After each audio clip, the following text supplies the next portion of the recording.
Martial Peak, Chapter 5297, A Bowl of Soup to Break Through to the Eighth Order Open Heaven Realm. Yang Kai was not even done raising his current 3 disciples, so how could he take on another? To him, 3 disciples were already sufficient.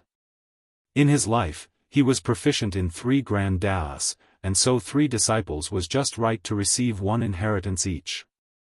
It made him feel a little ashamed to say that he had not done his duty as a master to his 3 disciples, only tutoring them earnestly during their time inside of his small universe. Since they came out of his small universe, not to mention teaching them, even seeing them was difficult. Yang Kai did not even know how the 3 little ones were doing now, but obviously, with their aptitudes, and them living in the open heaven realm cradle of the star boundary, their future achievements should be boundless. The old ancestor said after pondering for a moment, Dawn is already full at 50 members. Reasonably, you can't accept anyone else, however, since you asked, we can make one exception, just this once, but it will not become a precedent. Many thanks, old ancestor. Yang Kai bowed. Over on the other side, Shao Kai also thanked them with great glee. With the golden word from the old ancestor, it meant that she was one of Dawn's members from now on. The old ancestor waved her hand and looked thoughtfully at Yang Kai. Was it worth it to you, exchanging such a large merit for this condition? Yang Kai smiled. Merits are dead but people are alive. These things cannot be compared. The old ancestor nodded lightly and stood up from her seat. I'm tired. I'm going back to sleep. Saying so, she disappeared in a flash. Farewell, old ancestor. Everyone stood up in unison and saluted. With the old ancestor gone, the atmosphere also became livelier. The crowd mingled with each other, exchanging glasses and drinking freely. As they chatted, Su Linggong was stunned to learn that the soup was made from the beef gifted by Wind and Cloud Pass old ancestor, and soon he sank into a state of introspection. All eyes turned to him. The aura inside of Su Linggong's body suddenly fluctuated in a not too natural way, and the noise in the courtyard transformed into noises of wonder and excitement. Holding the wine cup in his hand, Su Linggong grinned. I thought there was something strange about this soup, but it turns out it was a gift from an old ancestor. Its effects are extraordinary indeed. After gaining such an opportunity today, I can't let the old ancestor's kindness go to waste. I will go and advance to the 8th Order at once. Everyone, please wait for my good news. With those words, he drained his wine and took to the skies, his aura still fluctuating incessantly. He left the crowd to stare at each other and click their tongues in wonder. Yang Kai did not say much when he took out the beef and handed it to Feng Ying and the others to make soup with, only informing them about its source. The rest of Dawn was filled with anticipation. After all, it was a gift from an old ancestor, so it might have some extraordinary effects. But when they heard what old ancestor Xiao Xiao said after drinking the soup, there was no way that they did not know that this beef was just an ordinary thing without any special effects at all. Only that the old ancestor of Wind and Cloud Pass had raised the ox well, and so the meat was able to impart a deep flavor to the soup. Su Linggong came later and did not hear what old ancestor Xiao Xiao said. He did not know the truth of the matter and only heard by chance that it was a gift from an old ancestor, so it was a real surprise that he had been blessed by it. Both Su Linggong's disciples were confused at the strange reaction of the crowd, so Qing Kuei asked Yang Kai, Brother Yang, what's going on? Yang Kai laughed, it's nothing. Martial Uncle Su is advancing to the 8th Order. This is a rare opportunity, so I will go and stand guard for him. As he spoke, he had already taken to the air. Rather than call it standing guard, it was more accurate to call it observing and emulating. In fact, the moment Su Linggong departed, Great Evolution Pass was filled with countless figures taking to the air, a number of whom were in the 8th Order Open Heaven realm. They had also sensed the fluctuation of Su Linggong's aura and realized that someone was going to break through to the 8th Order. Even if none of them knew him before today, they would still take the initiative to stand guard for him. Most of these people were in the 7th Order, and among them, many were also qualified to take the same step. In the black ink battlefield, even though a 7th Order Open Heaven Realm Master advancing to the 8th Order was not a once-in-a-millennium event, it wasn't common either. It was rare for them to encounter such an opportunity, so they would naturally take this chance to observe the process so that when it was their turn to break through in the future, they at least had an example to learn from. The qualified 7th Order Open Heaven Realm Masters of Dawn also followed suit. Those under the 7th Order did not move. Their goal for the time being was to advance to the 7th Order, so Su Linggong's breakthrough was of little use to them. Premature exposure would not be beneficial to their cultivation either. Feng Ying flew side by side with Yang Kai, asking through her divine sense, "That meat, is there some sort of mystery behind it?" Yang Kai laughed. What mystery could there be? The old ancestor said that it was just an ordinary item. You drank the soup too, but did you feel anything special about it? Feng Ying shook her head. Yang Kai said, "This is likely just Martial Uncle Su's opportunity." Speaking of which, it has been many years since Martial Uncle Su advanced to the 7th Order, so he should have reached the critical point to advance to the 8th Order. During the attack on the royal city, he was heavily injured, so perhaps he gained some insight while teetering between life and death. When he heard that the meat was a gift from an old ancestor, he formed a preconceived notion that it was some sort of divine treasure. Perhaps that spark of inspiration was all he needed to make this next step. This was Yang Kai's guess, but it should be close to the truth, otherwise, there was no way to explain why Su Linggong would suddenly sense an opportunity for a breakthrough. This was not the work of the old ancestor's gift, but rather Su Linggong's own opportunity. In the void, Su Linggong stood alone with the aura inside his body churning like a tidal wave. He was making the final preparations before advancing.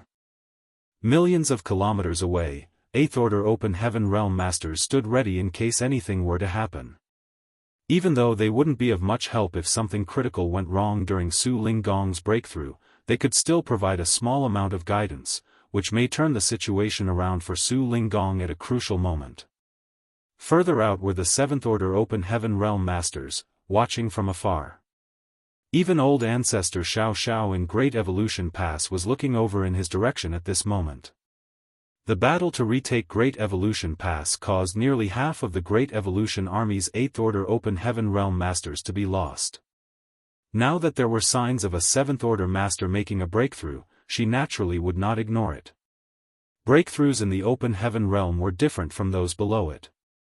Below the Open Heaven Realm, the advancement to a new great realm was accompanied by a baptism from the heavenly way, which was naturally a risk that came from the outside world.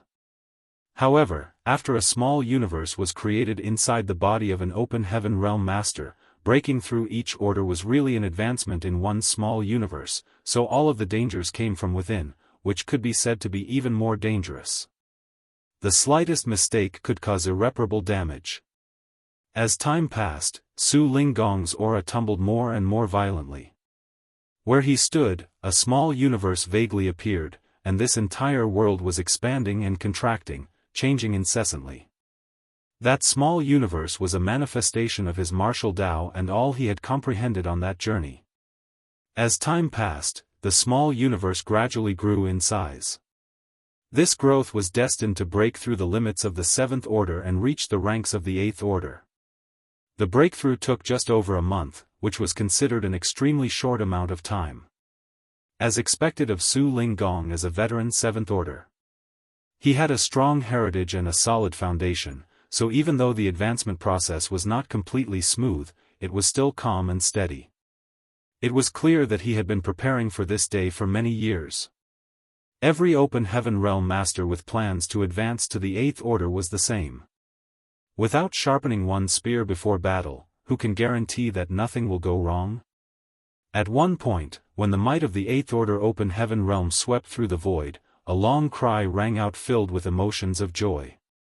On that day, Enyang Cave Heaven Su Linggong successfully advanced to the 8th Order outside of Great Evolution Pass. This was the first human 8th Order Open Heaven Realm Master to advance in Great Evolution Pass after more than 30,000 years, so it bore great significance. The 8th Order Division commanders who had been standing guard for more than a month all came forward to congratulate him. Su Linggong exchanged pleasantries with the 8th Order Open Heaven Realm Masters all around with a wide grin on his face, greeting them warmly and happily. It was a proud moment in his life, so why dampen it with restraint and humility? The old ancestor also withdrew her divine sense, and soon after, Yang Kai felt a faint fluctuation of space principles, appearing for just an instant in Great Evolution Pass. The corners of his mouth twitched as he realized that the old ancestor had used the space beacon. Her intentions were so obvious that even a child could understand. This was a happy event for the humans, so how could the old ancestor not go to the royal city to report the good news? Who knew whether the royal lord was sick of her yet? "Let's go," Yang Kai called out to the 7th Order Open Heaven Realm Masters of Dawn. Everyone gained something during this observation session. At the very least, the 7th Order Open Heaven Realm Masters knew what they should do, and had a better idea of what they were going to encounter when they advanced to the 8th Order in the future. This was very useful knowledge for them, and it would save them from having to go through some detours. On the way back, everyone was chattering loudly, with only Feng Ying remaining silent. Yang Kai did not pay too much attention to this small detail along the way, and it was only when they returned to the courtyard that Feng Ying said, "Squad leader, I want to enter retreat." Yang Kai looked at her, a little surprised. "Did you have an epiphany?" Feng Ying nodded. Yang Kai smiled. "That's good. In that case, you better not delay it. Hurry and enter retreat." Feng Ying did not hesitate to return to her abode at once, activating the spirit array to isolate herself, and began cultivating in retreat. For Su Linggong to advance to the 8th Order with one sip of soup was surprising enough, but now, it seemed possible for that soup to birth 2 8th Order Open Heaven Realm Masters. Yang Kai even began to question whether there truly was some sort of mysterious effect from that beef given to him by the old ancestor. However, he did not notice anything special from the soup he drank, and even old ancestor Xiao Xiao herself said that it was just an ordinary thing. Ultimately, opportunities were mysterious and unpredictable things. For many of Dawn's members, the soup was just a tasty meal, but for Su Linggong, it was an opportunity for a breakthrough. Observing and emulating Su Linggong's advancement then resulted in an opportunity for Feng Ying. Opportunity after opportunity, it was a mysterious and inexplicable thing. Yang Kai had no idea where his own opportunity lay, but he knew that even if an opportunity were to appear in front of him right now, it would be difficult for him to grasp it because he did not have sufficient accumulation in the 7th Order yet. Only when he had raised his cultivation to the limit and accumulated enough experience would he have a chance to advance to the 8th Order. Still, Yang Kai had an advantage that could not be matched by others. There were countless living beings inside of his small universe being born, living their lives, growing old, getting sick, and dying, constantly increasing his world force. Additionally, the World Tree clone was always refining that world force, allowing it to become purer and denser than any other 7th Order Open Heaven Realm Master. The purity of his world force was the foundation that gave Yang Kai the power to suppress his peers in the 7th Order. Despite being in the same realm, he was able to exert power several times that of an ordinary 7th Order Open Heaven Realm Master, so he was naturally much stronger. In the long run, it would also provide him with a lot of help when he advanced to the 8th Order. Yang Kai had no idea how long it would take for him to reach a breakthrough, but he estimated that it would take at least 1,000 years. Advancement in the Open Heaven Realm had always been a long journey without any shortcuts. Marshall Peak, Chapter 5298, Going to the No Return Pass. The renovation and reconstruction of Great Evolution Pass was in full swing. As a Grandmaster Artifact Refiner, Yang Kong was extremely busy too. He collaborated with other artifact refiners to refine different large-scale artifacts, and then installed these artifacts as array cores in various areas all across Great Evolution Pass. Now that the pass space arrays had been fully repaired, many messages from the outside world could be transmitted through it. As a 7th Order Open Heaven Realm Master, Yang Kai didn't have many qualifications to have access to any confidential information, but much news of victory was actually purposefully disclosed by the higher-ups, so everyone would eventually be aware of them. There was plenty of news of victory, as the human race's disadvantage on the Black Ink battlefield appeared to have vanished overnight. The battle between the Black Ink clan and the human race resulted in a resounding triumph for the latter in most of the recent battles as opposed to the constant stalemates of the past. On the whole, the Black Ink clan's forces seemed to be on the back foot. The human race joyously marched across the battlefield in celebration, and just like at Blue Sky Pass, forward bases were constructed in the direction of the Black Ink clan royal cities to reduce the Black Ink clan's capacity for movement. This was the change in the situation that had been in a deadlock for countless eons. On the battlefront, the purifying Black Ink battleships, Black Ink pills, and void yin-yang mirrors all played critical roles. If one traced back all of these innovations, it could be seen that there was one person behind them. Even taking the entire history of the Great War into account, this individual was without a doubt the one who caused the greatest change on the Black Ink battlefield. Yang Kai's days were incredibly busy, but equally fulfilling. It was even fair to say that the lives of the tens of thousands of soldiers in Great Evolution Pass were all fulfilling. On usual days, they would be busy repairing the pass. Then, they would cultivate during their breaks.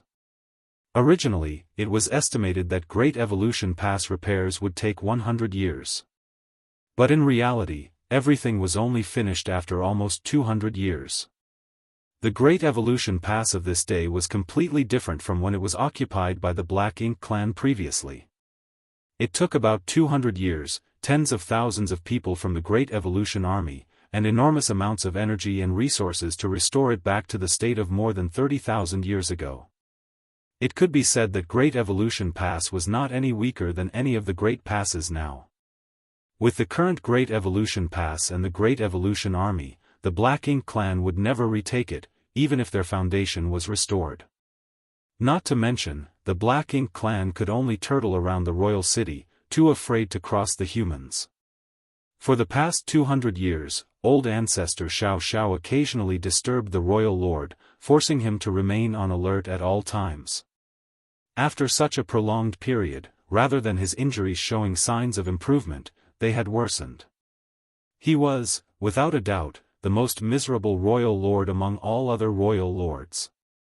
Though Great Evolution Pass had been restored, the soldiers remained in a state of heightened tension. Everyone was waiting for the crusade to begin.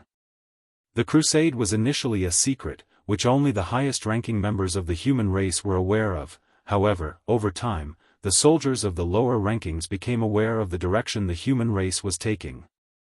Naturally, after the seemingly unintentional disclosure by the higher-ups.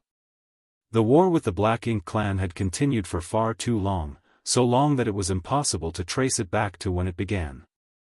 Throughout these endless years, the elite open heaven realm masters of the 3,000 worlds were deployed to this battlefield one after another to wage war with the Black Ink clan generation after generation.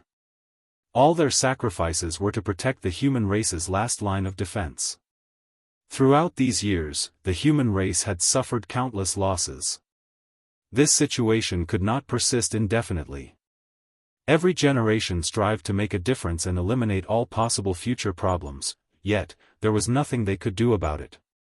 But now that the stalemate situation had been broken, the human race was no longer on the defensive and had what was necessary to take the fight to the enemy.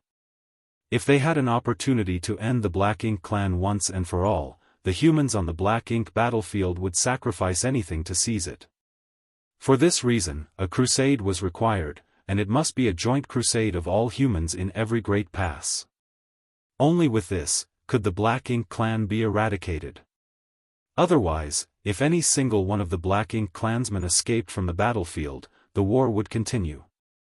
This cooperation and coordination between over 100 great passes was not an issue that could be addressed overnight. The planning alone would take at least 100 years. Additionally, Yang Kai's purifying light accompanied by the evil purging divine spear that Grandmaster Ma Fan created would be the greatest weapon to support the human race in this crusade. That was another reason why Yang Kai was so busy these days. During the last 10 years of Great Evolution Pass restoration, a great number of evil purging divine spears were delivered through the space array and given over to him. Once he received the spears, Yang Kai would need to personally seal purifying light into each and every single one of them. There was no way to seek the assistance of others in this matter because only he had the ability to use purifying light. More than 100 great passes refined evil-purging divine spears in enormous quantities during the years when the Great Evolution Army was reclaiming and restoring Great Evolution Pass. The number was simply uncountable after the accumulation of over 300 years. All of these evil-purging divine spears were transported to Great Evolution Pass, so what was presented before Yang Kai was a literal mountain of them. As a result, he had to drive the purifying light to seal it into those spears non-stop. It was terribly dull doing the same thing over and over again. Yang Kai had no idea how many times he had used purifying light too. All he knew was that the amount of yellow and blue crystals in his small universe kept decreasing. At this time, he was grateful that he had taken enough yellow and blue crystals from the chaotic dead territory. After all, he had no idea when or even if he could acquire more if they ran out. During this period of sealing purifying light, evil-purging divine spears were still occasionally transported from other great passes. It was until a few years ago that the number finally began to reduce. Only after another few more years did Yang Kai finish dealing with all the evil-purging divine spears. Yang Kai hadn't counted, but he could feel that there were at least tens of millions of evil-purging divine spears sealed with purifying light. As a result, almost half of the yellow and blue crystals in his small universe had been used up, showing how huge the consumption was. There were two types of evil-purging divine spear, one designed for use against feudal lords, and the other for territory lords. The former was easier to refine and also required lesser purifying light. As such, almost 90% of all the spears were of this rank. The latter was no more than 10%, but that was sufficient. Tens of millions of evil-purging divine spears were divided among the 100-plus great passes, with each one receiving almost 100,000 spears. If such a number couldn't make the crusade a success, then the human race should just give up any hope of defeating the Black Ink clan. In Great Evolution Pass, Yang Kai was summoned to the abode of old ancestor Xiaoxiao. Some time ago, he finished dealing with the evil-purging divine spears, and he had been cultivating in retreat ever since. The crusade was quickly approaching, so he was keen to enhance his personal strength, because only after he grew powerful enough would he be able to make a real difference in the approaching battle. However, he received a summon from old ancestor Xiaoxiao after only a few days of retreat. When he saw the old ancestor, he realized that, as rumored, the old ancestor was not in a good mood. In recent years, old ancestor Xiaoxiao had been disturbing the royal city regularly. Despite the fact that she went and returned whenever she pleased, she was still not in a pleasant mood for some reason. Yang Kai arrived and said cautiously, "Old ancestor, you asked for me? I want you to travel to the no-return pass," old ancestor replied.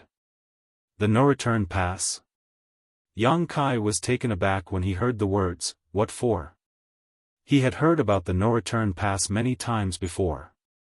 Although this was the human race's final line of defense, it was personally defended by the Dragon and Phoenix clan, with numerous other strong divine spirits among them.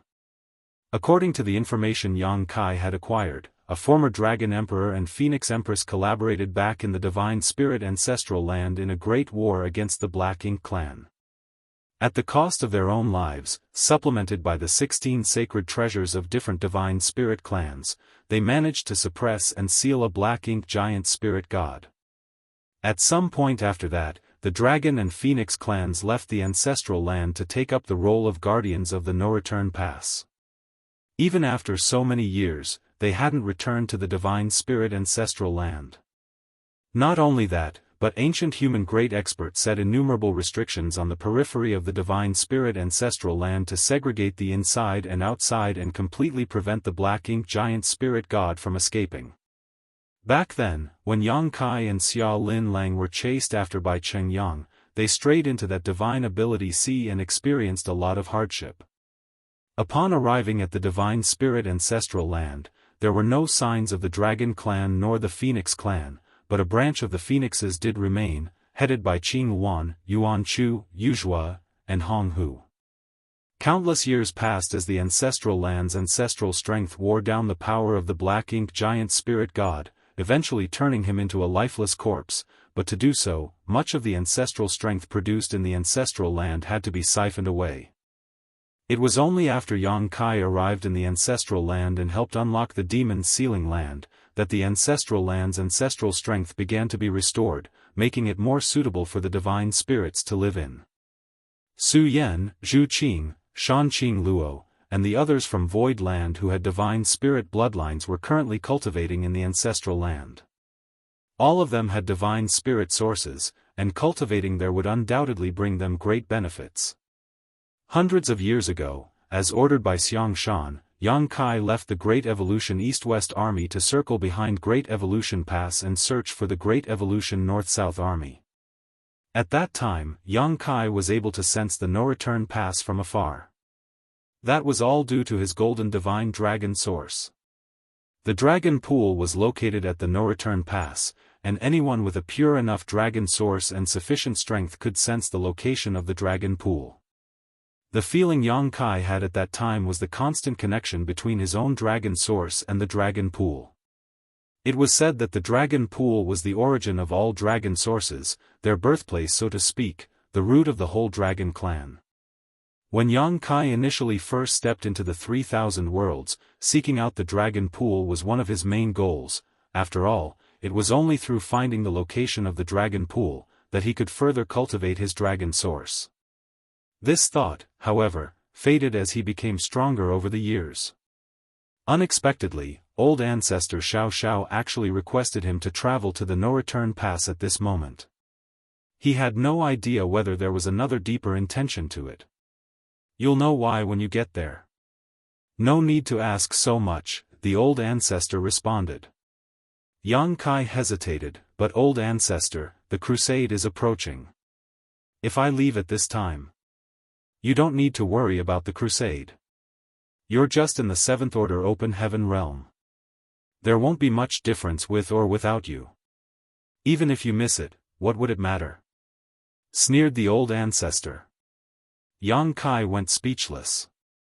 Perhaps the old ancestor thought that her words were a bit too harsh, thus, she clarified, the crusade is still in its preparatory stage. As long as you don't take too long, you won't miss it. Martial Peak, Chapter 5299, I've been waiting for you. If the barriers between the 3,000 worlds and the black ink battlefield were to be described as a wall, then no-return pass would be the only hole in that wall. This was also why the no-return pass was known as the human race's final line of defense. If the Black Ink clan managed to break past this barrier, they would be able to access the 3,000 worlds, and if that really happened, it was destined that all living beings there would be plunged into misery. The whole 3,000 worlds would be destroyed and remade according to the Blank Ink clan's will. The no-return pass was the last line of defense, while the Great Passes were the outer line of defense. If one were to stand high enough above and connect each Great Pass, one would notice that they could be arranged to form a kind of semicircle. This semicircle acted as a barrier to split off the 3,000 worlds from the Black Ink battlefield, with the center of it being the no-return pass. As long as the Great Passes were not broken though, the no-return pass would never be disturbed, keeping the 3,000 worlds safe. This was why Great Evolution Pass had to be reclaimed before the crusade could begin. A pass seized by the Black Ink clan would leave an opening in their entire defense line. If Great Evolution Pass was not retaken, the Black Ink clan might exploit this flaw and proceed directly to the no-return pass while the humans were busy with their crusade. At that point, would the human race armies retreat to defend or continue the crusade? The situation was bound to fall into a dilemma. In order to eliminate this potential risk, Great Evolution Pass had to be retaken. Fortunately, the Great Evolution Army had worked hard for more than 100 years and had achieved this objective after enormous sacrifice. There were actually no east, south, west, or north in the vast universe, as there were no fixed reference points, and the terms such as Eastern Army, Southern Army, Western Army, and Northern Army in each Great Pass were just helpful titles. If directions were to be taken note of, there were only up, down, forward and backwards according to one's own point of view in the massive void. In a certain sense, the no-return pass lay behind all the great passes. This last line of defense, defended by the Dragon and Phoenix clan, could be considered as a kind of support to the human race. Yang Kai was perplexed in his early years when he learnt that the no-return pass was personally guarded by the Dragon and Phoenix clans, as the Divine Spirit had always been haughty regardless of their origins, something he knew from over 1,000 years of experience. And these were the leaders of the Divine Spirit, the Dragons and Phoenixes. How could such supreme Divine Spirits voluntarily assist the human race in guarding their final line of defense? It should be impossible. After all, they were of different races and held no goodwill towards the other. The only plausible explanation was that the Black Ink clan was simply that great a threat. The Divine Spirits also understood the proverb, without the lips, teeth would go cold. In the ancient past, a Dragon Emperor and Phoenix Empress did not hesitate to sacrifice themselves to seal and suppress a Black Ink giant spirit god. How could their descendants possibly disregard the sacrifices of their ancestors? This was most likely why the Divine Spirits had defended the no-return pass for so long. Yang Kai had no idea if there was some other reason or explanation, and it wasn't an issue he had to be concerned about either. Although going to the no-return pass at this time was a bit hasty, he might at least fulfill a long-cherished dream and see what the mythical dragon pool looked like. In the void, space principles flashed, and in the blink of an eye, Yang Kai's figure flickered in and out of existence. It was possible to use the hyperspace array to directly travel from Great Evolution Pass to the no-return pass, which was convenient and fast. However, the restoration of Great Evolution Pass over the past 200 years had been a huge drain on resources. Additionally, materials were tight during preparations for the crusade, thus, Yang Kai could only choose to fly over. After all, like the old ancestor had said, he was proficient in Tao of space, so he had an advantage when it came to traveling. There was no need to waste resources unnecessarily. What else could Yang Kai say to that? He could only obey and go. Before he left, he notified Dawn, telling them he was going out on a mission. Until now, Feng had not come out from retreat, causing him to worry a little. After she observed Su Linggong advance to the Eighth Order some time ago, she had an epiphany and chose to enter retreat. With her strength and foundation, her breakthrough shouldn't be much of an issue. However, there was no update from her even after so long, which was somewhat surprising and concerning. Nobody else could provide any help in this situation. There were masters that would guide a cultivator through the early stages of their journey on the martial Tao, but one could only rely on themselves after one reached the high-rank open heaven realm. After all, at this point, others' methods would no longer be appropriate for another person. Normally, it would take at least 3 years for a 7th Order Open Heaven Master to travel from Great Evolution Pass to the No-Return Pass, but Yang Kai covered that distance in less than half a year.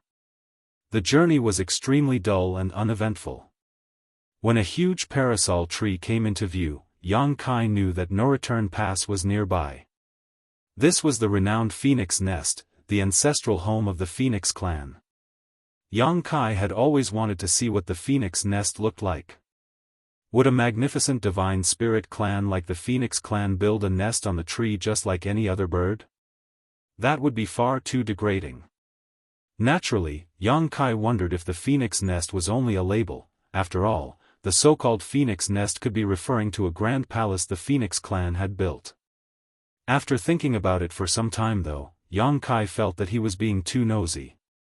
Since he had a dragon source in him, he should only be concerned about the Dragon clan, not the Phoenix clan. As he got closer, Yang Kai felt the pulsing of his dragon vein, giving him a sense as though he was returning home. He knew this was due to the connection between his dragon source and the dragon pool. After all, this was not his real home. This type of mood, however, unavoidably made him a bit anxious. It was as if he was a wanderer who had been away for many years and was not doing well, forced to return home, not knowing how to deal with the elders' questioning. However, Yang Kai did not get the elders' ardent questioning, but rather provocative dragon pressure. A figure dressed in green blocked his path. The figure was tall and dashing, and had a noble complexion, with bright red lips and glowing white teeth. But, the gaze from him was not at all welcoming. He sized Yang Kai up from top to bottom from afar, as if he wasn't sure where to attack first. Yang Kai could tell right away that this individual was part of the dragon clan, since the dragon pressure gushing from him was far too obvious. Based on the dragon pressure alone, this individual should be a grand dragon, which was equivalent to his present rank. As to who was stronger, it was beyond Yang Kai's knowledge, so he would have to see it for himself. Yang Kai was taken aback. He hadn't yet reached the no-return pass, so why did this man block his path? He couldn't help feeling that his obstruction was intentional. Since ancient times, many cultivators had traveled from the no-return pass to the other great passes, but few had returned here, yet the man blocking his way was clearly expecting him. This man's dragon pressure was extremely strong, implying that he was also one of the best among the other grand dragons. However, to Yang Kai, it was nothing more than a gentle breeze. Not knowing what he wanted, Yang Kai dared not show any hostility, so he took 2 steps forward and cupped his fist. Great Evolution Pass, Yang Kai, has traveled to the no-return pass under the instruction of the old ancestor. Allow me to ask, how should I address this fellow brother? I've been waiting for you. The dragon clansman in green shook his head angrily, opened his lips and roared. His dragon pressure solidified and rushed towards Yang Kai. As he roared, he charged towards Yang Kai, reached out, and grabbed at him. His fair hands resembled a woman's in terms of fairness, yet they possessed deadly power. After all, he was from the dragon clan, and naturally had a powerful physique. Even space appeared to shatter under his grasp. Not only that, but Yang Kai also felt mysterious changes around him, which made him think he was surrounded by illusions. Time principles? Yang Kai furrowed his brow, wondering if this dragon clan member he just met in the no-return pass was skilled in the Tao of Time. Furthermore, his mastery over the Tao of Time did not appear to be mediocre. In fact, if Yang Kai had not also cultivated the Tao of Time, he would have most likely been completely overwhelmed by this mysterious change and been defeated without a fight. When Yang Kai came to his senses, the hand was already in front of him, and there was no way for him to escape. He didn't want to fight someone from the dragon clan just after arriving here, but according to what his opponent had said, he was clearly waiting for him. In addition, the moment he arrived, he was greeted by this attack. Thus, was all of this the result of some kind of grudge? But why? There's no resentment or conflict between the two of us. Yang Kai couldn't figure it out, but all living beings acted for the sake of their benefit. If the other party was pursuing him in this manner, he must have a reason for doing so. Even so, in what way could Yang Kai have offended him? Was it because he was not a pure-blood dragon? Yang Kai couldn't help but sigh. Old ancestor Xiao Xiao had ordered him to go to the no-return pass, and it now appeared that there was going to be nothing pleasant to be expected from this trip. It was no surprise the old ancestor didn't tell him anything. He could no longer dodge the hand, so he extended his palm to resist it. On a branch of the parasol tree at the no-return pass sat a young woman in a colorful attire. Her legs dangled slowly in an extremely relaxed manner. A young man stood alongside her, with both of them staring into the void. Ji Lao San still has such a short temper, the woman stated when the man in green made his move. After all, that guy was sent here by the human race's old ancestors. How is Ji Lao San supposed to explain it to the humans if anything happens to that man? The old ancestors of the human race can't control the no-return pass. What's more, this matter involves the dragon pool. Ji Lao San has been waiting for this day for thousands of years, and when he finally got a chance, some human wants to jump the line? How could he possibly tolerate it? Said the young man standing beside her. The woman turned her head, speaking of which, it's strange the ancient dragons consented to the human race's request. Were they out of their minds? People can hear what you say, the young man replied as the corner of his mouth twitched. When the woman in bright clothing realized, she stuck out her tongue and swiftly changed the subject. Obviously, the humans must have paid a high price, or else the dragon clan would not have agreed to it. How long do you think that human can survive under Ji Lao San's assault? The man replied, "You're asking the wrong question." The wrong question? You should question it the other way around. How long can Ji Lao San survive the assault from that human? You are so optimistic about him. Do you know him? The girl replied in shock. I don't know him, but since the humans are willing to pay such a great price to send him here, it implies that he has great significance. And naturally, he would not be a soft persimmon that can be crushed so easily, the young man replied, shaking his head. Marshall Peak, Chapter 5300, Enraged. The serious attitude of her companion made the colorful-robed young woman ponder. As he pointed out, the fact that the humans dared to send this young man over indicated that they had faith in his abilities and that he would encounter challenges once he reached the no-return pass. This human from the Black Ink battlefield was most likely one that should not be underestimated. As she rolled her eyes, the colorful-robed young woman asked, "Shall we make a bet then?" The days were incredibly monotonous for those who lived at the no-return pass. This was the final line of defense, and the 100-plus great passes surrounding it were enough to intercept the Black Ink clan army.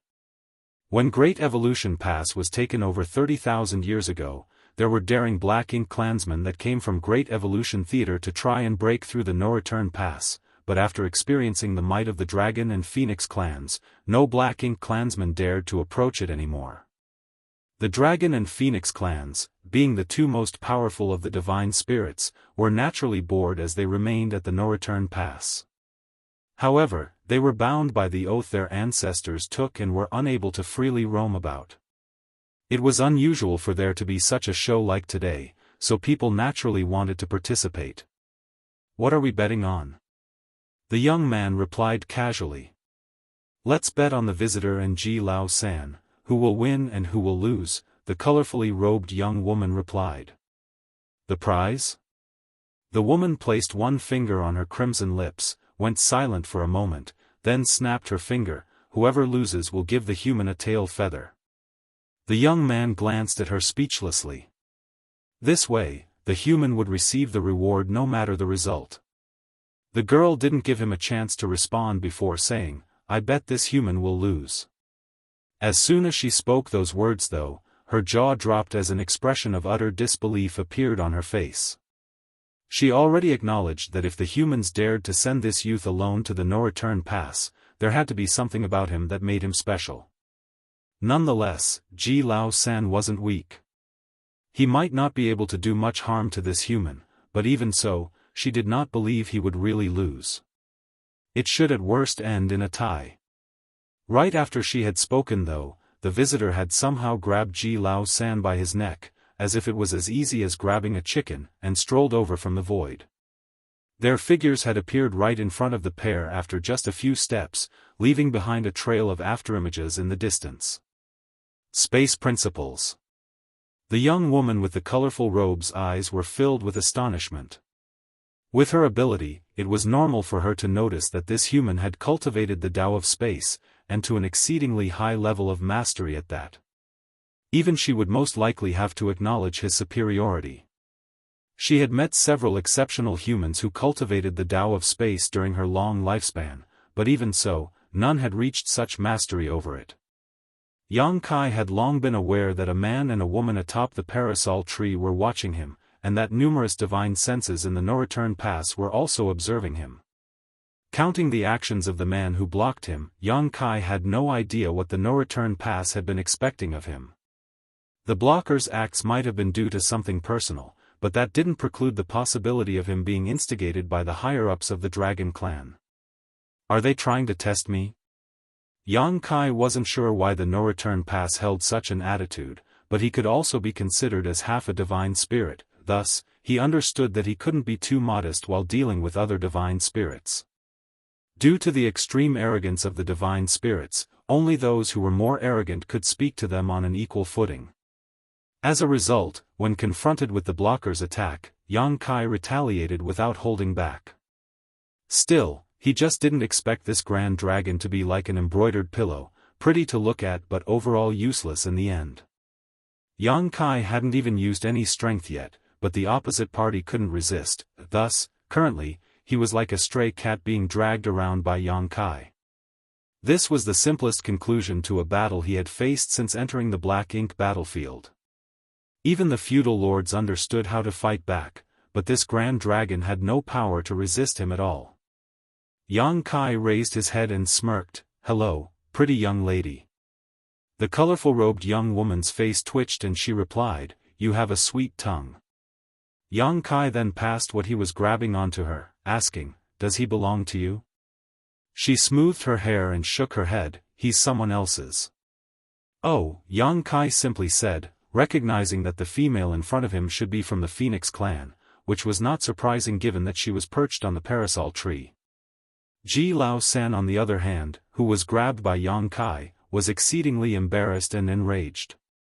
He had never experienced such humiliation and disgrace in the tens of thousands of years of his life. Worse yet, all the divine senses in the no-return pass lingered on him, exposing his embarrassment to everyone. He had shamed the other dragons as well. How was he going to face his peers and the Phoenix clan in the future? "Let go of me." He struggled hard and his cheeks flushed. He couldn't figure out how he was instantly seized without even delivering an attack to his opponent. In his eyes, the other party was nothing more than a seventh-order open heaven realm human. Although a grand dragon was technically equivalent to a seventh-order open heaven master, if a battle took place between them, the grand dragon always had the upper hand. No seventh-order open heaven realm master could compete with a fully grown grand dragon, which was the dragon clan's advantage as the head of the divine spirits. This seventh-order human, on the other hand, simply lifted his hand and easily captured him. Ji Lao San felt like he was in a bad dream when he recalled what had happened just now. When he came into contact with his opponent, his strength was immediately restrained, making it nearly impossible for him to access the power of his dragon vein. This was the reason for his humiliation. "Quit squirming." Sensing the grand dragon's struggle, Yang Kai forcefully shook his arm. That caused Ji Lao San to feel dizzy for a moment, but this only made him feel more embarrassed and irritated. Such humiliation was worse than death for an arrogant grand dragon. Dragon force erupted all over his body, and even the forceful suppression couldn't stop it. When Yang Kai noticed something was wrong, he scowled and lifted his hand, throwing Ji Lao San away.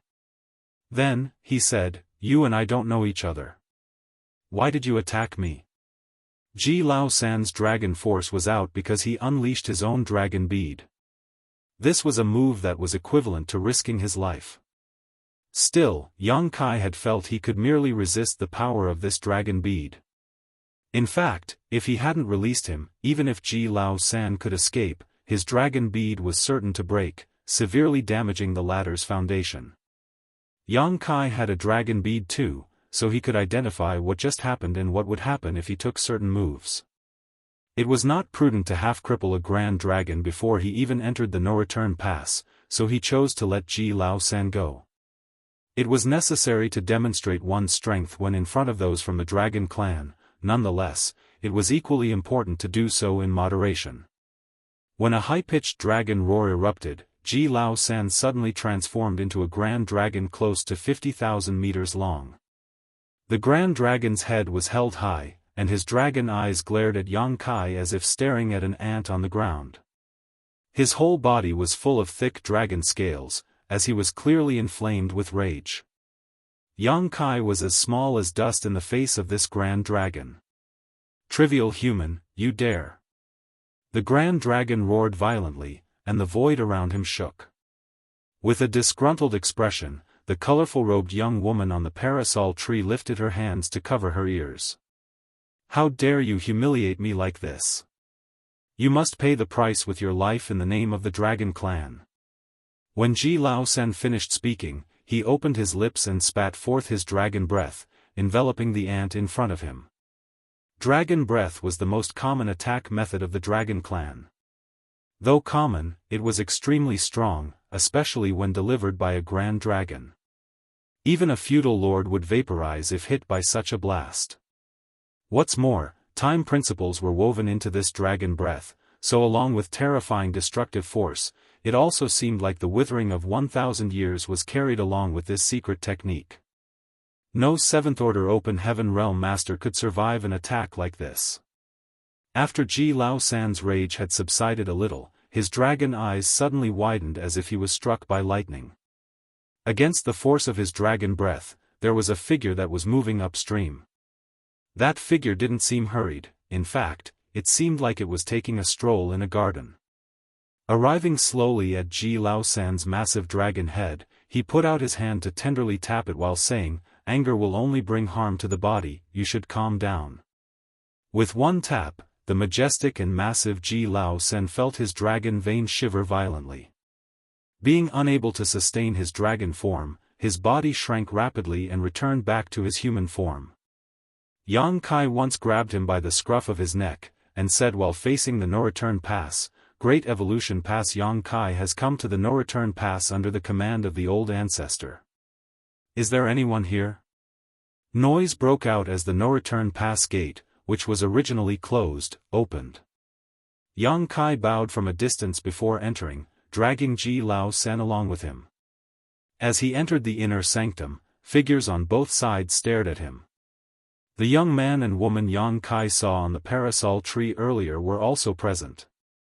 Those stares were a mix of scrutiny and curiosity. Being able to stand here indicated that these people were either dragons or phoenixes, and they had long known that there would be a human with a dragon source coming to the no-return pass. However, both clans did not know much about him. They had been defending the no-return pass, so all the information from the outside world reached them from word of mouth. Rumors from the 3,000 worlds or the Black Ink battlefield. The Phoenix clan was relatively carefree compared to the Dragon clan. After all, this wasn't their clan's business. In fact, they'd all come here to watch the drama play out. The Dragon clan was different, however. They didn't stop Ji Lao San from picking a fight and causing havoc. It was probably because they desired to test this visitor's skill. After all, a visitor from the human race only brought disadvantages to the Dragon clan. Rather than testing him though, what made the Dragon clan speechless was that they didn't witness how the human fought against Ji Lao San at all. Ji Lao San seemed to lose all strength to resist after this human simply waved his hand. Since when did the Dragon clan become so weak? If that was the case, how did the Dragon clan establish such a domineering reputation? Apart from being perplexed, what happened to Ji Lao San surprised the whole Dragon clan. If they did not have the answer to this question, the Dragon clan would be unable to sleep comfortably in the future. Yang Kai couldn't resist smiling and nodding at the people on both sides, regardless of how powerful or old they were, as if they were all here to greet him. Though, that was far from the case. After walking a short distance, another figure blocked his path. It was a woman, who looked at Yang Kai with fiery eyes and dragon pressure radiating from her body. She was also from the Dragon clan, and a grand dragon at that. Martial Peak, Chapter 5301, Phoenix Nest. "Let him go." The woman ordered Yang Kai. Yang Kai gazed down at Ji Lao San, who was being held by him and grinned slightly. "Then you have to make sure he doesn't bother me again." The woman gritted her teeth and replied, "Rest assured, he won't bother you anymore." Yang Kai lowered his eyes. "The same mistake can't be repeated thrice. I hope he remembers this lesson." Even though he spoke in a casual tone, the message was clear. Ji Lao San provoked him twice, but he simply subjugated him without hurting a single hair on his head. His patience, however, had a limit. If there was a third provocation, the response would undoubtedly be harsher. Of course, Yang Kai wouldn't kill him, but he could beat him to within an inch of his life. Those from the Dragon clan had great vitality and could recover easily from almost any injury. As long as their source and dragon bead were not harmed, any wound could be restored no matter how severe it was. With the strange skill Yang Kai displayed previously, Ji Lao San would be powerless to fight back if Yang Kai really wanted to deal with him. However, since when had the Dragon clan ever been threatened in this way before? As a result, as soon as Yang Kai said those words, a large number of young dragons and grand dragons became enraged, and it was impossible for the female grand dragon who was in front of Yang Kai to stay composed. After a lengthy period of holding herself back, the female grand dragon clenched her teeth and murmured, "He will." Upon her reply, Yang Kai flashed a smile and tossed Ji Lao San towards her. When she grabbed him, she gave Yang Kai a threatening glare before turning and fleeing with Ji Lao San in her arms. "Great evolution pass Yang Kai greets 3 seniors," Yang Kai said as he turned to face the 3 visibly older people at the gate. He had no idea what rank these 3 held, but according to their dragon pressure, it was clear that they were the strongest present. 2 of them were old men while the last was an old woman. They most likely held high statuses in the dragon clan. One of the old men nodded lightly and said, "The dragon clan is well aware of the intention behind your arrival here, but we need some time to prepare. You shall temporarily live in the no-return pass and wait patiently for us." "I don't even know what I am here for, so how do you know?" "If you do know, you should let me know first." However, the old man obviously had no intention of explaining anything to Yang Kai and just left with the 2 others once he finished. Once those 3 seniors left, the rest of the dragon clan also left, with no plans to further interact with Yang Kai. Then, he was left alone, perplexed. The dragon clan's alienation became clear too. This trip to the no-return pass was filled with uncertainty since old ancestor Xiao Xiao didn't explain anything to him before he set out. Furthermore, the dragon clan didn't bother to tell him anything either when he arrived. Instead, he was simply told to wait. So, why am I waiting? For how long should I wait? He had no answers. This sense of being completely out of control was quite distressing. Fortunately, Yang Kai was not a child. In a situation like this, his only course of action was to seek information from someone. So, Yang Kai hurriedly turned back, fixing his eyes on the colorful robed young woman who was preparing to leave and said, "Miss, please stay for a moment." The young woman stopped when she heard him and turned back with a smile. "Are you referring to me?" Yang Kai then approached her quickly, nodded, and said, "I was impulsive just now. I hope Miss won't mind." His courteous manner was now in stark contrast to the domineering man who had just subjugated Ji Lao San. "What's the matter?" the colorful robed young woman asked as her eyes flickered with interest. "I'm new here and I don't know anything. I would like to seek some guidance from you," Yang Kai replied, blushing. The brows of the colorfully robed young woman became crescent-shaped, and she proudly twitched her brows at her partner, giving an impression of how she was expecting this. Her companion, meanwhile, was unresponsive to her. Yang Kai on the other hand pretended he didn't notice. "What do you wish to ask?" inquired the colorfully robed young woman. "I'm not sure what Miss can enlighten me on," Yang Kai replied. The colorful robed young woman laughed. "You are so strange. Don't you know what you want to know? It's really unreasonable for you to ask me to enlighten you without at least describing what you want to learn." Yang Kai responded with a wry smile, "Please don't blame me, Mississippi, regarding the current visit in the no-return pass. I'm genuinely baffled. I'm not sure what I am supposed to be doing here." "Didn't your old ancestor mention anything to you?" the woman asked curiously. "Not at all." In that case, the woman tapped on her crimson lips and then proceeded to say, I'm in a good mood today. Follow me." With that being said, she led the way and Yang Kai followed closely. After a while, they eventually arrived beneath the enormous parasol tree. The 3 figures moved around, and soon came to a branch. The young woman simply waved her hand and a portal emerged in front of them. "Space principles?" Yang Kai asked with furrowed eyebrows. Just like how the colorful robed young woman reacted when she saw Yang Kai's use of space principles previously, Yang Kai's reaction now was arguably the same as hers was. "Come in," the woman said with a triumphant smile that suggested she had anticipated his reaction. Yang Kai followed the woman and her companion into the portal.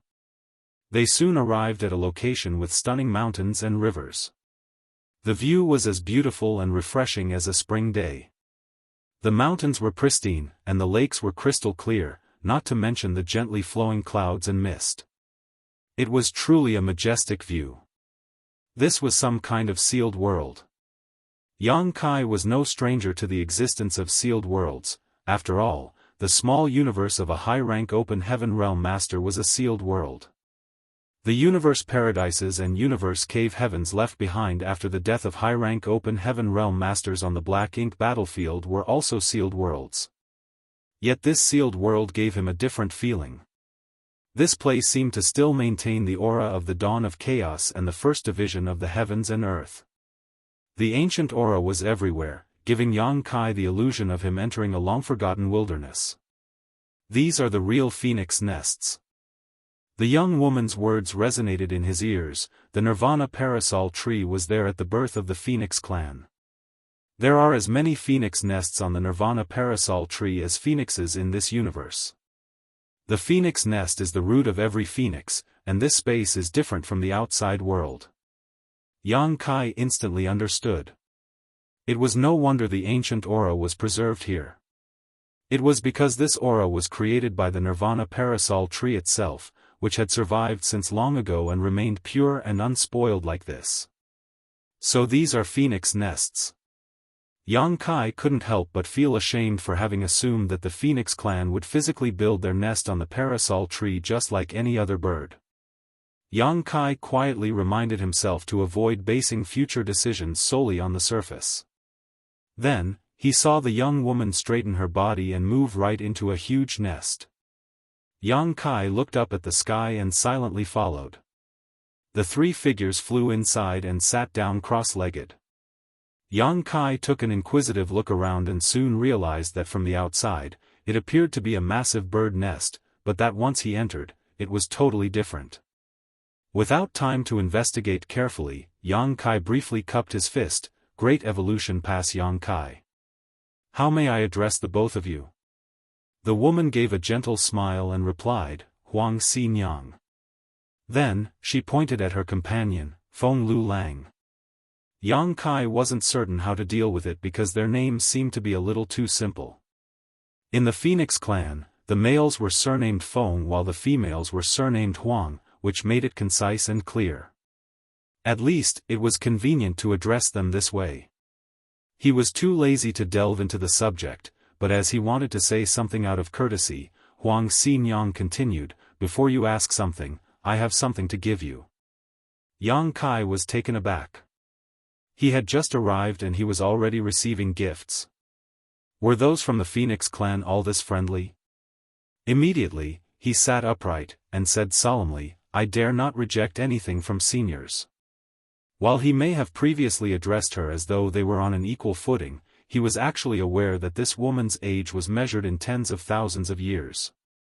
She could even be his ancestor. Huang Xianxia smiled, You're really good at talking. Humans sure are sweet. Yang Kai placed his hand on his chest, Everything I have said, I said from the bottom of my heart. I wonder what senior would like to give me. This, while speaking, Huang Xianxia took out a long feather and handed it to Yang Kai. Yang Kai could tell it was extraordinary just by glancing at the flowing light of the long feather, which was the tail feather of a phoenix. What did she give me this for? Seemingly noticing Yang Kai's doubts, Huang Xianxia explained, I lost the bet with Lu Lang just now, so this is the prize. Yang Kai instinctively felt something was wrong. After all, even if she lost the bet, why did the prize end up with him?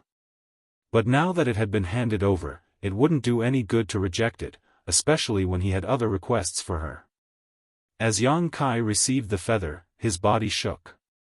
He didn't perceive anything by just looking at the long feather's flowing light, but once he held it, he at once understood that the long feather was covered with an exceedingly potent space principle fluctuation. Although it was clear that he was holding the long feather in his palm, due to the fluctuations of space principles, it appeared to be both tangible and intangible at the same time, as if it could enter into the void at any moment. Ordinary people would have a tremendously difficult time just holding something like this, but fortunately, Yang Kai was also an expert in the Tao of space. With just a little effort, the light flowing off the long feather suddenly took shape. This is wonderful. Yang Kai felt that if he fully comprehended the secrets within this feather, it would help him improve his understanding of the Tao of space. Huang Xinyang and Feng Lu Lang exchanged glances, and both could see that the other was surprised to witness this scene. They once saw Yang Kai use space principle and were aware of his mastery over the Tao of space, however, now they felt as though they had underestimated him too much. Yang Kai raised his head. Xinyang is an expert in the Tao of space? Is there a problem with the highest-ranking members of the Phoenix clan being experts in the Tao of space? Huang Xinyang covered her mouth and smiled. Are you saying that all the high-ranking members of the Phoenix clan are experts in the Tao of space? You didn't know? She asked curiously. Yang Kai blinked. I was not informed of this. Additionally, even though he had never seen a pure Phoenix clan member, he was greeted by Qing Wan, Yuan Chu, and others in the divine spirit ancestral land. They could be considered a branch of the Phoenix clan, but they didn't look as though they were masters of the Tao of space. Similarly, even with her ice phoenix source, Su Yan showed no indications of mastering or even understanding the Tao of space. Thus, Yang Kai was really caught by surprise. Most humans won't know much about the divine spirits, but you're from a cave heaven or paradise, no? How could you not have known? Didn't your elders tell you about it? Yang Kai became a little speechless and replied, I'm actually not from any of the cave heavens or paradises. Martial Peak, Chapter 5302, Bloodline Talent. Huang Xinyang understood instantly, no wonder. Since you're not from any of them, it's to be expected that you don't know much about such things. Every divine spirit possesses their own unique bloodline talent, an innate talent that is distinct from that of your human race. Just like how the bloodline talent of the Phoenix clan is the Tao of space, the bloodline talent of the Dragon clan is the Tao of time. If not, how could the Dragon and Phoenix clans become the leaders of all divine spirits? Yang Kai's eyes widened so much in shock that they almost fell out. The bloodline talent of the Dragon clan is the Tao of time? Huang Xinyang became more confused. You don't even know that? Then, do you cultivate the Tao of time? I do. He nodded. That should be expected. If you don't have a dragon source or have Dragon clan blood in your, how would you be able to cultivate the Tao of time? Yang Kai became speechless upon her saying this, but instinctively, he felt something was wrong. His cultivation of the Tao of time was not heavily influenced by his dragon vein or his dragon source. Instead, it all began for him with a piece of the inheritance left behind by Flowing Time Great Emperor. The opportunity he met by chance previously helped him comprehend the Time Fly's seal divine ability, which allowed him to begin cultivating the Tao of time. After much studying, cultivation, and some other opportunities, he had reached his current level of proficiency in the Tao of time. What did any of that have to do with the Dragon clan? But if he thought about it further, since the Dragon clan's bloodline talent was the Tao of time, it could be argued that his success in the Tao of time was due to his bloodline talent. It made Yang Kai confused about whether his comprehension of the Tao of time was due to his Dragon clan bloodline, or his own talent. Suddenly, he shook his head. Wait, Xinyang, before I came to the no-return pass, I met quite a number of Dragon clan members, but only one of them was proficient in the Tao of time. In fact, forget being proficient at it, they didn't even have a foundation in it. How can this be explained? You met Dragon clan members in other places? Huang Xinyang was taken aback. Yang Kai gave a serious nod. He was referring to Zhu Qing's branch of the Dragon clan. There weren't many Dragon clan members on Dragon Island in the Star Boundary at any one time, but there were always a few, yet none of them had ever cultivated the Tao of time before Yang Shao. Now, all those Dragon clan members had traveled with Yuan Chu to the divine spirit ancestral land, located in the depths of the shattered heaven, to continue their cultivation. Since it had been such a long time, they should all have grown stronger. Some of them might even have advanced to become grand dragons. Feng Lu Lang, who had been silent up until now, cut in. It's not surprising that there are Dragon Clan members roaming about outside. My forefathers once told me that there were other Dragon Clan members that committed mistakes and were exiled from the ancestral land as a result. Huang Xianxia appeared to have remembered this as she casually nodded. The ones you met must have been young dragons, he continued while turning to face Yang Kai. Why young dragons? Yang Kai inquired humbly. Yang Kai was quite knowledgeable about grand dragons as they were equivalent to high-rank open heaven masters in their dragon forms which were at least 10,000 meters long. But, what about young dragons? Huang Xianxia smiled and explained, anyone below the grand dragon rank is considered a young dragon. Yang Kai understood instantly. It was pretty much what he thought, but the dragon clan's hierarchy was really thoughtless. Everything only depended on the size of their true body and their strength. If any Dragon Clan member was unable to break through to become a Grand Dragon, would they only be able to stay a young dragon for their entire life? However, it was clear that nothing of the sort would occur. The Dragon Clan was extremely talented, so even if they did not cultivate and only lazed about all the time, their strength would keep increasing over time regardless. They would eventually be strong enough when they had reached a sufficient age. The human race was incomparable in this aspect. Once more, Yang Kai questioned, what about the dragons above the Grand Dragon rank? Above the Grand Dragons are the ancient dragons, Huang Xianxia stated. Young dragons, Grand Dragons, and ancient dragons were the three standard divisions of the Dragon Clan. Yang Kai had a vague feeling that the three old Dragon Clan members he had met before were ancient dragons. If young dragons corresponded to the realms below the 7th Order Open Heaven realm, and Grand Dragons corresponded to the 7th Order Open Heaven realm, then ancient dragons should at least correspond to the 8th Order Open Heaven realm. This suggested that the Dragon Clan was likely running out of talent as there were only 3 ancient dragons in such a large clan. If things continued in this manner, the clan would eventually go extinct. According to what Xianxia said just now, I assume that young dragons are not proficient in the Tao of Time? Not only the Dragon Clan, but nearly all divine spirits are this way. The 3 stages of our long life are the development stage, the adolescent stage, and the mature stage. The young dragons fall under the Dragon Clan's developmental stage. As long as they enhance their dragon vein, they will inevitably become stronger and larger. When a young dragon becomes a grand dragon, their bloodline talent will fully awaken and they will be able to master the Tao of Time. The same goes for the Phoenix clan, but the only difference is that our talent is the Tao of Space, Huang Xianxia replied.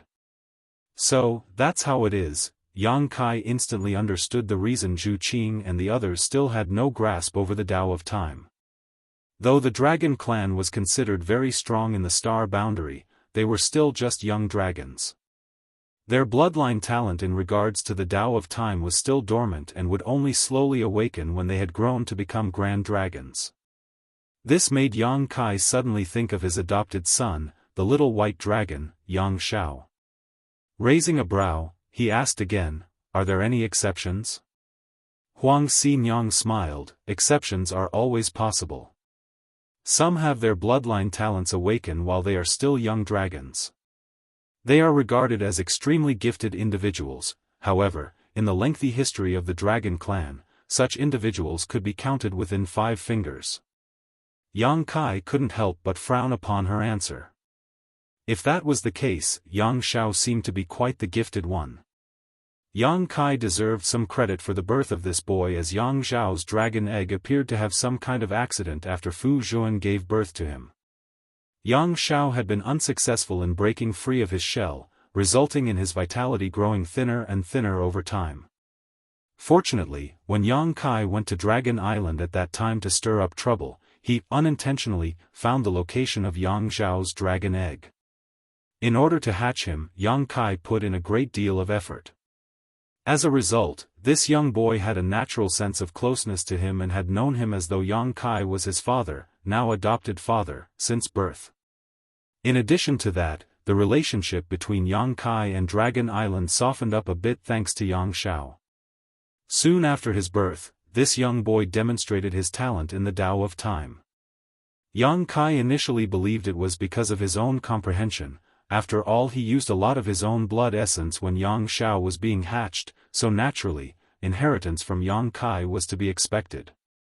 Yet, it appeared now that this was not inheritance from his blood essence. This was unmistakably a Dragon Clan bloodline talent, yet, Yang Xiao had it since birth while other Dragon Clan members had to reach the Grand Dragon stage in order to awaken it. Later, Yang Xiao and Yang Shui received Flowing Time Great Emperor's legacy inheritance, became his inheritance disciples and gained possession of the Flowing Time Temple. Looking back now, it was as though everything was predetermined.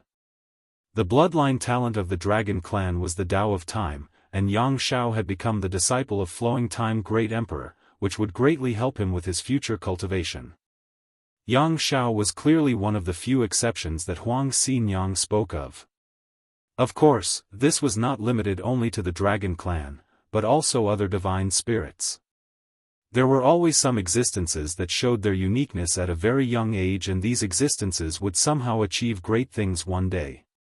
The trip to the no-return pass had been well worth it for Yang Kai. Even just learning this information from Huang Xinyang was a very valuable, not to mention, he had something waiting for him on the Dragon Clan's side as well. Was his mastery of the Tao of Time thanks to his own talent or due to his Dragon Clan bloodline? After giving it some thought, he believed that it might be both. If so, Su Yan might be able to awaken her Phoenix Clan bloodline talent once she got strong enough. By then, she would be able to master the Tao of Space as well. This was very exciting news to him. His cultivation of the Tao of Space, however, must be the result of his own talent. After all, he lacked the Phoenix Clan bloodline, so he could not have gotten influenced by it. Looking at the long feather in his hand, Yang Kai said, "This junior dares not accept such a precious gift so lightly. Xinyang, is there any way that I can assist you in exchange for this gift?" Although it was only a feather from the Phoenix Clan, Yang Kai valued it highly. He would undoubtedly benefit if he used this feather to further understand and cultivate the Tao of Space because it carried insights of the Phoenix Clan's intrinsic talent in the Tao of Space. This was a precious opportunity, so Yang Kai couldn't just take it for nothing. Unexpectedly, Huang Xinyang covered her mouth and giggled, "I don't need help with anything. This is only a prize. You should just keep it." Yang Kai sensed that it wasn't quite right for him to simply accept the gift, but since she had said so much, he couldn't object to it either.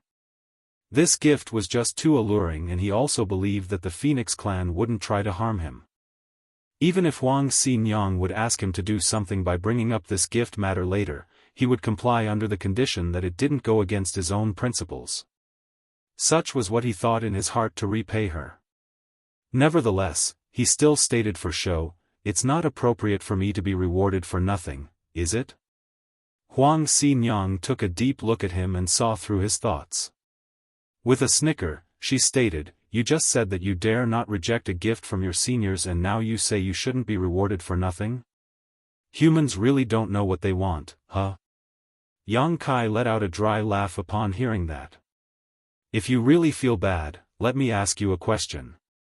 This feather would serve as a reward if you answered me," stated Huang Xinyang. Yang Kai straightened up his position. "Xinyang, please ask. What technique did you use to defeat Ji Lao Sen just now?" As soon as those words left his mouth, Feng Lu Lang looked over curiously as well. Though they were both strong, they couldn't understand how Ji Lao Sen ended up that way. Ji Lao Sen clearly had superior momentum in that confrontation. Moreover, it was incredible that a 7th Order Open Heaven Realm Master was able to effortlessly capture a Grand Dragon who was approaching 50,000 meters twice. It was impossible for a divine spirit to be so vulnerable, let alone someone from the Dragon Clan. Though they were just spectating for fun previously, the defeat of Ji Lao Sen more or less embarrassed both clans. If word of this situation spread, people would start looking down on the divine spirits. "Oh, I did not do anything in particular." Yang Kai was surprised that the Phoenix Clan members brought up the subject first. He thought the Dragon Clan would be the ones asking about it, but since Huang Xinyang brought it up, he did not intend to keep it a secret. In that moment, he suddenly had a feeling that it would have some effect, but he did not know it would have such a strong impact on the Dragon Clan until he tried it. Martial Peak, Chapter 5303, What Benefits? Having said that, Yang Kai extended his right hand, palm down, and with light pressure, a simple pattern appeared on the back of his hand. At first glance, the pattern appeared to be nothing special but a simple circle. However, as soon as the two phoenixes noticed this mark, their expression darkened. The Great Sun Mark. You've been to the chaotic dead territory. Huang Xianxia exclaimed in shock. Feng Lu Lang remained silent, yet his expression twitched non-stop. These two must have identified this mark, otherwise, they would not have reacted in this manner, and Xianxia would not have uttered, chaotic dead territory. This is the mark of the sun's burning light, and this, Yang Kai remarked with a nod. He stretched out his left hand, and with a slight exertion, a pattern appeared on the back of the hand as well. However, this pattern was different from the one on the right hand, and if the pattern from the right hand were to be inserted into the left one, the two should fit exactly, 2 for 1. The Great Moon Mark. Huang Xianxia was at a loss for words. Now, they understood why Ji Lao San was so vulnerable in the face of this individual. Even with Yang Kai just showing them these two marks, the two phoenixes felt breathless, so nothing need be said about Ji Lao San, who had been targeted for suppression. In the beginning, there was chaos. When chaos split apart, Yin and Yang were formed. From Yin and Yang, all divine spirits and living beings were born. The sun's burning light and moon's serene glimmer were regarded as the progenitors of all things and the first ancestors of all divine spirits. With these two marks in hand, no divine spirit could lift their head in front of Yang Kai. It was also the first time he was aware that these two marks had such an effect. The two marks he received from the burning light and serene glimmer had always been utilized solely to condense purifying light. However, as he was facing Ji Lao San just now, Yang Kai felt a heat on the back of his hands and unconsciously activated the marks, which resulted in that unexpected situation. Of course, any form of suppression had its limits. Ji Lao San freed himself from the suppression by pushing himself beyond his limits and summoning his dragon bead. However, doing this would ultimately cause Ji Lao San serious harm, and his dragon bead would have been damaged if Yang Kai did not release him promptly. On top of that, this effect was so pronounced because Yang Kai had been facing a grand dragon. If it had been one of the three ancient dragons, the effect of the marks would likely have been greatly reduced due to the vast gap in strength between him and them. Ji Lao San picked a bad fight, Huang Xianxia grinned bitterly. Even the Dragon Clan would not dare to undervalue Yang Kai with these two marks adorning his hands. There was a huge chance that Ji Lao San would not have his position in the dragon pool this time. The question had already been answered, and Yang Kai now officially owned the long feather that was in his palm. He carefully put it away with the intention of studying it later when he had more free time. The Tao of Space was, after all, the Phoenix clan's bloodline talent, so he might have some unexpected gains. Was this long feather from one of your wings? He inquired once again. Huang Xianxia gave him a sullen look before ignoring him. Yang Kai scratched his head in confusion, then, as he suddenly realized something, he glanced at her back. What are you looking at? Huang Xianxia turned around and glared even more fiercely. To which Yang Kai responded with a wry smile. Huang Xianxia then sighed, sometimes, I am quite envious of you humans. Despite having a short lifespan and a weak body, you have unlimited possibilities. For divine spirits like us, however, we are born with a strong physique and a promising future, but we are incomparable to the human race in many cases. Yang Kai asked humbly, what do you mean? Take you, for instance. You have a Dragon Clan bloodline, so you can cultivate the Tao of Time. Plus, you have quite the talent in the Tao of Space, so you can use both Grand Taos. We Phoenixes, on the other hand, only have the Tao of Space as our sole bloodline talent, so we can't cultivate the Dragon Clan's Tao of Time. Furthermore, though divine spirits don't encounter many challenges throughout our formative years, we will have to go through much more exacting challenges than you humans if we want to reach our highest potential, she replied. Like the Ninth Order Open Heaven Realm? Yang Kai frowned. Huang Xianxia responded with a nod. Even though there aren't a lot of Ninth Order's Open Heaven Realm masters among the humans, there are still more than 100 of them. It is very challenging for us, divine spirits, to cultivate to such a realm. Take the Dragon Clan for example. There is only one divine dragon among the whole clan.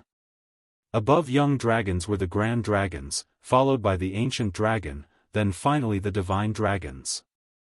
Yang Kai was aware that the dragon source that resided in his body was the Golden Divine Dragon source. This wasn't to claim that he possessed the strength of a divine dragon, as that would be equivalent to a Ninth Order Open Heaven Realm master. Still, his source originated from a Golden Divine Dragon. What's more, it was from a dragon emperor who lived in ancient times. Yang Kai had become aware of this when he entered the Crystal Palace in the Divine Spirit Ancestral Land to cultivate. Theoretically, every Dragon Clan member had the potential to become a divine dragon, but that was only in theory. In reality, there weren't many Dragon Clansmen that succeeded in growing into a divine dragon since ancient times. Furthermore, only the strongest of divine dragons were granted the title of Dragon Emperor. The Phoenix Empress, on the other hand, was the title that corresponded to that title in the Phoenix clan. Yang Kai laughed as he heard Huang Xianxia bemoaning herself and said, "It's not that simple. The vast human population is the reason why there are so many Ninth Order Open Heaven Realm masters. On the other hand, there are only a few members of the Dragon and Phoenix clans. Having one divine dragon is already quite a high ratio. That may be the reason, but given that the divine spirits are rare to begin with, how would we know that it wasn't due to the restrictions of the heavenly way?" Huang Xianxia smiled. Her words made Yang Kai think. Then, Huang Xianxia continued, "You came to me to ask the reason why Ji Lao-san was so hostile to you earlier, right?" This wasn't the first time she had mentioned Ji Lao-san, so Yang Kai immediately recognized that Ji Lao-san was the Grand Dragon who had blocked him before. He thus nodded and said, "I have a guess, but I don't know the specific reason." Huang Xianxia chuckled, "It seems like you're quite the smart one. The reason why Ji Lao-san targeted you was because you took away benefits that belonged to him." "What benefits?" "The Dragon Pool. The Phoenix clan lives in this immortal parasol tree, and the Phoenix nests here will help us strengthen our bloodlines and gain a better grasp of the Tao of space. The Phoenix clan has the immortal parasol tree while the Dragon clan has the Dragon Pool. They are very different existences, but serve almost the same function. A member of the Dragon clan can quickly enhance their dragon vein when they cultivate in the Dragon Pool, saving them a lot of time. However, the Dragon Pool isn't always accessible. The time between each opening is at least a few thousand years, with the last time it opened being 3,000 years ago. Ji Lao-san has been waiting for this day for such a long time, plus it is finally his turn this time.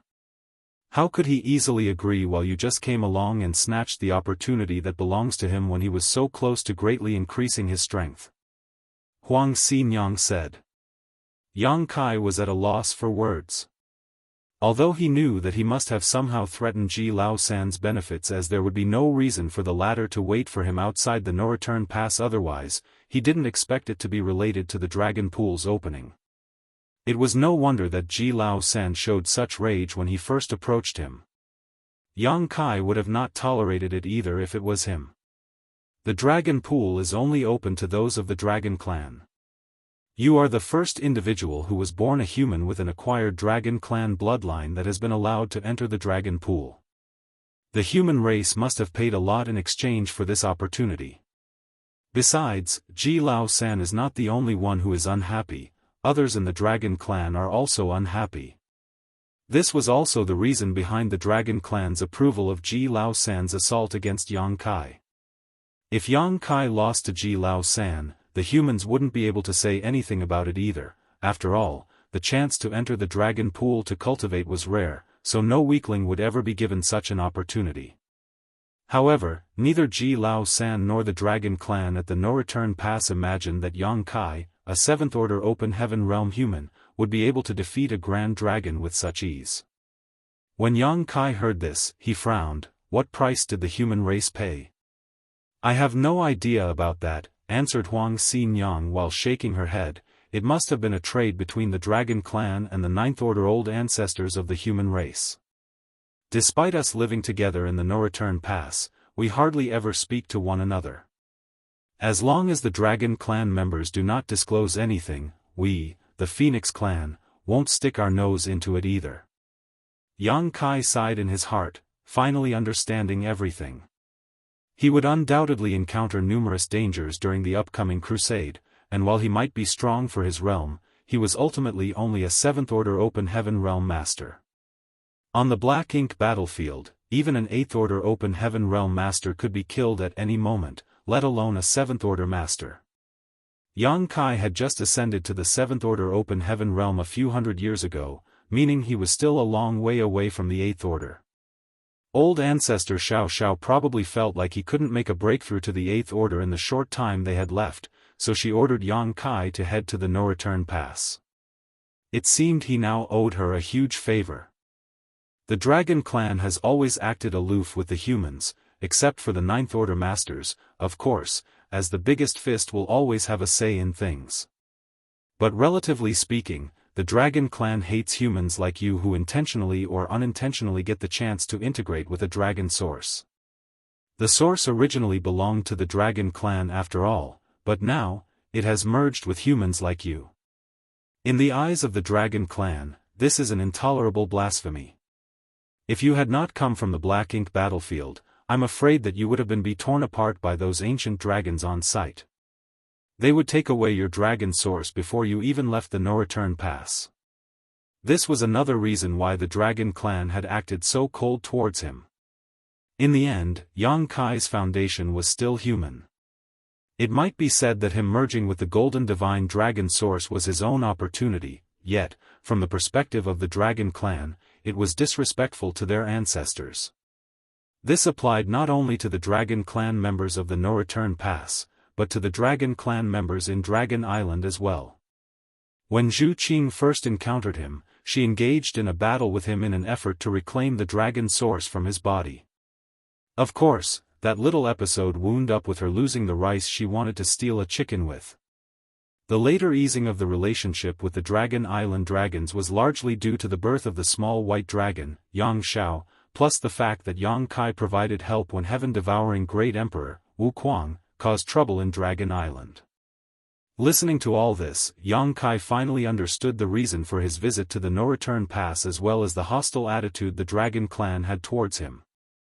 Yang Kai believed his time cultivating in the Dragon Pool wouldn't be simple or peaceful, despite the agreement between the 9th Order Open Heaven Realm Masters and the Dragon Clan.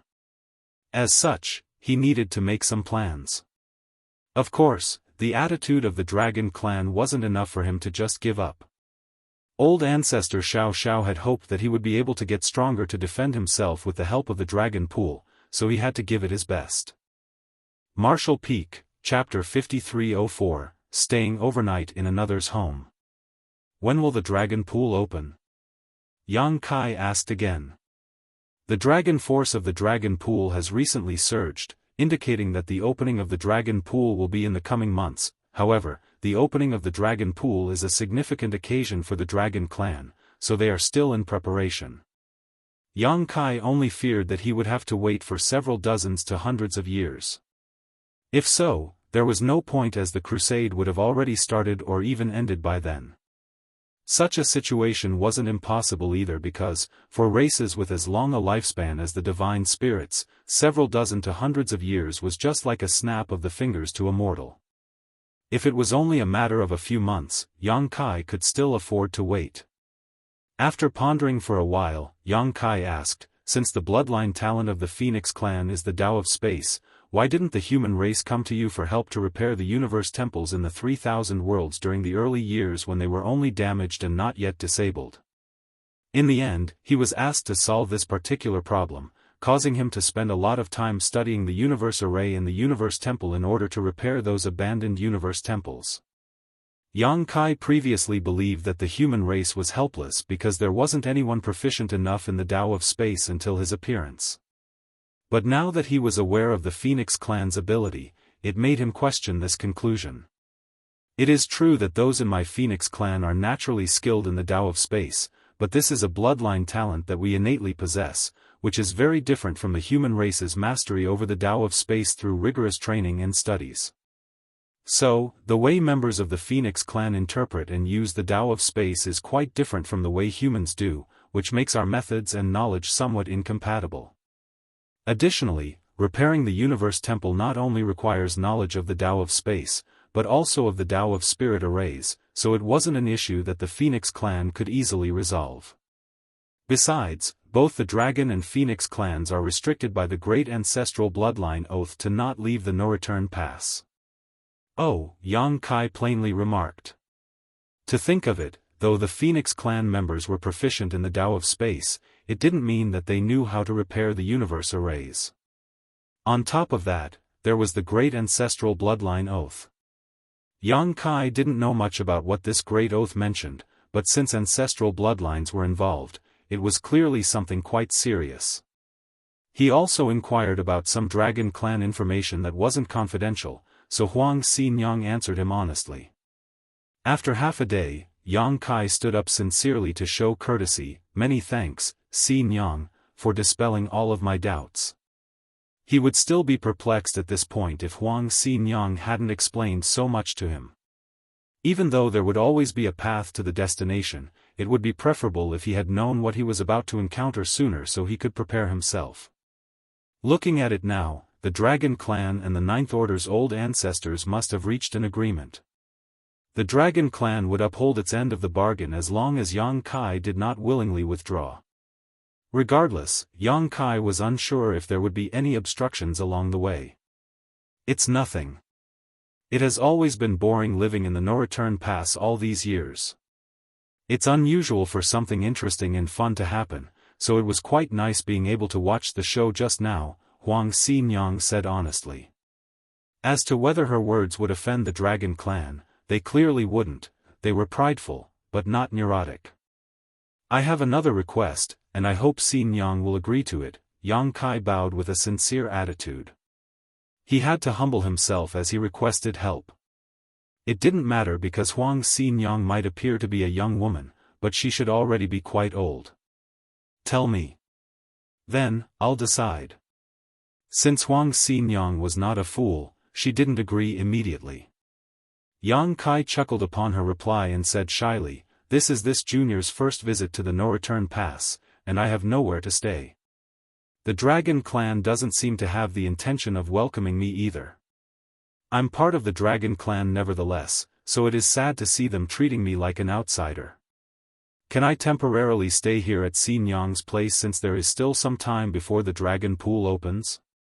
You won't let me live on the streets, will you? You want to borrow a place at my residence?" Wang Lin looked at him and chuckled. "It's not for nothing. Lin, do tell me if you need any help. Or perhaps I can pay for it," added Yang Kai hastily. "What do you have that would benefit me?" Wang Lin spat disdainfully. Putting aside that Yang Kai wouldn't be very wealthy as he was only a 7th Order Open Heaven Realm Master, even if he had anything valuable, Wang Lin might not be interested because divine spirits like her had acquired many great things over the course of their long lives. Yang Kai hurriedly took out a set of yellow and blue crystals and handed them over. "Lin, are these good enough?" He had a lot of wonderful things in his possession, but Yang Kai surmised that the only items that could impress a phoenix were the yellow and blue crystals. After all, these things came from the chaotic dead territory and were the condensed power of Big Brother Huang and Big Sister Lan. The sun's burning light and moon's serene glimmer were the common ancestors of all divine spirits, so these crystals should be quite alluring to the divine spirits. However, he was somewhat unsure as the yellow and blue crystals, which he always regarded as resources to generate purifying light, didn't hold any special meaning to him. He took them out just to give it a try. What surprised him was when Wang Lin saw the yellow crystal and blue crystal, her eyes lit up and she swiftly snatched them up. After some examination, she looked up and asked, "Are these from the chaotic dead territory?" "You're right." Yang Kai gave a big thumbs up to Huang Xinyang. Xinyang's eyes are as sharp as a hawk's. "You have excellent observation skills." Huang Xinyang did not react to his obvious toadying. She put away the crystals as she turned her palm, saying, "Good. You really do know how to show your sincerity. I'll let you temporarily live here." "Many thanks, Xinyang."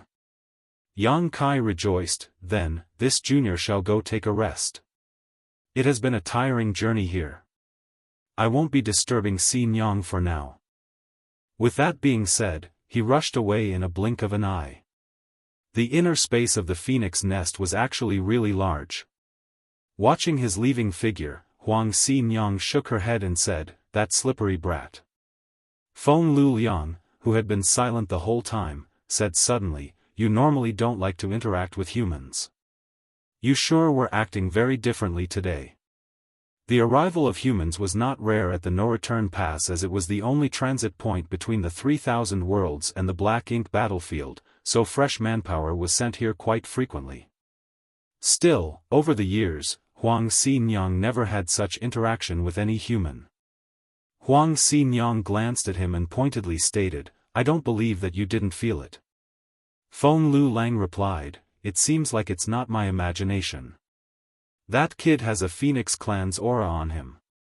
"This is also what I find to be unusual," Huang Xinyang replied with a nod. "He already possesses a dragon source, so he couldn't possess a Phoenix source as well, right? The coexistence of dragon and Phoenix sources in a single body is impossible. It should be that he has recently been in close contact with someone from our clan."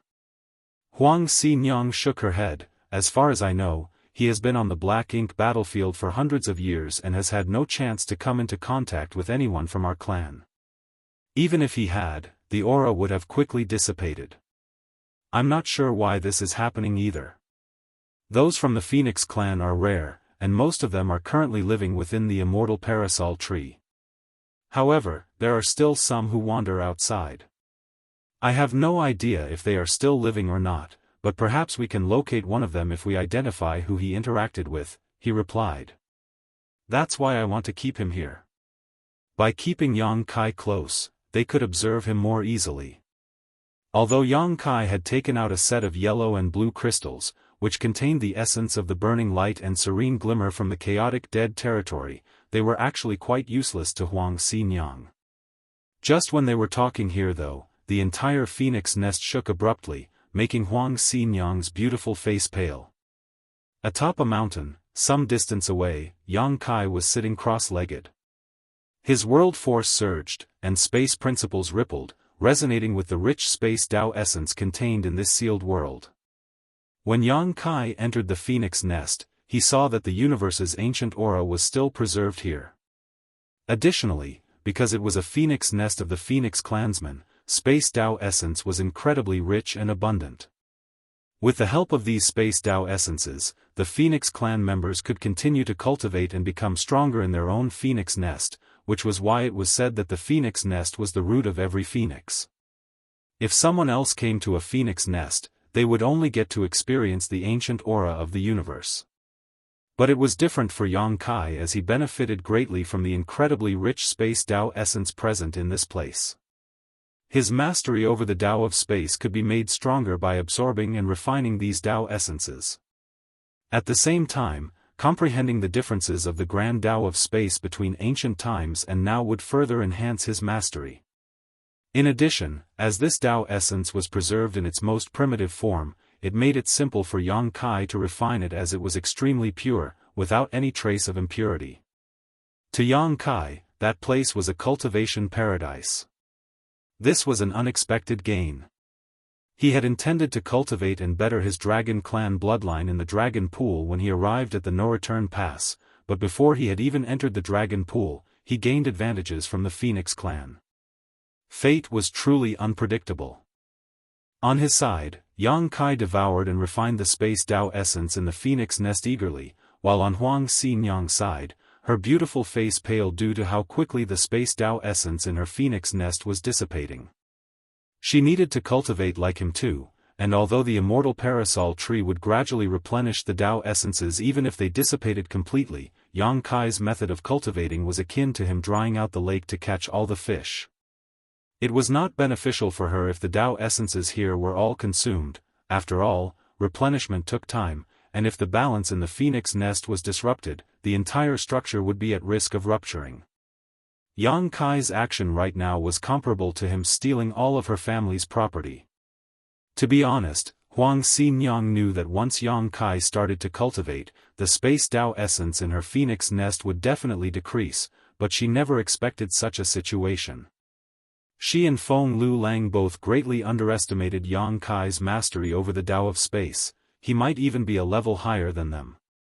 With the suction force emerging from Yang Kai, the phoenix nest experienced a world-trembling shock. Is he even human?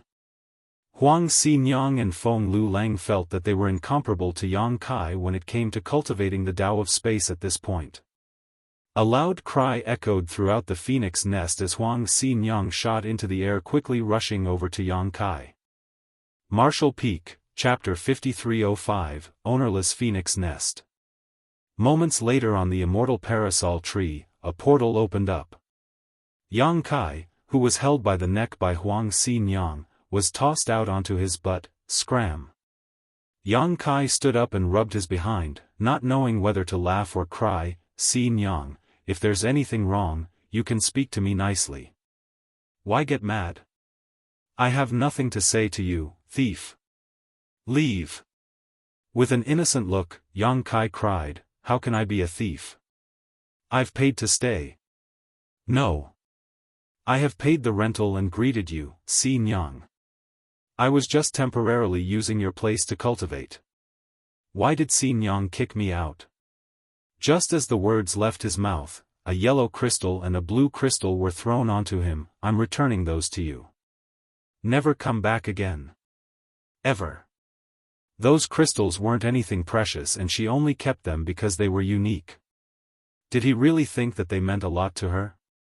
When angered, a phoenix was incredibly strong. Yang Kai's face was also swollen as a result of him not being able to dodge the crystals. And as he saw the portal closing, Yang Kai said anxiously, Yang, I have something to say. I'll stop being so aggressive and be more easygoing when I cultivate. There was no response. Wang Lin had already sealed up the portal to her phoenix nest, fully restricting him from entering. However, Yang Kai could feel minor traces of the portal, and if he tried, he might be able to forcefully break in. But, he would suffer even if he succeeded since the owner no longer welcomed him. Things had changed once again. Yang Kai stood alone on a branch of the immortal parasol tree feeling dejected. Multiple young dragons passing by looked up from below and glared at him, making him even more embarrassed. Though the no-return pass was large, he had nowhere to go after Wang Lin kicked him out. Did he really have to spend his nights on the street? The situation would still be alright if it was only a matter of 1 or 2 days, since he could just walk around and time would fly by, but this was a matter of months. If word of this spread, it would embarrass not just him, but the rest of the human race as well. Moreover, he had just tasted the benefits of a phoenix nest. After merely whetting his appetite, he was kicked out, leaving him craving for more. The phoenix nest was really an excellent place for him to cultivate. According to the levels of mastery he pioneered, his Tao of space was currently at the 8th level, summiting the peak, so if his skill were to ascend to the level above, the 9th level, it would reach shocking history and dazzling the present. Yang Kai believed that when he successfully reached this level, even if he couldn't make a breakthrough with his cultivation, his strength would certainly grow significantly. How could he be content to just let himself be kicked out? There was nothing he could do while standing outside the portal, as no matter how he pleaded, appealed, or vowed to the heavens and earth, Wang Lin was adamant about not letting him back in. After trying for some time, Yang Kai eventually gave up as he still had some shame. At last, he sighed. There had to be a place for him somewhere else. He raised his head and surveyed the surrounding area, and then he leapt and landed on another tree branch. He greeted the void in front of him, Junior Yang Kai greets Senior. This is my first time at the no-return pass and I have nowhere to go. Could you lend me a spot in your precious home to temporarily live in? The void swirled in front of him, followed by the appearance of a portal, causing Yang Kai's face to brighten up. A woman with bright eyes and bright teeth protruded from the portal and looked at Yang Kai with a disgusted expression, scolding, "Go away." Saying so, she immediately retreated, followed by the portal closing. That made Yang Kai terribly embarrassed. Just say no if you're not willing to lend me a place. Why come out and scold me? After appealing his case for some time, Yang Kai approached another branch, gave a respectful salute, and then asked for a place to temporarily live. Due to his proficiency with the Tao of space, it was simple for him to locate the hidden phoenix nests on the immortal parasol tree. However, the Phoenix clan members' attitudes towards him remained essentially the same. If they had a mild temperament, they wouldn't show up at all and just ignored him, allowing him to just yell outside for a bit. As for the hot-tempered ones, they either opened the door to scold him or assaulted him in moderation to chase him away, with no intention of hurting him. Yang Kai realized there was likely no hope of seeking shelter from the Phoenix clan after getting rejected about 7 or 8 times in a row. He was also unsure whether the Phoenix clan had some sort of mysterious way to communicate with each other. Either way, all the Phoenix clan members should have already known what happened between Huang Xianxia and him previously, or they would have no reason to reject him so stubbornly. Borrowing a place to stay for a month or 2 wasn't an issue, the problem was him stealing from the owner while lodging in their home. How would anybody let him inside after learning about such thievery? Now, he was not permitted to enter the Phoenix nest and the Dragon clan did not welcome him. Despite how large the no-return pass was, Yang Kai actually had no place to stay. This was certainly one of the most distressing situations he encountered after so many years of cultivation. Again, he arrived in front of another portal, bowed to salute and asked sincerely for a place. As expected, there was no reaction.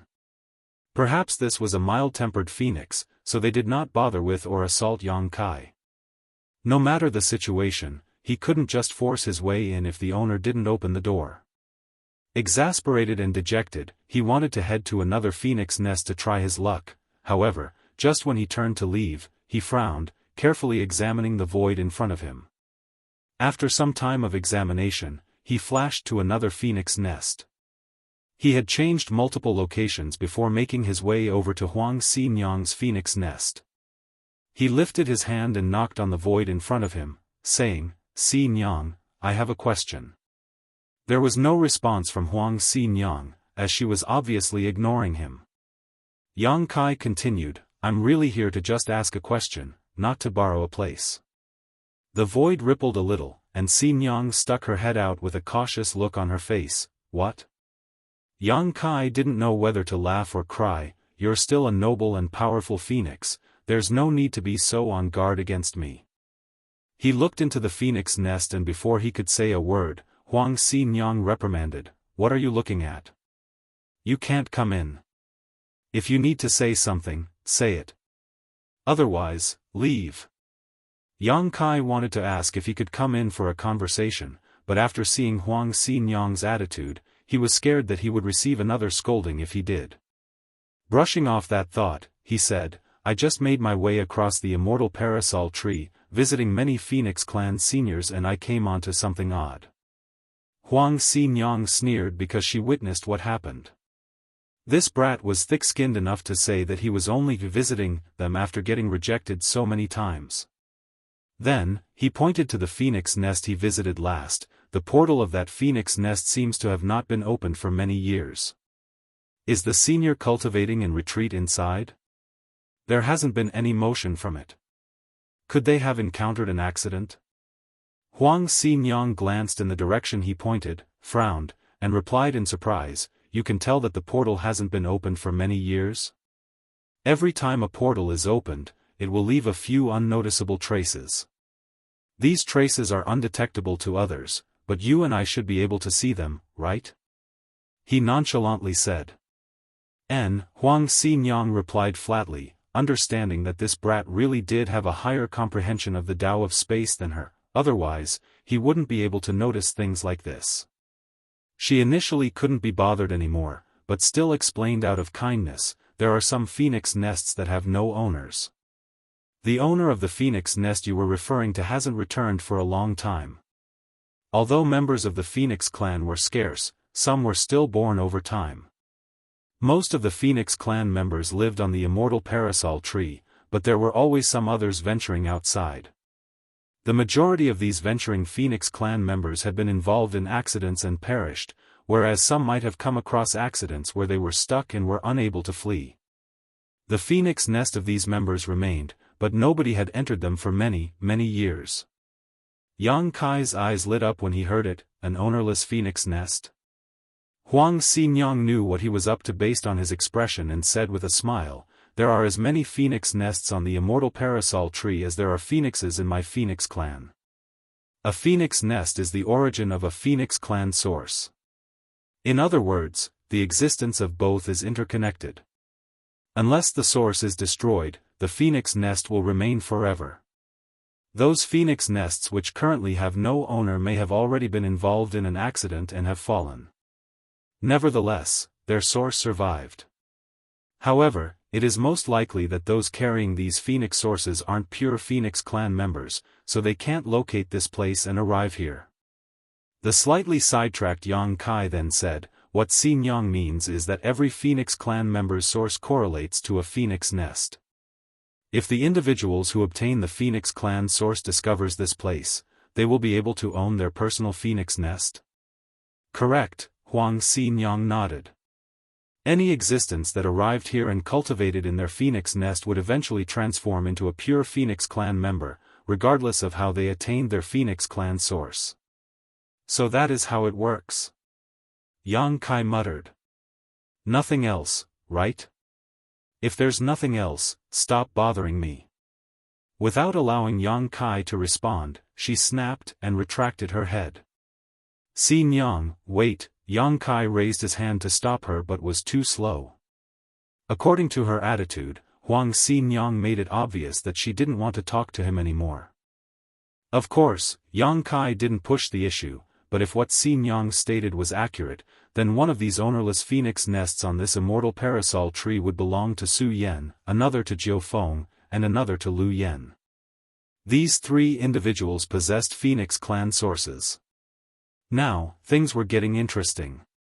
Yang Kai scrutinized his surroundings, then once again arrived at the ownerless phoenix nest.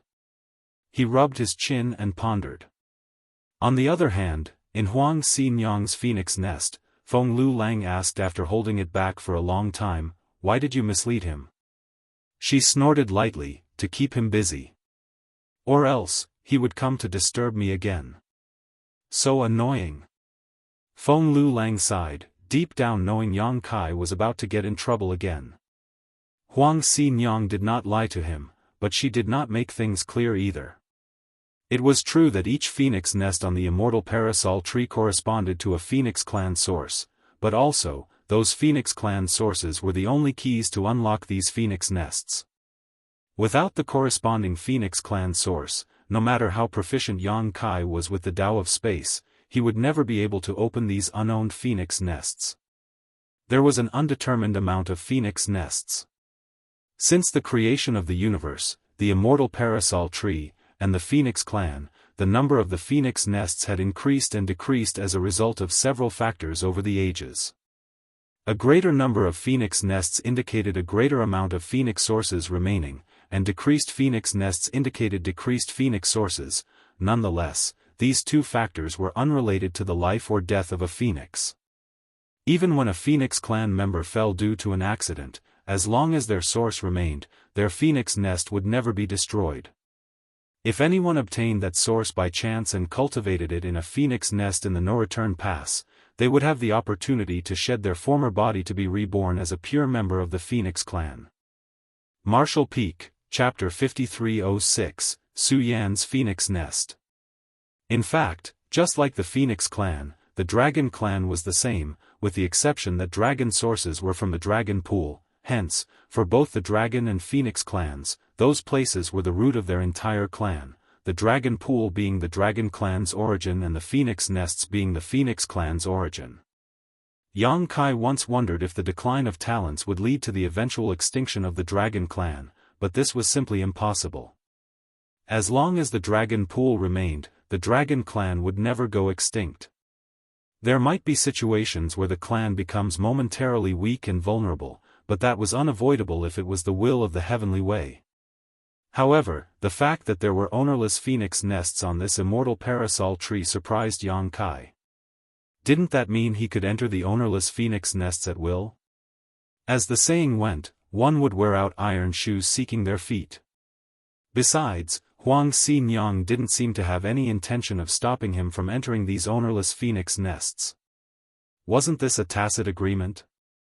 TSK. Xianxia isn't so cruel after all. Her seemingly unintentional words actually pointed him towards a beneficial path. Yang Kai restrained his excitement as he made his way to an unowned phoenix nest. Verifying that the nest had not been opened in many years, he got to work.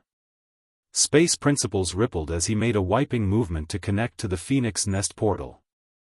Initially, he thought that it wouldn't be that difficult to open this portal because he was already proficient enough in the Tao of space. Besides, this portal didn't have any special barrier to it, making it simpler to access. However, Yang Kai soon discovered that things weren't so simple. The phoenix nest portal indeed had no barrier, and he could also sense that it was right in front of him, but no matter how hard he tried to open it, the portal showed no signs of budging. The phoenix nest's portal seemed to be locked by an invisible force. Yang Kai at first believed that his approach was incorrect, but as the portal remained shut even after several days of trying, he gradually understood the issue. It wasn't that he wasn't proficient enough in the Tao of space, but that the phoenix nest actually had some other requirement in order to be opened. Yang Kai concluded as such because the phoenix nest portal in front of him appeared to be locked by an invisible force and he probably needed the right key to open it. Yang Kai couldn't help but sigh as he recalled what Huang Xianxia said to him and her attitude at that time. He was tricked.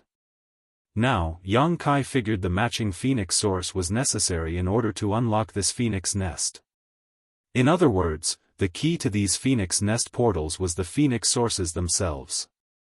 Even though he had a higher mastery over the Tao of space compared to many, he was unable to enter without the key.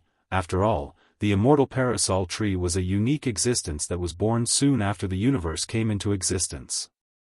It could be said that it was a type of supreme innate treasure. How could anything related to such a treasure be so easily accessed? The hope that was sparked previously was put out ruthlessly, causing Yang Kai to feel dejected again. He would still be fine if he hadn't known the benefits of the phoenix nests for his cultivation. However, not only was he aware, he even got a taste. It was simply a terrible feeling not being able to have access to it anymore. Yang Kai, still a little in disbelief, circled the immortal parasol tree once more, searching for portals that had been closed for a very long time.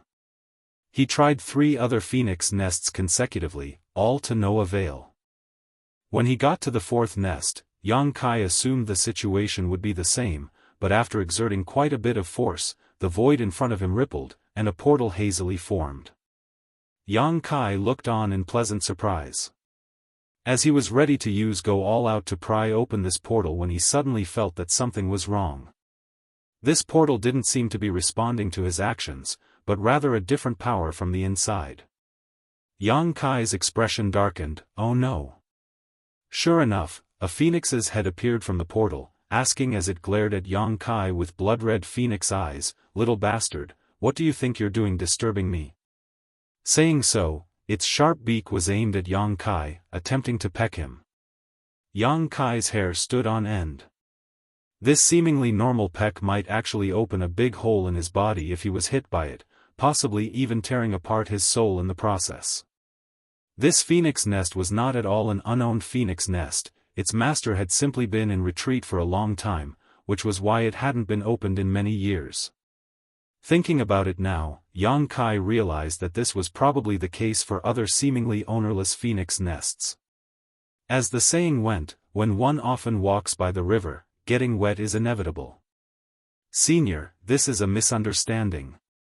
Yang Kai shouted as he pushed his space principles madly, instantly disappearing from where he stood. When he reappeared, he had already 100,000 kilometers away from the no-return pass. However, he was in a mess, quite disheveled at this point. His clothes were torn, and he had a wound on his chest from which golden blood was oozing. On the immortal parasol tree, a cold snort resounded. "Next time, I'll take your life." Then, the phoenix's head withdrew as the portal shut. Now, things were really awkward for Yang Kai. Though he reacted in the shortest time possible and even used space principles in order to escape, the Tao of space was still the grand Tao all Phoenix clan members cultivated. Yang Kai was unable to escape from that peck no matter how he struggled or tried to flee, suffering an injury in the end. Fortunately, it seemed the Phoenix clan had an innately gentle temperament, so the one Yang Kai offended did not have any intention of killing him ruthlessly. If it was the Dragon clan that he had insulted, Yang Kai would likely be locked in a life-or-death battle right now. Inside her phoenix nest, Xing Yang laughed riotously as she watched the commotion, whereas Feng Lu Lang shook his head, thinking that the human would stop causing a commotion after suffering such a loss. After all, Yang Kai had no idea which phoenix nests were unowned and which had simply not been opened due to the owner being in retreat for a long time. But Feng Lu Lang immediately realized that he was wrong. After spending some time outside, Yang Kai changed into a different outfit and casually ran back to the immortal parasol tree to continue what he was previously doing. Feng Lu Lang was speechless. Why is this human so stubborn? The phoenix nests will never open unless the owner's source is present. He should know this already, so why waste time? Still, Yang Kai, who had prior experiences now, started acting more cautiously. He dared not cause a huge commotion even with the phoenix nests that seemed to have no owner, fearing that there would be another phoenix coming out to peck at him. He was currently searching for specific phoenix nests. Despite the size of the immortal parasol tree, there weren't many members of the Phoenix clan. Consequently, there weren't many phoenix nests. There were only roughly 100 of them. In other words, the number of Phoenix clan members was only around 100. This also counted the numerous Phoenix clan sources lost outside. Yang Kai estimated that there were approximately only 40 or 50 members of the Phoenix clan who were still residing on the immortal parasol tree. Still, this was already a huge force considering it was the Phoenix clan. Each mature dragon was equivalent to a high-rank open heaven realm master, and due to their long lifespan and inherited bloodline, they only required time to strengthen themselves to ascend to the level equivalent to the 8th order open heaven realm, without having to go through many risks. A process similar for all divine spirits. Since there weren't many phoenix nests, Yang Kai had little trouble locating all of them, and after 4 hours, he stood in front of a specific one. This was another phoenix nest that had not been opened for many years. If Yang Kai hadn't felt a trace of a familiar aura flowing out of this phoenix nest, he would not have been able to determine whether there wasn't an owner inside or not. It was that familiar aura that confirmed that this phoenix nest was ownerless. Or at least, the owner was not in. This was because the fire phoenix aura coming from this nest belonged to Lu Yen. The phoenix source that Lu Yen owned today dated back to Martial Flame Great Emperor, who had attained the phoenix true fire by chance many years ago. After cultivating with it, Martial Flame eventually ascended to become a great emperor of the star boundary. It was during that period that heaven-devouring Great Emperor, Wu Kuang, had caused chaos. As a result, all the other great emperors of the star boundary fought him in a deadly battle in the Shattered Star Sea. In that battle, Wu Kuang's body was destroyed as a result of his defeat. Along with his death, several other great emperors, namely Azure Sea Great Emperor, Martial Flame Great Emperor, Yuan Ding Great Emperor, and Cyan Lotus Great Emperor perished. That was the time when Wu Kuang overpowered everyone else and ruled like a tyrant. But, in the end, his actions led to public outrage which ultimately got him killed. It was later revealed that Wu Kuang faked his own death, and many years later was resurrected. However, the tale of him using his own power to kill numerous great emperors remained, fascinating all who heard it. No other great emperor had possessed strength on par with Wu Kuang's. After the fall of the martial flame great emperor, the phoenix true fire remained in the Shattered Star Sea. When Yang Kai traveled to the Shattered Star Sea for training, he obtained the phoenix true fire and later gave it to Liu Yan to refine. Consequently, he could easily recognize the aura of this fire phoenix source because he was very familiar with it. The phoenix true fire, strictly speaking, was actually a phoenix source. The aura that was just barely noticeable on the phoenix nest in front of him undoubtedly came from the same source as the phoenix true fire that he gave to Liu Yan. Now that this had been confirmed, Yang Kai could act boldly without having to fear a Phoenix clan member showing up to deal with him. But to his disappointment, despite being certain that Liu Yan was the Phoenix nest's owner, he was still unable to open it. He didn't continue because he knew that the Phoenix nest wasn't that simple to open from previous experience. After half a day of searching on the Immortal Parasol tree, Yang Kai stood in front of another Phoenix nest. If he was not mistaken, Jiu Feng should be the owner of this Phoenix nest. However, he wasn't really sure as he had not interacted with Jiu Feng frequently, so he didn't have a vivid memory of her source's aura. There was a high chance it was, though. He had found Liu Yan and Jiu Feng's Phoenix nest, so what about Su Yan's? There would definitely be a Phoenix nest here that belonged to Su Yan. At this moment, Yang Kai had no hope of entering the Phoenix nest to cultivate and further strengthen his understanding and mastery over the Tao of space, so all he wanted was to find out where Su Yan's Phoenix nest was located so he could help guide her here in the future where she would be able to cultivate with peace of mind. Moments later, as Yang Kai stood on a branch of the Immortal Parasol tree and looked at the void in front of him, he smiled gently. Found it. Su Yan should be the owner of the Phoenix nest in front of him. He was very familiar with that aura. After all, she was his first wife, and their many times of cultivating together had already connected their auras. When Yang Kai arrived here, he almost immediately recognized this Phoenix nest as Su Yan's.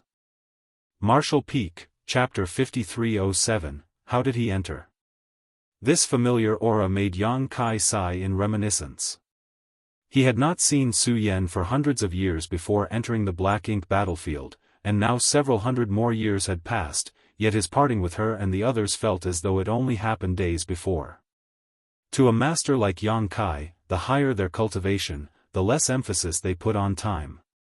Back when he was still young, Yang Kai felt every day was extremely precious, but, as he became stronger, even a simple retreat could take years. His greatest desire used to be to mature quickly and obtain the freedom and strength that came with it, but looking back now, he realized how precious the time when he was a carefree kid was. That was a period of time that could only remain in his memories.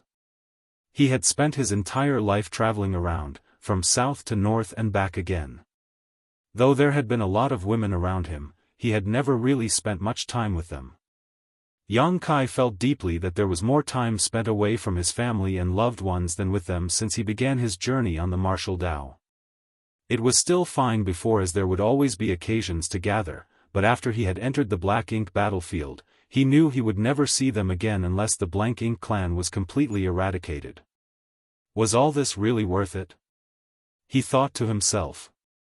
But Yang Kai's expression quickly changed to one of determination. No, it is. The current short separation was necessary to prepare for the long-term reunion afterwards. He would finally be at peace and bring his lovely companions to travel across mountains and rivers and enjoy himself when the battle in the Black Ink battlefield was over. For that reason, he had to become stronger in order to survive. The familiar aura lingered around his fingertips as he extended his hand to touch it, as if he was brushing Su Yan's face. As he reached out, Yang Kai's expression soon filled with shock, which then quickly turned to joy. With a flash, he rushed into the portal in front of him and disappeared. The next moment, two figures appeared on the Immortal Parasol tree together. Both Huang Xinyang and Feng Lu Lang looked at the place where Yang Kai disappeared in extreme disbelief. Xinyang's eyes bulged as she muttered in a hoarse voice, "He went in?" Feng Lu Lang nodded lightly, confirming, "He went in." Xianxia's thoughts were all over the place. How? Feng Lulang had no idea how to reply either, so he just said, just like that. Nonsense. She glared at him. She had been observing Yang Kai, so of course she knew he went in just like that. The point was, how did he get in? That was a phoenix nest. Besides, it was not just any phoenix nest. While the two were talking, more phoenix nests opened up, and figures emerged from the portals, obviously having noticed something. These people were all attractive men and women of varying ages, and they were all staring in the direction of where Yang Kai had disappeared. A woman with a particularly noble and dense aura emerged. She appeared to be 15 or 16 years old on first impression, however, if one paid closer attention, she seemed to be in her early 20s. Strangely enough, after observing her for some time, she suddenly appeared to be in her mid-30s. This woman's age seemed to be a true mystery. She then asked in a soft voice, "Has someone returned to the clan?" Huang Xinyang and Feng Lulang exchanged glances before quickly bowing and explaining everything that had just happened. The group of Phoenix clan members were shocked to learn that a human from afar opened this phoenix nest. What's more, this human was no ordinary human, but rather a human that had refined and fused with a dragon source. The phoenix nest was opened by such a person. This had never happened before. The Phoenix clan members started chattering and demanded that the brat be dragged out of the Phoenix nest and punished. Phoenix nests were the root of the Phoenix clan after all, so no one other than the Phoenix clan members were permitted to set foot inside of them. However, a half-dragon human had now entered one. How could such blasphemy be tolerated? If this Phoenix nest could be opened by an outsider, wouldn't everyone be able to access the other Phoenix nest in the future? Many Phoenix clan's members shared the same thoughts and attitude. In the Immortal Parasol Tree, more than half of the 40 Phoenix clan members supported this plan. The smaller half did not explicitly state their viewpoint, but it was clear that they did not disagree. What they were most concerned about was how this human managed to enter this Phoenix nest. The ability to enter a Phoenix nest indicated that an individual owned a Phoenix source. But, how was it possible that a human who was confirmed to possess a dragon source also had a Phoenix source? Despite the dragon and Phoenix clans being said to coexist, side by side, certain things like their sources could never coexist inside a single individual. This was fundamental knowledge. After countless years of peace and tranquility, the Immortal Parasol Tree became lively because of Yang Kai's unprecedented actions, and almost all the Phoenix's clan members that were able to come out from retreat, came out. The Dragon clan was immediately alerted by the commotion, and many of them throughout the No-Return Pass released their divine sense, immediately understanding the whole story in an instant. The incident shocked the Dragon clan as well. The human who was sent over to take advantage of the Dragon clan had entered a Phoenix nest of the Phoenix clan before even stepping foot into the Dragon pool. Having lived with each other for so many years, how could the Dragon clan not know about the mysteries of the Phoenix nest? They were equally perplexed as to how a bastard who refined a dragon source would be qualified to enter an ownerless Phoenix nest. It had been many millennia since the No-Return Pass had been this lively. Even though masters from the 3,000 worlds would frequently be sent to different great passes through the No-Return Pass, their stays here were always brief. Additionally, due to the authority of the Dragon and Phoenix clan, these humans were also well behaved in the No-Return Pass, not daring to be the least bit presumptuous and always departing with haste. This human, on the other hand, not only embarrassed the Dragon clan when he first arrived, but he also violated the Phoenix clan's sacred home. It made everyone speechless. Phoenix clan's issue, though, was not the business of the Dragon clan, thus, all they did in this situation was observe the commotion. On the Parasol Tree, the Phoenix clan members were filled with rage, especially the young phoenixes that denounced Yang Kai loudly. On the contrary, the older phoenixes soon fell silent, their eyes filled with pensive light. There were many things that the young phoenixes were unaware of, but the older ones had already heard certain stories from their forefathers. The phoenix nest that was opened was not an ordinary phoenix nest, it was a phoenix nest that belonged to a previous generation phoenix empress. After a certain incident, that empress source went missing, its location unknown even now. As such, wasn't the opening of this phoenix nest an indication of something? Even this generation's phoenix empress had shown herself. She was a noble woman who had an extremely dense aura. Her strength was comparable to the Dragon Emperor as well as the Ninth Order Open Heaven Realm humans. It could even be said that a Dragon Emperor and a Phoenix Empress were stronger compared to Ninth Order old ancestors. Without such a master assuming command, they wouldn't be able to maintain the safety and security of the no-return pass throughout the years. But in the end, even with the Empress present, the Phoenix clan members were unable to drag Yang Kai out from the Phoenix nest because they lacked the ability to do so. Though they were Phoenix clan members, they couldn't simply open a Phoenix nest that did not belong to them. In other words, they couldn't really do anything unless the human willingly came out. The Phoenix nest belonging to Su Yan was fully covered with snow and ice, making the whole world snow-white in color. In mid-air, Yang Kai surveyed his surroundings as he admired the beauty and magnificence of this place. This was a world sealed in ice and snow, so it was absolutely freezing.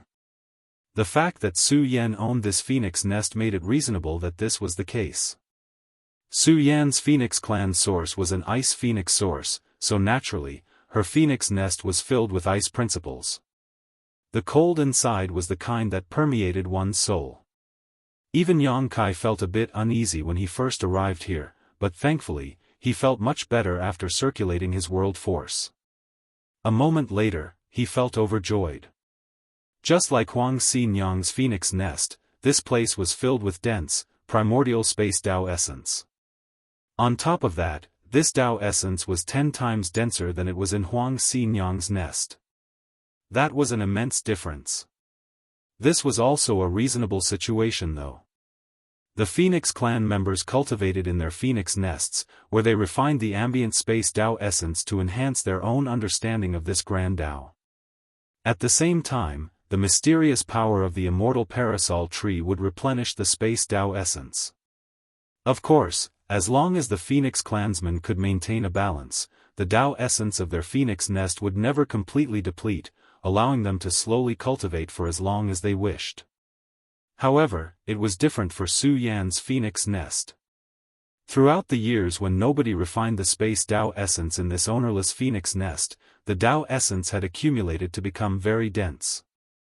This did not apply only to Su Yan's Phoenix nest, but every ownerless Phoenix nest on the parasol tree, with the abundance of Dao essence varying with the years since they became ownerless. If any Phoenix clan member that was roaming outside managed to find their way here and open their Phoenix nest, their strength would undoubtedly increase immensely in a short time. This was a type of reward for returning to one's roots. Right now, this circumstance was a great blessing for Yang Kai. He had got a taste of it at Xinyang's place, but was soon kicked out before he had eaten his fill. The circumstance now here at Su Yan's place was equivalent to serving him a table of delicacies when he was starving. Of course, Yang Kai would want to feast. He didn't fear that this would harm Su Yan in any way since the space Dao essence in this place was dense after countless years of accumulation. As long as he cultivated in moderation, he would not dry out the Dao essence here, which would also be replenished after he left. When Su Yan visited in the future, she could still enjoy the gifts of this Phoenix nest. Yang Kai sat down cross-legged after he found a random ice peak. As space principles rippled, the world resonated and the space Dao essence in this Phoenix nest was quickly absorbed by him. Refining this incredibly pure and ancient Dao essence was of enormous advantage to Yang Kai's comprehension of the Grand Dao. On top of that, it helped him understand the differences between the ancient and current Grand Dao of space, which was also extremely beneficial. Yang Kai already caused quite a commotion at Xinyang's place, but now he caused a bigger one in Su Yan's place. He seemed to have transformed into a bottomless abyss, incessantly swallowing the ambient space Dao essence. Consequently, he felt that he gained a deeper, broader sensibility of the Dao of space. Marshall Peak, Chapter 5308, Why Are You All Here? Though there was no one to guide Yang Kai as he cultivated in the phoenix nest, the primordial Dao essence was the best teacher. By consuming and refining these Dao essences, he was able to reflect, identify his weaknesses, and eliminate the bad while retaining the good. His mastery of Dao of space increased rapidly. A few months flew by quickly.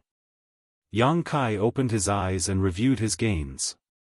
He didn't achieve a breakthrough, but his mastery of the Dao of space had evidently been enhanced, and this enhancement of his grand Dao improved his strength too. By just lifting his hand, Yang Kai could feel the quivering motion of the void around him. Yang Kai remained as tranquil as an ancient well, though such a result was certainly pleasing to him. Cultivating in this phoenix nest for a few months was far more beneficial to him than cultivating outside for many years. The only thing that saddened him was that despite greatly enhancing his comprehension of the Dao of space, he didn't seem to have any signs of breaking through to the next level of mastery.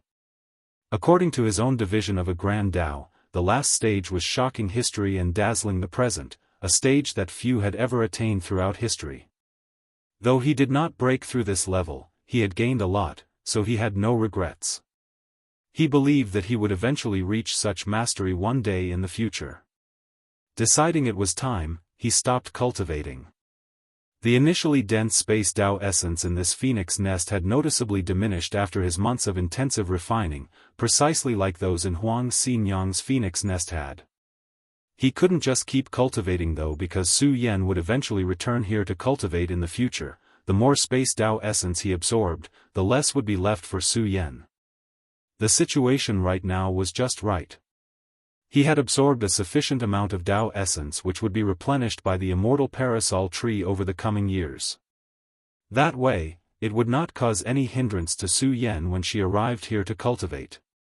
Moreover, Yang Kai also believed that it was pointless for him to keep cultivating as he couldn't break through to the final level of mastery simply by absorbing the phoenix nest space Dao essence.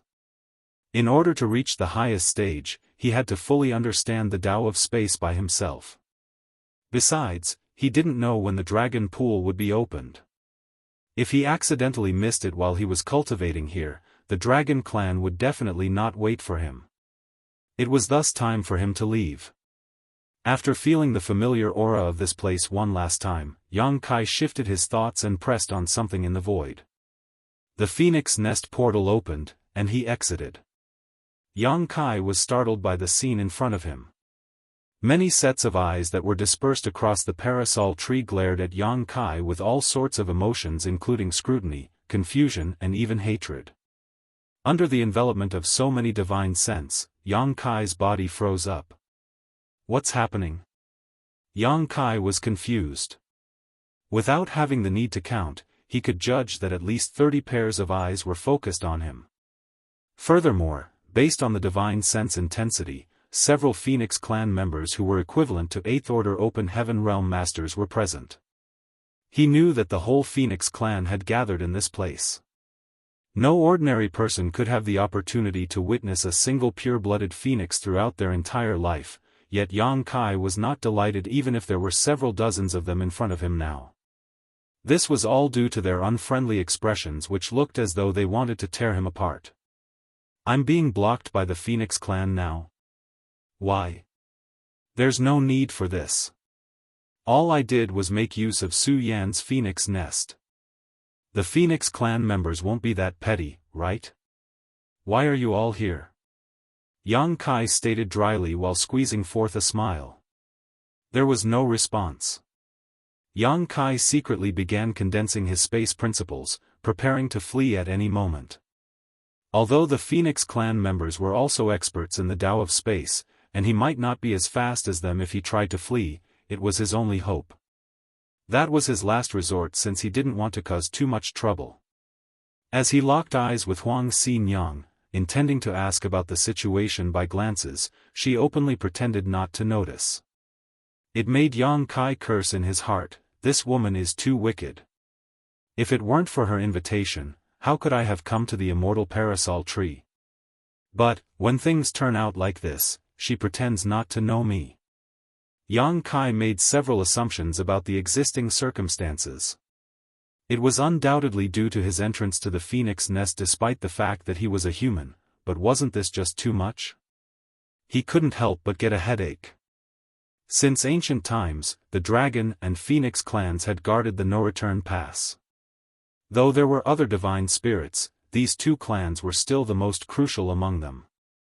The dragon clan wasn't very pleased with him already, so if he offended the phoenix clan as well, he might have no way out. What now?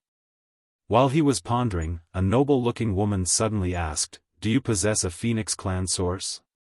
Although he did not feel any kind of pressure or intimidation from this woman as he turned to face her, Yang Kai felt a kind of pull from her deep stare, as though his very soul was about to be pulled from his body. Under such a gaze, any lies or deceptions would be seen through and extremely disrespectful. Yang Kai's heart trembled a little, knowing that this woman was not someone he should provoke. She had no intention to coerce him, but her strength was so great that even a simple gaze and question was enough to feel stifling. He had experienced a similar feeling from a few other individuals before, and all of which were old ancestors. "Senior, you are?" he asked, though he already had guessed it in his heart. Following that, Wang Lin, who finally showed some righteousness, explained, because she was aware that Yang Kai was not well versed with the Phoenix clan, "This is the current clan head of my Phoenix clan." The Phoenix clan head was naturally just a title, similar to the clan head of the Dragon clan. Yang Kai quickly bowed to salute, "So it is Madam Clan Head. I apologize for my rudeness." The Phoenix clan head nodded lightly and frowned as she said, "Though you have the aura of our clan, you don't seem to carry a Phoenix clan source." Yang Kai replied honestly, "Madam, this junior does not have a Phoenix clan source." "Then, have you come in contact with a Phoenix clan member before this?" she asked again. Yes, Yang Kai was secretly at a loss for words. It had been hundreds of years since he was in contact with a Phoenix clan member, so how were these phoenixes even able to sense that? Were the Phoenix clan members' noses that sensitive, or did they have any other methods to tell? Yang Kai was unaware that Wang Lin had invited him for a conversation at the Phoenix nest only because she could feel a phoenix's aura in him. Otherwise, how would any Phoenix clan member allow a random stranger to enter their Phoenix nest, given their haughty character? Even the Dragon clan members that were living in the no-return pass with them wouldn't get such treatments. How is the individual you came in contact with doing right now? The Phoenix clan head asked once again. Yang Kai thought for a while before replying, "She is doing well and should currently be cultivating in the divine spirit ancestral land." "The ancestral land," she muttered softly, with a hint of nostalgia on her face. The ancestral land was something long not mentioned by both the Dragon clan or the Phoenix clan. Ever since they took charge of the no-return pass, they had never visited the ancestral land. It appeared to be some sort of fate that a Phoenix clan member entered the ancestral land to cultivate. In the no-return pass, the Dragon and Phoenix clans were somewhat aware of some of the secrets of the ancestral land. "Is she a human?" The Phoenix clan head continued to question. Most of the Phoenix clan sources left outside were found and refined by humans. If the source could be integrated, then their bloodline would slowly be altered. In addition to that, if they were strong enough and had enough opportunities, they would be able to arrive at the no-return pass and cultivate in a phoenix nest on the immortal parasol tree, allowing them to shed their former body and be reborn as a pure-blooded phoenix. Of course, this did not solely apply to the human race. Any other being with a pure enough Phoenix clan bloodline could easily refine and fuse with a Phoenix clan source. Indeed. Are you close with her? If it wasn't for this reason, that person's aura wouldn't linger on him. She is my wife. Yang Kai scratched his cheeks shyly. Wife, the Phoenix clan head was startled for a moment. Though the Phoenix clan structure was different from the human races, she could somehow understand the meaning of the term wife. A woman with a Phoenix source became the wife of a man with a dragon source. This type of occurrence had hardly happened throughout history. Both the Phoenix clan and the Dragon clan were equally arrogant. What was more was that there were not many sources of these two clans left outside. Have you both bonded? The Phoenix clan head asked again. Yang Kai's face blushed. This woman, how could words like that leave her mouth? How am I supposed to answer that? Furthermore, wasn't it normal to perform such acts as partners? Why does she have to ask about everything? Yes, he murmured in response. This time, many members of the Phoenix clan were unable to control their anger, especially those who had previously been glaring at Yang Kai, were now much more furious with murderous intent blazing in their eyes. If it wasn't for the clan head being there, they might have already jumped out to murder this brat who sullied the purity of the Phoenix clan. With an expression that indicated she had now fully understood the situation, the Phoenix clan head said, "No wonder you can open her phoenix nest." As they had bonded with each other, their auras naturally mixed. As a result, the aura of the woman's phoenix source lingered on Yang Kai's body, which was enough to gain the approval of the phoenix nest, allowing him to enter. Of course, if enough time passed and the aura faded or dissipated, the phoenix nest would not be accessed so easily. It could only be said that the Phoenix clan member aura that lingered on Yang Kai was just enough to get the approval of the phoenix nest. After listening to the Phoenix clan head's words, Yang Kai suddenly understood too. "Senior, you mean that the reason why I could enter the phoenix nest is due to the remnants of my wife's aura?" She nodded lightly. "There is no other explanation than this." Yang Kai nodded in agreement. In fact, he had made a guess when he entered the phoenix nest, but he wasn't that concerned about it because he was just too happy at that moment. This woman's words had just helped to confirm his initial suspicions. Otherwise, it wouldn't make sense for him to be able to enter Su Yan's phoenix nest but not Lu Yan's or Jiufeng's. Putting Jiufeng's aside, as Yang Kai rarely interacted with her, he had actually quite often been together with Lu Yan. The only thing he lacked with her was the interchanging of auras. In that case, it was all thanks to Su Yan that he managed to enter the phoenix nest. The ancestral land, the Phoenix clan head murmured softly again. She would not have paid it any minded if she didn't know the whereabouts of other Phoenix clan members, but now that she knew there was one cultivating in the ancestral land, she felt it was time to find a way to bring her home. Marshall Peak, Chapter 5309, Source and Bloodline. The Phoenix Empress didn't linger for long, and after inquiring as to how Yang Kai was able to access the Phoenix nest, she turned and left. The majority of the Phoenix clan members were cold and aloof. Typically, they cultivated by themselves, without minding others' business. There were very few members who enjoyed being nosy like Huang Xinyang. There wouldn't be as many Phoenix clan members coming out to investigate if they hadn't noticed the odd occurrence in a phoenix nest. Meanwhile, Yang Kai was panicking. With the Phoenix clan head's presence, these Phoenix clan members dared not cause any trouble. At most, they would just glare at him. However, if she left, Yang Kai guessed that he would be in for a lot of pain, judging by the posture of these phoenixes around him. He just couldn't understand how he had offended them. Usually, he could use his magnificent space secret techniques against the Black Ink clan, but in the face of the Phoenix clan, that might not be useful. So, before the Phoenix clan had stepped into her phoenix nest, Yang Kai shouted, "Senior, please wait a moment. I have something to ask about my wife." The woman turned around in confusion. "What do you have to ask?"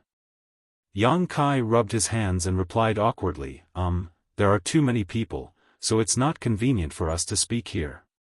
Could we find a private place to speak, senior?" The Phoenix clan head looked at him with a tiny smile on her face, aware of his intentions. Yet, she didn't think he was timid or a coward, as anybody would be afraid if they were glared at by so many phoenixes with hostile intents. It was already quite the smart move, being able to quickly think of a solution to save himself in a situation like this as a seventh-order human. Though the Phoenix clan members wouldn't kill him, beating him black and blue was a possibility. Thus, she nodded lightly and said, "Follow me." Without having to perform any action, a portal appeared in the void, followed by her entering it. Yang Kai was overjoyed and he hurriedly followed her. As he made his way through the crowd around him, he couldn't help but smile and say, "Excuse me. Excuse me." The phoenixes didn't stop him, as it was clear that the clan head was offering him shelter. If they made the situation difficult for him, it would be the same as not respecting the clan head. Consequently, they could only give way, even though they felt tremendous indignation. Moments later, Yang Kai entered the portal as well. Huang Xianxia, who watched from start to finish, sneered, "He's quite the bold one." Yang Kai's situation was somewhat related to her, so she initially wanted to invite him to her phoenix nest to hide from the Phoenix clan members temporarily, but who knew this brat was bold enough to seek help from the clan head herself. He really doesn't see himself as an outsider here. Meanwhile, Feng Lu Lang, who was standing next to Xianxia, frowned slightly. "He's too sly. I don't like him." The setting of Su Yan's phoenix nest and the current Phoenix clan head's phoenix nest were polar opposites. This place was scorchingly hot as dense fire principles filled the air. Yang Kai instantly understood that the current generation leader of the phoenixes was a fire phoenix. He was still surveying the surroundings as he followed the Phoenix clan head into the phoenix nest when she asked, "Is there really something you wish to ask, or was that just an excuse?" In a more serious manner, Yang Kai replied, "I actually do have something to ask." In the previous moment of crisis, he didn't give it much thought because all he wanted to do was to use the status of the Phoenix clan head to escape, but now, he genuinely had a question. She nodded lightly, "Go on." Yang Kai then stated, "Xianxia explained to me something about the Dragon Clan and my position there as a human with a dragon source. This junior would like to know what mindset the Phoenix Clan has in such circumstances. Does the Phoenix Clan also think that other races do not deserve the Phoenix Clan source, and should be marginalized if not eliminated?" Upon hearing that, she did not answer his question but instead asked, "Do you know where both the dragon and Phoenix sources are from?" Yang Kai thought for a while and answered, "Xianxia said that Phoenix Clan sources are born from Phoenix nests. There are as many Phoenix Clan members as there are Phoenix nests. As for the Dragon Clan, do they come from the Dragon Pool?" No one had told him about the origin of the dragon sources, but since the Dragon Pool was the root of the Dragon Clan, it was not surprising that Yang Kai thought of it this way. The Phoenix Clan head nodded, "Not bad. A Phoenix source originates from a Phoenix nest, whereas a dragon source comes from the Dragon Pool. This is one of the reasons our two clans are hailed as leaders of all divine spirits. Both dragons and phoenixes are extremely strong and their numbers are quite large as well. Of course, this is in comparison to other divine spirits. Since you are a 7th order open heaven realm human, I believe you have also come into contact with other divine spirits, but have you met a divine spirit clan that is as numerous and powerful as the Dragon Clan?" Yang Kai shook his head. Although the divine spirits he encountered couldn't be counted as many, they were unquestionably not few as well. For example, Zhu Jiuyin and Shan Qing Luo were the only two members of the Heavenly Moon Demon Spider clan he knew of. Then there was the Mia Meng mother and her son pair. The divine spirits he saw in the Grand Ancient Ruins boundary appeared mostly as individuals. There might be more of them, likewise, there were likely to be clans that he hadn't noticed.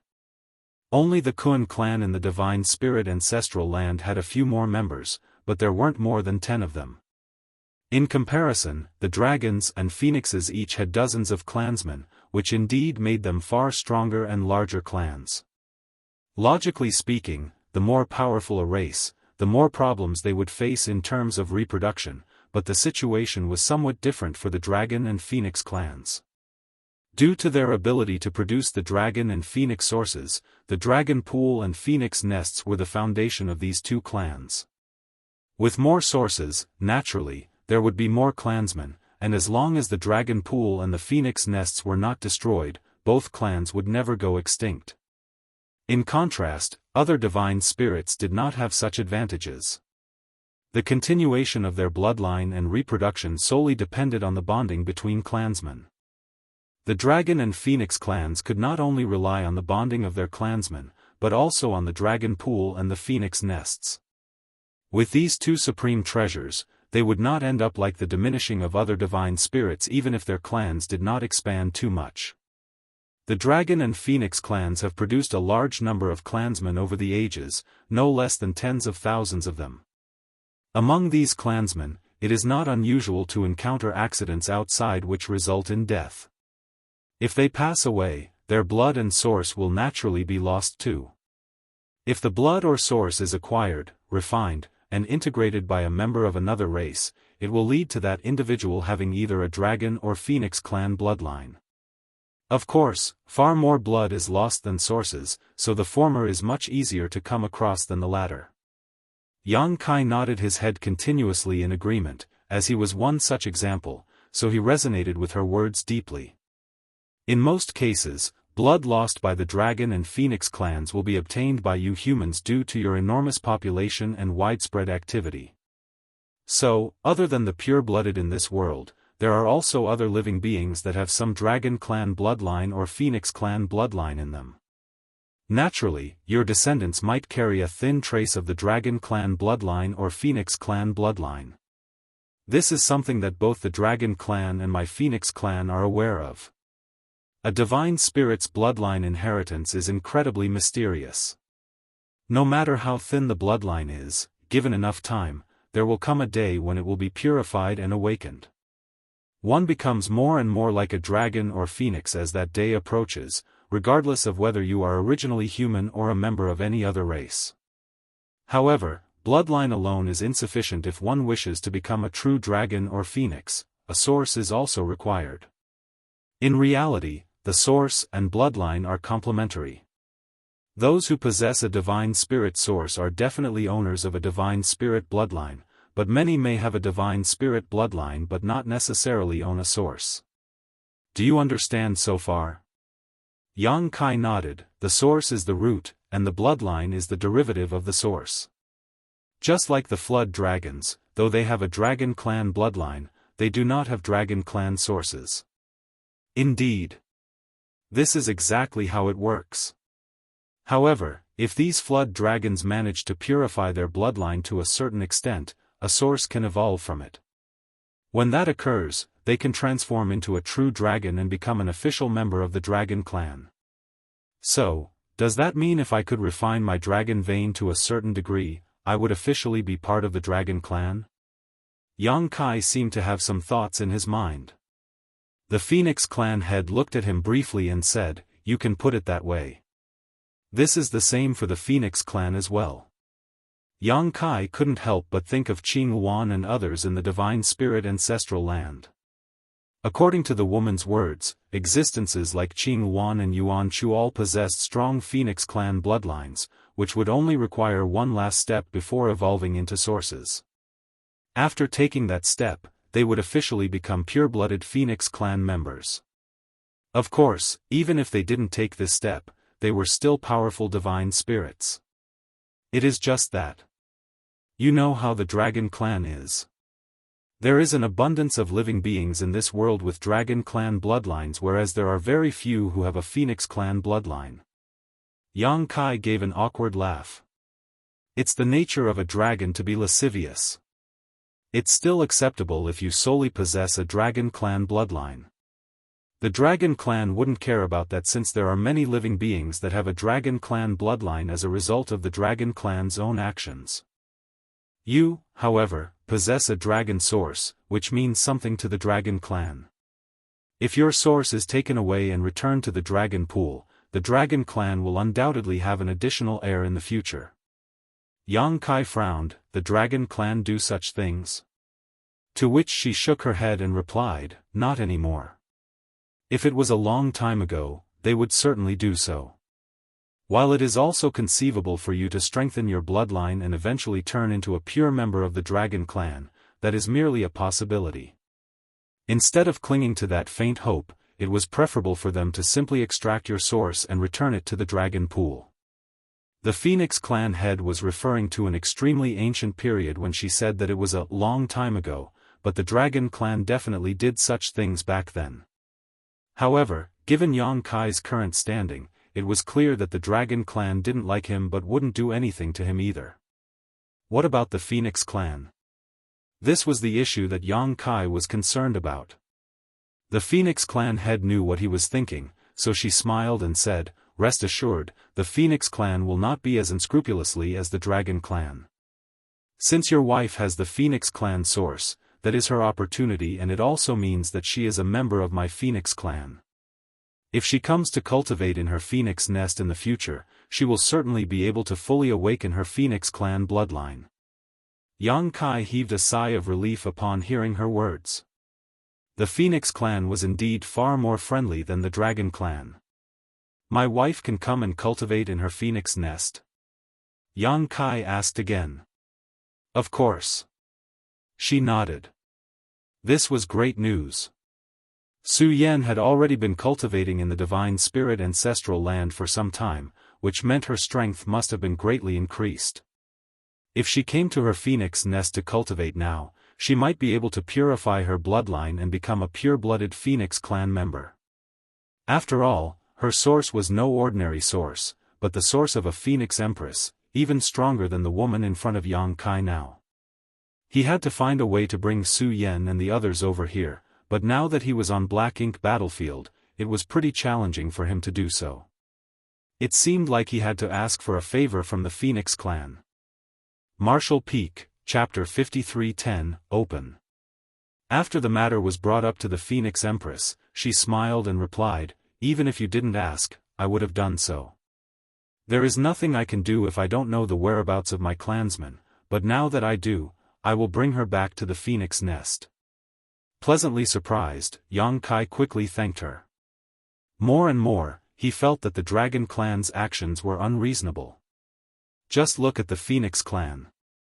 The Phoenix clan head herself had already made plans to fetch Su Yan, who was still currently in the ancestral land. Whereas for Yang Kai, he came all the way here, just to almost get punched by a member of the Dragon clan upon his arrival at the no-return pass. It was just too much. She smiled and remained silent. She did not lie when she spoke earlier. She indeed sincerely wanted to fetch the human with the Phoenix clan source back to the Phoenix nest to cultivate, hoping that she would be able to purify her bloodline and transform into a pure-blooded phoenix. One thing, though, was not mentioned. If that human was unable to become a pure-blooded phoenix, she would have to spend her entire life in the Phoenix nest until she died. It was impossible for the Phoenix clan to allow their sources to be leaked out anymore, so this was also a way for them to retrieve and retain them. Su Yan would be one of them if she had the ability to transform into a pure-blooded phoenix. If not, her source would remain in the Phoenix nest to produce new clansmen after Su Yan passed away from old age. Within a few days, the dragon pool will open, and there will certainly be battles. Are you prepared? The Phoenix clan had abruptly shifted the topic out of concern that Yang Kai would figure out the Phoenix clan's hidden intent.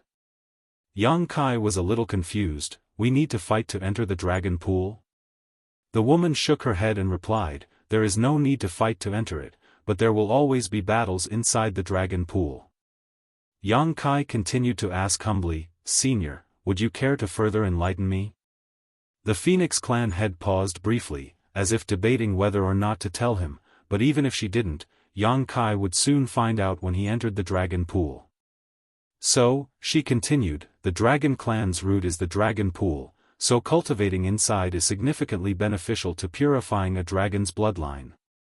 This results in the dragon clan members battling for the few available slots every time the dragon pool is accessible. There was a limited number of spots available in the dragon pool. No one told Yang Kai about this before, but he had guessed it himself, otherwise, Ji Lao San would not have blocked him on his way to the no-return pass.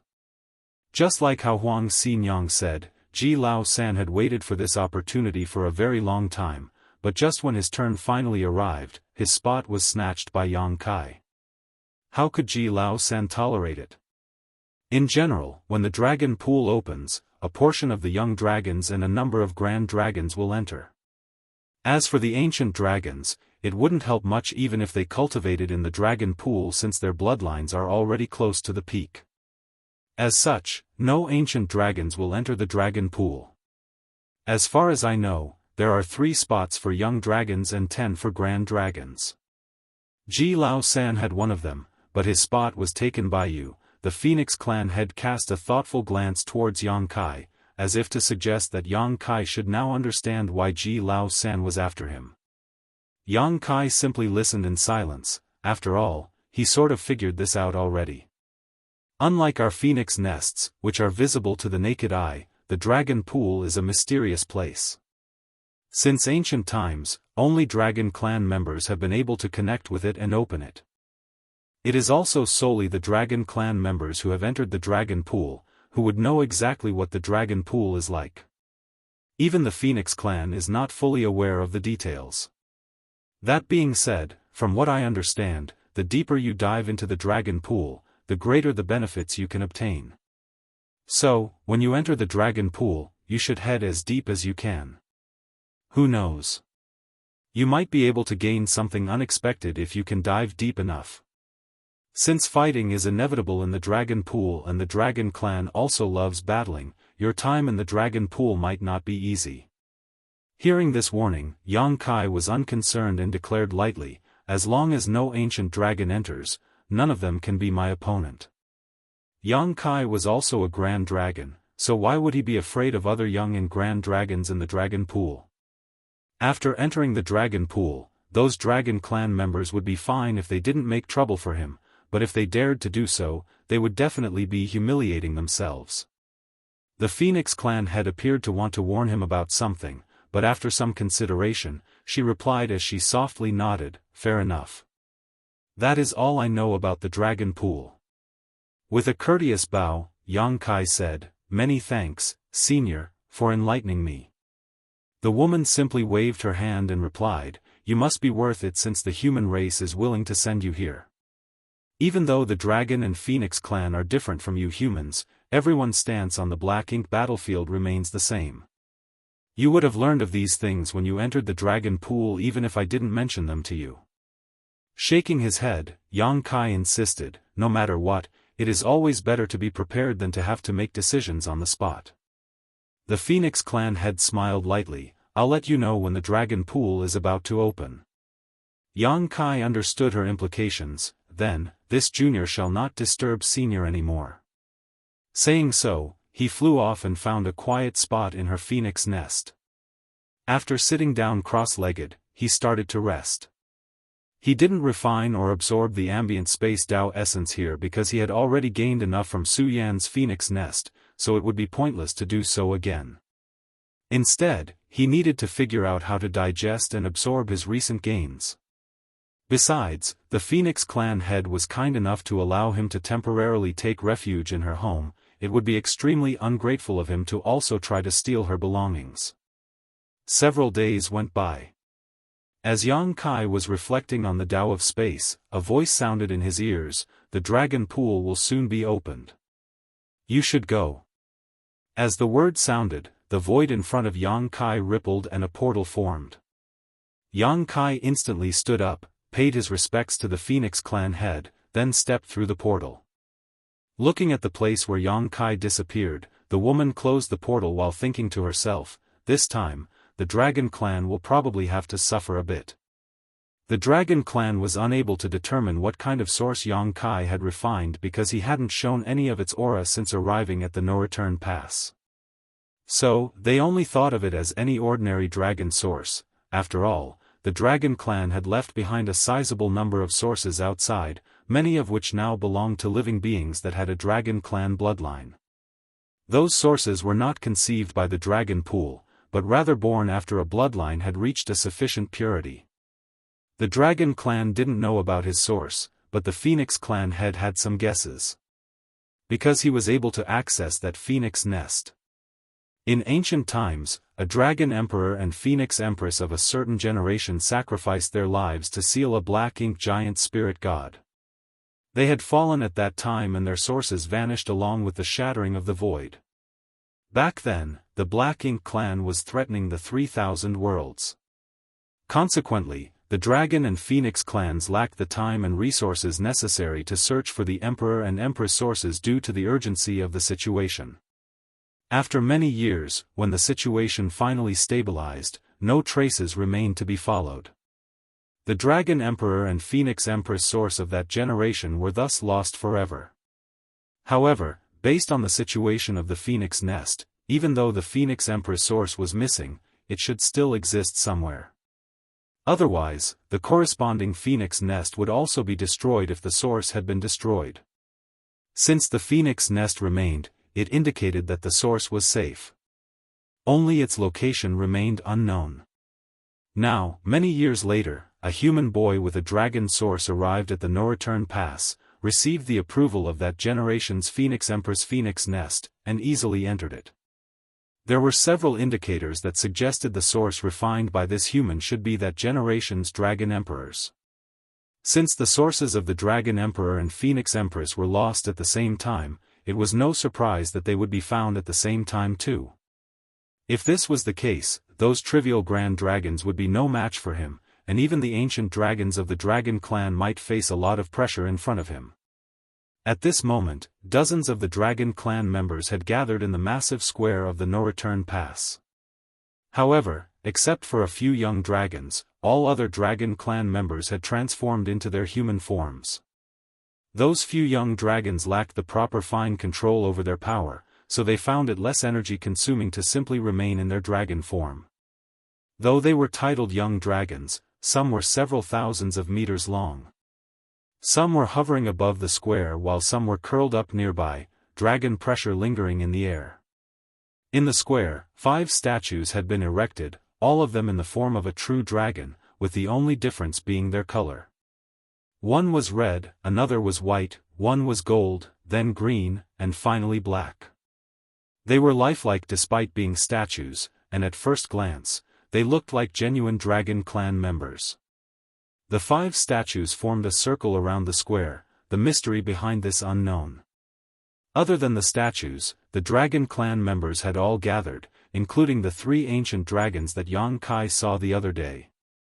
When Yang Kai approached, the Dragon clan members seemed to be making some preparations, and the 3 ancient dragons were each murmuring something. There was no room for any mistakes because the opening of the dragon pool was a huge affair to the Dragon clan. Yang Kai didn't stand on ceremony at all, flying straight over to Ji Lao San after a quick glance around and asking, "I'm not late, right?" Ji Lao San was concentrating when he heard the voice. As he turned his head to see that it was Yang Kai, his expression darkened with rage. When Yang Kai first came to the no-return pass, Ji Lao San was humiliated by him.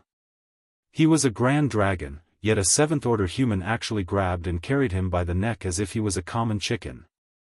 His dignity was fully swept away under the attention of all the Dragon clan and Phoenix clan.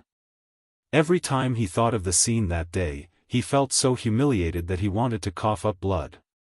Today's unexpected encounter with Yang Kai was just like meeting an old enemy face to face. He was so enraged that he almost transformed into a grand dragon to fight it out with him again. Fortunately, he understood that now was not the time to act impulsive, so he kept his temper under control, snorted bitterly, and disregarded Yang Kai directly. Despite being rebuffed, Yang Kai acted like he and Ji Lao San were close friends and he chatted non-stop, "Your brother Ji, right? We've met before. Could you tell me what to look out for when entering the dragon pool? This is my first time, and I don't even know what to do after entering dragon pool. If brother Ji knows something, please teach me a thing or two." Ji Lao San gave him a cool look while remaining silent. Yang Kai then continued with pursed lips, "Brother Ji, you are a Dragon clan member after all. You wouldn't be that petty, right? The previous occasion was really a minor misunderstanding, why take it personally? If nothing works, I am willing to be carried by the neck by you once."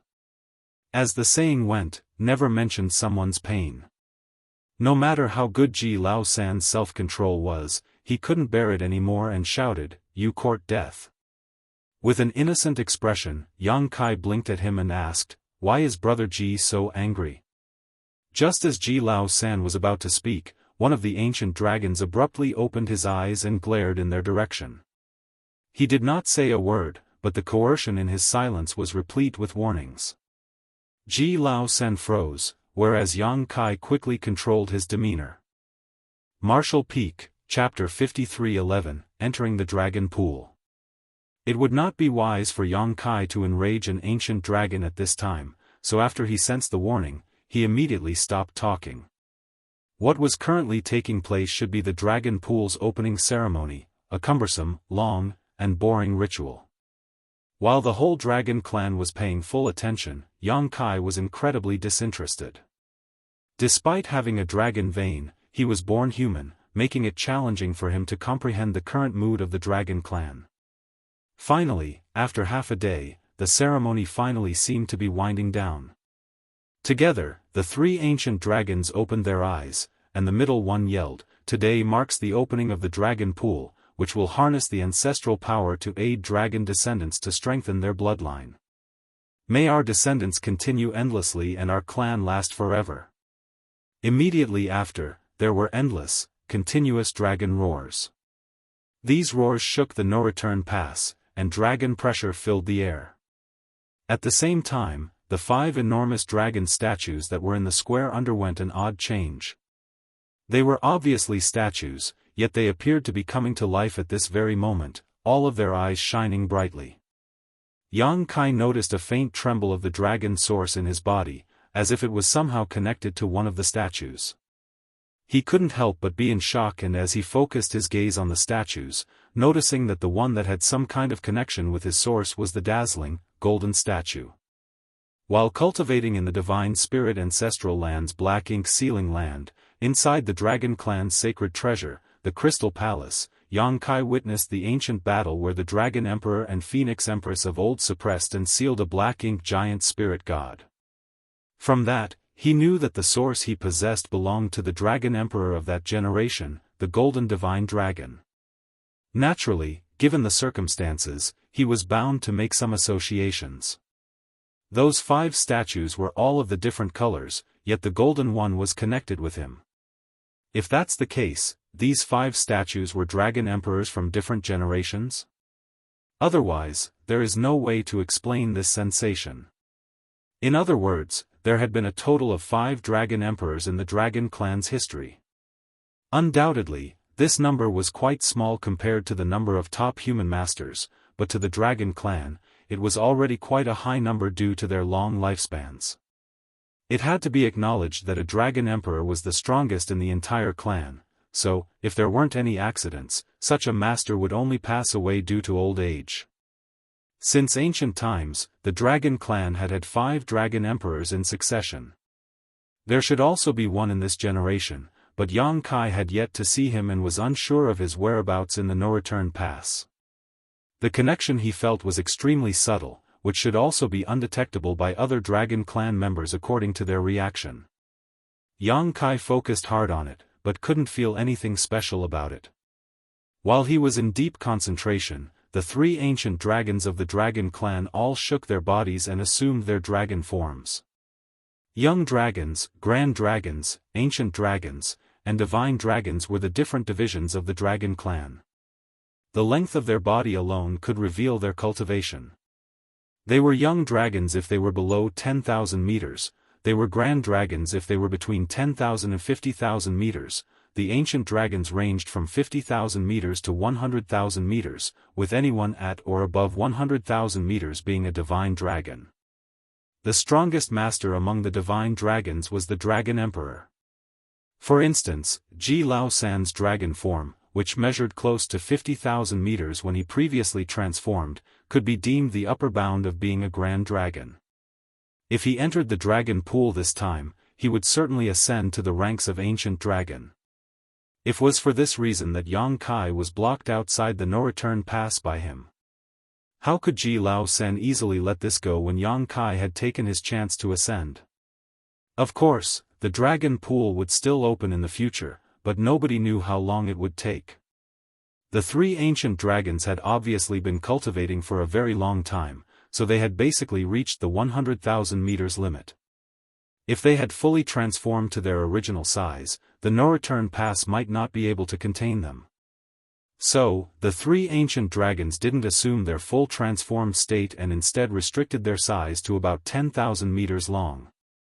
Still, they were tremendously intimidating. Yang Kai was shaken by the sight. Although he had never witnessed these three ancient dragons battling, their might should be greater than that of any Eighth Order Open Heaven Realm master he encountered, judging just by the intensity of their auras. He couldn't help but wonder how long the Eighth Order Open Heaven Realm masters might survive against such existences without succumbing. The disadvantages of the divine spirits were very clear. Their long lifespan meant slower growth. However, their long lifespan was also advantageous to them, as they were basically unbeatable compared to masters of equivalent realm due to their powerful physique and their long accumulation. Not to mention, the Dragon Clan was the leader of all divine spirits, therefore, they were even more powerful than regular divine spirits. All three ancient dragons had different colors. One was black, one was green, and another was cyan. The variation in color symbolized the variation in their source attributes, such as Yang Kai, whose source attribute was gold, or more generally, metal, which made his innate abilities sharper and more deadly. Transformed into their dragon forms, the three ancient dragons hovered back and forth in the air while various secret techniques were activated that caused time to fall into chaos. Yang Kai didn't know what they were doing, but it was quite obvious that they were opening the dragon pool. The Phoenix clan had previously claimed that unlike the phoenix nests, which were basically attached to the immortal parasol tree and were visible to the naked eye, the dragon pool was a mysterious and magical location that could only be reached by the Dragon Clan. However, Yang Kai clearly felt the existence of the dragon pool in the void, which meant it was not an ethereal existence and could still be sensed. How can this be explained? He couldn't understand and was too lazy to figure it all out. After all, he was not a pure-blooded Dragon Clan member, so he didn't know a lot of the secrets of the Dragon Clan. The 5 Dragon Emperor statues grew more and more lifelike as a result of the 3 ancient dragons' actions. The magical power from the statues quickly infused and converged into one. Yang Kai stared and observed that the power was slowly rotating amongst the 5 statues, its speed increasing more and more. Less than an incense stick later, a vortex-like portal appeared in the center of the 5 statues. Yang Kai felt an incredibly violent force emanating from that vortex, and he knew in his heart that this was the entrance to the dragon pool. The force was so strong that even he dared not underestimate it. Looking around, all the Dragon Clan members had no reactions, as if they were just waiting. After another moment, the whirling vortex settled and transformed into a stable portal. Immediately, the ancient dragon who had just spoken, roared, "The dragon pool is opened. Enter now." As soon as he completed his sentence, 3 figures flashed in the direction of the vortex, followed by 10 more afterwards. Yang Kai could clearly see that the 3 figures in front had comparatively weak auras, and he assumed that those were the young dragons, while the 10 figures behind who had much stronger auras that were practically identical to his own were the grand dragons. The reason why there were fewer young dragons and more grand dragons was because the Dragon Clan had difficulty reproducing. And as a result of the Dragon Clan's long lifespan, the number of grand dragons greatly exceeded the young dragons after the accumulation of years and centuries. Just like what the Phoenix clan had told Yang Kai, there were 3 young dragon slots and 10 grand dragon slots during this opening of the dragon pool. Since Yang Kai had taken Ji Lao San's slot, there should only be 9 grand dragons entering the dragon pool. However, there were 10 that entered just now. Ji Lao San, who was standing next to Yang Kai, hurried to the front of all the grand dragons, as though he was worried that if he took any longer, he wouldn't be allowed to enter. What is going on? Yang Kai was stunned. He was also unsure of if there was a limit to the number of individuals who were permitted to enter the dragon pool, or if it wouldn't make a difference if there was one more, but at this point, he knew he couldn't fall behind. If there really was a limit to the dragon pool's capacity and only 13 individuals could enter, he could only stare blankly at them if these 13 went in before him. Although the Ninth Order Open Heaven Realm Masters and the Dragon Clan had reached an agreement and Yang Kai wouldn't be left out like this, there was always room for precaution. As his thoughts flashed, he immediately disappeared from his original spot and appeared on top of the vortex, plunging in head first. This scene stunned all the Dragon Clan members, especially the 3 ancient dragons, who shook their heads incessantly. This human really wouldn't obey their rules. The dragon clan had no means to leave him out and had simply added another slot. However, everyone in the dragon pool would receive fewer advantages as a result because the amount of benefits to be had by cultivating in the dragon pool was fixed. The more people who went in, the fewer benefits each would receive. To have 3 young dragons and 10 grand dragons was the maximum limit. It was difficult for the dragon clan members to reject the humans sending over someone with a dragon source. They initially wanted to let Ji Lao San give up his place, but after giving it some thought, they decided to just add another slot. He was just a human after all. Even if he managed to refine a dragon source, the benefits he could gain from entering the dragon pool should be limited, hence, it would not affect the others in the grand scheme of things.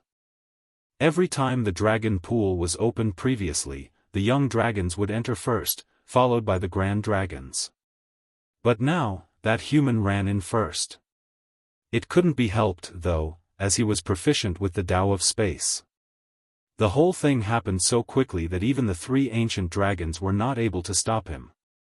Still, his actions made the ancient dragons' expression darken, and they secretly made the decision to never agree to such a request from the human race again, no matter the compensation offered. What does he think the dragon pool is? Behind Yang Kai, the 3 young dragons and 10 grand dragons followed and entered the dragon pool orderly in an extremely quick manner. After every acknowledged dragon clan member entered the dragon pool, the 3 ancient dragons sealed the portal. It would take several years before the portal would reopen. When it was opened next, there would hopefully be an increase in the number of grand dragons and ancient dragons. At least 2 of the 10 grand dragons had a chance to join the ranks of the ancient dragons by their calculations. The other grand dragons were still short on their accumulations and had only entered the dragon pool this time to strengthen their bloodline. It wouldn't be until the next time that these grand dragons would have a chance to break through. Yang Kai was wrong when he made the assumption that the dragon clan only had 3 ancient dragons. After all, how was it possible that there were just 3 of them after so many years of accumulation?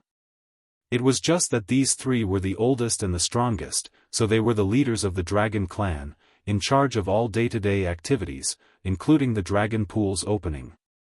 Inside the dragon pool, Yang Kai was shocked. He couldn't help but feel strangely at home as soon as he arrived at this place. Compared to what he experienced in the star boundary, it was entirely different here. After all, he wasn't exactly born in the star boundary, though he considered it his home.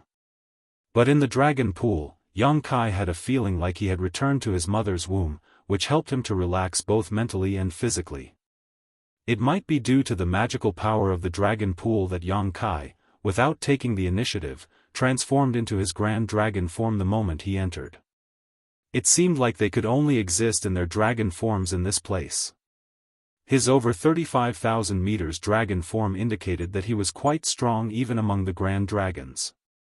Yang Kai didn't take any action immediately and instead silently assessed his body while sensing his surroundings. His dragon vein was oddly active, a sign of his bloodline surging. On the other hand, the environment around him felt like an extremely deep pool, with water all around him. Is this how the dragon pool got its name?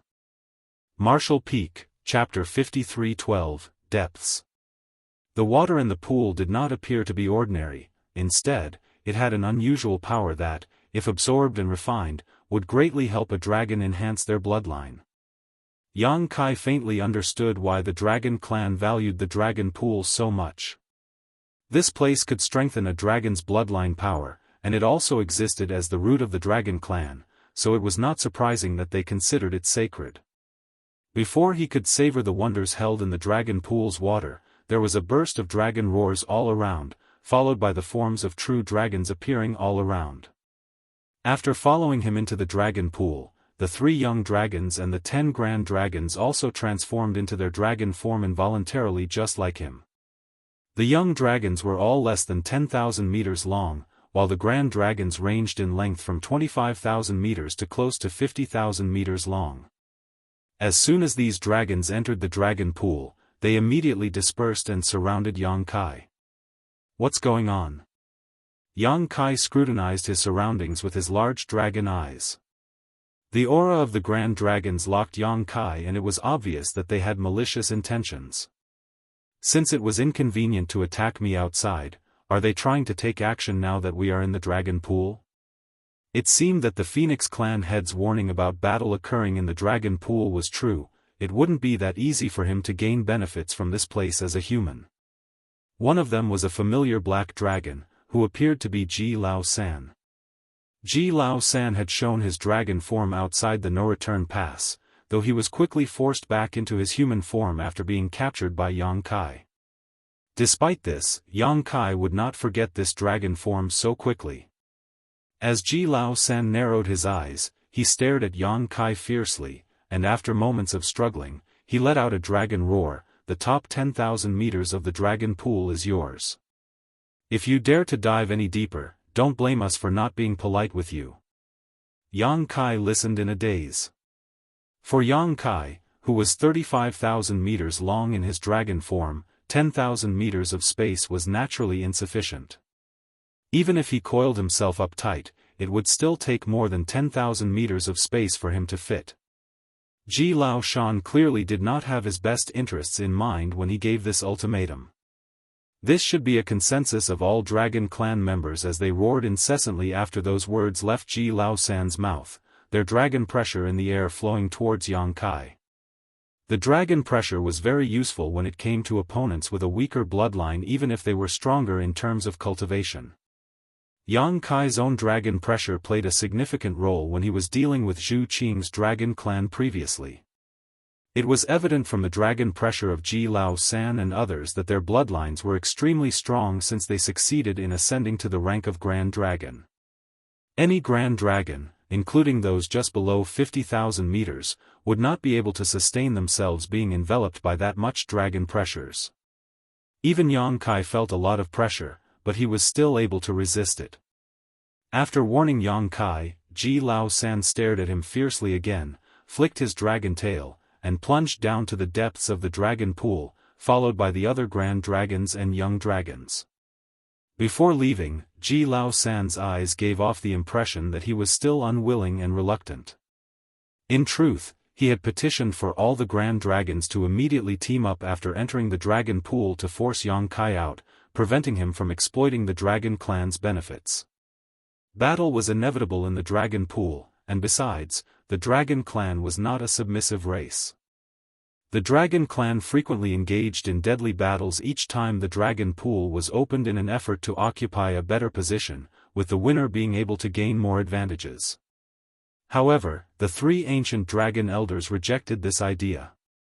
After all, the Ninth Order Open Heaven Realm old ancestors were the ones who arranged this whole thing, and they had paid quite the price in order to send Yang Kai over. Furthermore, the three ancient dragons knew that Yang Kai, as a Seventh Order Open Heaven Realm master, seemed to be important to the human race's upcoming crusade in some way. If they outright forced him out without allowing him to gain any advantages, it would be hard for them to explain to the human race. Since he couldn't be forced out, the only option was to let him stay in the dragon pool's shallowest part. Although not much, there would be benefits for him in this situation, and it wouldn't harm the Dragon Clan's interests, thus, they wouldn't be violating their deal with the human race. Regarding this way of handling the situation, Ji Lao San was somewhat reluctant because Yang Kai shamed him so greatly that all he wanted was to rip him to pieces to vent his rage. However, he had to comply with the elder's words while deep down, he hoped that Yang Kai wouldn't be so obedient so that he would have an opportunity to discipline him and reclaim the dignity he had lost. On the other hand, Yang Kai was left helpless as the Grand Dragons and young dragons dove deeper into the dragon pool. He was not an idiot, though. Since Ji Lao San allowed him to occupy the dragon pool's shallowest place and prevented him from descending any further down, didn't that indicate that there were more advantages to be had by diving further? Yang Kai was naturally unconcerned about Ji Lao San's threat. How could Ji Lao Shan speak against him like this after being defeated? As long as these Dragon Clan members didn't join forces, he feared nothing. He did not, however, instantly dive deeper into the dragon pool because he wanted to verify his theory, so he remained in place and silently observed the situation.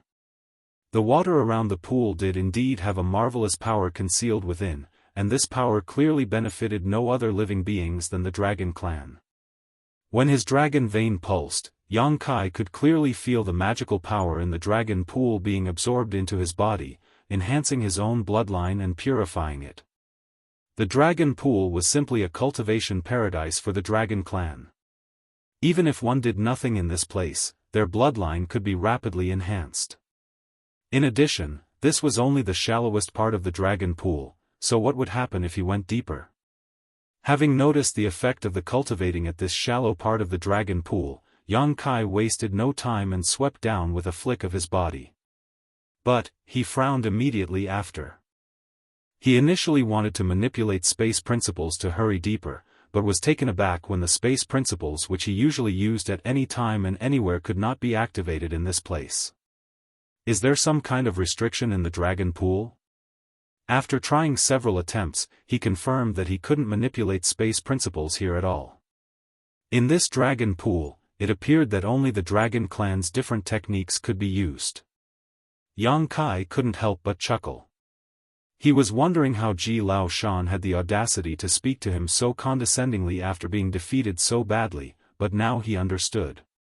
Yang Kai originally thought that it was because there were a lot of allies on Ji Lao San's side, but now he knew that it was due to the dragon pool's restrictions on any external forces. Ji Lao San, a grand dragon with a dragon form of close to 50,000 meters, would really not be scared of him, who was only 35,000 meters long, in this place if they both could only rely on the techniques of the dragon clan.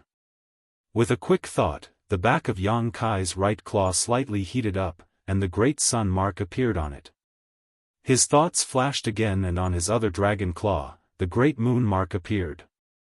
It seemed like the dragon pool couldn't restrict these marks from the sun's burning light and moon's serene glimmer, but this was only natural as the burning light and serene glimmer were the ancestors of all divine spirits.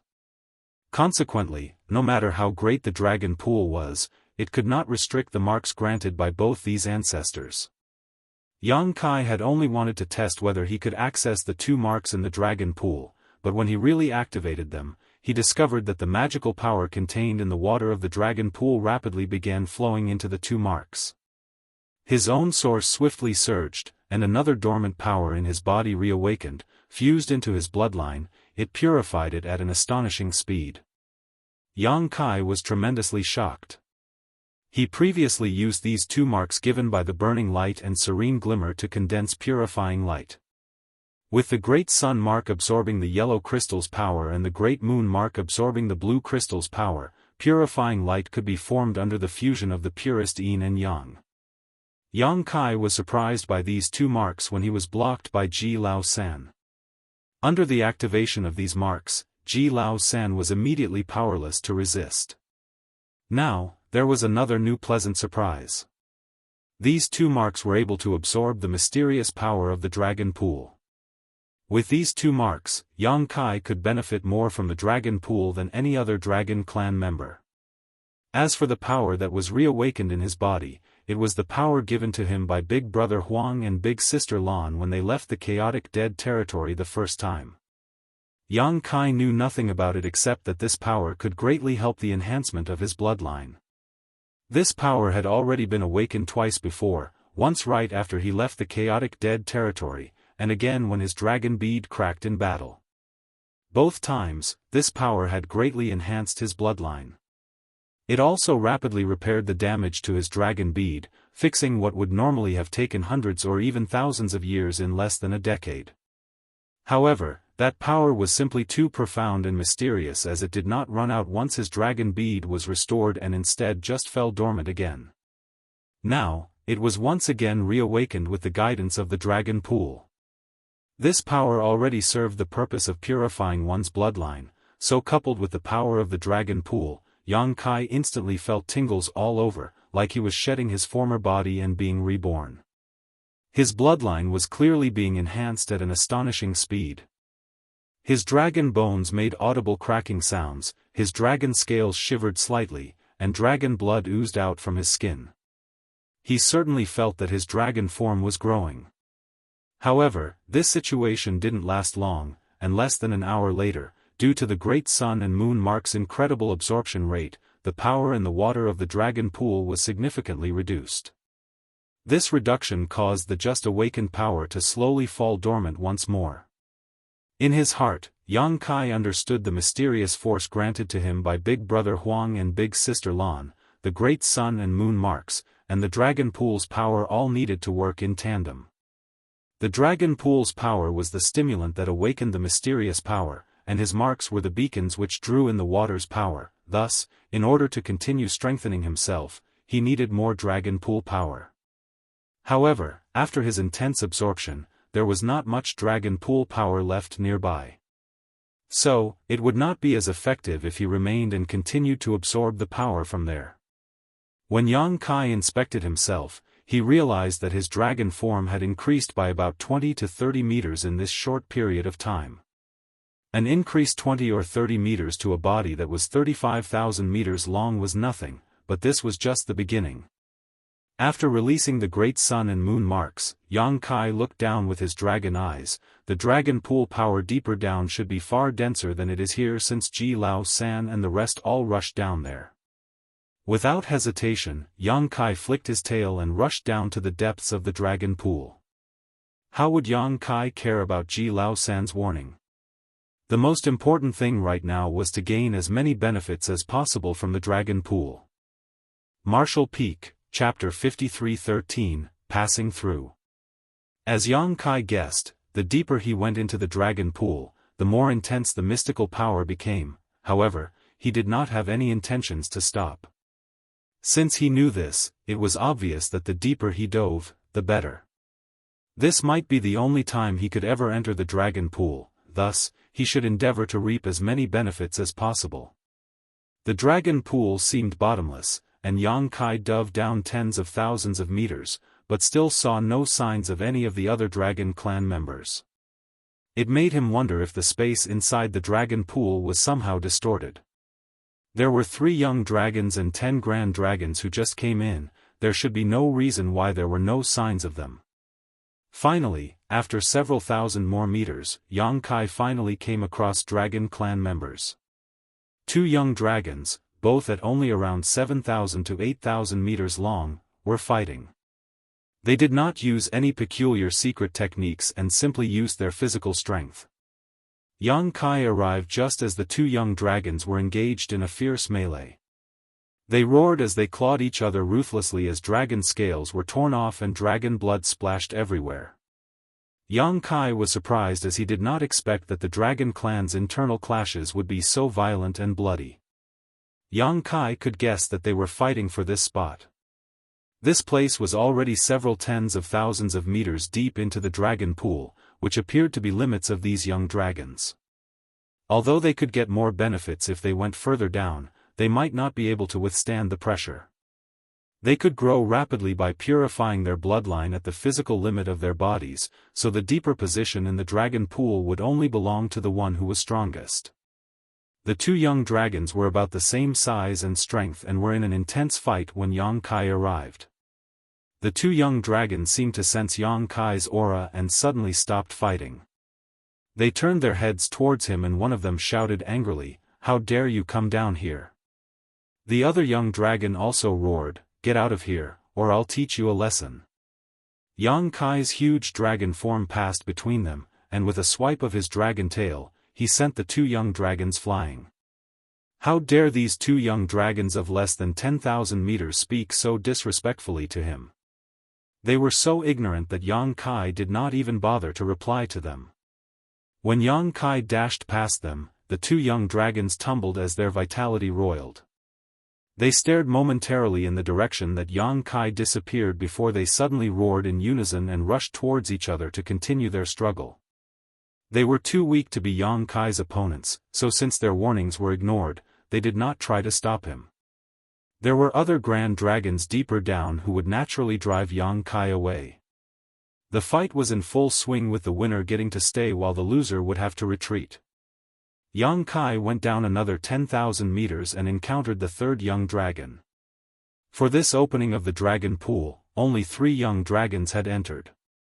The strength of the previous two was hardly worth mentioning as they were only between 7,000 and 8,000 meters long, thus, they were obviously still far from becoming grand dragons.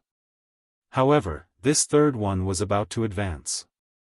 Yang Kai took a quick glance and saw that this young dragon's body size was over 9,000 meters long. If nothing untoward happened, he would break through to the Grand Dragon rank by the end of this Dragon Pool session.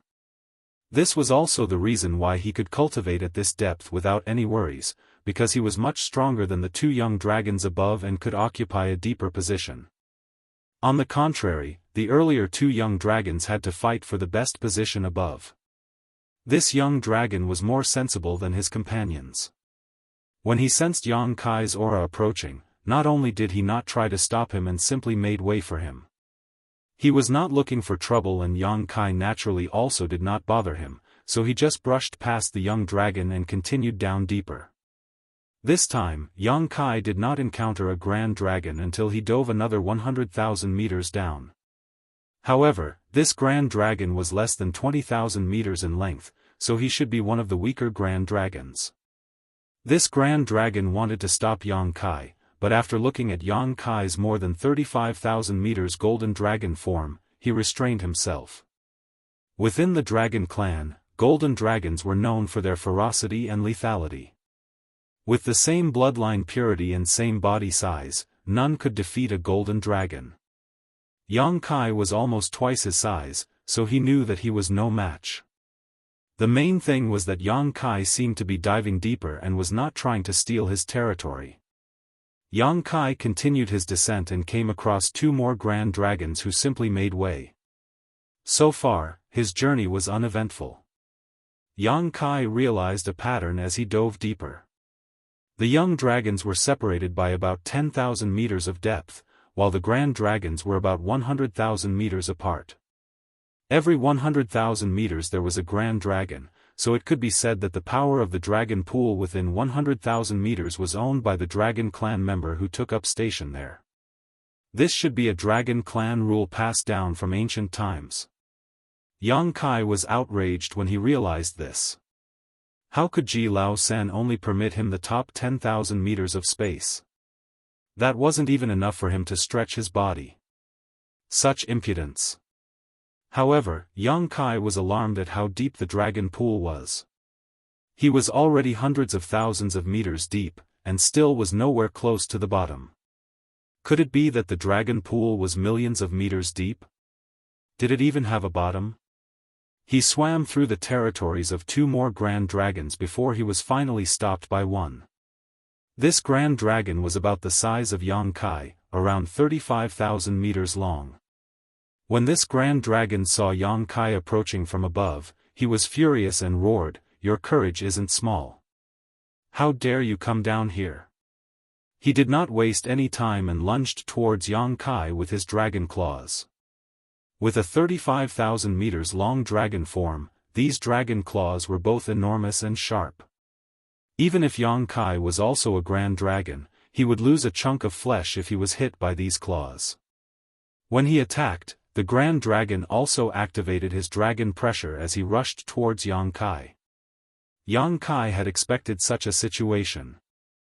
Earlier, he did not encounter any obstacles because those young dragons and grand dragons felt that they were not his match, and would only make fools of themselves if they attacked him. Now that this grand dragon was similar in size, it was only normal that he was challenged. Since his opponent had used his dragon pressure, Yang Kai did not hesitate to use his source to counter. However, this time he did not use the Great Sun and Great Moon marks as there was no need to. Yang Kai had felt threatened when the 10 grand dragons collaborated to pressure him, but it was totally different now that they were one-on-one. When the invisible dragon pressure hit him, Yang Kai was totally unaffected. On the contrary, the grand dragon that initiated the attack became frozen in place with his claws extended. Yang Kai slapped his claw on the grand dragon's enormous head, and unleashed a violent strike which sent the grand dragon flying away, leaving deep gashes and cracking many dragon scales on his opponent in the process. The grand dragon roared painfully, and when he finally managed to stabilize himself and turned to look around, he only saw the figure of Yang Kai continuing down into the depths of the dragon pool. He did not dare to pursue and just stopped in place, shocked and shaken by the encounter. There was simply no comparison between their dragon pressures, which was akin to a competition of their respective bloodline power and the might of their source. Although the dragon clan knew that Yang Kai had a dragon source, they just assumed it as an ordinary source. Even if a human had the opportunity to integrate a common dragon source, he would still not amount to much. At the most, he could have some characteristics and abilities of the dragon clan and cultivate some of the dragon clan's divine abilities. They still believed this human to be incomparable to the true members of the dragon clan. They were astonished when they first saw that Yang Kai's dragon form was actually 35,000 meters in length. Very few humans could refine their dragon vein to this extent. However, the moment their dragon pressures were compared, this grand dragon knew that everyone in the dragon clan had greatly underestimated this human. Yang Kai's dragon pressure was far stronger than his, which meant that either his bloodline power or his source was significantly more powerful. The strength of one's bloodline was intuitively represented in the size of the dragon. The stronger and purer the bloodline, the larger the body. Which was why the grand dragons had to go deeper into the dragon pool to cultivate compared to the young dragons. The dragon pool was of great help in refining their bloodline. Between him and Yang Kai, there was essentially no difference in their size, which meant there was a negligible difference in their bloodline power. That meant that it was all about their sources. The opponent's source was far superior to his own. The Grand Dragon was slightly lost in his thoughts, however, more than anything, he was curious about what dragon source this human had managed to acquire. How could the dragon source owned by a mere human be more powerful than that of pure-blooded dragon? Moreover, it was a significant difference between them. Did this human manage to find the source of a divine dragon? How could that be? Throughout the ages, the dragon clan did not have many divine dragons, with most of them only managing to become ancient dragons. A divine dragon was among the most powerful existences in the universe, so it was basically impossible for a divine dragon to die outside and lose their source. No, indeed there was one. One lost divine dragon source, and it was not an ordinary divine dragon either. The third-generation dragon emperor's source. The Grand Dragon was shocked when he reached this conclusion. If this was really the case, then none of them could act brazen in front of this human. What's more, no Grand Dragon who had entered the dragon pool this time would be his match. When the few ancient dragon elders learned of this human's existence, they would have to reassess him. While the Grand Dragon was pondering doubtfully, Yang Kai had already gone down another 100,000 meters and easily brushed off a 40,000 meters long Grand Dragon. Dragon pressure was incredibly useful in the dragon pool. Yang Kai did not need to fight the dragons head-on, as with his dragon pressure he could just intimidate his opponent into giving way. The deeper he went down, the more intense the dragon pool power became, and the more powerful the grand dragons he encountered. Yang Kai encountered a grand dragons of 40,000, 43,000, 45,000, and 48,000 meters in succession. All the way through, with his dragon pressure flaring, no one dared to oppose him. Yang Kai had yet to meet Ji Lao San, who was close to 50,000 meters and only a step away from becoming an ancient dragon. He was the strongest in this batch of grand dragons that entered the dragon pool, thus, he would certainly be at the deepest part of the dragon pool to cultivate. Yang Kai was puzzled about him snatching Ji Lao San's spot in this opening of the dragon pool. Logically speaking, if he were to take up a spot from the list of dragons that entered this time, it should have been from one of the weaker ones. However, it seemed that the dragon clan considered that Ji Lao San was about to advance to become an ancient dragon, thus, even if he did not enter the dragon pool this time, it would not matter too much. Entering the dragon pool would only speed up the process a bit, so they made him give up his spot. Yang Kai was not sure as to why they allowed Ji Lao San to enter dragon pool thereafter, but that was none of his concern. Martial Peak, Chapter 53:14, Yin Yang Millstone. After descending more than 1 million meters into the dragon pool, Yang Kai finally encountered Ji Lao San. The huge dragon form was nearly 50,000 meters long and coiled up, hungrily devouring the mysterious power of the dragon pool, causing the surrounding water to churn rapidly. At the first sight of Yang Kai's figure, Ji Lao San became furious and roared, "Ignorant human, what impudence!" This human was allowed to enter the dragon pool, but was supposed to remain in the top 10,000 meters. This was already a great gift from the dragon clan, so how dare he dive so deep? Ji Lao San already had a grudge against Yang Kai, and now that he had seen his enemy, he could not hold back. He swayed his dragon form and pounced. Despite his rage and hatred, Ji Lao San did not underestimate Yang Kai. Previously, he somehow lost to this human twice, so he knew the latter was not to be taken lightly. If they were outside, Ji Lao San would not have dared to act so reckless until he knew what trick Yang Kai was using.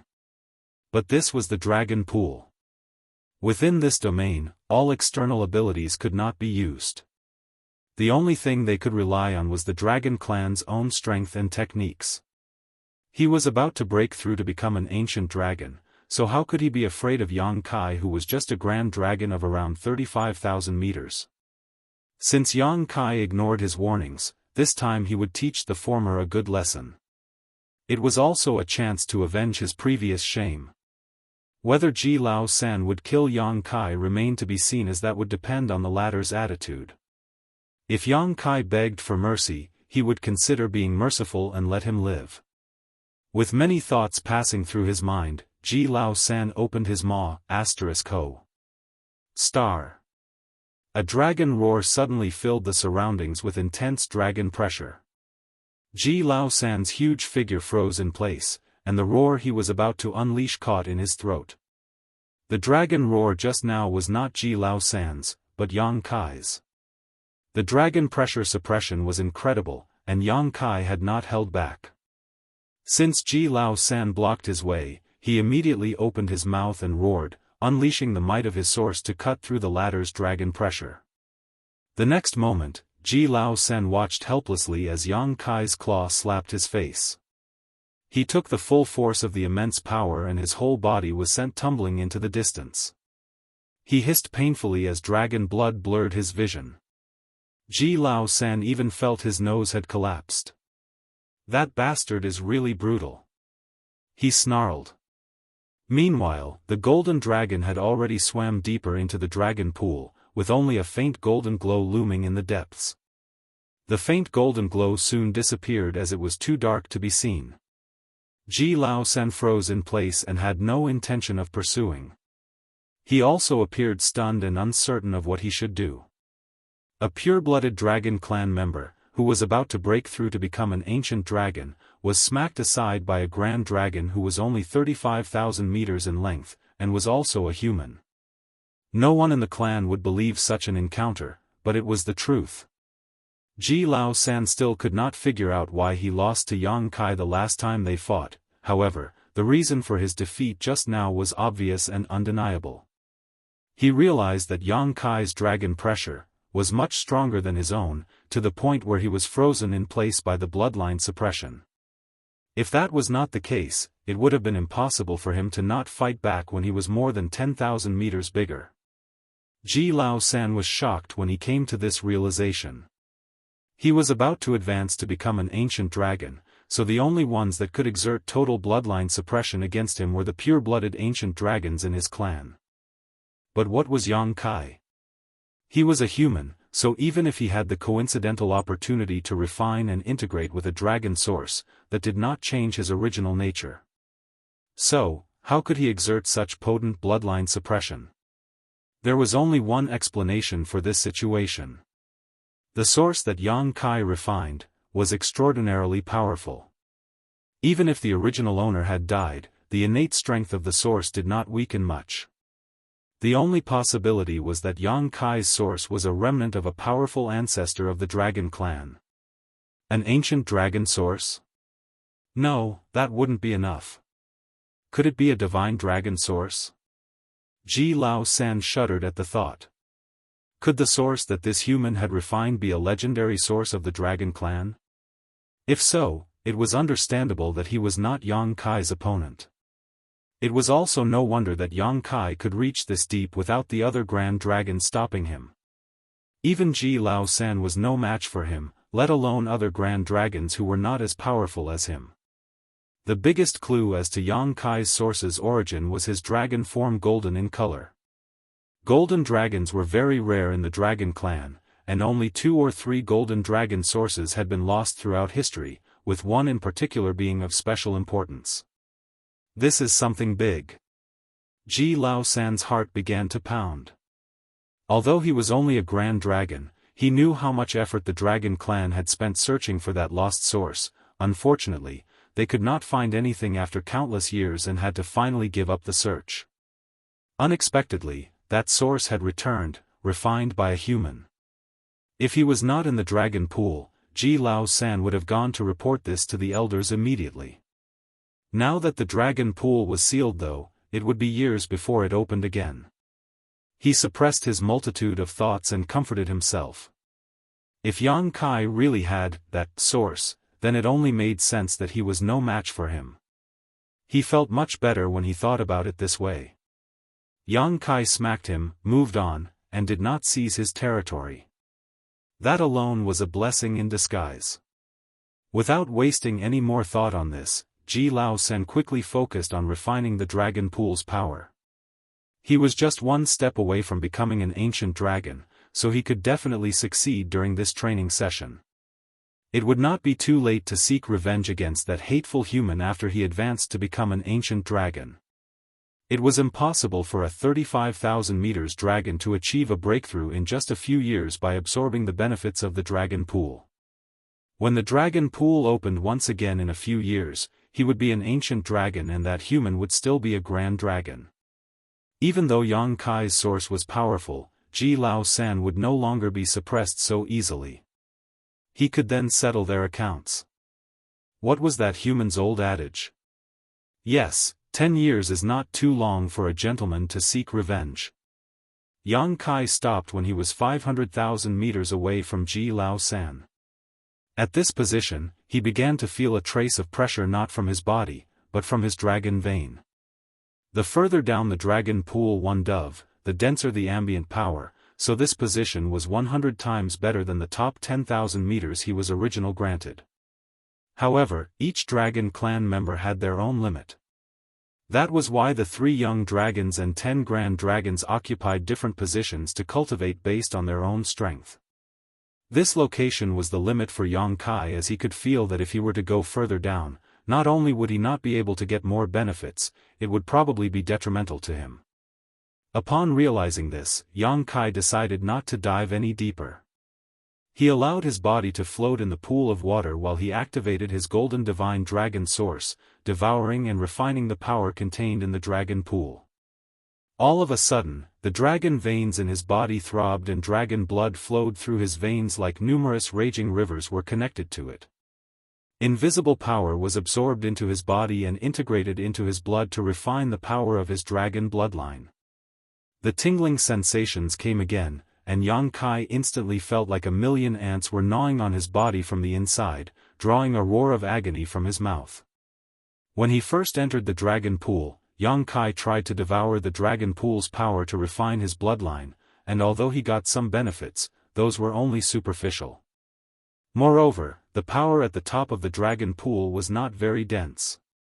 Now that he had descended more than 1.5 million meters into the dragon pool, where the power was 100 times denser than at the top, the benefits gained were not the same. Yang Kai looked forward to it eagerly as he wondered just how far his dragon bloodline would be refined after he finished cultivating in the dragon pool. An ancient dragon was equivalent to an 8th order open heaven realm master. Yang Kai was not a pure-blood dragon clan member and could not exert the full power of an ancient dragon, but even so, he would still attain an immense increase in strength if he reached that level. Old ancestor Xiao Xiao considered that the crusade was dangerous and Yang Kai's 7th order cultivation may not be enough for him to protect himself.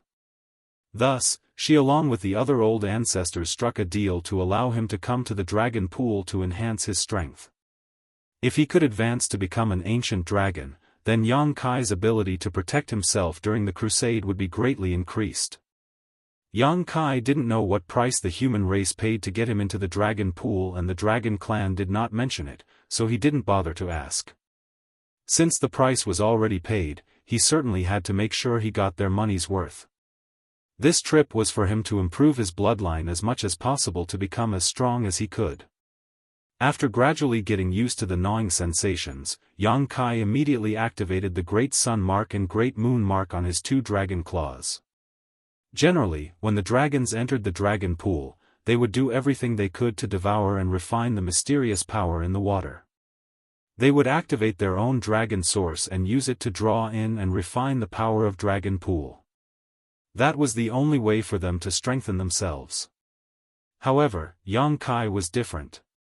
The Great Sun Mark and the Great Moon Mark could not only draw out the pure power in the yellow and blue crystal, it was also capable drawing in the power of the dragon pool. As soon as the 2 great marks appeared, Yang Kai's 2 dragon claws instantly turned into 2 black holes, and the rich dragon pool power flowed into his body and was devoured by him. Instantly, Yang Kai's complexion changed dramatically. The power absorbed by the Great Sun and Great Moon marks was so immense that he could not endure it. His grand dragon body began to break open with countless wounds out of which his dragon blood spurted. It was no wonder that the dragon clan members cultivated in the dragon pool at positions according to their own limits. Although the dragon pool power was beneficial to them, absorbing too much was counterproductive. If Yang Kai continued to devour the power of the dragon pool in this manner, in less than half an hour, his own source would not be able to endure it. He was secretly glad that he did not dive any deeper. He was about to stop when Yang Kai's expression suddenly changed again. The power of the burning light and serene glimmer, dormant in Yang Kai's body, suddenly roared to life. Previously, when he tried it at the top of Dragon Pool, the power of Dragon Pool was not too strong, and it was well within Yang Kai's tolerance. Thus, he did not feel anything strange as his bloodline improved extremely quickly. Now that the dragon pool power he had swallowed exceeded his limits, the effect of the burning light and serene glimmer's power suddenly became obvious. When these 2 powers revived in his body, the intersection of yin and yang seemed to turn into an invisible millstone that began to swiftly and effectively grind and refine the dragon pool power he had devoured into his body. Martial Peak, Chapter 53:15, Why So Thin? In an instant, Yang Kai felt a great reduction in the pressure. The uncomfortable feeling immediately eased and was replaced by an incomparable sense of comfort. His dragon bones emitted a cracking sound. Naturally, when his dragon form was growing, his skin would begin to crack and his dragon scales begin to tremble continuously. However, he did not feel any pain. There were only tingling sensations as his wounds cycled between opening and healing. Yang Kai suddenly had an epiphany. When Big Brother Huang and Big Sister Lan gifted some of their power to him, they had already considered a situation such as this. Perhaps it was obvious to them that Yang Kai would come to the dragon pool one day. When that happened, the benefits they gave him would be revealed to the fullest. The power of yin and yang converged in his body, and the invisible millstone continued to grind. The immense power of the dragon pool was quickly turned into pure nutrients for Yang Kai's bloodline. In just a stick of incense of time, Yang Kai felt his own dragon form increase by about 100 meters. This increase was extremely alarming. The stronger the dragon clan member, the more difficult it was to enhance their bloodline. Although Yang Kai already some 35,000 meters in length, his bloodline still had huge room for improvement. Without some external help, just cultivating on his own, an increase of 100 meters would normally take at least several dozens of years for a dragon. This was also the reason why Yang Kai hardly deliberately aimed to cultivate his dragon clan bloodline, because it was simply too time-consuming. Dragons all had extremely long lifespans, and since they guarded the no-return pass all year round, hardly facing any attacks, there was enough time for them to focus on such things. It was something they could afford to do while Yang Kai could not. Previously, at the top of Dragon Pool, Yang Kai also activated the Great Sun and Moon marks to draw in the power of Dragon Pool, but in that position, more than an hour had passed before his dragon form increased by a mere 20 meters, which was not comparable to the current efficiency. This was the great benefit that the dragon pool could bring. The rapid strengthening of his bloodline meant an increase in strength. The feeling was so intoxicating that Yang Kai soon immersed himself entirely in it, hungrily devouring the power of the dragon pool around him. Dragon clan had 3 families: Ji, Zhu, and Fu. The dragon clan did not have a surname in the beginning, but as the leaders of all divine spirits, from some unknown era onward, the dragon clan began to have its own surnames. Zhu Wuyu was one of the few young dragons of this generation of dragon clan. Although he was considered a young dragon, the truth was he was already several hundred years old. A dragon's growth was extremely slow, after all. He was only 7,000 meters long and was considered the youngest of the entire dragon clan. The dragon clan actively supported the cultivation of all young dragons. After all, it was very difficult for the dragon clan to reproduce, and any pure-blooded clansman was extremely precious. In fact, not only the dragon clan, but all divine spirits had difficulty reproducing. It was very common for countless years to pass without the birth of a new clansman. It was still bearable for the dragon clan as they could get a new clansman in the span of hundreds or thousands of years. Some divine spirit clans completely withered as they could not give birth to new life even in hundreds of thousands of years. This could be the will of the heavenly way to achieve some kind of balance. After all, any divine spirit would eventually grow to be extremely powerful as time passed. As one of the only 3 young dragons in the clan today, Zhu Wuyu was naturally qualified to enter the dragon pool to cultivate. The last time the dragon pool was opened was before he was born, so he did not have that opportunity. Thus, this was his first time entering the dragon pool to cultivate. Although it was his first time entering the dragon pool, there was no need for any guidance as he was a pure-blood dragon clan member. His bloodline inheritance was enough for him to easily understand everything about the dragon pool. Zhu Wuyu was cultivating at the uppermost 10,000 meters of the dragon pool. As he activated his source, he absorbed and devoured the mysterious power in the dragon pool. He purified his bloodline and repaired the wounds on his body. In order to occupy a deeper position, he fought his own clansmen fiercely. However, he lost in the end. As the loser, he had to retreat to a higher position. This was an established rule of the dragon clan. There was no shame in his defeat, as his opponent's bloodline was a little stronger than his, and more importantly, his opponent was much older and experienced. Still, while devouring and refining the dragon pool power and silently licking his wounds, Zhu Wuyu was still sore about the defeat. When his injuries healed and his bloodline became stronger, he would go and fight with that young dragon again, determined to snatch a better position. Although the clan elders were generous in facilitating the young dragon's cultivation, when in the dragon pool, they had to rely on themselves to fight for benefits. Half a month passed by, but as Zhu Wuyu was silently cultivating, he suddenly opened his eyes. He felt that something was strange as he looked around, like his surroundings had somehow changed.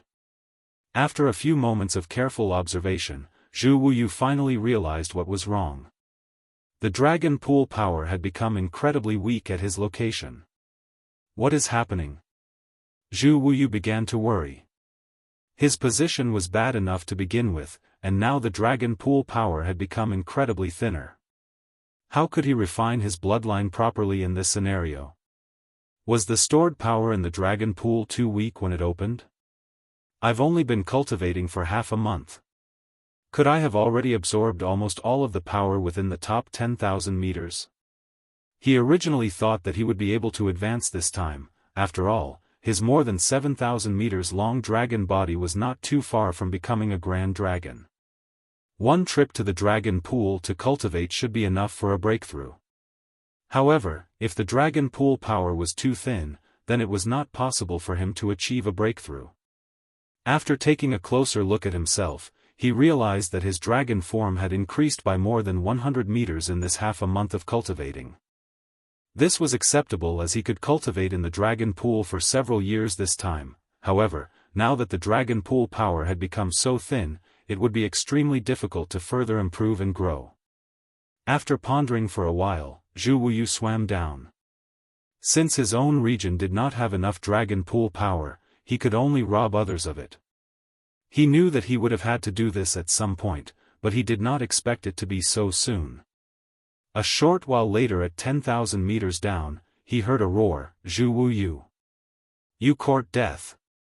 Zhu Wuyu coldly snorted and snapped back, "Enough nonsense. The last time I was careless, but this time I'll show you what I'm capable of."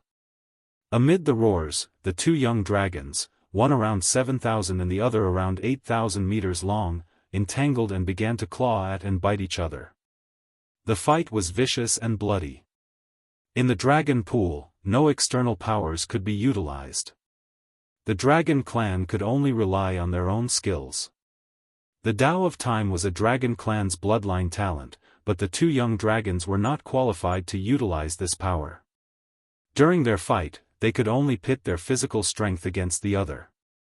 From time to time, they might use their dragon clan's secret techniques, but for the most part it was just a brutal melee. This battle lasted for half a month, and both young dragons were now badly injured. A large portion of the dragon scales on Zhu Wuyu's head were torn off, exposing bloody wounds. Zhu Wuyu's opponent, Fu Qian's abdomen had a wound of more than several tens of meters long. It even exposed his squirming internal organs. Fu Qian looked at Zhu Wuyu in disbelief, not knowing why he was so desperate to fight for this place. When the dragon clan members entered the dragon pool, they naturally had to fight for better territory. However, the fights weren't life or death struggles. After all, the dragon pool was meant to cultivate in and for them to get stronger. The stronger one would keep the better position while the weaker one would retreat. That was the rule of cultivating in the dragon pool. When he first entered dragon pool, Fu Qian fought with Zhu Wuyu, and came out the winner. As such, he remained at the deeper position while Zhu Wuyu swam up. Half a month later, Zhu Wuyu came to challenge him again, which surprised Fu Qian. Since he had already defeated Zhu Wuyu once though, he was unafraid. Still, their battle this time was different. Zhu Wuyu was much fiercer, to the point where he seemed almost desperate. It was as if he was willing to fight to the bitter end, proof of which was that Zhu Wuyu did not retreat even after battling for half a month. Fu Qian was extremely annoyed. The dragon pool was only open for a short period, so any time spent on fighting was taken away from cultivating. What Zhu Wuyu was doing was completely detrimental to both of them. "Zhu Wuyu, have you gone insane?" Fu Qian asked in frustration. He had acted according to the rules and did not offend him, so why was he so determined? Zhu Wuyu raised his head and declared arrogantly, "Cut the crap. If you think that you're not my opponent, then go up, this place belongs to me." Fu Qian was furious, outrageous. "Since you refuse a toast, don't blame me for not showing mercy. Come." And so, the two dragons began their fight again after the brief exchange. However, this time, it only took around 2 days before the injured young dragons suddenly separated, both of them now looking around in all directions. After a few moments, Fu Qian looked over and remarked, "What's going on? Why has the dragon pool power become so weak?" He could sense that the dragon pool power contained in the water had become so thin that it was no longer useful for him to cultivate. Zhu Wuyu said, "Ha! You feel it too, right?" Fu Qian suddenly realized, the dragon pool power above somehow got depleted, "So you came down here to steal from my territory?" Zhu Wuyu was not his match, yet he kept desperately fighting for this position. There had to be a reason, and Fu Qian knew what it was. Zhu Wuyu grunted and replied, "Do you think I have nothing better to do?" Fu Qian became even more annoyed with this confirmation. This bastard ran out of dragon pool power and came to rob from him. Now both of their positions were depleted of power. Still, why is the dragon pool power so weak? Fu Qian wondered as he suppressed his anger. The dragon pool power was naturally not unlimited. If it was, then a dragon clan members could all just live in the dragon pool all year round, and sooner or later they would all become ancient dragons. Each time the dragon pool closed after being used, it would take hundreds to thousands of years to reopen again.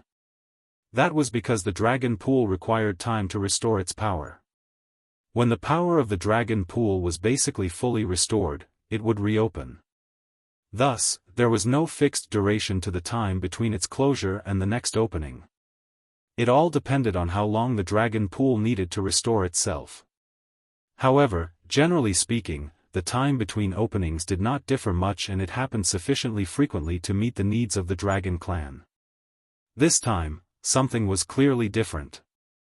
Zhu Wuyu was now in a much better mood, as he was not the only one who encountered this anomaly. Who knows? Maybe there was too much consumption last time. Fu Qian shook his head. If it really was due to the dragon pool being depleted too much during the last opening, then the elders would definitely have delayed the opening of the dragon pool. Now that the dragon pool had been opened, it meant that the power of dragon pool was enough to meet the needs of the dragon clan members who entered. It did not make sense for the power to be used up so soon. However, right now, it was a fact that the dragon pool power was so thin in Fu Qian's territory, while it must be the same for Zhu Wuyu. What should they do now? Martial Peak, Chapter 53:16, Three Little Brats. When Fu Qian was at a loss, he suddenly caught a glimpse of Zhu Wuyu's eyes wandering around, looking down into the depths every now and then. Fu Qian was shocked and asked, "Zhu Wuyu, what do you intend to do?" Zhu Wuyu glanced at him and said with a snort, "You clearly know the answer to that." Fu Qian frowned and then whispered, "Big Brother Ji is not to be messed with." There were a total of 3 young dragons in this generation of Dragon Clan. The Ji family young dragon was the oldest and had the longest dragon body, so he was the strongest. Only the 2 of them addressed him as Big Brother Ji, so it did not mean that he was the strongest within the Ji family. For instance, Ji Lao San was about to break through to become an ancient dragon. They grew up in a different era, so each generation of the dragon clan addressed each other differently. Big Brother Ji was a young dragon who had already exceeded the 9,000 meters mark, unlike the 2 of them who were still some ways away from their breakthrough. When they entered the dragon pool this time, neither Zhu Wuyu nor Fu Qian had the intention to compete with Big Brother Ji. They knew that they were not his match and could not compete for his territory. However, now they might not have a choice but to fight. If they did not compete for a better territory with stronger dragon pool power, how could they train and improve their strength? Thus, one look at Zhu Wuyu's wandering eyes and Fu Qian knew what he was thinking. Zhu Wuyu followed up, "Know that Big Brother Ji's is more than 9,000 meters and just 1 step away from becoming a grand dragon, but although neither of us are his match and even if we join forces we probably won't win, how can we not try to fight for his territory under the current circumstances?" Fu Qian could not help but shrug and asked, "Aren't you afraid that Big Brother Ji will beat you to death?" Zhu Wuyu replied, "Needless to say, I am expecting serious injuries. As long as the fight does not kill me though, I will be able to carve out some space to gain some benefits." This was what he did previously, while fighting with Fu Qian, as he was refining and devouring the dragon pool power around them the whole time. Although he was injured and scarred during the half a month of fighting, he managed to refine a lot of dragon pool power which was then used to refine his dragon vein. Zhu Wuyu knew he really was not Big Brother Ji's match, so his intention was not to drive the latter away. As he said, as long as Big Brother Ji did not kill him, he could always reap some benefits. It was better than waiting up here with nothing to gain. With his mind made up, Zhu Wuyu swooped down with a shake of his tail. "You're really going?" Fu Qian was shocked that Zhu Wuyu was acting so bold. Zhu Wuyu coldly snorted and said, "To the brave go the spoils. Stay up there if you're too scared." Fu Qian hesitated and remained where he was, but a short while later, he gritted his teeth and chased after Zhu Wuyu. As Zhu Wuyu said, the power of the dragon pool in his territory was already very thin, thus, there was no point in staying here. He had to go to compete for a better territory. Perhaps he could even take advantage of this dragon pool contest to advance to become a grand dragon. Moments later, Big Brother G roared angrily, "You gave you the guts to come down here. You court death." Dragon pressure pulsed through the area as dragon force stirred. Zhu Wuyu and Fu Qian joined forces to battle Big Brother G. It was 2 against 1, but they were still no match for the latter and were beaten to a pulp. However, the 2 dragons were determined not to retreat, and as they were being beaten, they continued frantically devouring and refining the power of the dragon pool around them. Big Brother G was furious and his attacks became increasingly ruthless. After about half a month of fighting, the 3 young dragons were now locked in a 3-way standoff, each of them looking at the others from a short distance. Big Brother G was apoplectic and his eyes were shooting daggers. He was ready to devour and rip apart the both of them. Zhu Wuyu grinned and tried to appease him, "Big Brother G, please don't be angry. I did not want to come here, but Fu Qian enticed me to come down with him to nibble some of the dragon power here. I could not resist the temptation and followed along with him. Now that you've beaten me until I can hardly open my eyes, I hope that you're done venting your anger." Fu Qian was stunned and turned his head to look at Zhu Wuyu as he said angrily, "What are you talking about? You were the one who—" Zhu Wuyu snorted as he snapped back, "What? Didn't I say that Big Brother G is not to be messed with? Yet you want to come to disturb him. Look at how messed up you are now. If you go out of the dragon pool, even your parents won't be able to recognize you. You—" Fu Qian was dumbfounded. "Well, let's not talk about the past, since what was done cannot be undone. Now that the power of the dragon pool in Big Brother G's territory is almost depleted, we have no reason to fight anymore," Zhu Wuyu shouted coldly. Fu Qian's eyes rolled scornfully and was dumbfounded.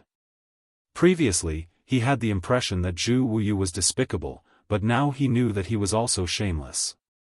Zhu Wuyu turned his head to look at Big Brother G and asked, "Now what do we do?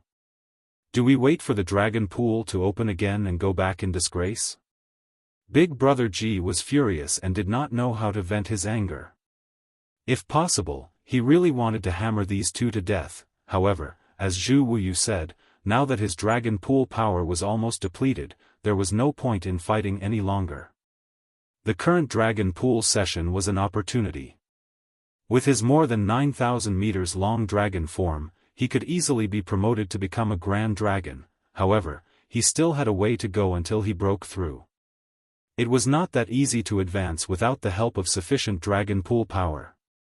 It would be embarrassing if he did not advance to become a grand dragon when the dragon pool reopened. He was the only young dragon who was expected to advance, unlike Zhu Wuyu and Fu Qian. "What are you trying to say?" Big Brother G snarled through gritted teeth and restrained his anger. Zhu Wuyu scoffed and said, "Since we're in this situation, as the humans say, in for a penny, in for a pound." Zhu Wuyu's eyes then glanced downward. Fu Qian went pale as he stuttered, Why you?"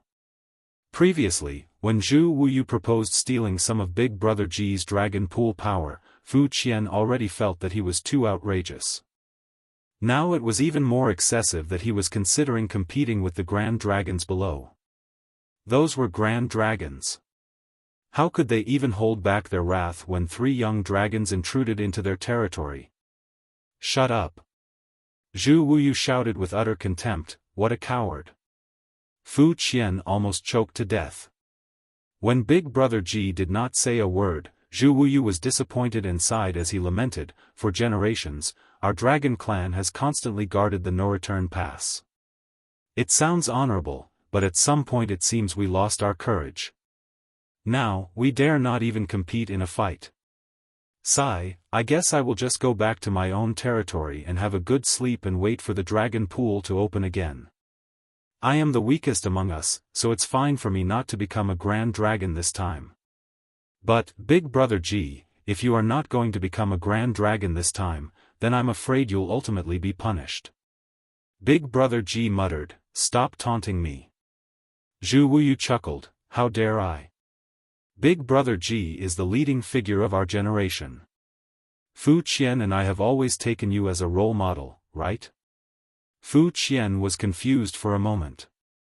Zhu Wuyu cursed in his heart, this moron was truly incompetent when it came to using his head.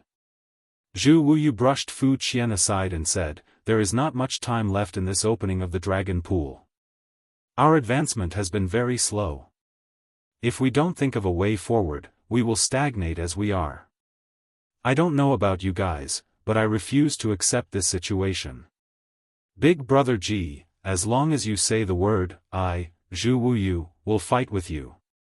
At the very least, I'll lead the charge against the Grand Dragon below. In any case, they were all going to become punching bags, so it really made no difference who was beaten up first and who was last. At least, if they went together, they could share the beatings. Going alone would be disastrous. Regardless, he had to drag Big Brother Ji and Fu Qian along. When the Grand Dragon below wanted to punish them, as the weakest dragon clansman among them, his share of responsibility should be limited. You're willing to take the first blow? Big Brother Ji looked at Zhu Wuyu in surprise. Zhu Wuyu appeared like he was suicidal and yelled confidently, I'll take the opening blow. On seeing that he was so determined, Big Brother Ji nodded satisfactorily and said, good, let's head down then.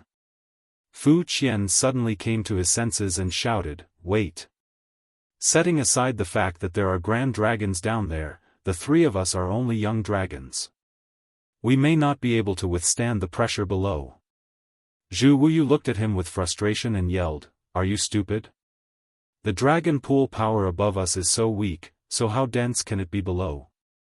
Yes, in the past, we could not handle the intensity at those depths, but now it is different.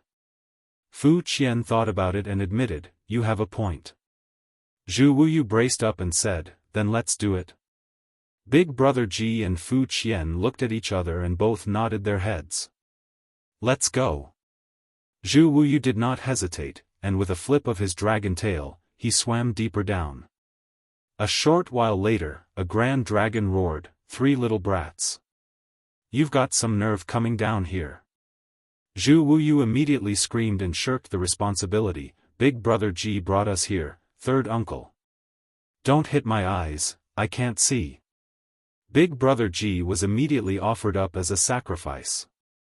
These three young dragons had very little experience with the dragon pool, so although they could clearly sense the reduction of the dragon pool power, they all thought that it was due to the lack of power stored in dragon pool itself. It was different for the grand dragons. Some of them had come to dragon pool multiple times, and although there was always some difference in the stored power in the past, the difference was usually not significant. This time was different. The power in the dragon pool was decreasing at a terrifying rate, and a few grand dragons with great strength could even clearly perceive that there was an invisible force deep below that was pulling in and devouring the mysterious power. The dragon pool power was weakening at an incredible rate from top to bottom. As a result, the dragon pool power at the respective dragon clan members' territories was rapidly depleting.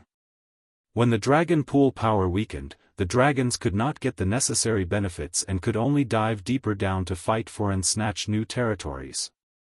Initially, Zhu Wuyu went to grab Fu Qian's territory. Then the two young dragons joined forces to grab Big Brother Ji's territory. Now the three young dragons came to challenge a grand dragon for his territory.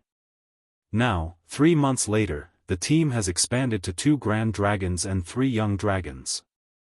Zhu Wuyu was now very happy. At this point, he would no longer be beaten up when they challenged another grand dragon for space in their territory.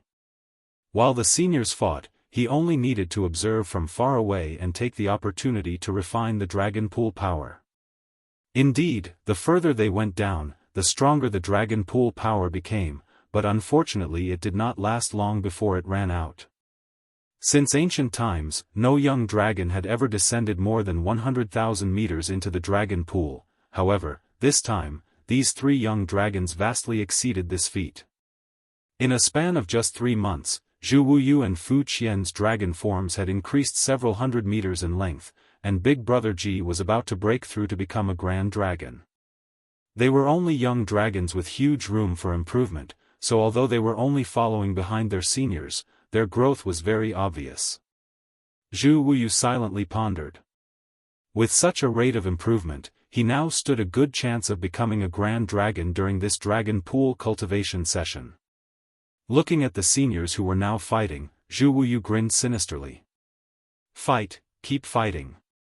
Fight so that we, the young dragons, can continue to reap the benefits. Martial Peak, Chapter 53:17, Ancient Dragon Vein Tempering Art. As the Dragon Clan's members above fought fiercely, Yang Kai was hungrily devouring the power of the dragon pool and tempering his dragon vein at a depth of more than 1 million meters. He had grown tremendously. When he entered Dragon Pool, his body was roughly 35,000 meters. Now, after only half a year, he had almost reached the limit of a grand dragon. He was just one step away from reaching 50,000 meters and becoming an ancient dragon. In half a year, his dragon form had increased by 15,000 meters. That meant that he had grown 2,500 meters per month, or around 80 meters every day on average. Of course, the longer he grew, the slower his rate of growth. Initially, Yang Kai could grow close to 100 meters in a day, but now, he was not growing as quickly.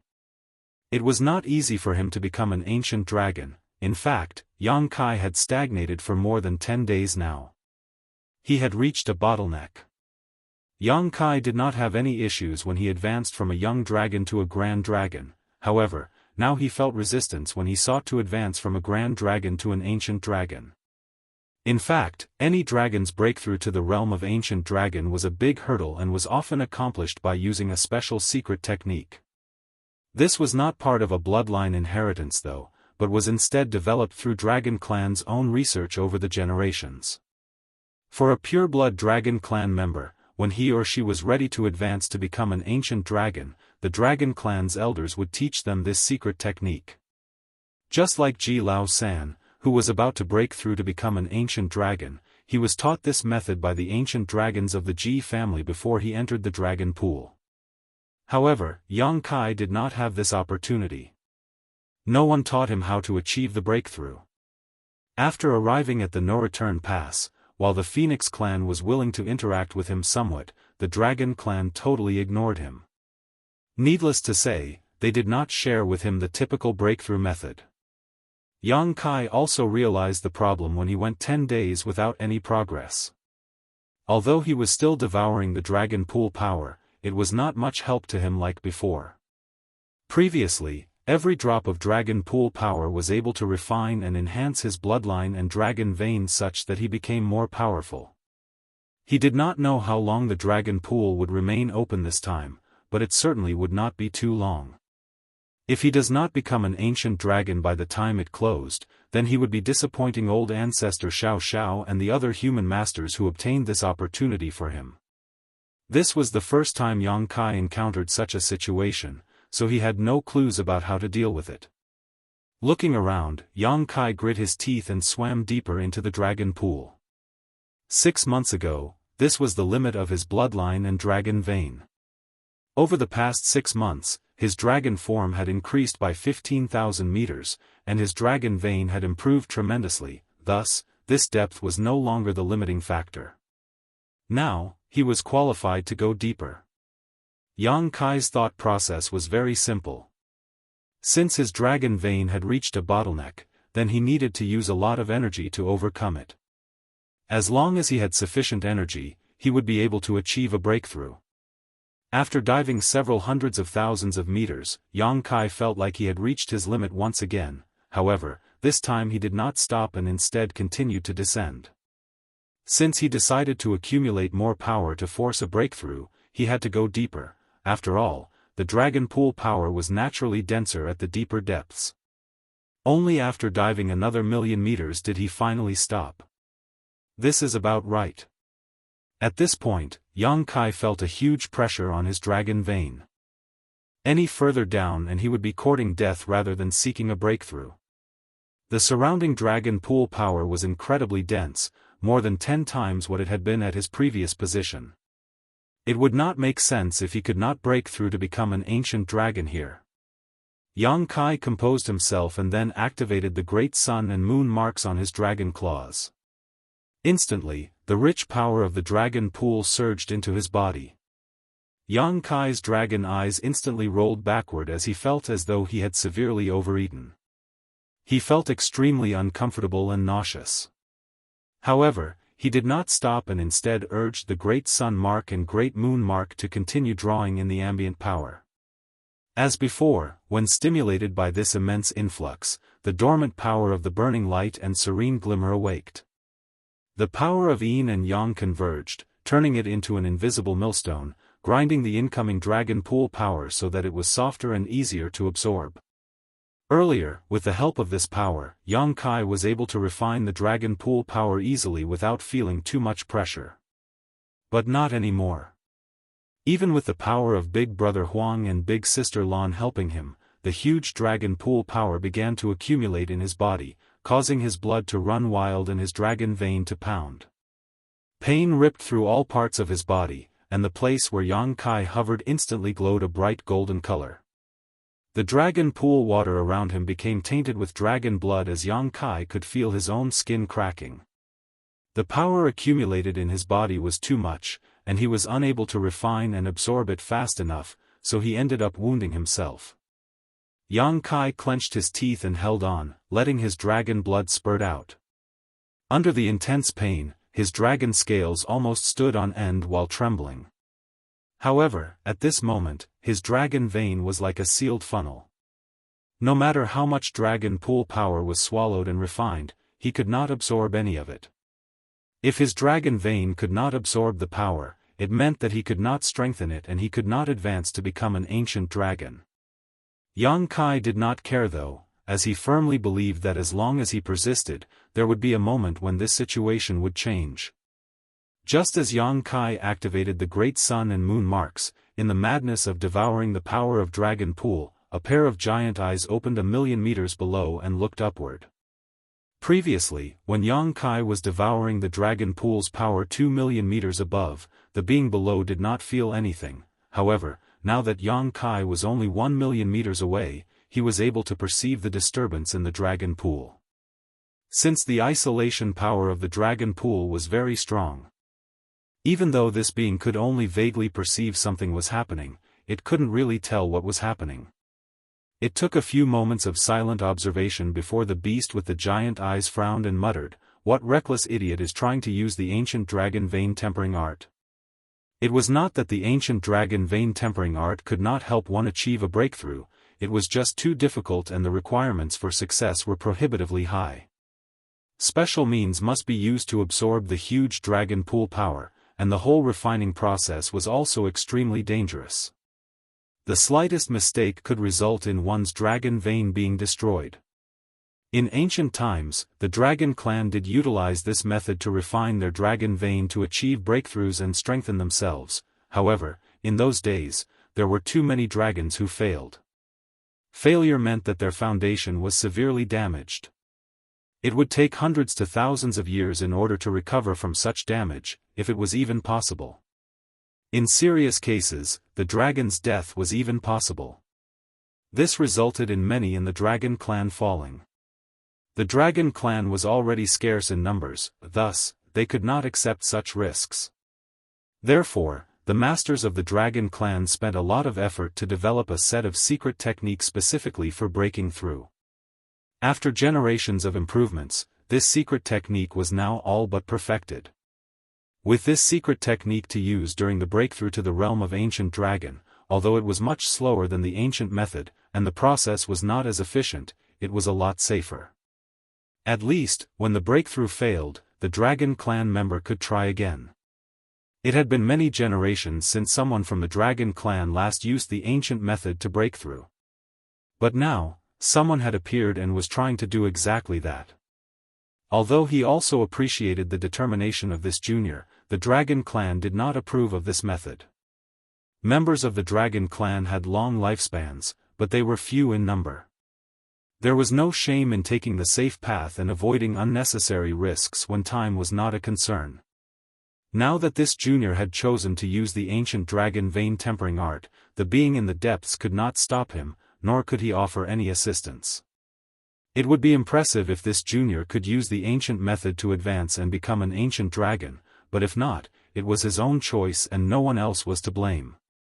The only thing the being in the depths really cared about was that this junior was making a lot of noise. He did not know what method was being used to draw in the power of the dragon pool, but even from 1,000,000 meters below he had noticed. He was thankful that his cultivation was not at a critical juncture, otherwise he would have been disturbed by that junior. The beast with the giant eyes pondered for a moment before he dove deeper down until he could no longer feel the disturbances above him. He then stopped and resumed his meditation.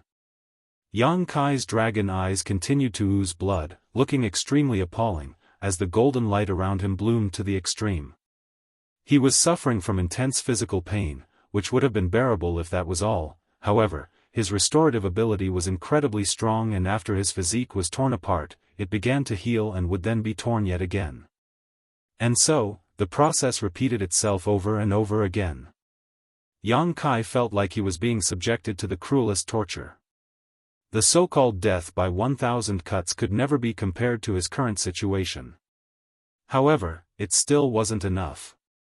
Several days of persistence with intense sufferings did not yield the slightest progress. He was now out of ideas and furious. He was furious because he did not know how long he had to suffer and endure.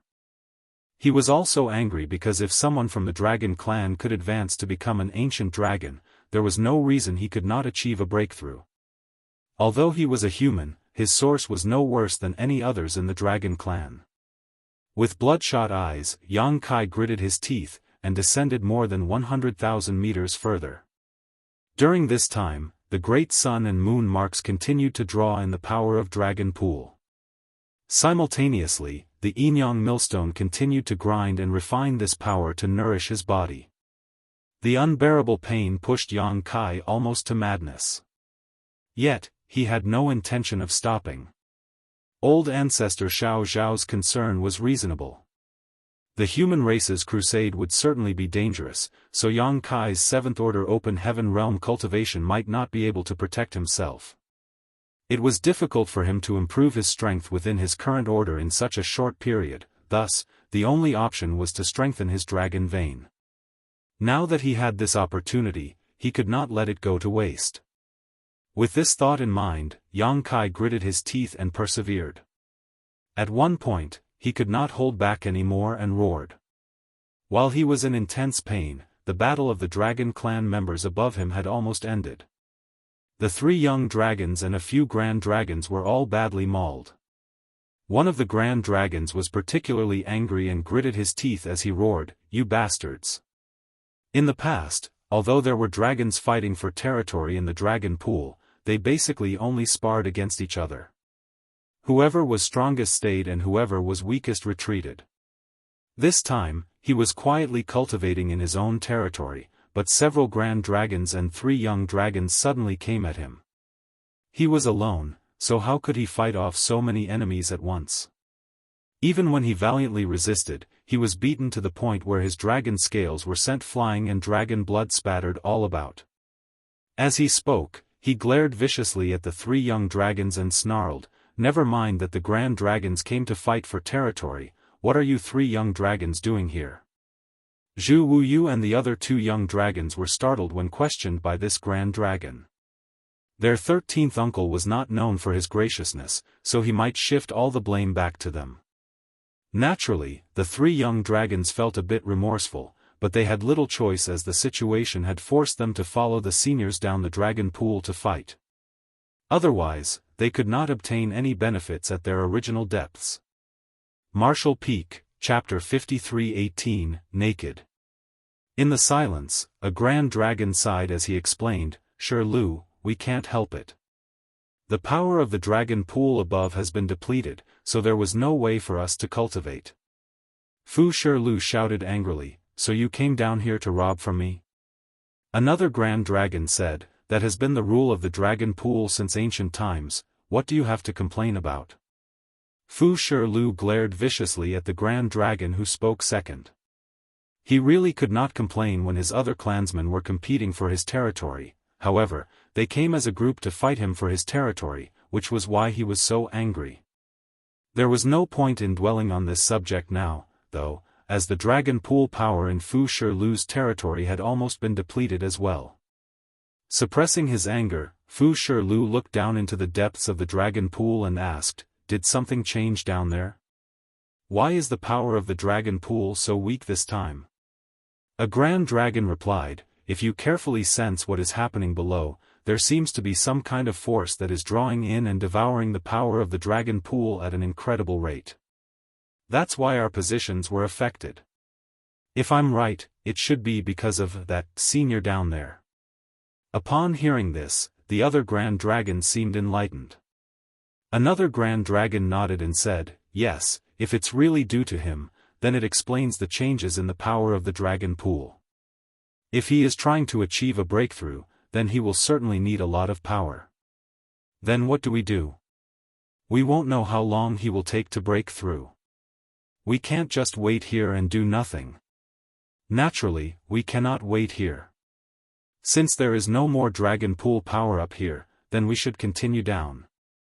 As long as we're careful not to interfere with him, we should be fine." All the grand dragons nodded in agreement while the three young dragons were confused. Zhu Wuyu came up to Big Brother Ji and whispered, "What are they talking about? Who is the one down below?" Big Brother Ji replied, "How would I know?" Zhu Wuyu was surprised and exclaimed, "Not even you know?" A nearby grand dragon glanced over and coldly snorted, "Three brats, don't be so curious. You will know when it is time for you to know." As they were talking, the other grand dragons already began to swim downward while the grand dragon who spoke to Zhu Wuyu immediately shouted, "Keep up, all of you. This is a rare opportunity. Normally it would be impossible for you little ones to visit the depths that we're going to." Zhu Wuyu immediately flicked his tail and followed. He also did not expect the situation to go this far. Initially, he went to Fu Qian's territory to fight for benefits. Now, half a year later, this team has expanded to include all 3 young dragons and 7 grand dragons. There had never been a time when the situation in the dragon pool was like this.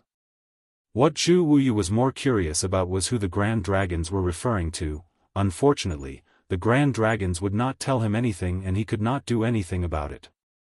After a long journey, they encountered 2 more grand dragons, but no fights broke out because they also felt that something was abnormal in the depths below. After explaining the situation, the group expanded again. Now there were 3 young dragons and 9 grand dragons descending to the depths of the dragon pool.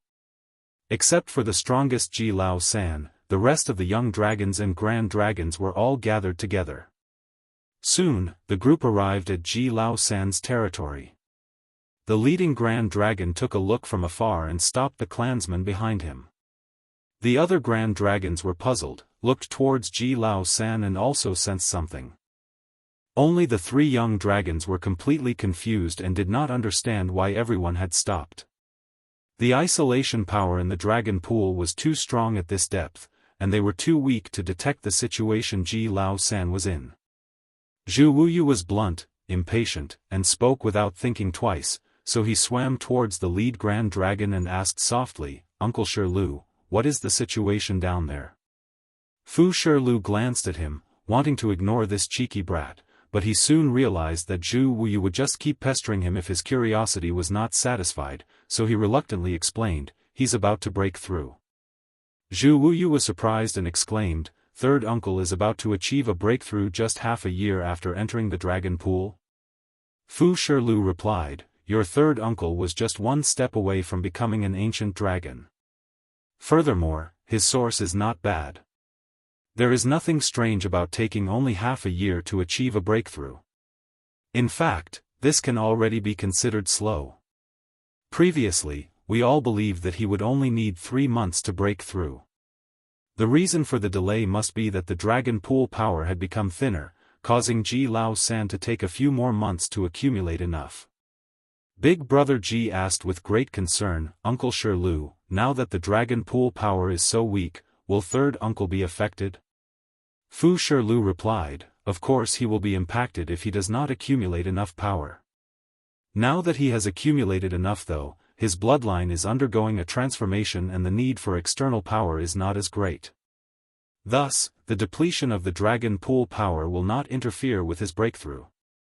Big Brother Ji heaved a sigh of relief upon hearing this. There would be trouble if Ji Lao San's breakthrough failed. However, it appeared that the weakened power of the dragon pool had no impact on his third uncle, which meant that the latter's breakthrough was a certainty. Henceforth, the dragon clan would have another ancient dragon. They were able to sense that Ji Lao San was at a critical moment of breakthrough, thus, the dragon clan team stopped so as not to disturb him.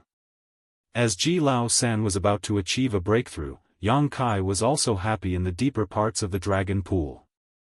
He felt that his dragon vein was undergoing some amazing changes, and his bloodline had become purer and more condensed. He was not afraid of the changes to his body and more afraid that nothing would change, since that would mean that all his efforts had been in vain. The pain was intense and Yang Kai grunted repeatedly, but it was mixed with joy and excitement.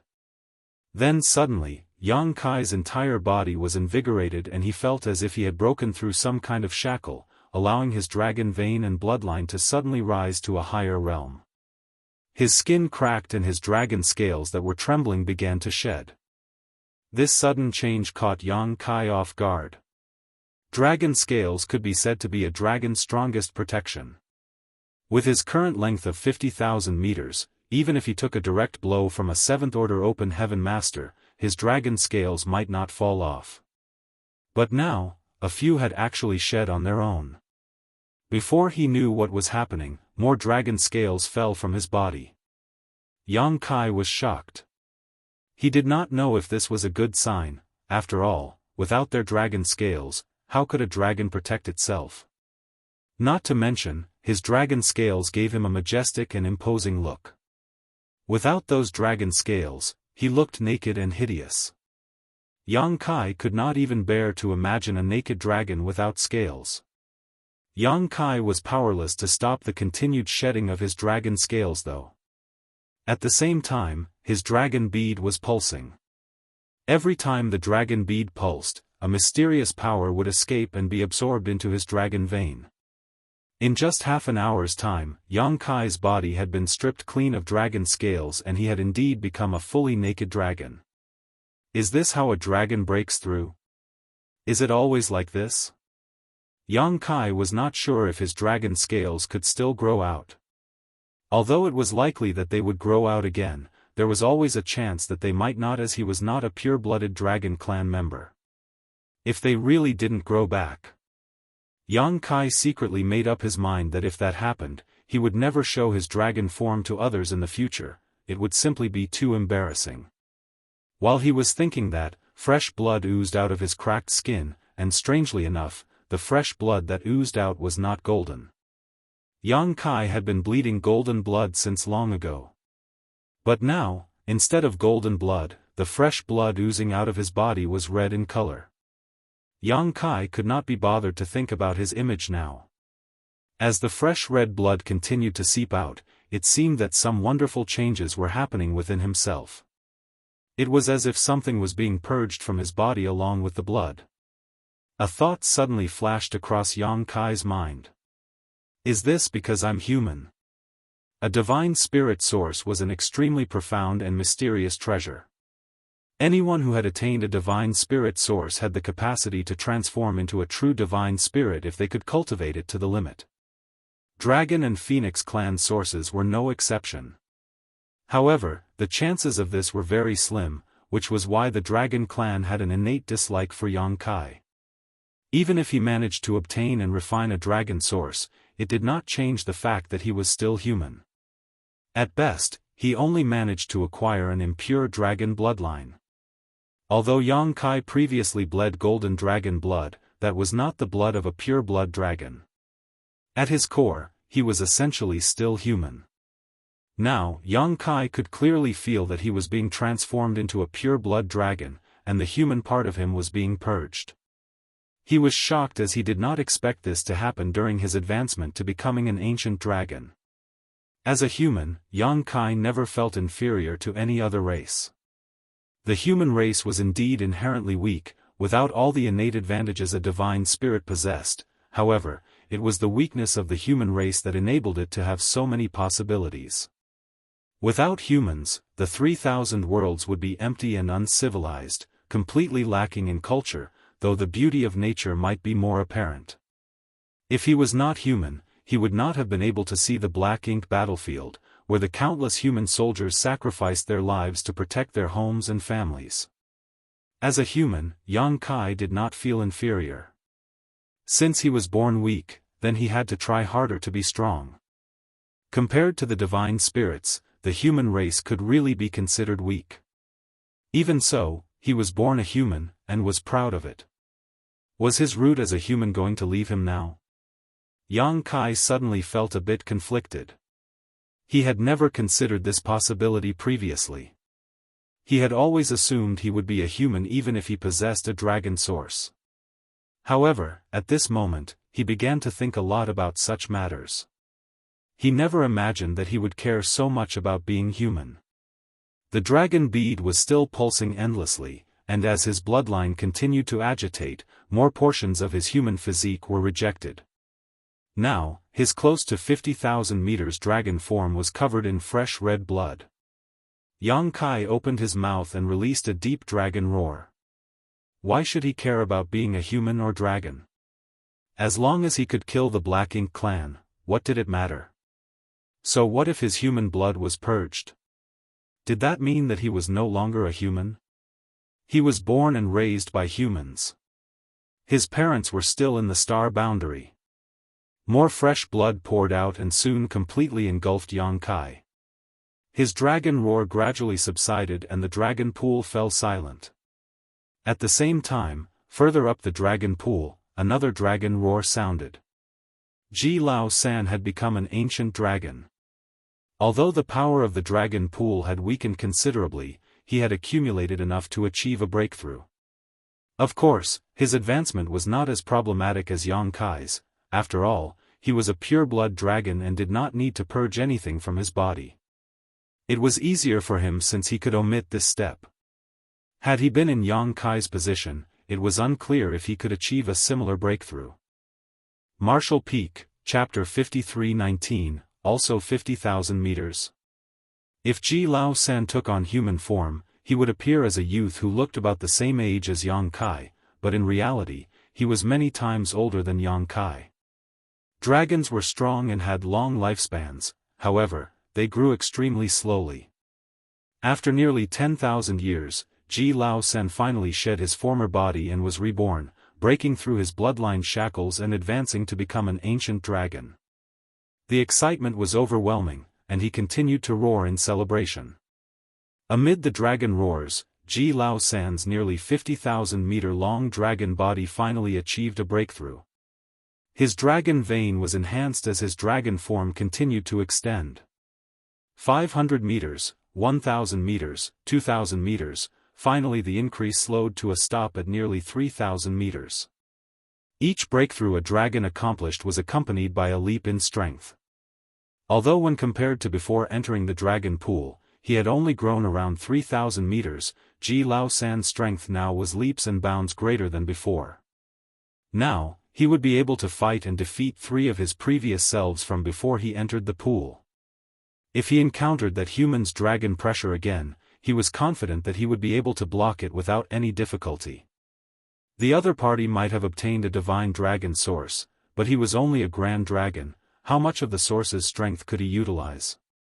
After advancing to become an ancient dragon, Ji Lao San's immediate desire was to seek revenge and regain his dignity.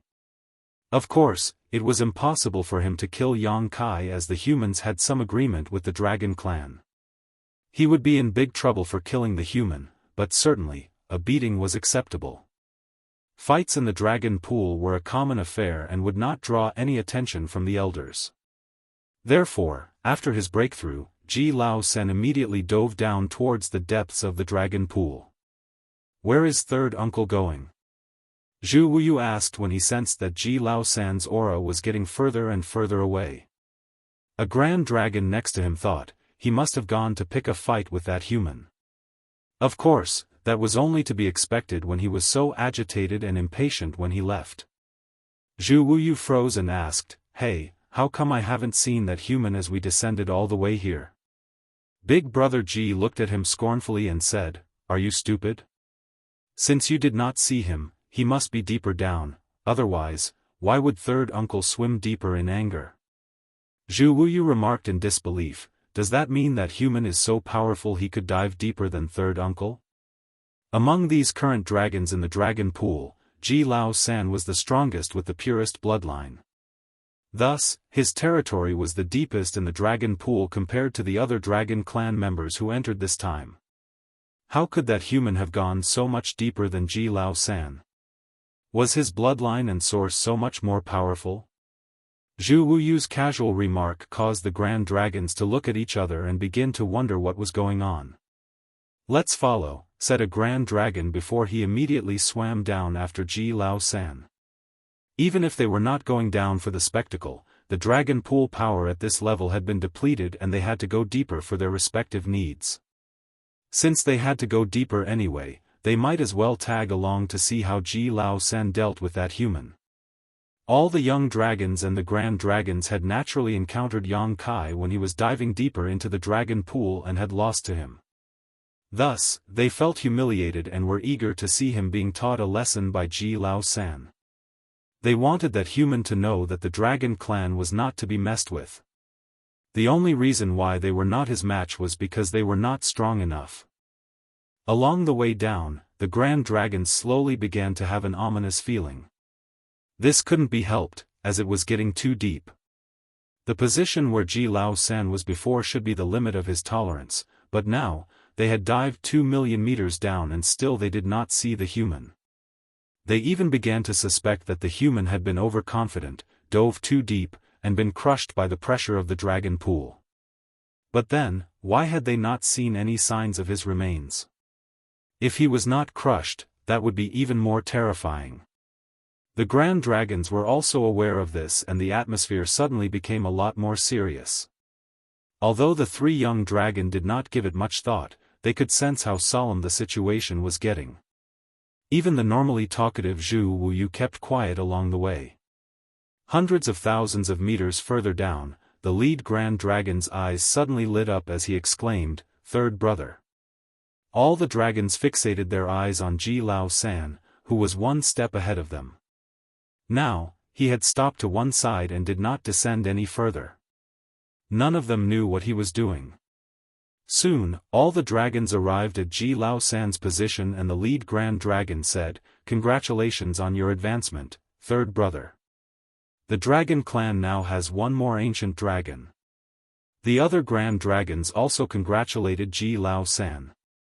Among the three young dragons, Zhu Wuyu went all out to flatter Ji Lao San. He praised him as the unrivaled dragon in the world and the #1 dragon in history.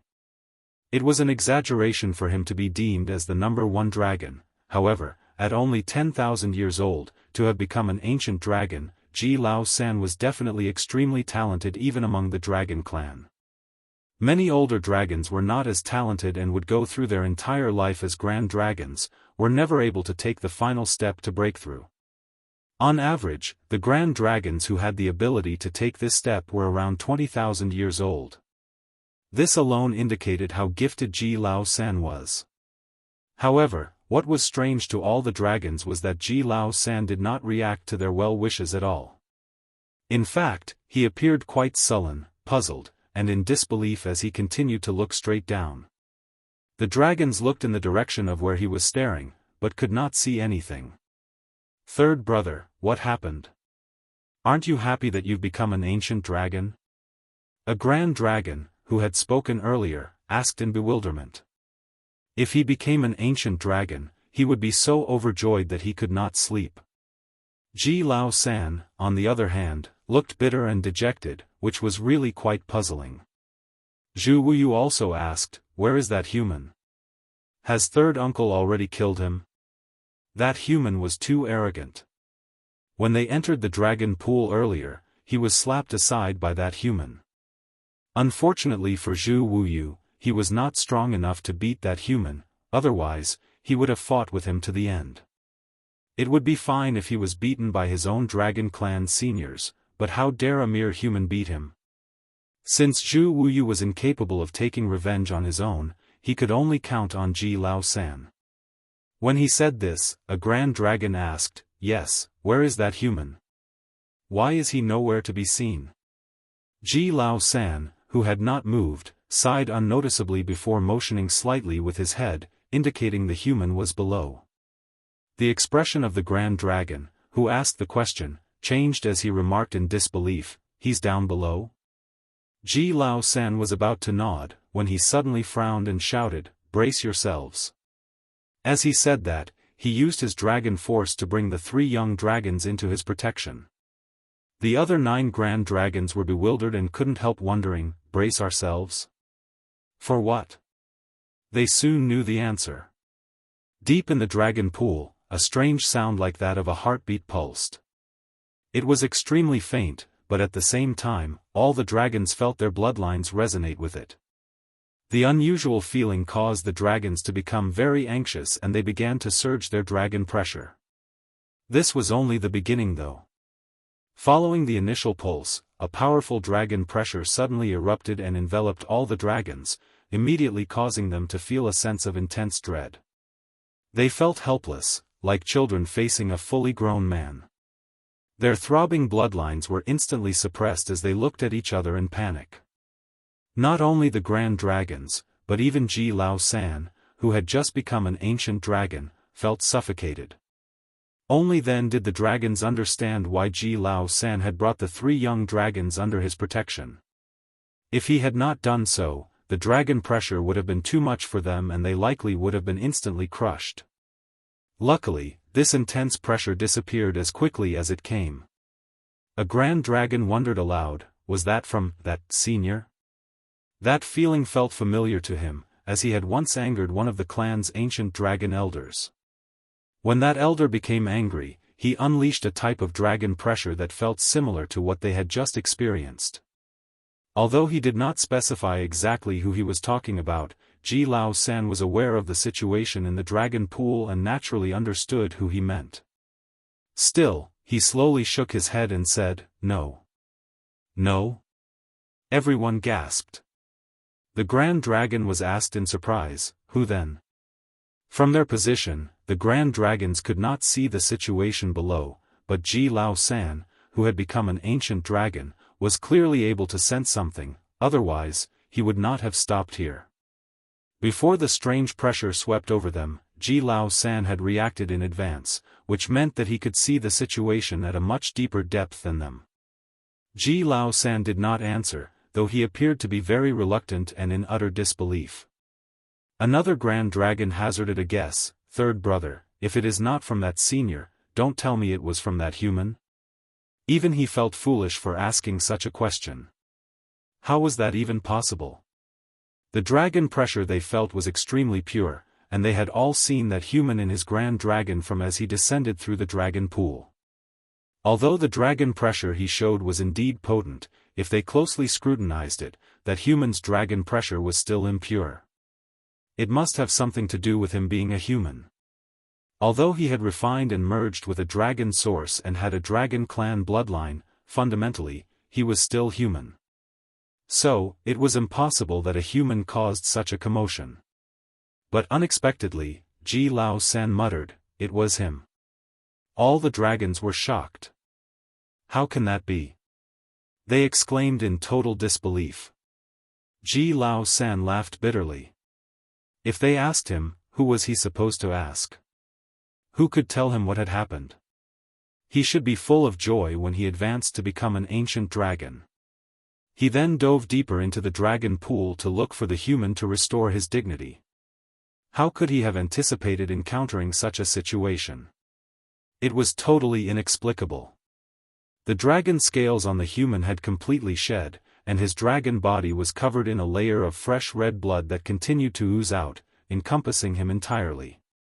The dragons next to him were not strong enough to see the situation below, but Ji Lao San was able to see some of it. That was not a human figure in the dragon pool below, it was a huge blood cocoon with a human that had transformed into a pure blood dragon. When they first came to this depth, there was still some dragon pool power around, however, that power was now madly flowing into the blood cocoon and disappearing. Now, the dragon pool power where they were had also been depleted. However, that human was now at the critical juncture just like he was previously. He had accumulated enough power and it was no longer a big deal if there was insufficient dragon pool power in the surrounding waters. Furthermore, this blood cocoon was about 50,000 meters long. This was what made it so difficult for Ji Lao San to accept. When he entered the dragon pool, he was just a step away from becoming an ancient dragon, yet he spent half a year to break through after much effort.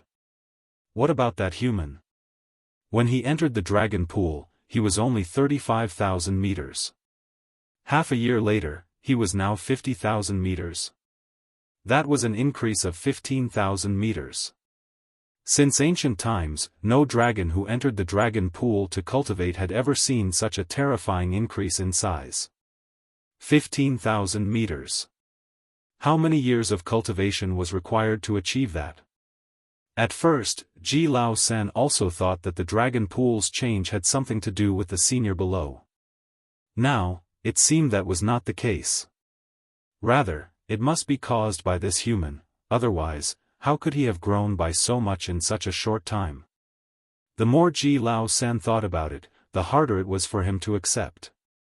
Martial Peak, Chapter 5320, Advancement to Become an Ancient Dragon. Ji Lao San had become an ancient dragon and had keener eyesight than the others, so he could see that the human was at the critical juncture on the verge of a breakthrough. This was also the reason why he did not descend any further. He wanted to regain his dignity, but he would endanger the life of the human if he were to interfere at such a crucial moment. If the other side failed to break through because of his interruption, it would become a blood feud that only death could end. Furthermore, he was unsure if he could even get near with the intense, pulsating dragon pressure. Muffled grunts were emitted irregularly from the blood cocoon below, as if a powerful life was being awoken. Along with each muffled grunt, a powerful wave of dragon pressure would burst forth. The grand dragons were at a loss as to what to do. After a long silence, Ji Lao San finally said, "There's no telling how long it will take him to break through. So, take care and go around him to cultivate deeper in the dragon pool." There was no point in them all waiting here. The opening of the dragon pool was an opportunity for the dragons to cultivate, so they should not be wasting their time idling around. "What about you, third brother?" a grand dragon asked. Ji Lao San pondered for a moment and then said, "I'll stay here to observe the situation." Since he had achieved a breakthrough and become an ancient dragon, it could be said that he had achieved his goal for this trip into the dragon pool. It did not matter if continued to cultivate or not. More importantly, he wanted to wait for Yang Kai's breakthrough, and then have another match with him to determine once and for all who was better. The humiliation that Yang Kai caused him in front of the no-return pass had to be settled. Since now was not a good time, he simply had to wait until Yang Kai was done with his breakthrough. The Grand Dragon who asked the question must have sensed Ji Lao San's intentions, and did not try to talk him out of it. He simply nodded and said, "Good. Third brother, take care." It seemed this human had a thing or two up his sleeve. The commotion during the breakthrough was intense, so if he became an ancient dragon, his strength would probably be quite profound and Ji Lao San might not be his match. If he was not careful, he might lose to the human again. However, since Ji Lao San insisted, it was inappropriate for him to try to convince him otherwise. Since a decision had been made, the Grand Dragons placed the three young dragons in the middle for protection, then swam around the dragon pressure-filled area below to dive deeper into the dragon pool, soon disappearing from sight. At this moment, Yang Kai's entire body was wrapped in the blood cocoon and his mind was empty and totally relaxed like never before. His dragon vein was pulsating and his body was undergoing a radical transformation. After a period of time, he suddenly felt an inexplicable restraint. He stretched his limbs and with crackling sounds, the bindings were torn open like a thin membrane. He was slightly shocked and quickly realized that there was nothing really restricting him. Instead, there was a blood cocoon that had wrapped around him at some point. The blood cocoon was naturally the part of him that was human, and now, with the purity and strength of his dragon vein reaching a certain height, the part had been discarded. When the blood cocoon was torn apart, it shattered to pieces and scattered into the flow of the dragon pool. Yang Kai literally shed his former body and was reborn. With a resounding dragon roar, Yang Kai's dragon pressure reverberated throughout the dragon pool and brilliant golden light was emitted from all over his body. Ji Lao Sen watched from afar filled with a complicated expression as the golden light was so glaring that he could hardly open his eyes. His breakthrough to the ancient dragon realm was not nearly as eventful. In contrast to his bitterness, Yang Kai appeared quite joyful. His divine sense surged and he quickly examined his own body, feeling as if his dragon vein had never been so pure and strong. His 50,000 meters form was even more fearful and appeared invincible. Yang Kai was even more satisfied that his dragon scales had regrown. He was no longer naked like before. Although the new dragon scales still look a bit delicate and not as strong as before, they were new and would harden over time. When his scales matured, they alone would be able to block off a blow from an 8th order open heaven realm master. After Ji Lao Sen advanced to become an ancient dragon, he grew in length by about 3,000 meters. However, Yang Kai did not, mainly because the dragon pool power here was completely depleted. If there was enough dragon pool power around, his body would have grown tremendously. Yang Kai was full of joy and laughed loudly, but his laughter came out as continuous dragon roars. Ji Lao Sen narrowed his eyes and clenched his claws, muttering to himself, "So noisy." The next moment, he saw a blur and Yang Kai's huge body instantly rushed towards him. Ji Lao Sen backed up instinctually as he exclaimed, "What?" He had remained there to wait for Yang Kai to advance to become an ancient dragon, planning to fight him to determine who was stronger. However, when the moment came, he became hesitant. This couldn't be helped as his opponent's dragon pressure was significantly stronger than his. Having just broken through, Yang Kai would not be familiar with his new strength and wouldn't be able to restrain himself. Worse, even from so far away Ji Lao Sen already felt his dragon vein being suppressed. If they fought now, the only possible result would be him being one-sidedly beaten. Not only that, when Yang Kai broke through to the ancient dragon realm, his bloodline was completely refined and he had become a pure-blood dragon. Unlike before, Ji Lao Sen no longer saw Yang Kai as someone who was half dragon and half human. Now, this golden dragon in front of him could be considered as his clansman, although he still hated Yang Kai's guts. Yang Kai looked at him with his dragon head tilted and seemed to be smiling. He then said, "Relax, I came to thank you." Although he was wrapped in the blood cocoon and his mind was emptied, he could still perceive what was happening in the outside world. After his breakthrough, the events that had transpired would naturally be recalled. Yang Kai was surprised that Ji Lao Sen did not take advantage of the crucial period before his breakthrough to interrupt him. With his prior arrogance, it would not be surprising for the latter to interfere so as to disrupt his advancement. However, Ji Lao Sen did no such thing. This saved Yang Kai a lot of trouble. "There's no need to thank me." Ji Lao Sen coldly snorted and stared at Yang Kai with narrowed eyes as fury raged in his heart. It was as if Yang Kai did not notice it, or perhaps, he did not care about the other party's attitude. He just turned his head towards the bottom and said, "I just made a breakthrough and need some dragon pool power to continue to refine. The power here had been depleted, I'll be heading down now." After saying so, his body flicked and he swam down the depths of the dragon pool, As Yang Kai was departing though, his dragon tail flicked and hit Ji Lao San's body, throwing him far away. After he managed to stabilize himself, Ji Lao San gritted his teeth and roared, "Bastard." Ji Lao San was convinced that Yang Kai did it on purpose, whipping him with his tail because he sensed that Ji Lao San still wanted to fight with him. After cursing, Ji Lao San became a little dismayed. He was also an ancient dragon now, so how could he just accept being smacked by a tail for no reason?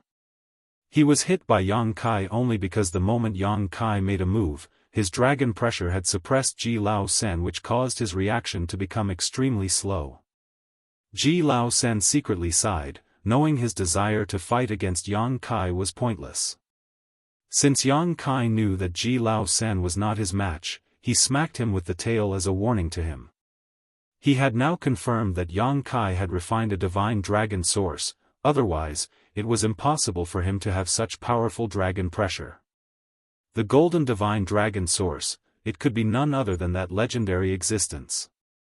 Ji Lao Sen felt a little better when he thought of it that way. He was not inferior to Yang Kai, it was just that his source was not as strong as that legendary ancestor's. The day his source reached the height of a divine dragon, he would be able to take on Yang Kai. With this thought in mind, Ji Lao Sen hastily headed deeper into the dragon pool. At the same time, Yang Kai was already dove quite deep. He met the 3 young dragons and the 9 grand dragons, all of whom quickly moved away with looks of disbelief. Nonetheless, he did not care. He was starving now. It was not the regular feeling of hunger. It came from the depths of his bloodline. Yang Kai had just achieved a breakthrough to become an ancient dragon with extremely pure and strong dragon vein. Now, all he wanted was to devour more power to satiate and strengthen himself. Unfortunately, the dragon pool power in his previous territory had been depleted. Thus, he could only continue deeper down into the pool, so as to fill the void his bloodline made him feel. After passing those grand dragons and young dragons, Yang Kai did not know how much farther he swam down, but eventually he activated the great sun and moon marks, and the huge dragon pool power poured into his body, turning into powerful nutrients. Yang Kai felt a wave of relief. With the sound of bones cracking from within his dragon body, his 50,000 meters dragon form that had just stabilized began to grow rapidly. Not only that, as his own bloodline had been purified, the secrets hidden deep within it had begun to awaken. The dragon clan's inheritance. The inheritance of humans relied heavily on various ancient books and careful instruction from one's elders. However, divine spirits were different. A divine spirit's inheritance was always hidden deep within their bloodline. Even without the guidance of any elders, or any ancient books and records, as long as their bloodline was purified to a certain degree, these inheritances would naturally awaken. This was a kind of innate response to the scarcity of divine spirits. Even if there were few divine spirits in the clan, and there were no elders to guide the next generation, their inheritance could not be cut off so simply. After all, according to the heavenly way, bloodline inheritance was the basis of a divine spirit's strength. It was an inheritance that could be ensured so long as the divine spirit's bloodline remained. Now that Yang Kai had advanced to become an ancient dragon, he started benefiting from this inheritance. He was consuming the power of the dragon pool to enhance his body, while feeling the gift from the depths of his bloodline. The dragon clan's bloodline talent was the Tao of Time. Yang Kai's attainments in the Tao of Time were not low. At least, he had not met anyone who had gone farther than himself with this grand Tao. According to his own classification, he had reached the 6th level of exceeding the ordinary to reach the extraordinary. Although there was still a huge gap when compared to his mastery over the Tao of Space, which was at the 8th level, summiting the peak, it was not bad at all. Throughout history, the only person he knew of who might be able to surpass him in the Tao of Time was Flowing Time Great Emperor. Perhaps it was possible for Yang Xiao and Yang Shui to have surpassed him as well. After all, these 2 children were the successors of Flowing Time Great Emperor. Even so, they were probably still a bit too young. The Tao of Time was extremely difficult to master. Yang Kai had already reached the 6th level, but had made no further progress for many years. With the dragon clan's bloodline inheritance, and his own dragon vein, which had been refined to the point that he transformed to become a pure-blood dragon, many obscure points from the past were now clear. Yang Kai was overjoyed. This trip to the no-return pass was a huge success. Just achieving a breakthrough to become an ancient dragon was worth the effort. Not to mention, he could now improve his mastery over the Tao of Time. He also managed to reap a lot of benefits from the Phoenix clan. While Yang Kai was thirstily absorbing the Dragon clan inheritance from his bloodline, the beast with the giant eyes looked on angrily from the depths of the dragon pool. Who the hell is this little bastard? He had already moved far away from Yang Kai previously, but how could he have known that Yang Kai would continue chasing after him? Did he really think that an old man like him would not dare to teach others a lesson? Martial Peak, Chapter 53-21, Fu Guang. The beast with the giant eyes was at least several hundreds of thousands of meters away from Yang Kai, so at such a distance, even if he was extremely strong, it was difficult for him to fully perceive the situation due to the isolation power of the dragon pool. He could only detect there was some commotion where Yang Kai was. This brat hasn't broken through yet? The beast with the giant eyes felt a little strange. How could he have not broken through after he swallowed so much dragon pool power? Could it be that this junior's talent is just that horrendous? However, it was clear that this little one was very determined.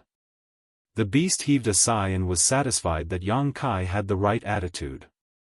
He could not blame Yang Kai for not being talented enough. He would just go deeper and give this brat some room to cultivate. After all, he couldn't fight with a brat just because he was disturbed. The beast with giant eyes did not intend to help Yang Kai. A dragon's breakthrough depended mainly on themselves and outsiders could not help. The giant beast silently swam down another 100,000 meters until it finally could not feel the disturbances above. Time flew by and 2 months later, Yang Kai's body size increased again by nearly 10,000 meters. Now his dragon form was almost 60,000 meters. 50,000 meters was the baseline for being an ancient dragon, which was comparable to a newly advanced 8th Order Open Heaven Realm Master. Yang Kai's 60,000 meters dragon form meant that he had firmly established himself in this realm. It was unimaginable for a dragon to grow by 10,000 meters within 2 months. If dragons really could grow at such speeds, there would have been a terrifying number of ancient and divine dragons throughout history.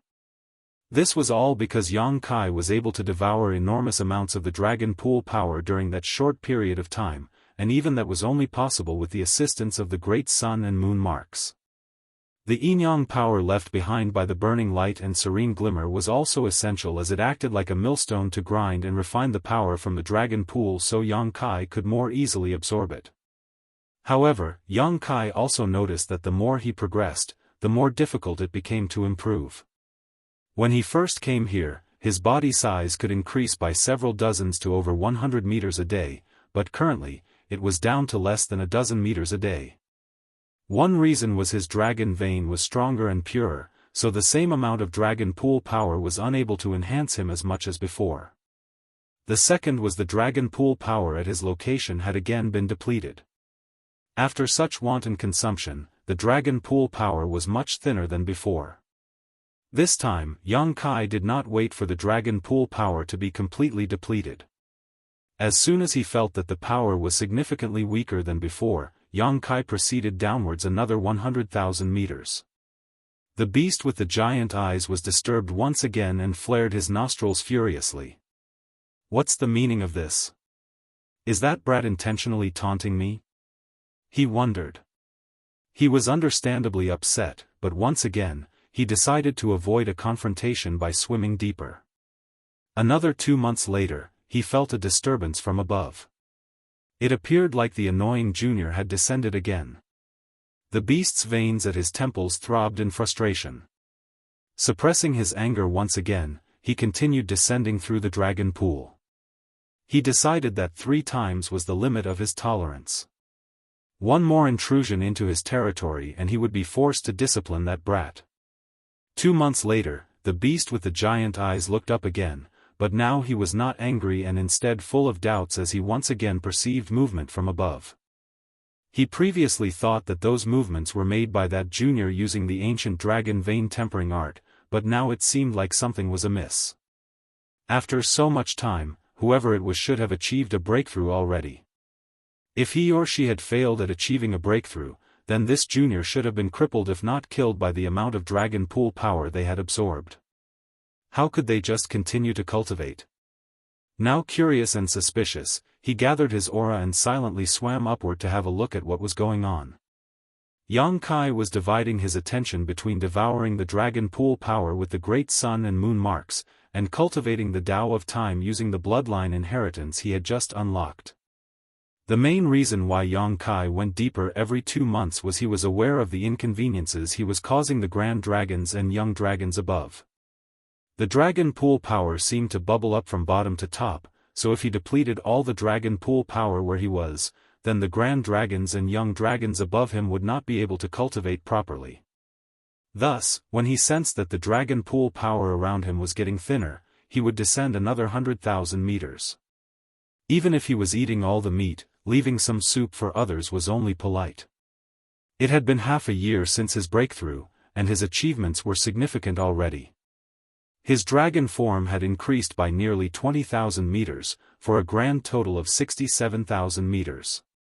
On top of that, his gains in the Tao of time were significant.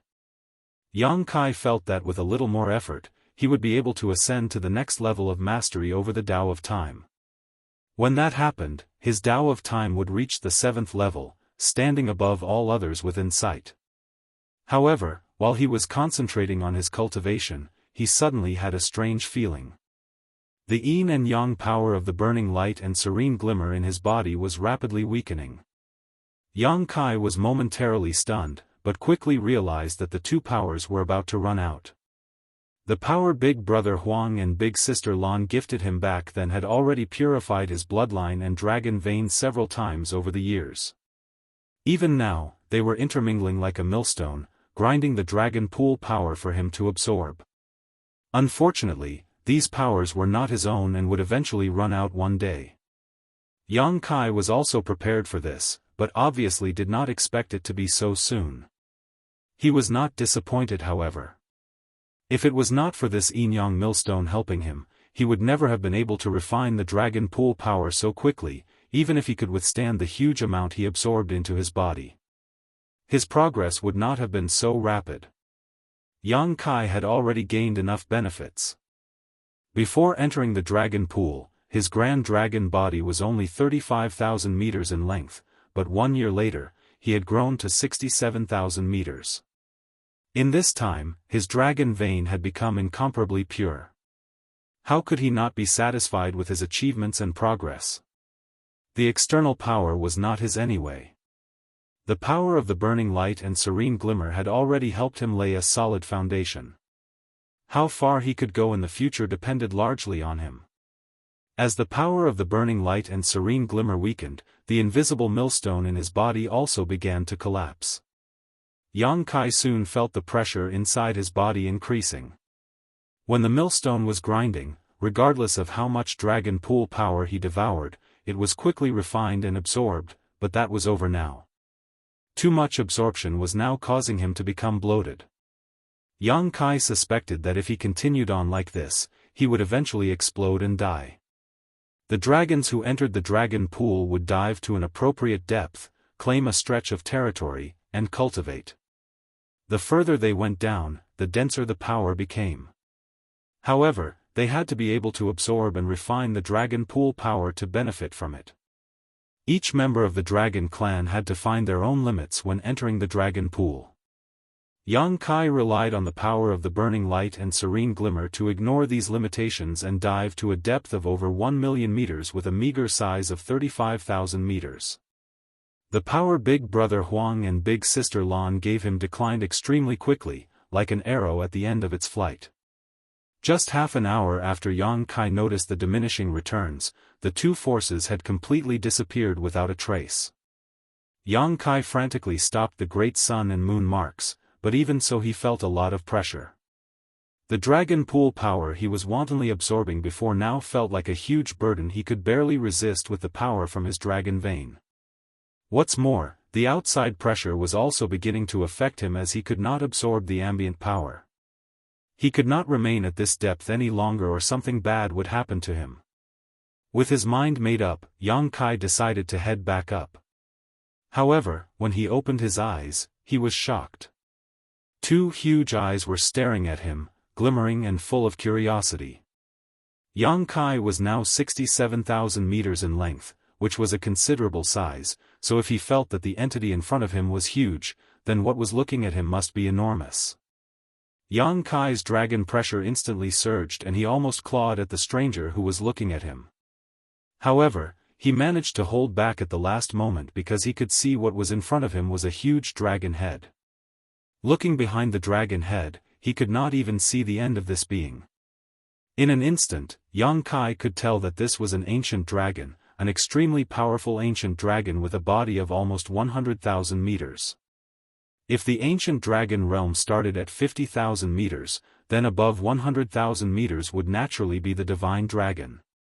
Yang Kai immediately knew who it was and asked, "Senior Fu Guang?" When he was previously a guest in Huang Xinyang's phoenix nest, Yang Kai deliberately asked her about the dragon clan situation. Huang Xinyang saw no reason to keep anything from him if the information was not confidential. According to Xinyang, there was a divine dragon in the dragon clan, who was the current clan head. The number of ancient dragons should be more than a dozen, but they were usually cultivating in seclusion and were not openly seen by others. The ones who presided over the affairs of the dragon clan at the no-return pass were the three ancient dragons that Yang Kai once greeted. They were also known as the three elders of the dragon clan. Those three ancient dragons were very old and powerful, but they had all exhausted their potential and so there was no hope of them ever advancing to become divine dragons. In other words, their current strength was their limit and there was no possibility of them advancing further.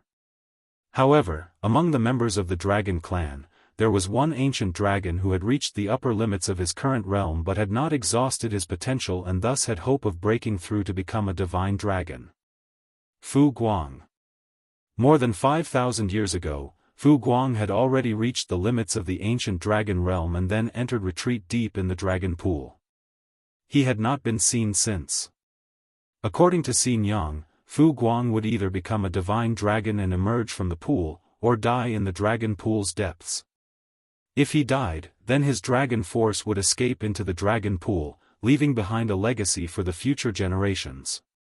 Without such determination, an ancient dragon who was attempting to make the final breakthrough would not easily enter the dragon pool. Throughout history, the dragon clan had many ancient dragons who died in the dragon pool without ever stepping out of it. Rumor had it that there were many dragon bones buried in the deepest part of the dragon pool. Of course, Xinyang was part of the Phoenix clan and could not be sure about this, however, they all lived in the no-return pass so it was normal to have some understanding of each other. Fu Guang had been in retreat in the depths of the dragon pool for 5,000 years. No one knew how he was doing, only that he was still alive. Still 5,000 years was nothing for a dragon clan member. The dragons had extremely long lifespans, so 5,000 years was considered brief when living more than 50,000 years was a given. What's more, each time the dragon pool opened, it was impossible for the later generation dragon clan members to descend anywhere near where Fu Guang had secluded himself, thus, none of them knew if his retreat was going smoothly.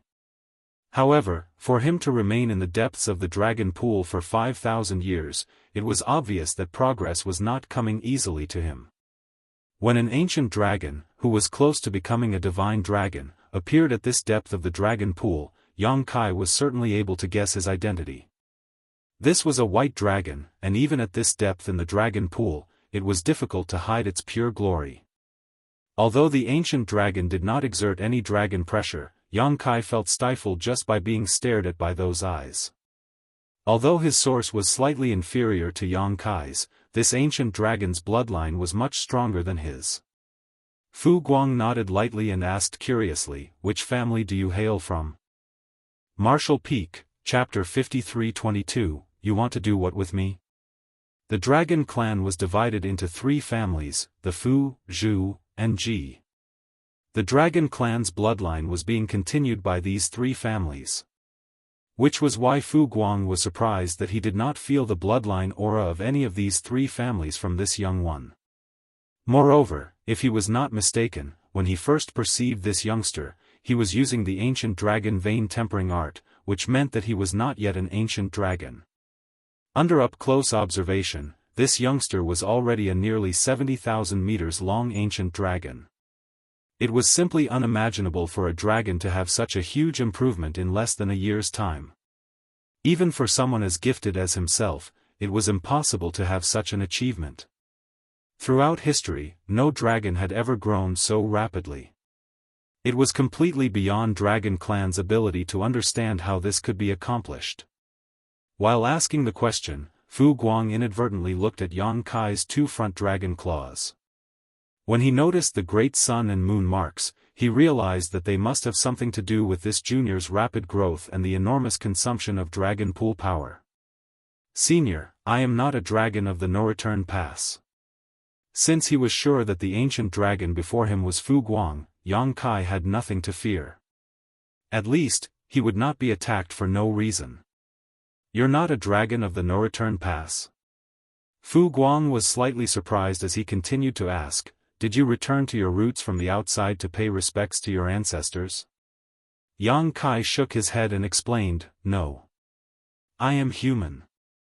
It was a coincidence that I had the opportunity to refine a dragon source and advance to become an ancient dragon. During that process, my bloodline was purified. Fu Guang was even more surprised and exclaimed, human? Those few stubborn old goats actually agreed to let you into the dragon pool? He obviously knew the stubbornness of those ancient dragons. The dragon pool was fundamental to the existence of the dragon clan, so no one was worthy to enter it except for the pure-blood dragons. He wondered what they were thinking to let a human enter the dragon pool. However, Fu Guang soon nodded lightly and said, whether you were a human or not before, now that your bloodline is pure, you can be considered part of the dragon clan. Furthermore, you are already an ancient dragon. As he said, he continued to study Yang Kai. He noted that Yang Kai's golden dragon source was extremely powerful. If he was not mistaken, it should be the legendary source that was lost all those eons ago. No wonder those stubborn old goats were willing to let him enter the dragon pool. They must have taken this into consideration. Unaware of the other party's thoughts, Yang Kai was slightly stunned when he heard what Fu Guang said and said with a touch of dismay, yes, this junior is part of the dragon clan now.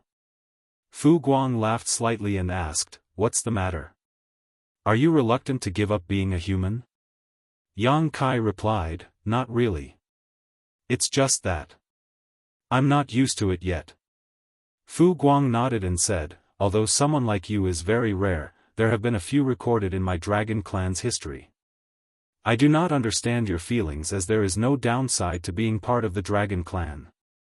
At least when comparing to others in the equivalent realm, the dragons are much stronger than humans. He then changed the topic and asked, those two marks, are they from the burning light and serene glimmer? Senior's vision is truly sharp. They are indeed from those two seniors. Yang Kai was not surprised, since Huang Xinyang could recognize the origins of the two marks at a glance, there was no reason why Fu Guang could not.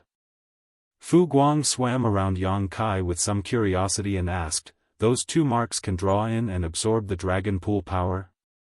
I've never heard of anything like them before. However, since they are marks granted by those two, it's not surprising that they have this ability.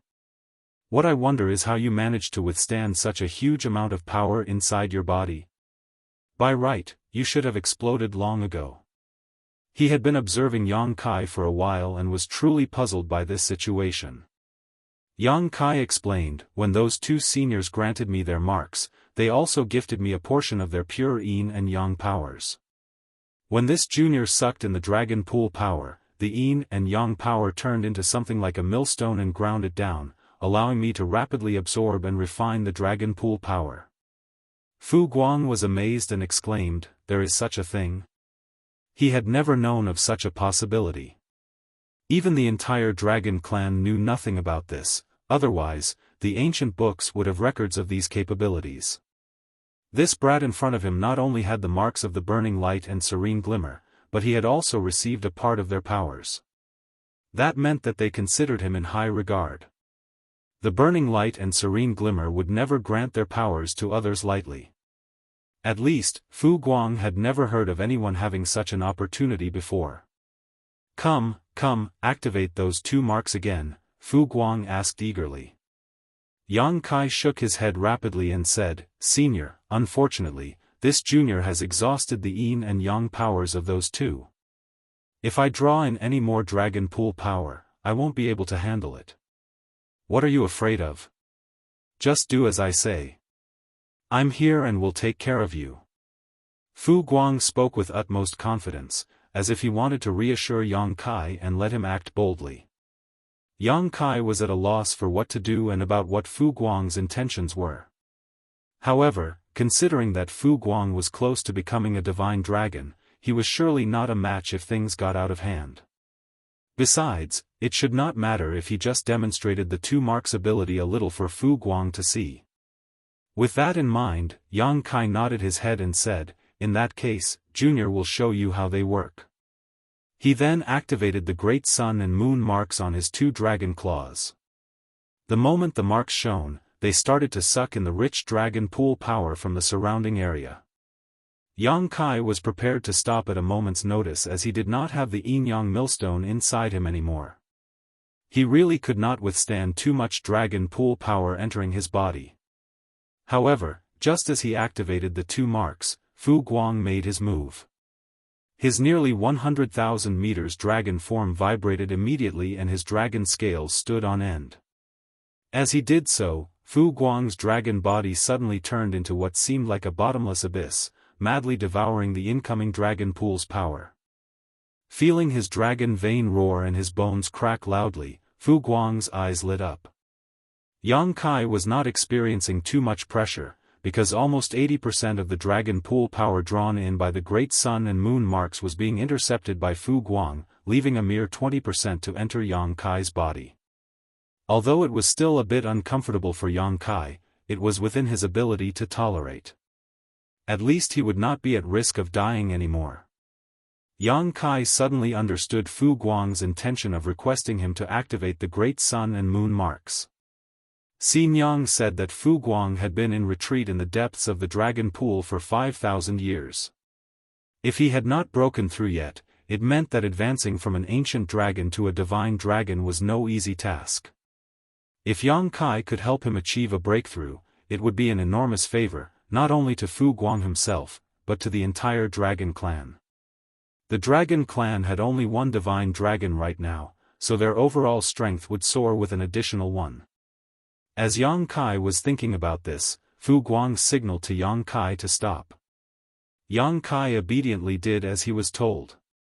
Fu Guang pondered silently while glancing at Yang Kai every now and then, as if he was thinking about how to make a request. He also appeared very hesitant. Yang Kai was amused and wondered just what he was going to say.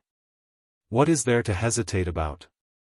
The advancement to become a divine dragon should be far more important compared to owing a favor or some notion of pride. Nonetheless, even with such thoughts, he did not say anything and just waited in silence.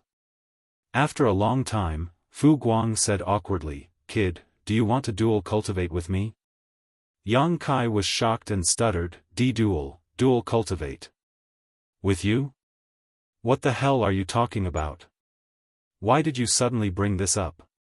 Are you actually a female dragon?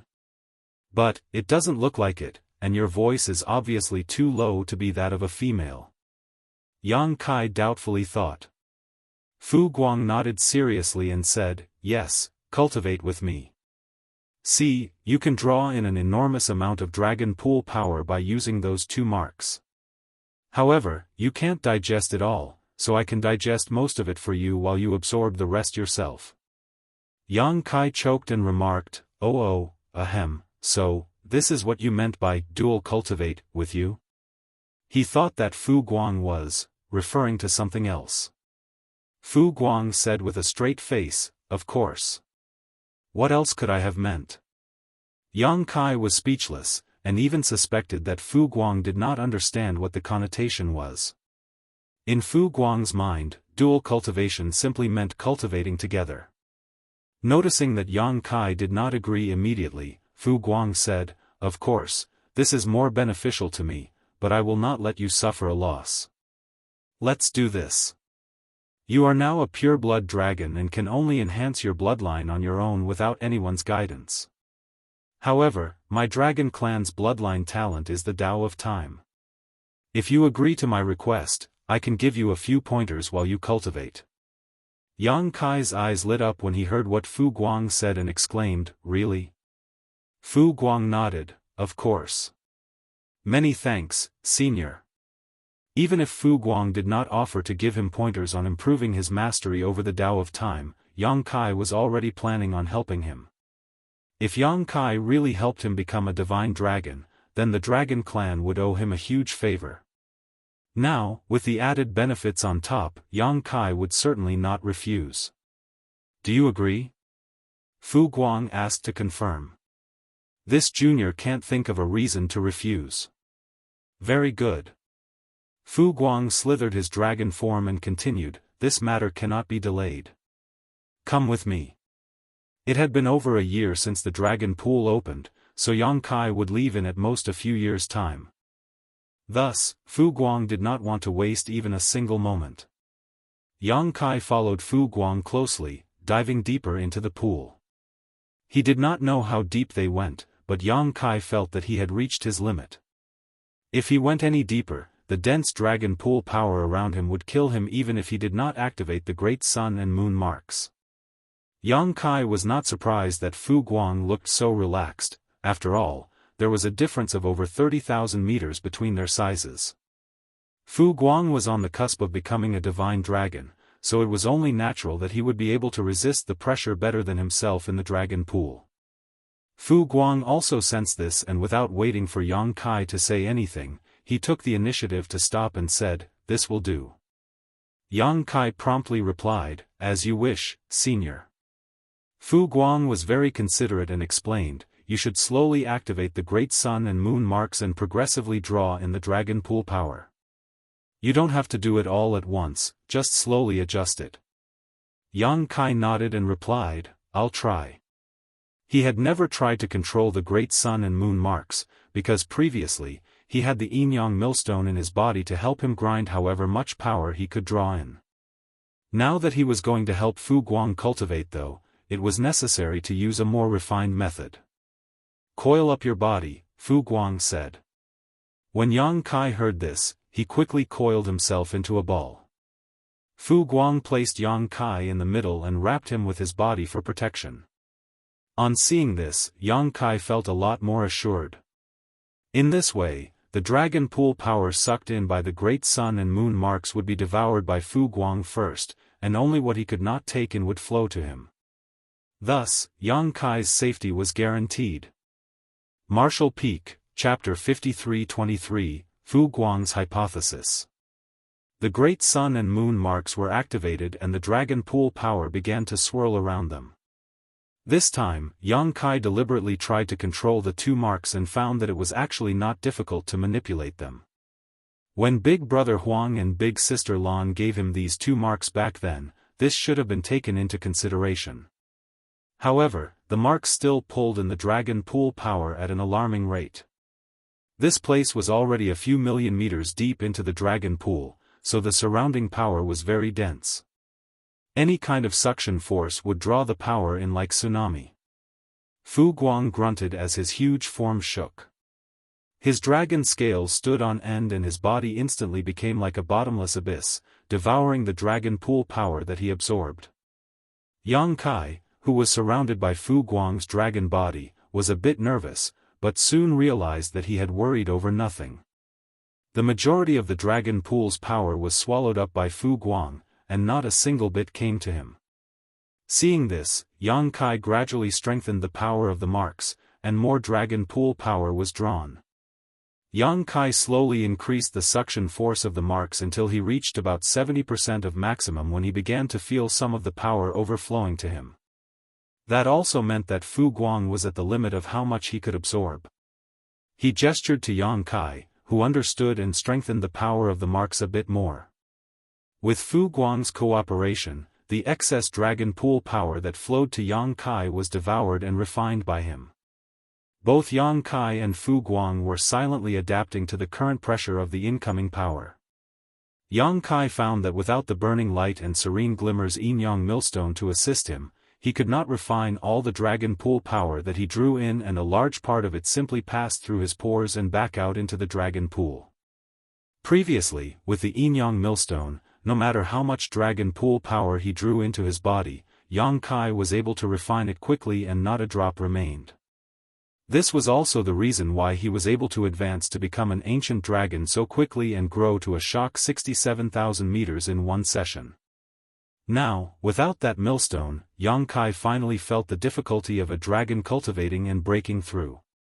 It was no wonder that Fu Guang had not been able to attain a breakthrough even after staying in the depths of Dragon Pool for 5,000 years. If he, as an ancient dragon of 67,000 meters, was already having difficulty, there was no need to mention Fu Guang, who was only one step away from becoming a divine dragon. Yang Kai did not know if this attempt could help Fu Guang break through his bottleneck. However, since Fu Guang had made the request, he could only do his best and leave the rest to fate. Unlike Yang Kai's current relaxed situation, Fu Guang's devouring of the dragon pool power was much more intense. Yang Kai could even hear the dragon vein inside Fu Guang roaring like a river. Apart from that, the latter's body would occasionally crack open and dragon blood would gush out everywhere. This was obviously the result of the pressure he was under. Although he looked miserable, Fu Guang's spirits appeared buoyant, but this couldn't be helped. Before Yang Kai entered the dragon pool, he had also tried using the ancient dragon vein tempering art, drawing in as much power of the dragon pool as possible to use the pressure to break through his own shackles. However, in these 5,000 years, little progress was made. It seemed his body had reached a limit and it was impossible to advance any further to become a divine dragon. He had pondered a lot during these 5,000 years. The ancient method was actually quite useful in terms of refining his dragon vein. The problem was that he simply could not draw in enough dragon pool power to meet the requirements for a breakthrough. That was why after he saw the great sun and moon marks on Yang Kai dragon claws, Fu Guang began to think that if Yang Kai could help him pull in a massive amount of dragon pool power, he might have an opportunity to achieve a breakthrough. The two marks proved to be more effective in drawing in the dragon pool power than the ancient dragon vein tempering art that he was using. Previously, while cultivating, Fu Guang vaguely felt some subtle changes to his dragon vein, so he knew it was working. Although he could not see any signs of breakthrough, any change was better than none. His only fear was nothing changing at all. Now, however, the changes were far more noticeable. If he could succeed this time, then the entire dragon clan could become more prosperous in the future. Since ancient times, the dragon clan had produced numerous ancient dragons. However, there were very few divine dragons. There were never more than 3 in the same era, with the biggest reason for this being that the last hurdle was just too difficult to overcome. If Fu Guang could break through and become a divine dragon using this new method though, then the next time an ancient dragon wanted to break through to become a divine dragon, they could simply ask Yang Kai for help. If all went well, the number of divine dragons in the dragon clan might achieve new heights. With this hypothesis in mind, he looked at Yang Kai as if he had found some kind of precious treasure. Several more days passed, and both Yang Kai and Fu Guang had completely adapted to the pressures they were under. Fu Guang suddenly opened his mouth and spat out his own dragon bead. The dragon bead was quite large, round, flawless, and completely white. Yang Kai also had a dragon bead, but his was incomparable to Fu Guang's. Fu Guang's dragon bead seemed to have no other characteristics than being beautiful. However, Yang Kai could feel the heaven-destroying and earth-shattering power contained within it. This was the result of Fu Guang's dragon force. For dragons, their dragon bead was just like a monster beast's monster core, the foundation of their existence. It was also their trump card when facing a strong enemy. In times of desperation, a dragon could take out their dragon bead to attack the enemy. Of course, there were great risks involved in doing this, which was why a monster beast would not summon their monster core unless desperate, much less a noble dragon. Yang Kai had done it once before in order to kill Zhu Feng territory lord, but that one single clash had resulted in his dragon bead being damaged, and without the help of Big Brother Huang and Big Sister Lan's power, it would have taken him hundreds if not thousands of years to recover. He did not know what Fu Guang was doing by suddenly spitting out his dragon bead at this time. However, it was soon obviously that this was how the latter was planning to guide him on how to better master the Tao of Time. Watch carefully. As Fu Guang shouted, the dragon bead began to rotate. From that dragon bead, pure dragon force emerged and formed a layer of haze around the bead.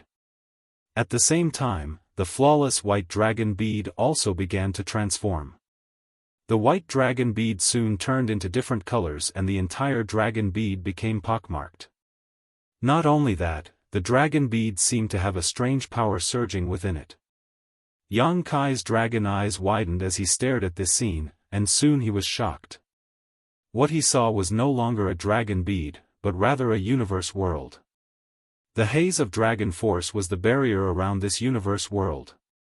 This was a newborn lifeless universe world, but with the convergence of the powers of the 7 elements, a transformation began to occur and the barren universe world also gradually changed.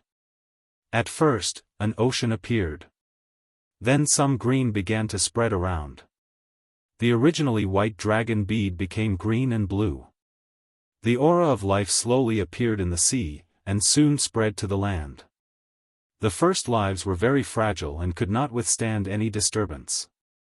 The slightest interference and it spelled disaster for them. Rebirth followed each destruction and eventually, life took a hold and managed to tenaciously survive. Over time, life flourished and the whole world thrived.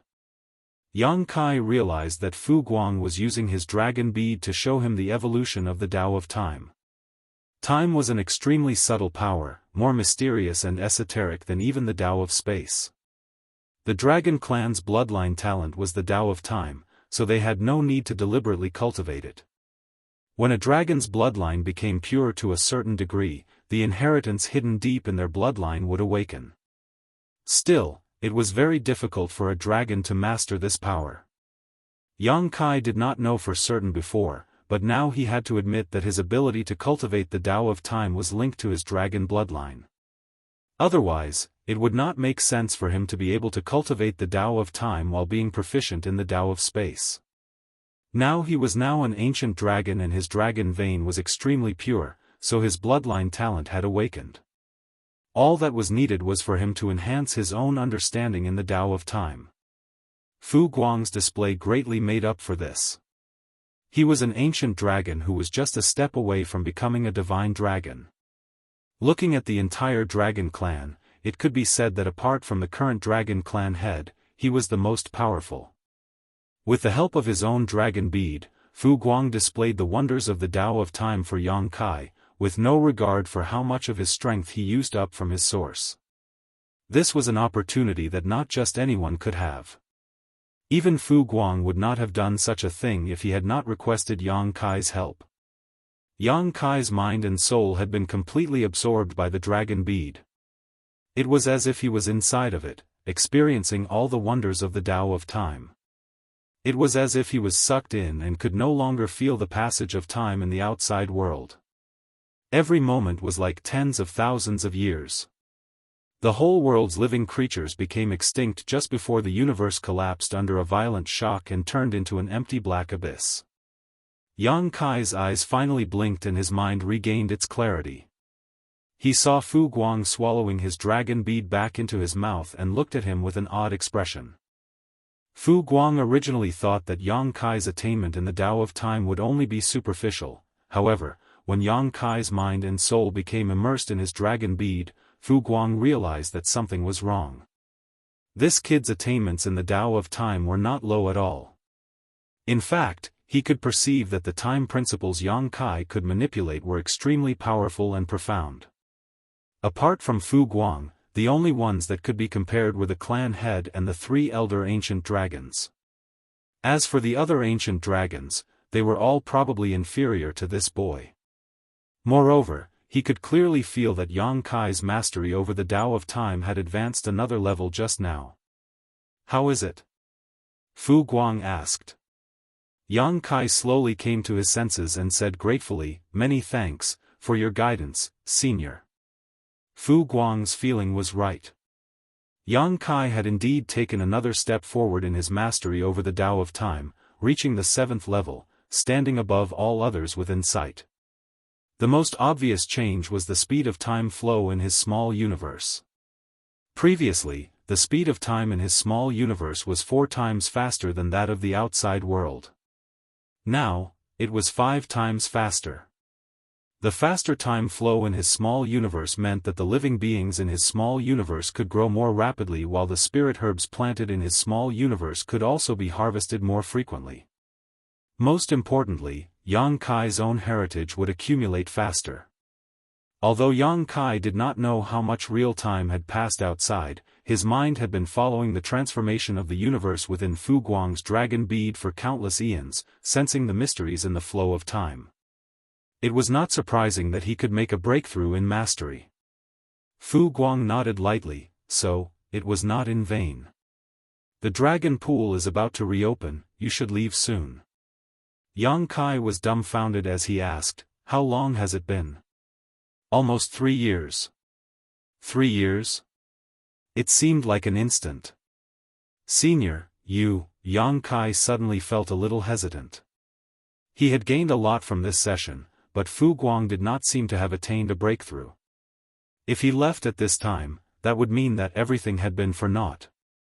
Martial Peak, Chapter 53-24, That damn human is a bastard. Seeming to sense Yang Kai's thoughts, Fu Guang said, the power I have accumulated is already enough. All that remains is the evolution of my bloodline. No external force can help me now. Over the past 3 years, the dragon pool power that Yang Kai drew using the great sun and moon marks was almost equivalent to what Fu Guang would take in after 100 years of effort. This showed the immense power of the 2 marks. Previously, Fu Guang could not take this final step because the ancient dragon vein tempering art he was using could not draw enough dragon pool power at once to apply sufficient pressure to force a breakthrough. However, this was not a problem with the great sun and moon marks. Although he could draw the same amount of dragon pool power in 100 years as Yang Kai did for him in 3 years, that did not mean that the effect was the same. Without Yang Kai's help, he might not have been able to take this final step in 100 years, or even 1,000 years. Now, Fu Guang could feel that his bloodline was changing, so it was time to finally take that last step. Maybe when the dragon pool opened again, the dragon clan would have another divine dragon. Yang Kai was relieved to hear him say that. He did not want to owe someone a favor. Fu Guang had instructed him on the Tao of Time, and Yang Kai helped him to advance to become a divine dragon. Thus, there was a mutual gain and neither owed the other. A dragon scale suddenly flew towards Yang Kai and Fu Guang said, bring this to those 3 old ghosts and you will get the rewards that you deserve. Yang Kai reached out and grabbed it. He had a feeling that the dragon scale had been marked by Fu Guang's secret techniques, but he did not know what it said. He had no intention to pry either, as he had not done anything wrong to the dragon clan during his trip to the dragon pool, except for devouring a lot of dragon pool power. He even did Fu Guang a favor. Although he was now a pure-blood member of the dragon clan, and he had purged the part of him that was human when he broke through, subconsciously, Yang Kai still felt like he was human. A flash of light suddenly came from above. The light came from afar but seemed to penetrate the entire dragon pool. Immediately afterwards, a low voice sounded from above, time is up, quickly leave the pool. The voice was naturally from one of the ancient dragon elders. Without delay, Yang Kai nodded slightly at Fu Guang and said, farewell, senior. I hope to hear good news from you the next time we meet. Although Fu Guang said he had accumulated enough power, and all that was left was bloodline conversion, things might not go so smoothly. Just look at the number of divine dragons who had appeared throughout the dragon clan's history and one would understand. If it was so easy to break through and become a divine dragon, then the number of divine dragons in the dragon clan would not be so low. Go on, Fu Guang nodded lightly. Yang Kai flicked his dragon tail and swam into the beam of light. This glowing path seemed to have the effect of warping space. He did not know how the dragon clan managed to do it, but Yang Kai, who was millions of meters deep into the dragon pool, reached the top after just a blink of an eye. At this moment, in the huge square of the no-return pass where the 5 statues of the Dragon Emperors stood, a portal appeared. Dozens of Dragon Clan members gathered from all directions. 13 dragons then rushed out of the vortex, one after another, appearing in the no-return pass. Instantly, the dragons roared one after another, causing the void to shake. However, the Dragon Clan was stunned after seeing the condition of those who entered. Even the 3 ancient dragon elders frowned. This could not be helped though. After all, the growth of those that went in seemed too small during this dragon pool cultivation session. Their expectation was, among the 3 young dragons, the one called Big Brother G was sure to advance to become a grand dragon. After all, he was already over 9,000 meters and was not far from breaking through. A few years of training in the dragon pool should have been enough to cross this divide. Zhu Wuyu and Fu Qian were a little further behind, but if they were lucky, they might also be able to advance to become grand dragons. Although one young dragon had indeed advanced to become a grand dragon, he was just over 10,000 meters, which clearly indicated that he had broken through not too long ago. Zhu Wuyu and Fu Qian's progress was even more pitiful. They were barely 9,000 meters each, still a long way from becoming grand dragons. This was only the young dragon's performance though, and the grand dragons were even more disappointing. Among the 10 grand dragons who entered, at least 2 or 3 should have reached the ancient dragon realm. However, only Ji Lao San had become an ancient dragon while the others were still grand dragons. Even their growth was unsatisfactory. The 3 ancient dragon elders had never seen a batch of descendants with such poor performance before. It could be said that this was definitely the group of dragons with the smallest achievements in the dragon pool in history. Some distance away, Huang Xianxia was sitting on a branch of the immortal parasol tree, dressed in her usual colorful robes. She swung her legs leisurely as she looked on eagerly at the unfolding drama. When she saw the state of the dragons that emerged out of the dragon pool, she smiled and muttered, "I knew it. When they let that human into the dragon pool, I knew that there would be a negative effect on the other dragons. It turns out that I was right." Feng Lu Lang stood next to her and frowned as he said, "Didn't the Dragon Clan ever consider checking his source?" Huang Xianxia pursed her lips and said, "The Dragon Clan is too proud. Even if that human had refined a dragon source, it was of no importance to them. Additionally, they made some agreements with the old ancestors from the human race, so they would not waste their energy checking. What they did not know is that the source that human obtained was extremely powerful. Yang Kai had the golden divine dragon source, the source of the 3rd generation dragon emperor. While the dragon clan did not know about this, the Phoenix clan had guessed it before he went in. This couldn't be helped, as Yang Kai had been able to access a phoenix nest on his own. That phoenix nest belonged to the Phoenix Empress of the same era as the 3rd generation Dragon Emperor. The sources of these two were lost together, and had never been found. Since Yang Kai was able to enter that phoenix nest, and he said that his wife obtained the source of that generation's Phoenix Empress, it was likely for that Dragon Emperor's source to be with him. Since the Dragon Clan was too lazy to check, the Phoenix Clan head also did not bother to tell them. By letting such a person into the dragon pool, there certainly would be some impact. That was why when the dragon pool reopened this time, Huang Xianxia waited to watch the drama unfold. It was so boring staying at the no-return pass, and there was no place to have fun when they were cultivating in their phoenix nests. Huang Xianxia did not understand what Yang Kai did in the dragon pool, but why did the dragons who entered with him grow so little? Could their lack of performance be related to him? Even if his source originally belonged to the 3rd generation Dragon Emperor, it should not have such a dramatic effect, right? Nonetheless, her doubts were soon answered. Zhu Wuyu went straight to his parents' side and shouted, "That Yang Kai fellow is such a bastard. He snatched so much of the dragon pool power that we did not have enough for us to cultivate with." Zhu Wuyu's parents, an ancient dragon and a grand dragon, both frowned when they heard what had happened. It was common for clansmen to fight in the dragon pool for more power. When they first entered the dragon pool, they also fought with their other clansmen for a better position. Thus, Zhu Wuyu's accusations were quite flimsy. Zhu Wuyu's father, an ancient dragon, immediately reprimanded, "What is there to complain about if you are not as good as that human? Furthermore, that human should be able to transform into a grand dragon. Even if he fought with others, he wouldn't bother with your position. You've always been too lazy, which is why you did not advance much this time." Zhu Wuyu felt aggrieved and explained, "No, father, that guy really has something strange about him.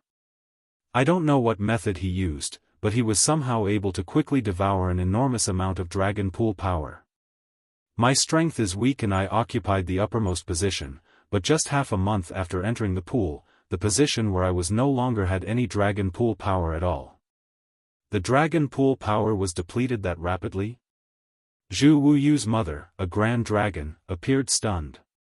Zhu Wuyu nodded and continued, "Yes, so I went to Fu Qian's territory to fight for a better position, but after just half a month of fighting, his place also did not have any dragon pool power left. We continued descending through the pool to fight with the others, but no matter how deep we dove, the dragon pool power did not last long. It not only happened to where we three young dragons were, but also the places occupied by the senior grand dragons. Go ahead and ask them if you don't believe me." The ancient dragon turned his head and looked doubtfully at the others who had just emerged, to which all of them nodded in agreement.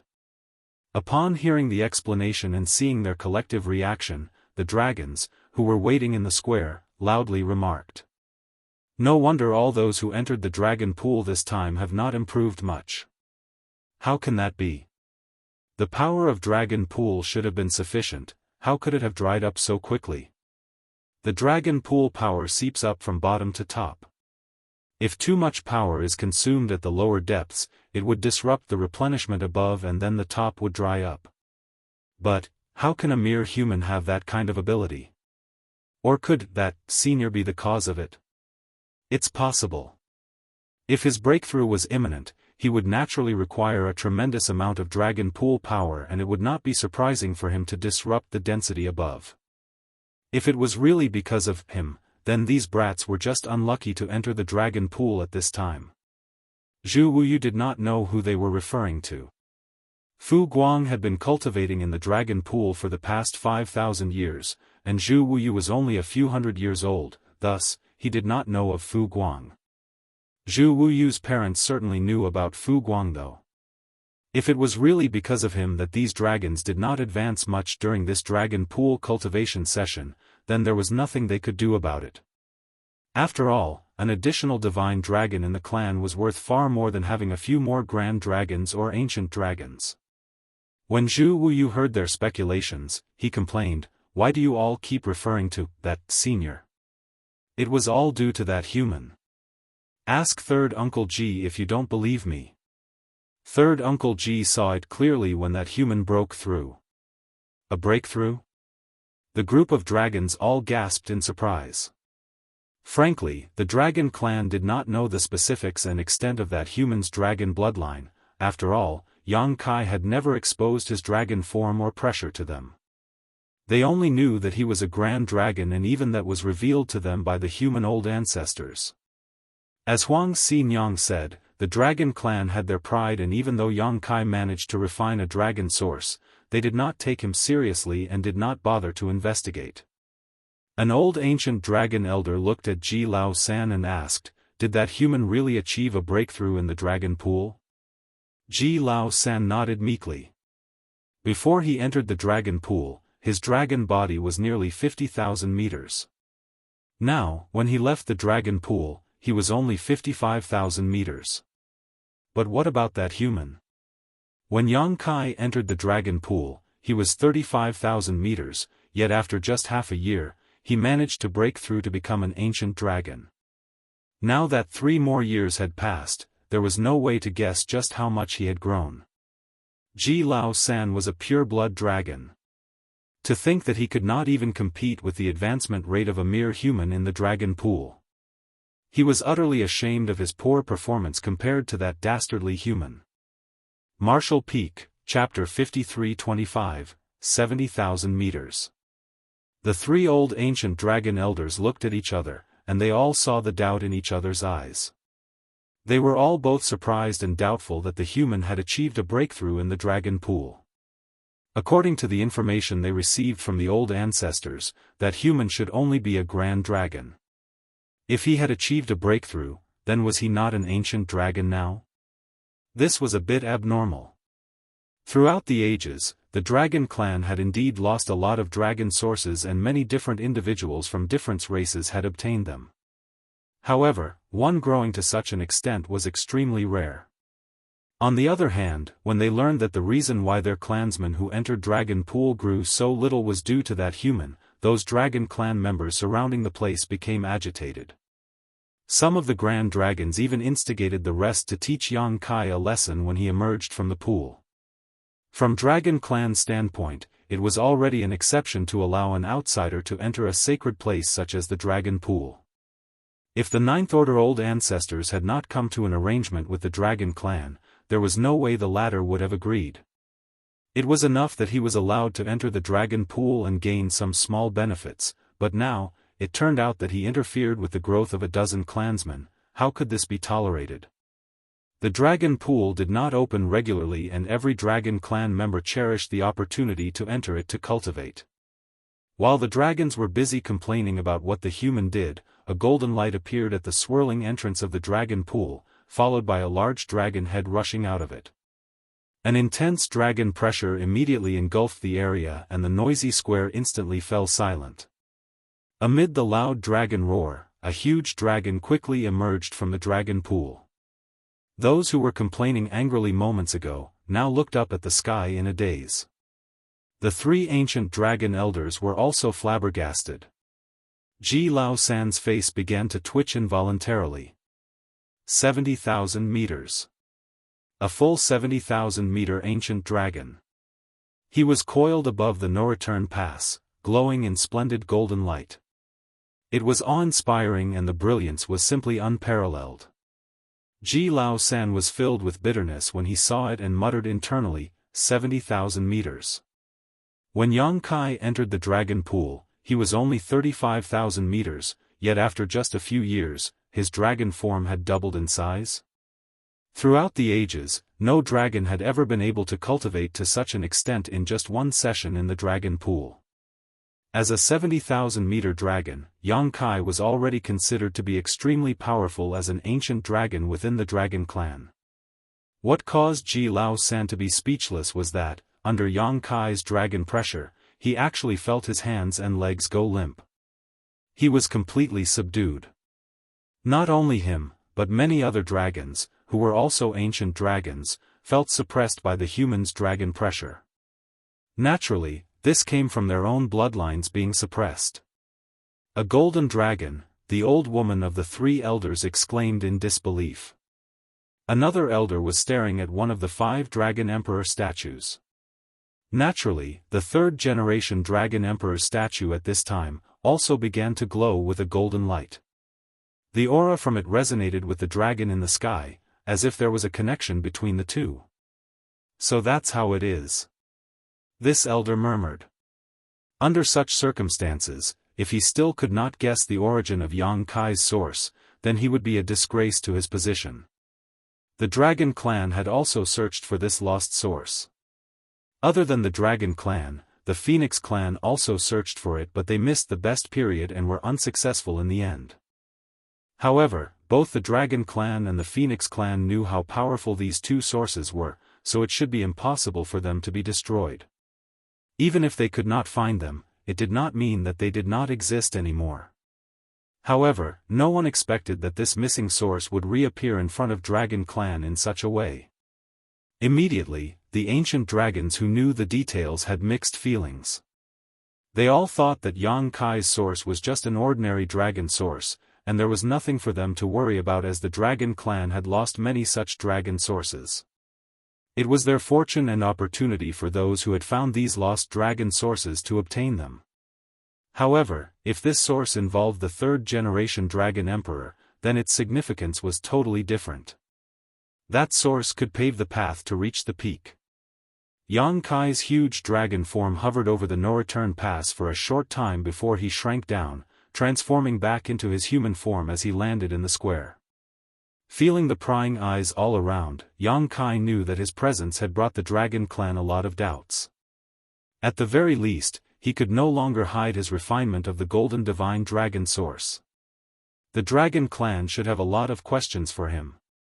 Yang Kai decided to speak first before they could ask any questions. Greetings, three elders. Senior Fu Guang has an object for this junior to pass on to you. The oldest-looking elder in the center held back his initial questions and instead asked in surprise, Fu Guang? You met Fu Guang in the dragon pool? Yes, Yang Kai nodded firmly. How is he doing? The old man asked with concern. Yang Kai replied, Senior Fu Guang is well. What did he want you to bring back? The old female elder asked. Yang Kai handed over a dragon scale from Fu Guang. The old woman took it, focused on it, and after a while, she handed the dragon scale to another elder. She then looked at Yang Kai in disbelief. When the other two elders also finished examining the dragon scale, they looked at each other silently, seemingly reaching a tacit understanding between them. The middle elder nodded slightly and looked warmly at Yang Kai as he said, Since you have shed your former body and been reborn, your bloodline is now pure. From now on, you are a member of the dragon clan. In fact, the moment Yang Kai rushed out of the dragon pool, the three ancient dragon elders already felt this. Yang Kai was not the same as when he first came to the no-return pass. Yang Kai had a strong human aura when he first came to the no-return pass, however, when he emerged from the dragon pool, that aura was completely gone. He now exuded the aura of a pure-blood dragon. After checking Fu Guang's message in the dragon scale, the three ancient dragon elders also learned what happened inside. As they had previously thought, Yang Kai had indeed refined the lost source of the third-generation dragon emperor. This was confirmed by Fu Guang. He was also highly regarded by the sun's burning light and moon's serene glimmer, who granted him the great sun and moon marks. It was because of these two marks and another gift from those two seniors that he was able to devour the dragon pool's power and grow so rapidly. It was also because of this reason that those who entered the dragon pool during this session performed so poorly. It was not that they had no aptitude, just that all the benefits were taken away by Yang Kai. If Yang Kai had been the same as when he first arrived at the no-return pass, the Dragon Clan would not have let him off, as the future of the Dragon Clan depended on those juniors. Hindering their growth infringed on the Dragon Clan's interests, which was simply intolerable. However, since Yang Kai was also a part of the Dragon Clan now, he was considered a clansman. Clansmen will naturally compete and fight for benefits, thus, the elders could not accuse anyone of wrongdoing. Not to mention, Fu Guang left behind a message that he was now able to take the final step in his advancement because of Yang Kai's help. Fu Guang's advancement to become a divine dragon was undoubtedly more important than the growth of those dozen or so descendants. Yang Kai was now a 70,000-meter-long ancient dragon, and had returned with the source of the third-generation dragon emperor. This was more than enough to make up for the losses of the young ones this time. When the old man elder then looked up at the clansmen, he announced, "The Dragon Clan has been in decline for many years and our numbers are withering. Now, a new clansman has returned to strengthen and bring glory to our Dragon Clan." The other two elders beside him roared in unison, "Glory to the Dragon Clan! Glory to the Dragon Clan!"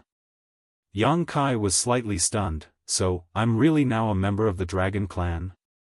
Although it was true that when he advanced to become an ancient dragon, he had purged the human part of him and became a pure-blood dragon, it still felt uncomfortable for him to become a member of the Dragon Clan.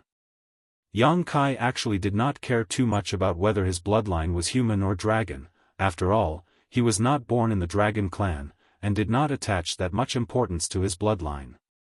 However, when the three ancient dragon elders declared it in such a manner, that meant that he became a member of the Dragon Clan. Many Dragon Clan members were eager for Yang Kai to come out of the dragon pool so that they could teach him a lesson. However, after the three elders' declaration and cheers, they no longer dared to create any trouble. The divine spirits highly valued the concept of community. If Yang Kai was an outsider, they would naturally make some comments. However, since he was now a clansman, there was nothing more to say. Even Zhu Wuyu, who was the most irritated by Yang Kai, had roared along, not to mention the other dragon clan members. Only Ji Lao Sen rolled his eyes furiously as he thought, that makes him part of our clan? If so, then how can I get my revenge? However, when he thought about it, Yang Kai was now a 70,000-meter-long ancient dragon, while he was only 55,000 meters. His bloodline power and source were both inferior to Yang Kai's now. If he were to try to seek revenge, he was doomed to fail. He sighed inwardly and admitted defeat. At least he knew that he was too weak to seek revenge now. On the parasol tree, Huang Xinyang was very excited as she watched the entertaining show unfold before her eyes. She knew that Yang Kai's trip to the dragon pool would certainly cause a stir. However, she never expected it to end up with him being accepted by the Dragon Clan and becoming part of it. The Phoenix Clan and Dragon Clan had been living together at the No-Return Pass for many years, and were both basically numb to each other by now. However, in the end, they were all on the same side. If the Dragon Clan became stronger, it was also beneficial for the No-Return Pass. It had been many years since the No-Return Pass had experienced a war, but more power was never a bad thing. As the rest of the dragons were still cheering, the three elders looked at Yang Kai warmly and appeared very friendly towards him. A pure bloodline was not enough for them to show such favor to Yang Kai. However, the source he refined was the source of the third-generation Dragon Emperor. That source itself contained the heavenly Grand Tao. If Yang Kai managed to fully inherit it, then he would be able to advance to a level comparable to the third-generation Dragon Emperor, which meant becoming a divine dragon.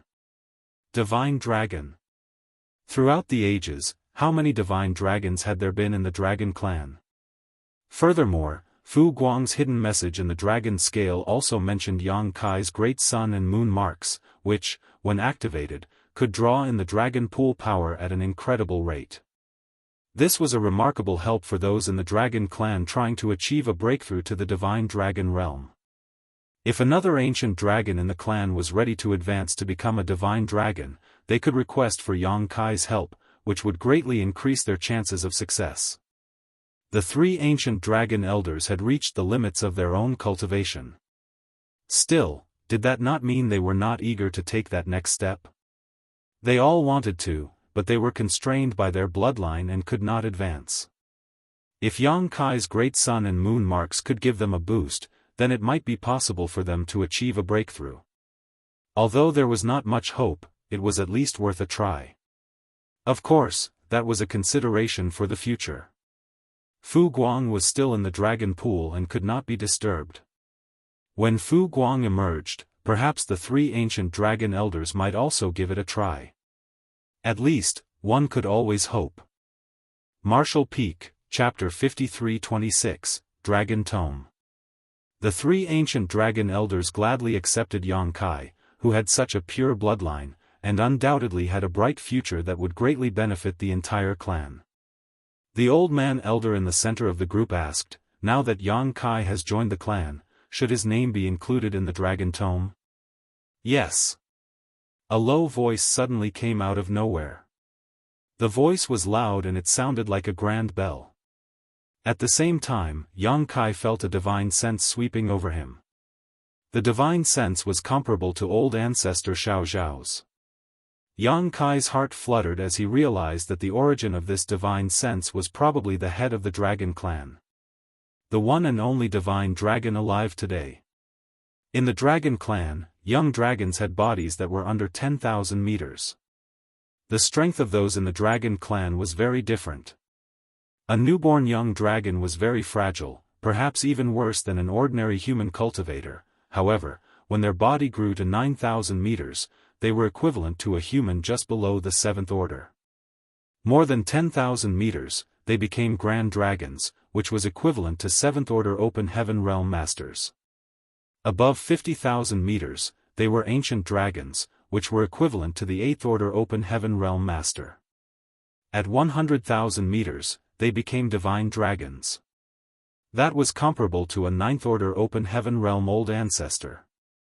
Of course, the strength and rank were divided as such, but when they really fought, the divine spirit of the same realm would most likely be more powerful. The divine spirits had too many advantages that the humans did not. For example, Yang Kai's dragon form was now 70,000 meters. According to the ancient dragon classification, his strength was considerable. If he transformed into his dragon form, he could take on a veteran 8th Order Open Heaven Realm Master.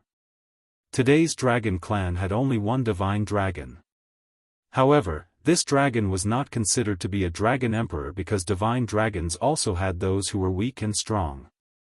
The current head of the dragon clan felt that he was not qualified to be considered a dragon emperor. Such a situation was not unique, or even uncommon in the long history of the dragon clan. Otherwise, the dragon clan would have far more than 5 generations of dragon emperors, all of whom were the most powerful masters of each generation of divine dragons. Yang Kai knew that the dragon clan had a divine dragon, but he had not seen him yet. This time, the divine dragon also did not show up, but only responded when the ancient dragon elder asked a question. Yang Kai did not know what the dragon tome was as he had never heard of it before. When Huang Xinyang told him about the dragon clan, she did not mention anything about a dragon tome. He did not know if she also did not know about it or simply didn't mention it for some reason. As Yang Kai was wondering, one of the male elders said, "Come with me." He then led the way, accompanied by the other 2 elders. Yang Kai followed behind them. The other dragons stopped cheering and followed behind Yang Kai solemnly. Sensing this atmosphere, Yang Kai realized that having his name entered into the dragon tome was an extremely solemn event for the dragon clan. A short while later, they arrived at a simple temple where the 3 elders entered in turn, followed by Yang Kai. As for the other dragons who followed them, they all stopped outside. The temple was extremely spacious, but the interior was very simple. It gave an unusually empty feeling. At the head of the grand hall was an altar, which was surrounded by dragon force that acted as a kind of barrier. Yang Kai squinted and saw that the altar seemed to be suspended on an irregular stone slab-like object. The slab appeared to be about the size of a wash basin and was covered by a restriction. Yang Kai also did not see any other unique objects, and guessed that this was the dragon tome mentioned by the elder. What the hell is this? As he was wondering, the 3 dragon clan elders stood at the 3 corners of the altar. Each used a dragon clan's secret technique, and then with a mysterious dragon roar, the restriction opened. Moments later, the old man elder shouted, "Open the dragon tome." After he shouted, the 3 ancient dragons opened their mouths and spat out their respective blood essence, which fell into the dragon tome. The seemingly mundane dragon tome quickly swallowed up the dragon blood from the 3 ancient dragons, and in the next moment, it began to emit a faint glow. As the dragon tome flew out, the male old elder reached out and caught it. He then turned around, looked at Yang Kai, and said, "The dragon tome has existed since the beginning of the universe and has witnessed the birth of the first dragon and the inheritance of generations upon generations. Since ancient times, it has recorded the names of 14,362 dragons. You are the 14,363rd. Yang Kai raised his brows slightly at this new information. The dragon clan had been around for ages, and this dragon tome was something that was created when the dragon clan first appeared. He had never heard of this before.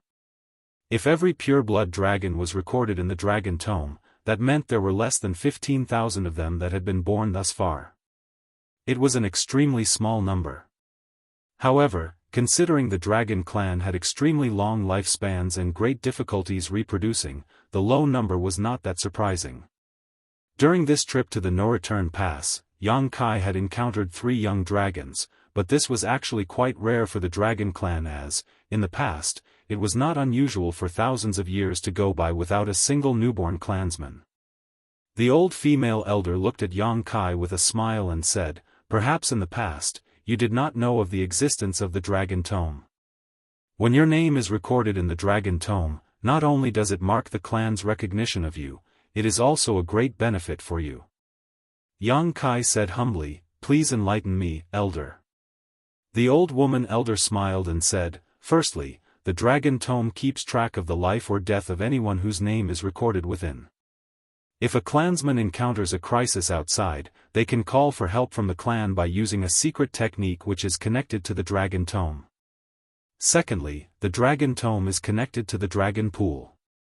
If you really meet with misfortune outside and die, if there is still a trace of your source spirituality in the Dragon Tome, with the dual powers of the Dragon Tome and Dragon Pool, there is a chance you may be reborn in the Dragon Pool." Yang Kai was shocked by this and exclaimed, "Resurrection?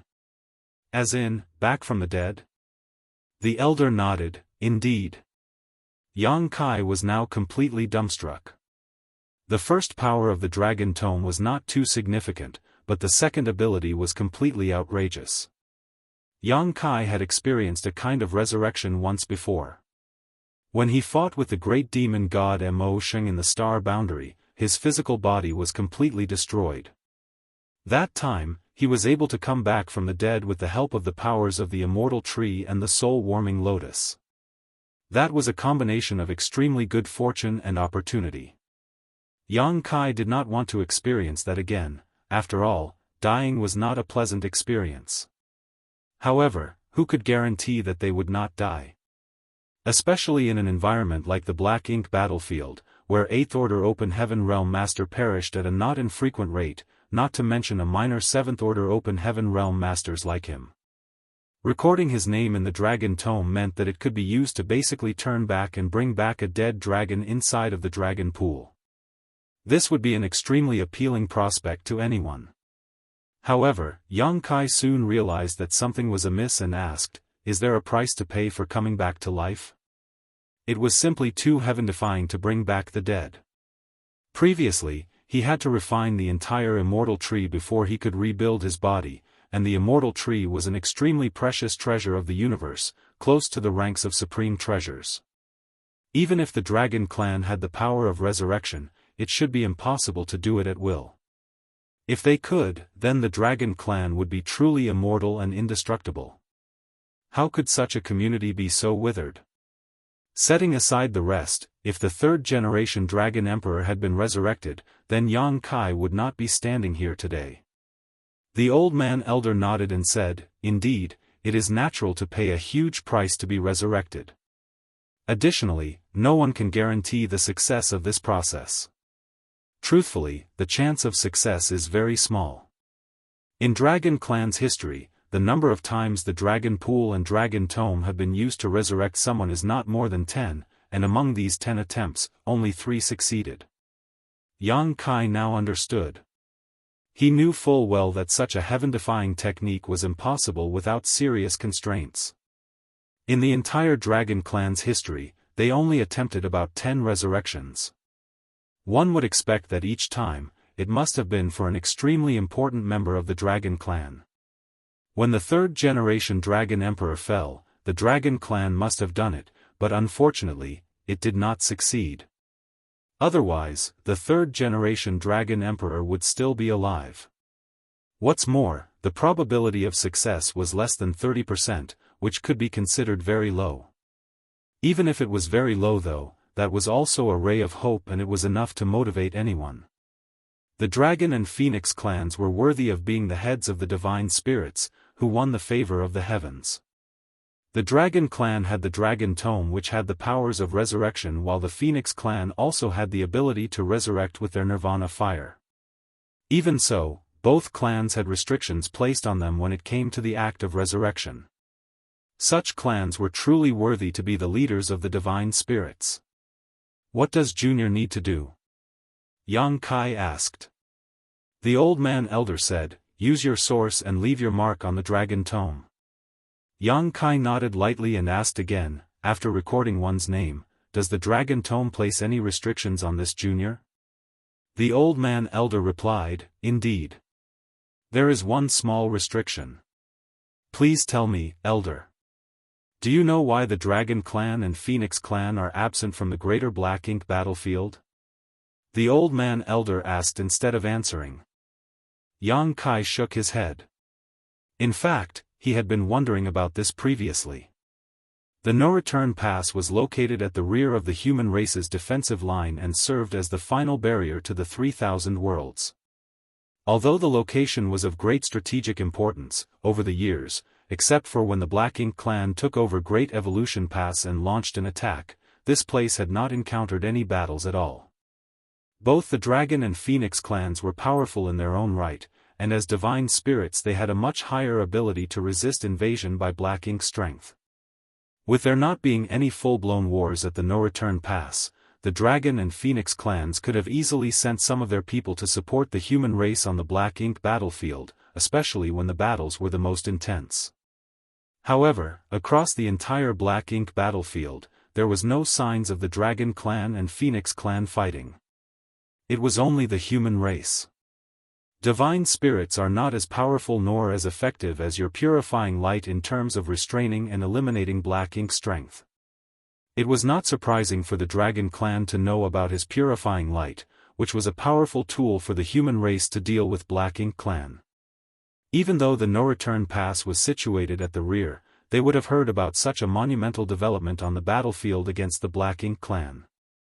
The power of the divine spirits also had a certain degree of restraining effect on Black Ink strength. The Black Ink giant spirit god was sealed in the divine spirit ancestral land by the third-generation Dragon Emperor and the Phoenix Empress. After countless years, the ancestral strength of that place constantly wore down the Black Ink giant spirit god's Black Ink strength, until it finally ground it down completely. Otherwise, when Yang Kai helped open the seal years back, the ancestral land would have been devastated. The reason why dragons and phoenixes do not appear on the Black Ink battlefield is related to an ancient agreement between us and the human race's great experts. The old man elder continued, in that agreement, the Dragon clan and the Phoenix clan were made responsible for guarding the No-Return Pass. Unless there is an existential threat to the clan, they are not allowed to leave the No-Return Pass. This agreement was simple, but was so important it became known as the Bloodline Great Oath. This was why there were no signs of dragons and phoenixes in the divine spirit ancestral land, and none of them on the Black Ink battlefield. Yang Kai could not understand and asked curiously, but, why?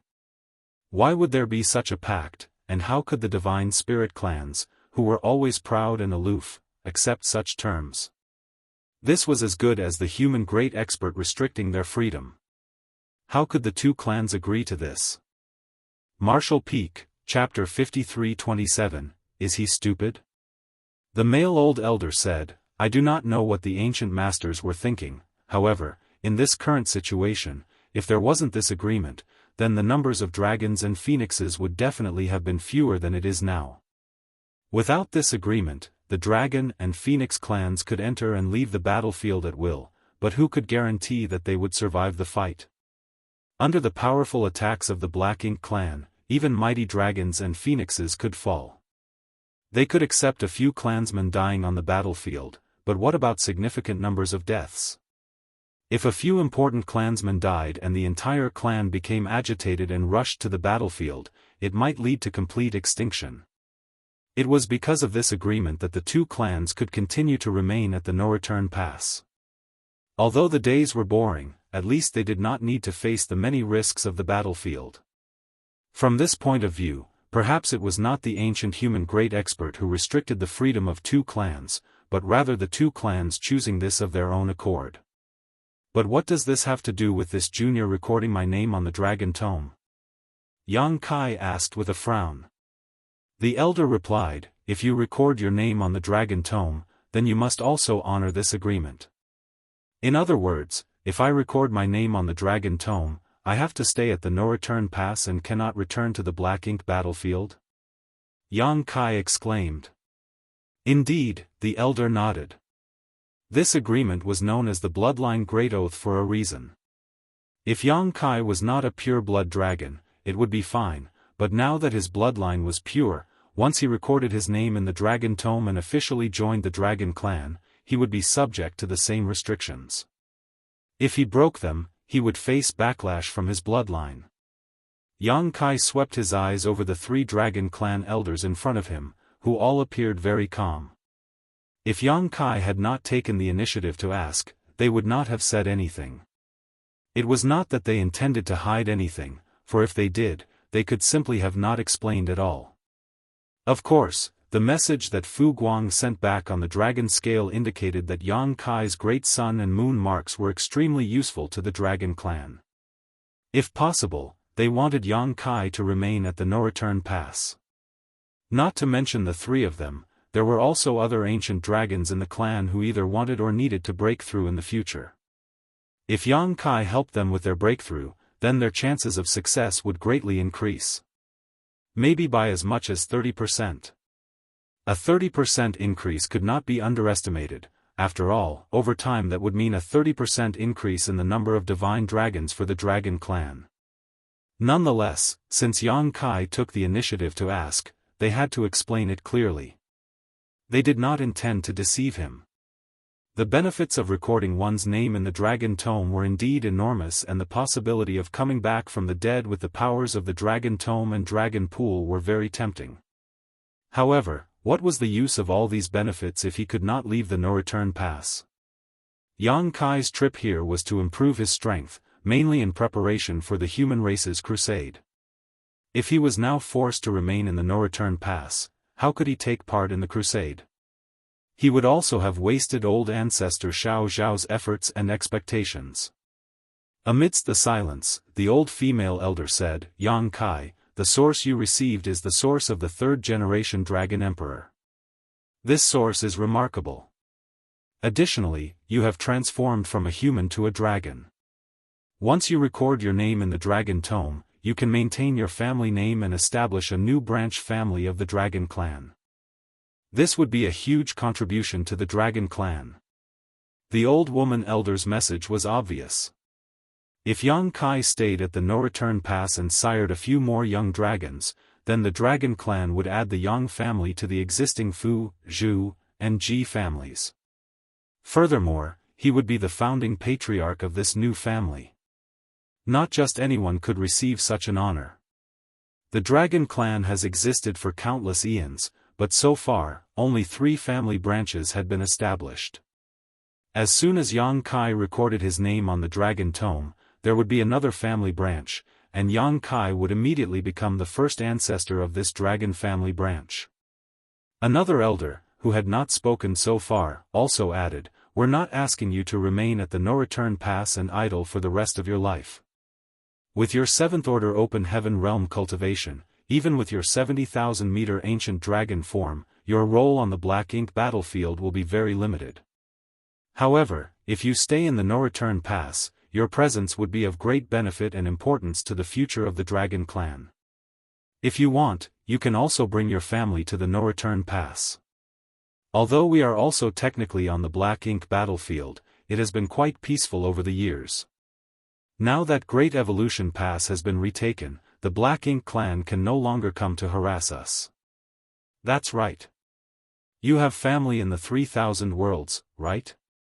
There is no such thing as security on the Black Ink battlefield, so your loved ones must be extremely nervous about your safety. How could you continue to let them worry?" The 3 Dragon Clan elders took turns to persuade Yang Kai to record his name on the Dragon Tome and remain at the no-return pass. However, when they saw that Yang Kai remained so indifferent, the 3 elders knew that their persuasions were ineffective. Even if he was young compared to them, he was still a 7th-order open heaven realm master with a strong and resolute heart. If he could change his mind after just a few words of persuasion, then it would be impossible for him to have the cultivation he had today. The old male elder said again, "There is no hurry to decide on recording your name in the Dragon Tome. Why don't you stay at the no-return pass for some time and carefully consider first? If you really do not wish to stay, no one can force you to." Yang Kai slowly shook his head and said, "This junior appreciates the kindness of the 3 elders, offering me the opportunity to record my name on the Dragon Tome and your invitation to stay at the no-return pass. This junior is eager to live such a peaceful life, but many of my companions are still on the Black Ink battlefield. The human race is about to embark on a grand crusade, but this junior's cultivation was too low. Perhaps, as the elders have said, my presence may not make much of a difference on the battlefield, but every pair of hands helps. Millions of my predecessors have fallen on the battlefield to stop the Black Ink clan. This junior is not that powerful, but I would like to follow the example of my ancestors. If I fall somewhere on the battlefield, it will only be because I am not strong enough. No one else is to be blamed. The old man elder said solemnly, "So, you've made up your mind." Yang Kai took a step back, cupped his fist, bowed, and shouted, "For the common people, for the 3,000 worlds, I will continue to fight until my dying breath." The old female elder sighed softly and said no more. The old male elder then said, "In that case, we will not force you. About the matter of recording your name in the Dragon Tome, when the Black Ink clan has been eliminated, you can come back to the No Return Pass and we will help you do so." "Many thanks, three elders." Yang Kai bowed again. "I've inconvenienced you for too long now. I shall take my leave.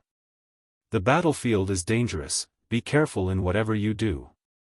Yang Kai nodded slightly, turned around and rushed out of the temple as the group of Dragon Clan members looked on with heavy hearts.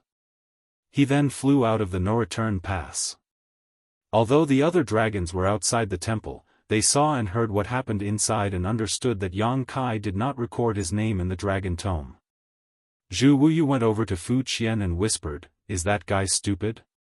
He would rather go out courting death than to take up such a great reward." Fu Qian looked on as Yang Kai departed and sighed softly, "Why keep sharpening a sword if you don't intend to use it?" Zhu Wuyu blinked at him for a moment before he snarled, "You are just as stupid." Fu Qian glared at him and barked, "You know shit." When he was about to leave the No Return Pass, Yang Kai stopped and turned his head to look at the immortal parasol tree. He saw Huang Xianxia sitting on a tree branch, looking at him with a smile, and Feng Lu Lang standing next to her. "Are you leaving?" Huang Xianxia asked with a smile. "I am." Yang Kai nodded, thought about it for a moment, turned around again and bowed to her, "Many thanks for helping out with my wife's affairs." Huang Xianxia waved her hand and said, "Think nothing of it. Is there anything you want to tell her?" Yang Kai shook his head and said, "There is nothing to say." After a pause, he then asked, "The Dragon Clan and the Phoenix Clan had an ancient agreement with the human great experts. After recording one's name on the Dragon Tome, the Dragon Clan had to remain in the No Return Pass. How about the Phoenix Clan?"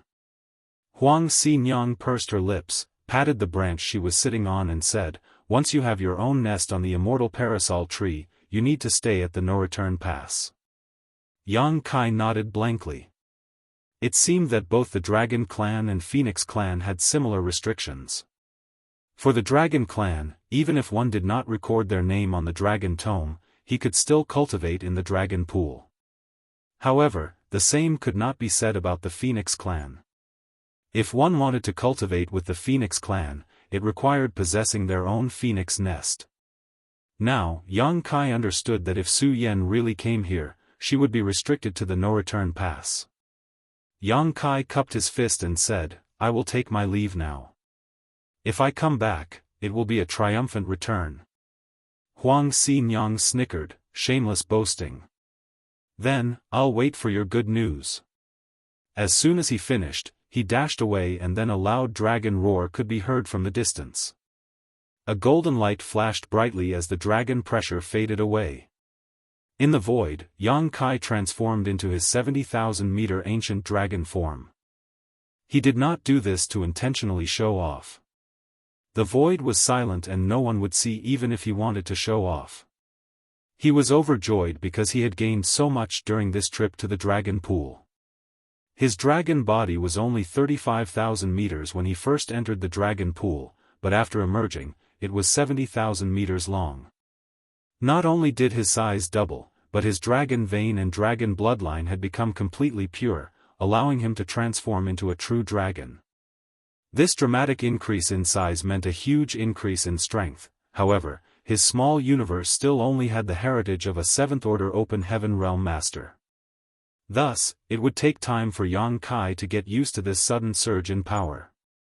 He had to find a way to adapt, otherwise, it may be a problem if he had to face powerful enemies. It took Yang Kai half a year to travel from Great Evolution Pass to the No Return Pass. Now, even if his mastery over the Tao of Space had improved, it would still take roughly half a year for him to return. This was the perfect opportunity to get familiar with his new strength. During the journey, Yang Kai swung his dragon claws and whipped his dragon tail from time to time. Occasionally, he would use Dragon Clan's secret techniques, and sometimes, he would summon the Azure Dragon Spear. His 2 dragon claws would grab the spear and wield it around as if he was fighting invisible enemies. If anyone saw this scene, they might think that this golden dragon had gone insane. Yang Kai could not help it though. The human race crusade was about to begin, and he did not want to enter the battlefield before he familiarized himself with his newfound powers. It was a very fruitful trip to the No Return Pass. On top of the improvement of his bloodline, he had gained a massive amount of Space Dao essence from Su Yan's Phoenix Nest. The Space Dao essence in her Phoenix Nest was created from the Immortal Parasol Tree and contained the mysteries of the Grand Tao of Heaven and Earth from the Primordial Era, so it was a great tonic for Yang Kai. Although it did not take him to the next level of master in the Tao of Space, it did enhance his comprehension immensely.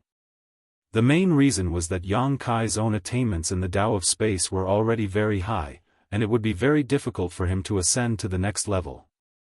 Inside the Dragon Pool, when he helped Fu Guang to draw in the Dragon Pool power, the latter even used his dragon bead to demonstrate to Yang Kai the mysteries of the Tao of Time. That enabled Yang Kai to break through the shackles of his understanding of the Tao of Time, reaching the next level of mastery. His dragon bloodline had grown and his 2 grand Taos had improved tremendously. At this moment, Yang Kai felt very fulfilled, both in terms of his strength and his perception of the 2 grand Taos. He was totally unrecognizable as compared to when he left Great Evolution Pass. Martial Peak, Chapter 53-28, Get Something Back. If he could completely digest all the gains from this no-return pass trip, Yang Kai believed that his strength would improve by leaps and bounds. It didn't take much effort to familiarize himself with the power of his new dragon form, all he needed was slow and steady accumulation. Yang Kai focused more on comprehending the Daoist of time and space. The rapid advancement of his 2 grand Daoists gave him a faint sense of enlightenment. The Tao of Space was his main grand Tao, and his achievements in the Tao of Time were perhaps due to his bloodline. In the past, his mastery over the Tao of Space mainly affected his use of space principles, and the Tao of Time, his use of time principles. The two were not related to each other. Even though he had once created the powerful secret technique, Sun and Moon Divine Will, that was mainly through chance and coincidence. So, he did not give it much deep thought. But as his comprehension of the Grand Daoist advanced, it became clear to him that time and space had always been closely related. Space was unable to exist on its own, and so was time. From ancient times until now, the existence of the universe was interwoven with both time and space. The Sun and Moon Divine Will combine time and space principles, but that was something Yang Kai achieved subconsciously. Now when he gave it another look, he noticed that his Sun and Moon Divine Will had many flaws and had a lot of room for improvement. Faintly, Yang Kai was struck with a flash of inspiration. If one day, he was able to perfectly fuse time principles and space principles, his Sun and Moon Divine Will would definitely become much more powerful. It would become possible for him to kill territory lords using this secret technique even when he was only in the 7th Order Open Heaven realm. Be that as it may, it was extremely difficult to fuse these two. As Yang Kai tried, his strength fluctuated wildly, but he was unable to accomplish anything. He felt like something was missing. The feeling of being unable to cross the hurdles to reach your goal when they were within sight and you clearly knew how to reach it was extremely frustrating. It could easily cause one's mind to grow restless. This was one of the reasons so many cultivators had suffered from cultivation dissonance while cultivating in retreat throughout history. If one mulled over something too deeply, it would form an obsession, causing their focus to narrow and form an endless cycle of frustration and failure. As a result, they would either lose all confidence or lose their minds, which in turn would cause their grand Tao to collapse. Having learned the lessons from history, Yang Kai didn't want to suffer from cultivation dissonance because of this. So, every time his mood became restless, he would relax and focus on the changes brought about by the growth of his dragon form. By varying his routine, he avoided unnecessary problems. A few months later, Great Evolution Pass entered his sight.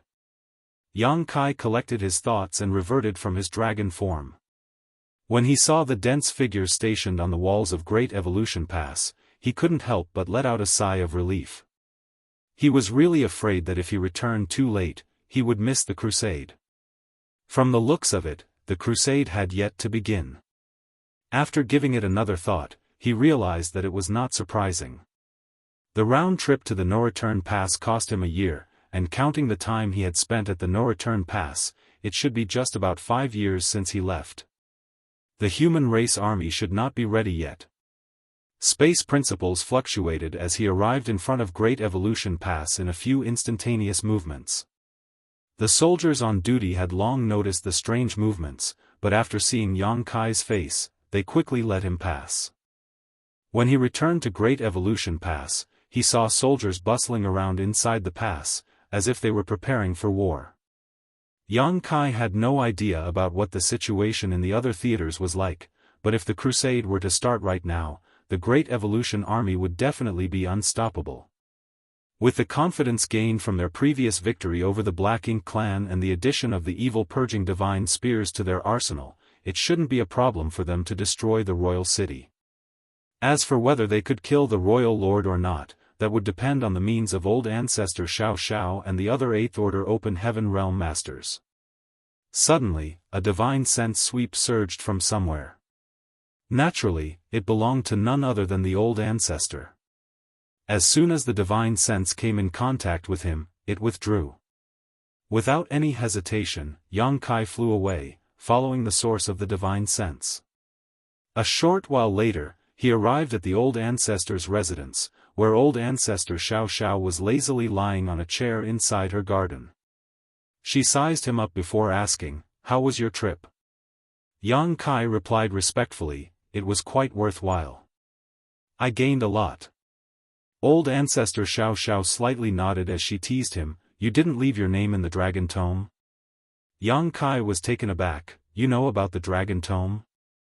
Old ancestor Xiao pursed her lips, "It's not like it's some kind of secret, so why shouldn't I know about it?"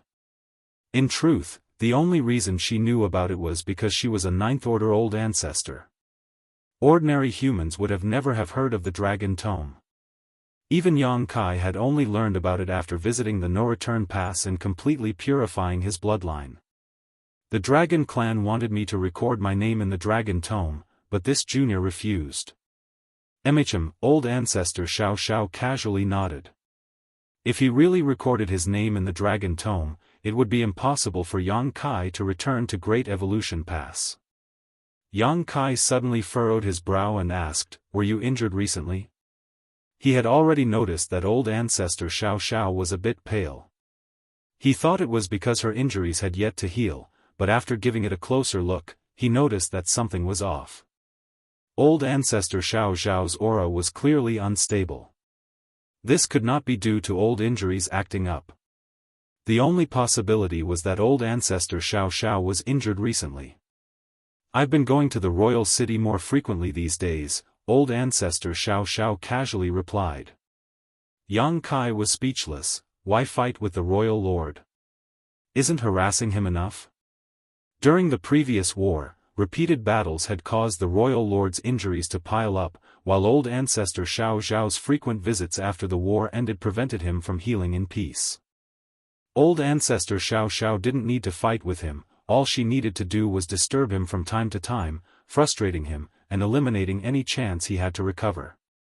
Yang Kai could not understand why old ancestor Xiao had suddenly become so aggressive. Saying so, he spread out his small universe. Old ancestor Xiao furrowed her brow at the sight. "It's just some small wounds.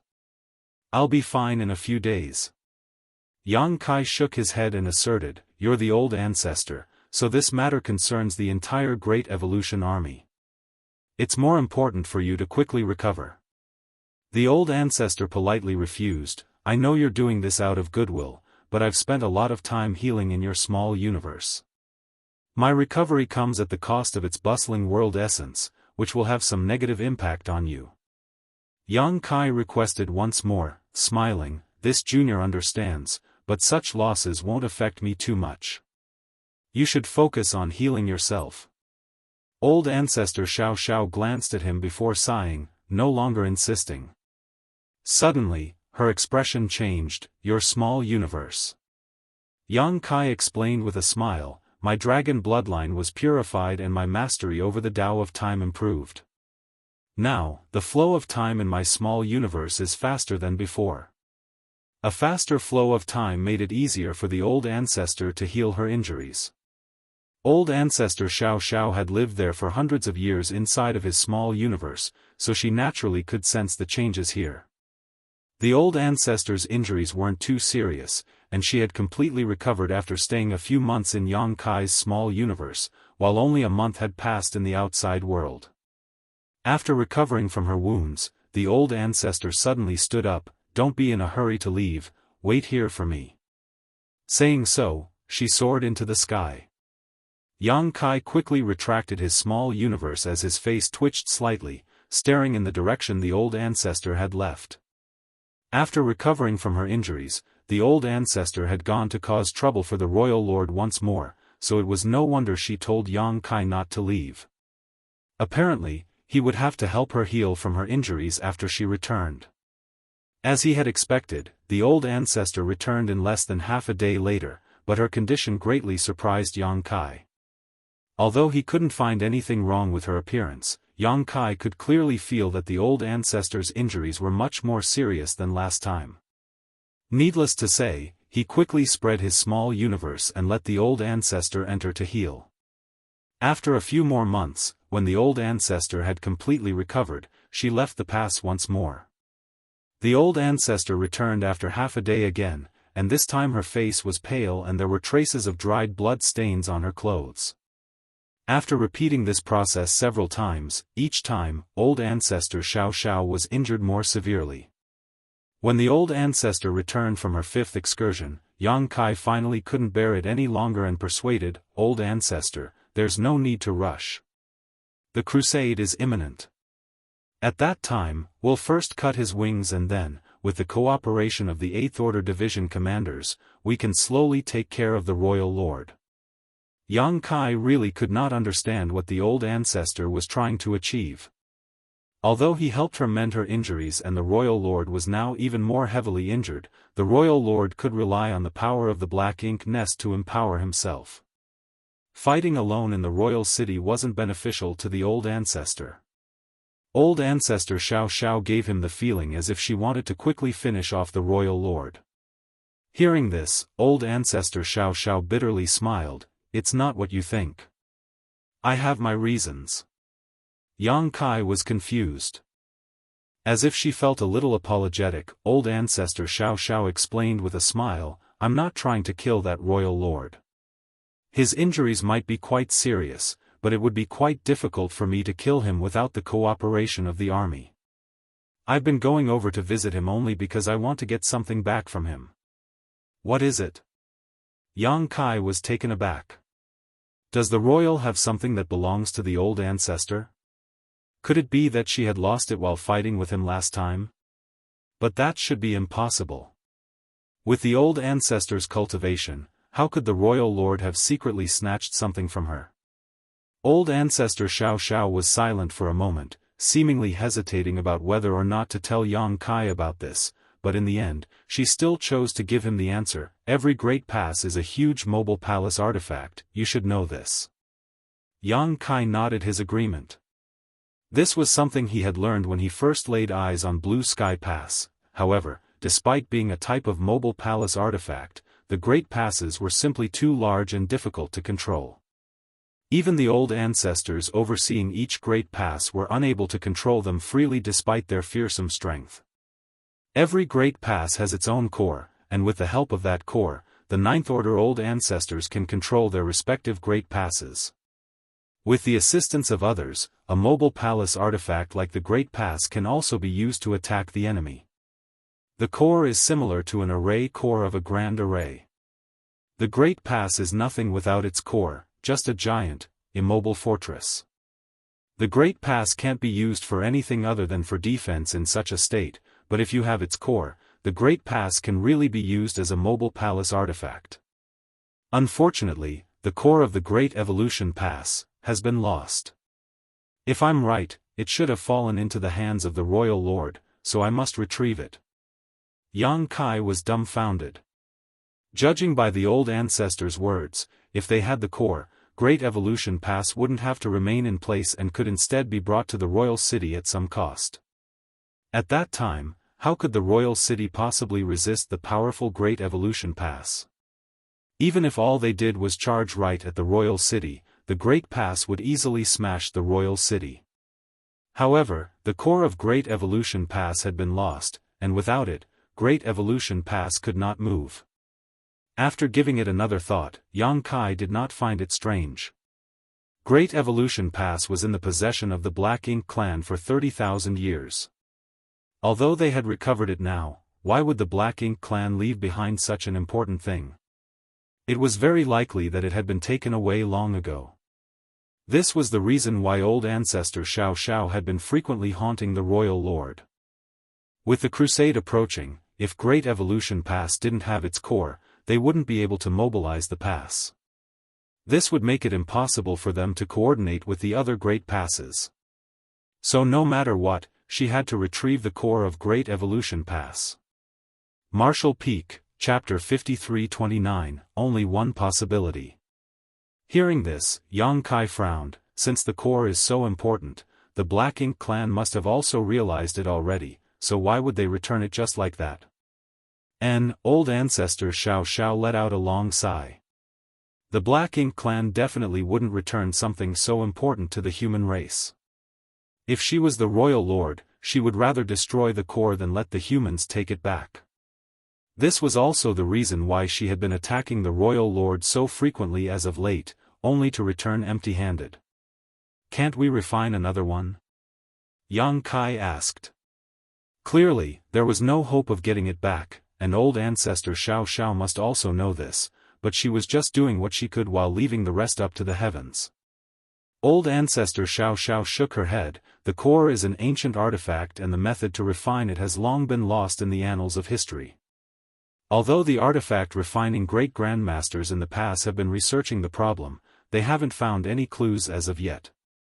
The loss of Great Evolution's core was only discovered during the recent restoration, so they were currently pressed for time. Even Grandmaster Ma Fan and the other artifact refining great-grandmaster were at a loss. Refining a new core would not only be extremely difficult, it would also cost an astronomical amount of resources and take an absurd amount of time, probably 1,000 years at best. 1,000 years, a lot of things could happen over such a long period. The human race currently had the advantage in various theaters, especially in Great Evolution Theater, so there would not be a better time to launch the crusade and eliminate all the royal cities in one fell swoop. If they delayed things for too long, the Black Ink clan might be able to rise from the ashes once more. If they couldn't find the core of Great Evolution Pass by the time the crusade began, the Great Evolution Army would no longer be able to borrow the power of the Great Pass and would have no choice but to fly over on their warships to confront the enemy. In that case, the Great Evolution Army's casualties would definitely be higher than the other human race armies. Unfortunately, Yang Kai couldn't help in this matter. The only thing he could do was heal old ancestor Xiao Zhao's injuries, hoping that the royal lord wouldn't be able to take her harassment eventually and return the core. Although the chances were slim. Be that as it may, Yang Kai finally understood why the higher-ups had spent so much manpower and resources to rebuild Great Evolution Pass after retaking the pass after listening to old ancestor Xiao. He did question why they were so heavily fortifying Great Evolution Pass in the past. Though he did not put it in words and kept such thoughts to himself, he couldn't help feeling that this was a wasteful endeavor, as the Black Ink clan in Great Evolution Theater had already been routed and trapped in the royal city. Thus, restoring the pass without the Black Ink clan being capable of attacking them seemed somewhat pointless. Thus, he thought of it not as repelling assaults by the Black Ink clan, but rather, for the sake of sentiment. Now it was clear he had made too many incorrect assumptions. The various repairs done to Great Evolution Pass were not just for the sake of sentiment or appearance, but rather in preparation for the crusade. As long as they could find the core, the entire pass would be their greatest reliance in the coming war. Old Ancestor Xianxia continued going out once every 2 or 3 months, returning each time with varying injuries. If she ended up in this state, the royal lord definitely wouldn't have fared any better. After all, he had yet to recover from his past injuries. If it weren't for the power of the Black Ink nest in the royal city, Old Ancestor Xianxia would have killed him already. The current royal lord was simply struggling at death's door. Whether Great Evolution Pass could get its core back, the Great Evolution Army would definitely defeat the Black Ink clan army when the crusade began. That would be the time for him to lose his head. However, as time passed, Yang Kai could clearly feel that Old Ancestor Xiaoxiao's temper was getting worse and worse. More often than not, she would start cursing the royal lord for being ignorant and calling him a stubborn oaf when she returned from the royal city. Every time this happened, Yang Kai would choose to remain silent. Rather, it would be even stranger if the royal lord really gave her Great Evolution Pass core just because she went to him and asked for it. It was just a thought, one Yang Kai didn't dare say out loud, afraid he would be cursed along with the royal lord. Today, when Old Ancestor Xiaoxiao returned from her trip to the royal city, she was so gloomy that it felt as if darkness was oozing from her. She landed in Yang Kai's small universe, began healing from her injuries, and began her usual rant about the royal lord. All this went in Yang Kai's left ear and out through the right as he kept nodding in agreement like a chicken pecking rice. This had already happened many times before, so Yang Kai had long since become accustomed to it. Now well prepared, he casually took out a stick of candied fruit and handed it to her. The old ancestor took a sidelong glance at him before accepting it, but she still did not forget to scold the royal lord while she aggressively crunched on the snack. Yang Kai remained calm, quietly studying the Daoist of time and space.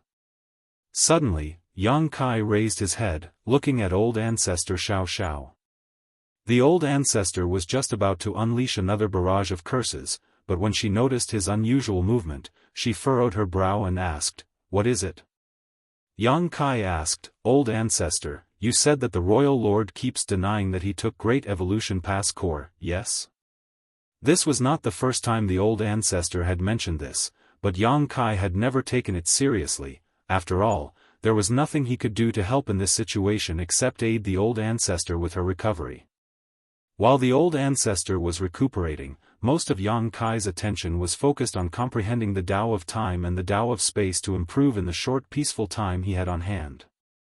And he had indeed gained a lot over the past few months. The advancement of his dragon bloodline had improved his mastery and understanding of the Tao of time, and by refining and absorbing the abundant space Tao essence in Su Yan's phoenix nest he had enhanced his comprehension of the Tao of space.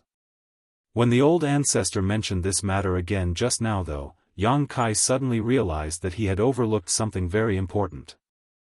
The old ancestor rebuked with a snort, would he dare to admit to such a thing if he did it?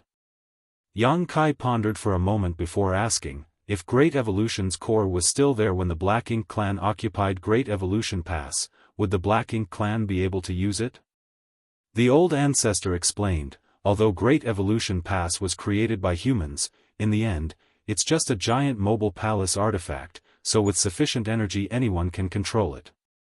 The Royal Lord is comparable to a Ninth Order Open Heaven Realm Master, so he wouldn't be able to control Great Evolution Pass on his own. However, if with the help of the territory lords under him, controlling Great Evolution Pass wouldn't be a problem. After all, the Black Ink clan has many territory lords. Then this situation is a bit strange. Yang Kai looked at Old Ancestor Xiaoxiao. If they were able to move Great Evolution Pass, why did the Black Ink clan just leave it here?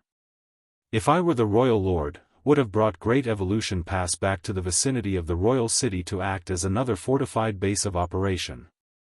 I might have even directly treated Great Evolution Pass as my own royal city.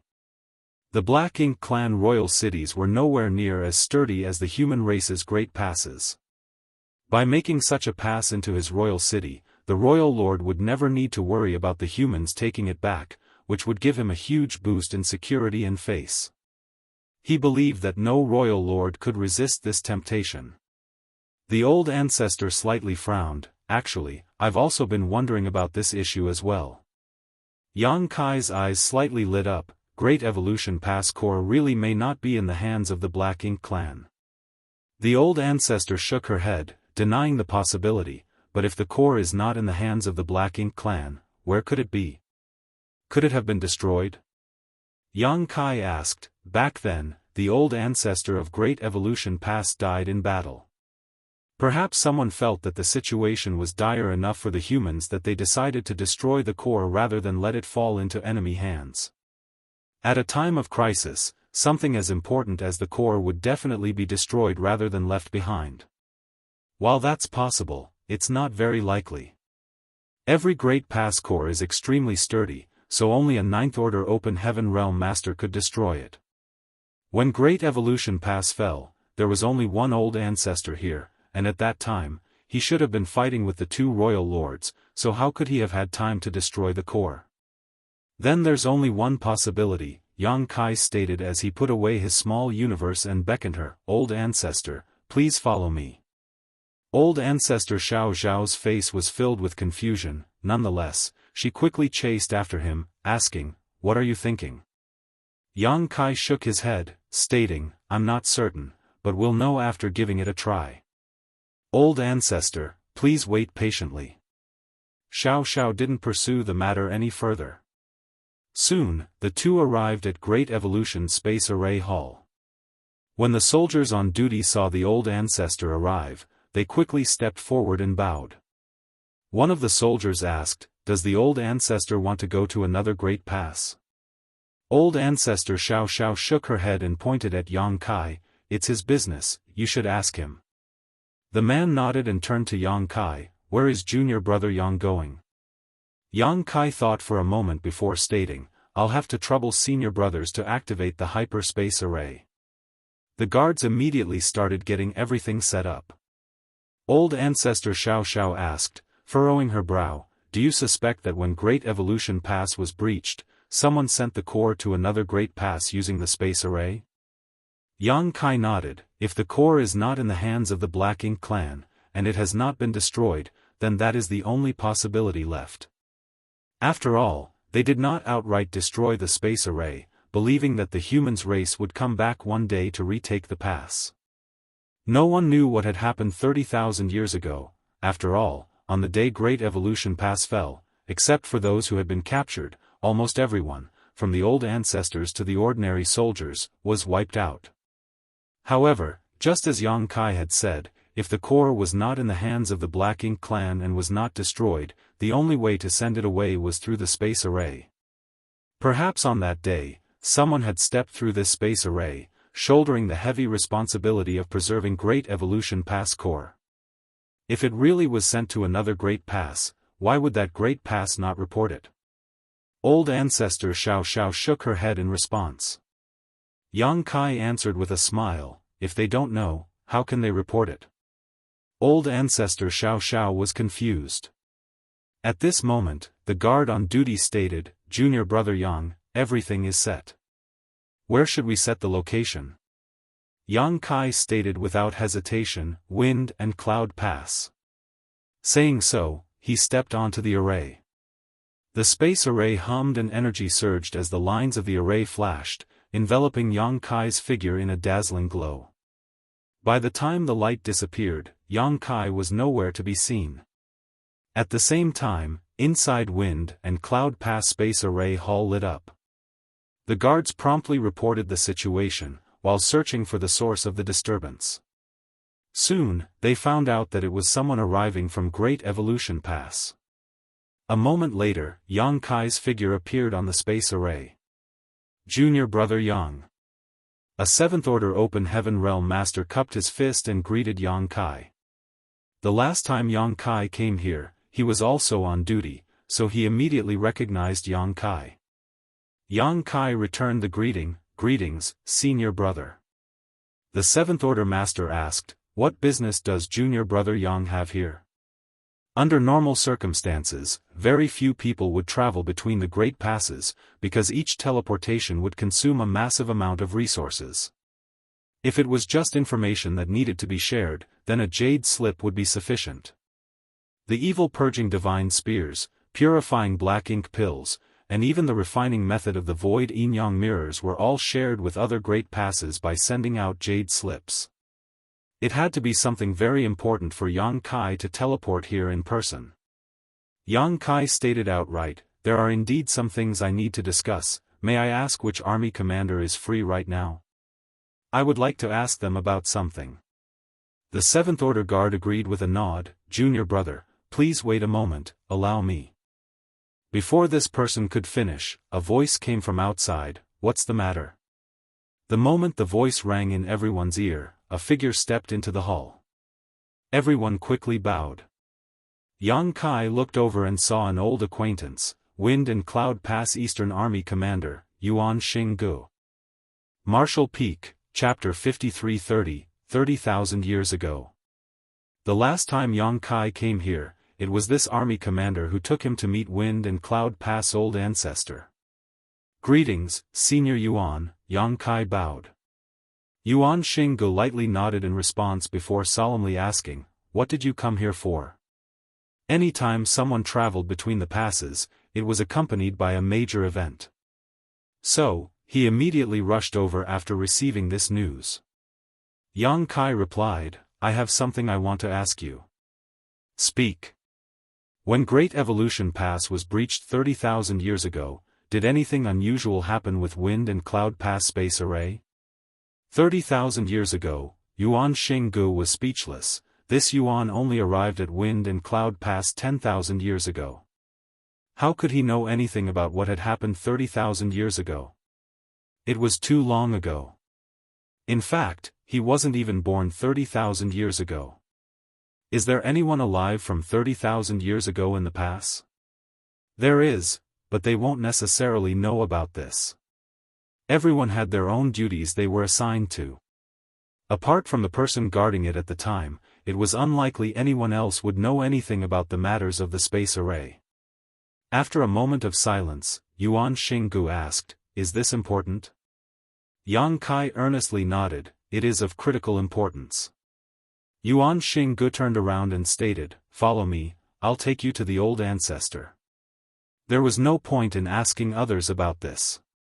It was best to just ask the old ancestor. After all, it had certainly been over 30,000 years since the current old ancestor began presiding over Wind and Cloud Pass. A moment later, Yang Kai saw Wind and Cloud Pass Old Ancestor tending his cattle in the manifestation of his small universe at a secluded location in Wind and Cloud Pass once more. Receiving Old Ancestor Xiao Zhao's reminder, Yang Kai carefully observed this time and found that there was indeed an old ox with a broken horn, secretly guessing that it should be an extremely powerful monster beast. After all, anything that could make Old Ancestor Xiao Zhao pay attention to would be surely extraordinary. Perhaps sensing Yang Kai's gaze wandering on its ribs, the old ox, that was casually eating grass, raised its head and mooed.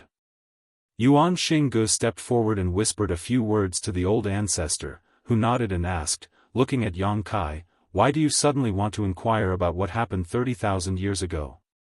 Yang Kai cupped his fist and answered, reporting to Old Ancestor, "Great Evolution Pass core is missing." Yuan Xinggu's expression slightly changed after hearing this, but this was also well within his expectations. After all, the Black Ink clan had occupied Great Evolution Pass for more than 30,000 years, so they definitely wouldn't leave the core behind.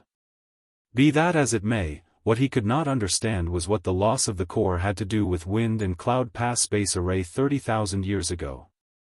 Without waiting for them to ask, Yang Kai explained, "Junior suspects that when Great Evolution Pass was breached, the human soldiers from that time took the core and tried to send it to Wind and Cloud Pass." The old ancestor looked at him with interest. Why do you think so? Yang Kai replied with a serious look on his face, if I were a great evolution soldier 30,000 years ago, and saw that the old ancestor would fall in battle and the great pass was likely to fall, my priority would be to think of a way to protect the core.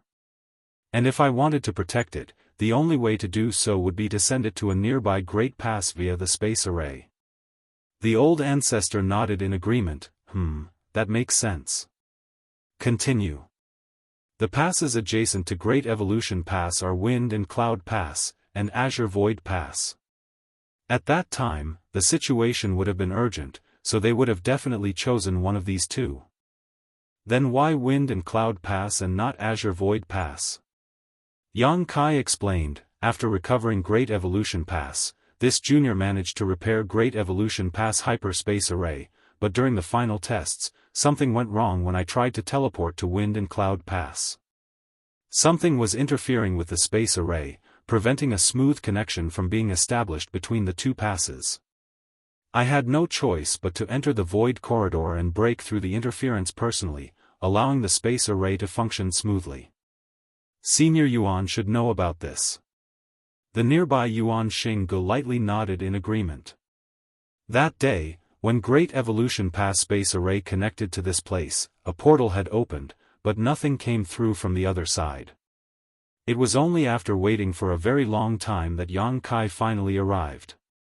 As this had never happened before, the soldiers on duty that day immediately reported it to Yuan Xinggu and the army commander of Wind and Cloud Pass Northern Army, Tian Lu.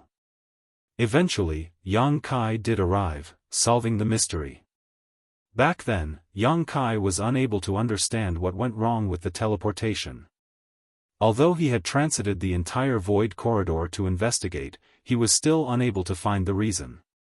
What's more, apart from the first time, nothing unusual happened with the later teleportations. So, Yang Kai didn't pay any much attention to this matter. He only thought that it was because the void corridor had not been used for a long time and needed to be smoothed out or unblocked. But now, it suddenly struck him that this was not the case. There was a high chance that something was stuck in the void corridor and was interfering with its stability. So, even if they were able to determine the direction and open the portal, nothing was able to pass through it. If old ancestor Xiao Xiao hadn't told him about Great Evolution Pass core, it would have never occurred to Yang Kai that these two seemingly unrelated matters were actually closely related.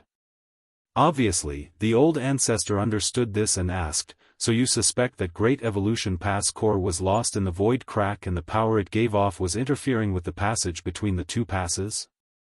Yang Kai nodded, that is my hypothesis. As for what exactly happened that day, no one knew. And it was impossible to investigate what had happened 30,000 years ago as everyone who knew had most likely already died. However, if Yang Kai's speculations were true, then a Great Evolution Pass soldier must have brought the core with them and tried to send it to Wind and Cloud Pass through the space array 30,000 years ago. But, just as the space array was activated, the Black Ink clan must have breached Great Evolution Pass. The moment the core was sent, the soldiers must have disabled the space array in haste, causing the void corridor to become unstable. The core must have been lost in the void crack then because of this, and that is why it had not been found in the last 30,000 years. However, these are all my speculations, so I need some kind of proof before taking further action. This was the reason why he had come to Wind and Cloud Pass to inquire about the situation. If something unusual had happened with the hyperspace array of Wind and Cloud Pass back then, it would greatly bolster his conjecture. The old ancestor nodded lightly. Wait a moment, 30,000 years is a very long time.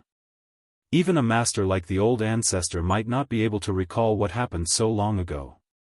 Not to mention, the old ancestor might not have been paying attention to the space array at the time. As such, he needed to calm his mind and search his memories for the scene from 30,000 years ago to find some clues. The verdant mountains and clear waters sunk into silence for the moment as the old ancestor's eyes drooped, as if he had fallen asleep. Yang Kai and Yuan Xinggu quietly stood in place, respectfully waiting. Only a few old oxen were leisurely eating grass nearby. At first, everything seemed normal, but as time passed, the verdant mountains began to slightly quake and ripples appeared on the calm and clear waters. It was obvious that the old ancestor was mobilizing his strength. It happened in the distant past and there was no specific point in time, so it was not easy to find a small bit of trivial information even for someone as strong as the old ancestor. After half a day, wind and cloud pass, old ancestor suddenly raised his head. The trembling small universe instantly calmed down. Yang Kai focused his gaze on him. The old ancestor lightly nodded to Yang Kai. It seems your guess is right on the mark. The day Great Evolution Pass was breached, a portal had indeed opened at our space array, but it disappeared right after it appeared. Even the soldiers on duty were unable to locate its origin, so this matter was left unsettled. Yang Kai excitedly cried, so the core really isn't in the hands of the Black Ink clan. Although he felt that his guess was correct, it wasn't until the old ancestor here personally confirmed that something unusual had indeed happened with the space array that he was certain. This was great news. As long as Great Evolution Pass core was not in the hands of the Black Ink clan, it became a simple matter. If the core really was in the hands of the Black Ink clan, that would be rather troublesome.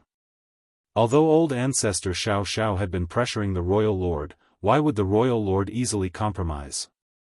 If he really had the core, he would definitely not return it unless she killed him. And how could a royal lord who could mobilize the power of his black ink nest be so easy to kill? No matter how serious his injuries were, so long as he was in his royal city, he could use the black ink nest to fight with old ancestor Xiao. If he was pushed into a corner, he might even be able to drag old ancestor Xiao down with him. This was something Great Evolution Pass could not bear. But now, Yang Kai felt a little sorry for the royal lord. Speaking of which, he had been to several theaters, but he had never seen such a miserable royal lord. He was basically bullied and humiliated by old ancestor Xiao time and time again, but there was nothing he could do about it. Presumably, when old ancestor Xiao asked him for Great Evolution Pass core, a look of despair must have filled his face. He could do nothing about it if he did not have it. Yuan Xinggu asked, just now, you said that you vaguely sensed some kind of disturbance in the void corridor. Does this mean that Great Evolution Pass core is still there? Yes, Yang Kai nodded in agreement. Can you find it? Yang Kai took a deep breath. This junior will do his best. In this world, there were not many who stood a chance of finding an artifact that had been lost for 30,000 years in the void crack. On the divine spirit side, the Phoenix clan with strong bloodlines might be able to, but on the human race's side, only Yang Kai was capable. After confirming that Great Evolution Pass core was still lost in the void, Yang Kai bid farewell to Yuan Xinggu and quickly returned to the space array. Senior brothers, please activate the space array. Yang Kai bowed. The soldiers on duty immediately started setting everything up. Yuan Xinggu was silent for a moment before asking in a low voice, how confident are you? Yang Kai replied with a smile, I won't return unless I find the core. Yuan Xinggu glanced at him for a moment before cautioning, your own safety is of utmost importance. I understand. Yang Kai earnestly replied. The spirit array was set, so he stepped forward. The grand array buzzed before a dazzling glow enveloped Yang Kai and he disappeared. If it was a normal teleportation, Yang Kai would probably appear in Great Evolution Pass after just a few breaths, but this time, he had to enter the void corridor to search for the core, so he had to interrupt the teleportation. As soon as he sensed the power of space principles from the space array, Yang Kai immediately used his own space principles to resist the pulling force he felt. In the blink of an eye, Yang Kai appeared in the turbulent void. In the void crack, void turbulences were the most dangerous thing. These turbulences had no set pattern and moved randomly, like wild beasts. If anyone who didn't have a high comprehension of the Tao of space was pulled into a void turbulence, they would lose all sense of direction and become trapped forever. Only a miserable fate awaited a person trapped in the void crack. Marshall Peak, Chapter 53-31, Just in Time. Space was an extremely mysterious thing. There had been countless talented geniuses who had led their eras throughout the ages, but how many of them could thoroughly study the mysteries of the Tao of space? Even the current Yang Kai didn't dare say that he had fully comprehended the essence of the Tao of space. He had simply walked further and saw more of the Tao of space than others. He had been to the void crack many times, so he was naturally no stranger to this omnipresent void turbulence. Ordinary people wouldn't be able to find a direction or any kind of regularity here, but for those who were proficient in the Tao of space, the movements of the void turbulence were still quite noticeable. Although it had been determined that Great Evolution Pass core had been lost in the void crack, no one knew where it was exactly. After 30,000 years, perhaps the core had drifted far away along with the void turbulence's flow. What Yang Kai needed to do now was to find some clues that he could use to find the core in this boundless expanse. This was undoubtedly a difficult task. The only piece of good news was that the core shouldn't have drifted too far away, otherwise, it wouldn't have disturbed the stability of the void corridor between Great Evolution Pass and Wind and Cloud Pass. Yang Kai tried his best to recall the place where the void corridor was disrupted back then. His figure moved through the void turbulence like a fish through water as he pushed his space principles. Meanwhile, Yuan Xinggu, at Wind and Cloud Pass Space Array, ordered, "Send a message to Great Evolution Pass and inform them of the situation here." The Great Evolution Army had no idea how long it would take for Yang Kai to find the core in the void crack, but they must still be waiting for news. The soldier on duty nodded in response and quickly prepared a blank jade slip. He recorded everything that had transpired here with his divine sense before activating the space array and sending the jade slip to Great Evolution Pass. The moment the two arrays connected, Yang Kai, who was in the void crack between them, sensed it. Via his divine sense, he quickly discovered that something was rapidly passing through the local space. Very soon, he understood that it should be a message sent by Wind and Cloud Pass to Great Evolution Pass. Yuan Xinggu is quite meticulous, while I was a bit sloppy. I should have reported to old ancestor Xiao Xiao before I left. But since Wind and Cloud Pass has sent a message, it should be fine now. Yang Kai found nothing as he investigated along the direction of the void turbulence flow, which frustrated him slightly. Had he known that Great Evolution Pass core was lost in this void crack, he wouldn't have been so quick to open up the void corridor that day. That was undoubtedly the best opportunity to find the core, because he could find the source of the disturbance. The source of this disturbance was definitely the location of the core. Unfortunately, after he cleared the passage between the two passes, these clues were also erased. Nevertheless, there was no point in crying over spilt milk. No one had expected such a situation to occur. Perhaps I could sabotage Great Evolution Pass Space Array and try to recreate the event from 30,000 years ago? Just as this thought flashed across Yang Kai's mind, he shook his head and quashed it. Sabotaging the space array wouldn't be a problem, and repairing it wasn't an issue either, but the chances of reconstructing the exact circumstance from 30,000 years ago were far too low. Even the slightest error could throw the entire attempt off. Right now, the best solution was to search, slowly and painstakingly. Perhaps he might even obtain some benefits. Just as Yang Kai was looking around, he suddenly felt a strange reaction from his space ring. He quickly stopped and focused his divine sense. The next instant, a look of shock appeared on his face as an extremely rich fluctuation of space principles began to radiate from his space ring. Before he could figure out what was going on, a 7-colored figure of light flew out from his space ring. The figure of light twisted and transformed, taking the shape of a young woman in front of him. Yang Kai stared at the figure before him in shock and muttered, "Xinyang." This young woman was none other than Huang Xinyang, who should be back at the no-return pass. How is Xinyang here, and how did she appear from my space ring? Also, aren't the Phoenix clan and Dragon clan bound by the bloodline great oath that prevents them from leaving the no-return pass unless they are under threat of extermination? While Yang Kai was reeling from the shock, Huang Xinyang stretched lazily and chanted, "I'm finally out." After glancing around, she was a little taken aback by her surroundings and muttered, "You're cultivating the Tao of space here? No wonder I felt strong fluctuations of space principles." If it weren't for the fact that she had noticed the extremely chaotic fluctuations of the surrounding space principles, she wouldn't have appeared. She had thought that Yang Kai had encountered some kind of enemy and was currently locked in battle, but contrary to her assumption, he was actually swimming through the void crack. Yang Kai sized up Huang Xianxia for a moment before hesitantly guessing, a soul clone? When she first appeared in front of him, Yang Kai really thought that Xianxia had come here in person, but after carefully examining her, he discovered that she had not.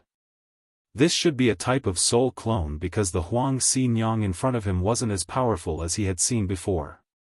However, this was clearly somewhat different from an ordinary soul clone. Xianxia had no intention of explaining and just slightly nodded her agreement to his question, "Yup." Yang Kai didn't know whether to laugh or cry, "That tail feather?" Xianxia grinned. Yang Kai smacked his forehead, voicing his thoughts, "I was wondering why you were so generous when we first met. It turns out you had this in mind." Back at the Phoenix Nest, Xianxia had said that she had lost a bet with Feng Lu Lang, and as a result, she had to give him a tail feather. Yang Kai was quite puzzled by this. The two of them had made a bet, so how was he related? But, it was the tail feather of a phoenix, from which he could comprehend the Tao of space, so Yang Kai naturally happily accepted it. But by the looks of it, it wasn't because of his outstanding charisma and charm, but rather because Huang Xianxia had other plans. This tail feather wasn't just an ordinary tail feather. It had probably been refined by Huang Xianxia into something similar to a soul clone. She had gifted it to Yang Kai with the intention to sightsee around the Black Ink battlefield.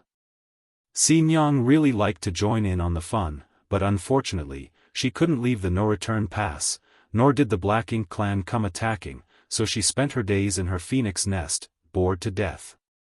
Although a large number of humans, who would come to the no-return pass and would be sent to the various Great Passes, would appear every few years, they were all ordinary humans. How could Xianxia lower herself to interact with them?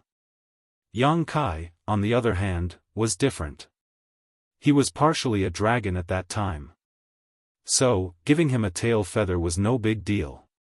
In truth, Xianxia hadn't schemed against Yang Kai in this matter, she just hadn't told him the whole truth because she had some selfish motives. Although a space ring was a sealed space, with the Phoenix clan's attainments in the Tao of space, it naturally wouldn't be difficult for Xianxia to escape even if Yang Kai placed the tail feather inside one. The reason she had appeared at this time was because she had sensed dense fluctuations of the space principles and had thought that Yang Kai was fighting with the Black Ink clan, so she had come out to join in. As a result, she appeared in the void crack. "Your soul clone is not restricted by the bloodline oath?" Yang Kai asked. Huang Xianxia pursed her lips, "It's just a soul clone, why would it receive any restrictions?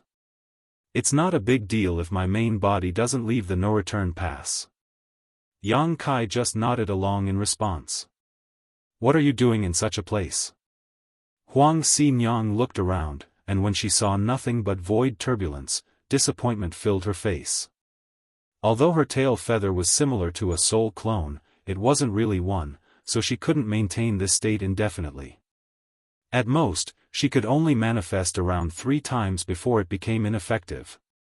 This was a waste of an opportunity, so she was truly annoyed.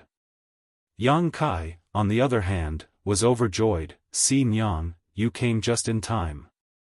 I have something I need your help with." Huang Xianxia couldn't help but gawk at his happy expression.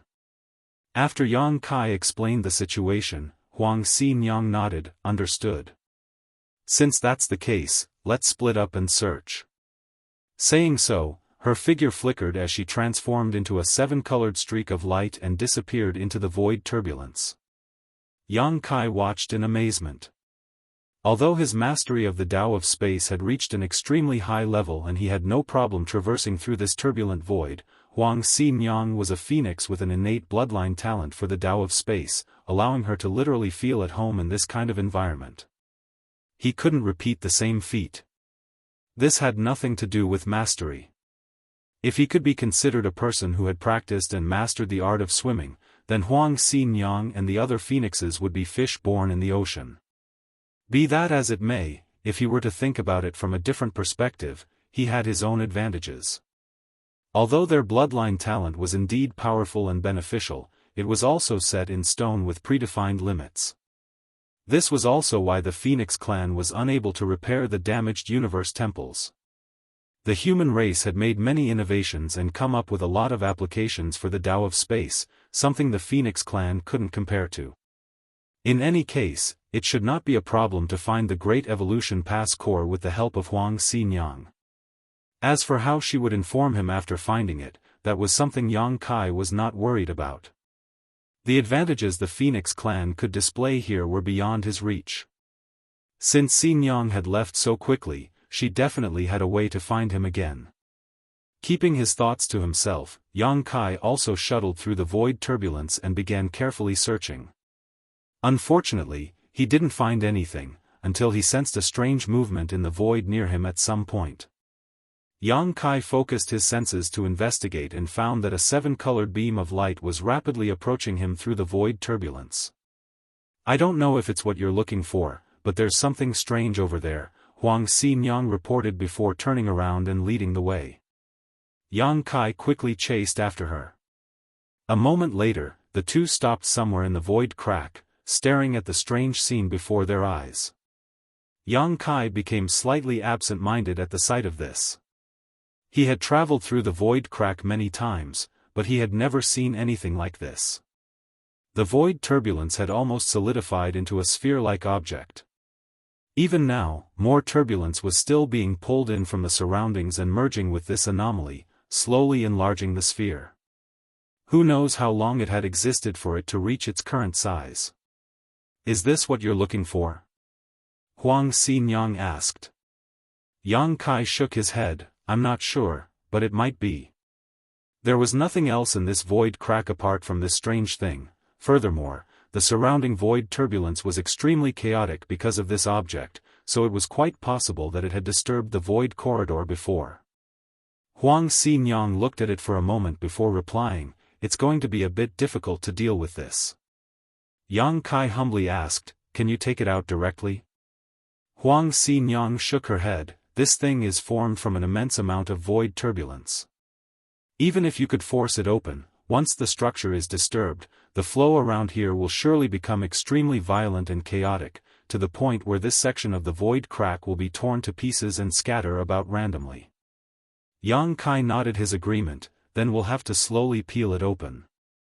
Marshall Peak, Chapter 5332, Remains. Inside the void crack, there was a strange object formed from countless turbulent flows. Not to mention Yang Kai, even Wang Lin had never seen anything like it before. However, Yang Kai could vaguely sense that there was something inside this strange anomaly, otherwise, it wouldn't have been able to draw in the surrounding void turbulence. This thing was most likely Great Evolution Pass core which Yang Kai was looking for. In that case, the only way to extract the core would be to separate the individual streams of void turbulence that had accumulated over the past 30,000 years. This was undoubtedly an extremely complicated task. Wang Lin felt quite exasperated. Back then, she had given her tail feather to Yang Kai mainly because she wanted to accompany him and find an opportunity to join in on the fun and kill a few Black Ink clansmen, but the first time she showed herself, Yang Kai was ordering her around like a laborer. If one were to compare this spherical object before them to a ball of yarn, then the countless turbulent currents in and around it would be the threads. These threads were interweaving and overlapping each other layer by layer in a complete mess. If one wanted to unravel these currents, it would be equivalent to extracting the threads from it one by one until it was revealed what was hidden inside. This required great willpower and patience. This was undoubtedly the most brute force method, but it was also the only method available. After Yang Kai reached this conclusion, he took action. He used space principles to form a barrier around the sphere, isolating it. He had to first isolate it because this sphere was constantly drawing in the surrounding void turbulence. If he didn't isolate it, he would never be able to completely clear the turbulent flows. For the current Yang Kai, forming a barrier was a simple matter. A moment later, an isolation field created by space principles enveloped the sphere. Space principles continued to fluctuate as Yang Kai's divine sense surged towards the sphere, searching for weak spots to exploit. After a while, a stream of void turbulence attached to the sphere was drawn out and then pushed out of the barrier by Yang Kai, discarding it into the void crack. The first step was always the hardest. After the first successful attempt, Yang Kai found the second to be much simpler. After removing several dozen streams of void turbulence, Yang Kai turned to the bored Huang Xianxia and called out to her, "Xianxia, don't just stand there, help me." He had no idea how many streams of void turbulence had been gathered in this sphere over the past 30,000 years. Some had fused together while others had split apart, so the exact number was impossible to determine. All that was certain was that there was an enormous amount of them.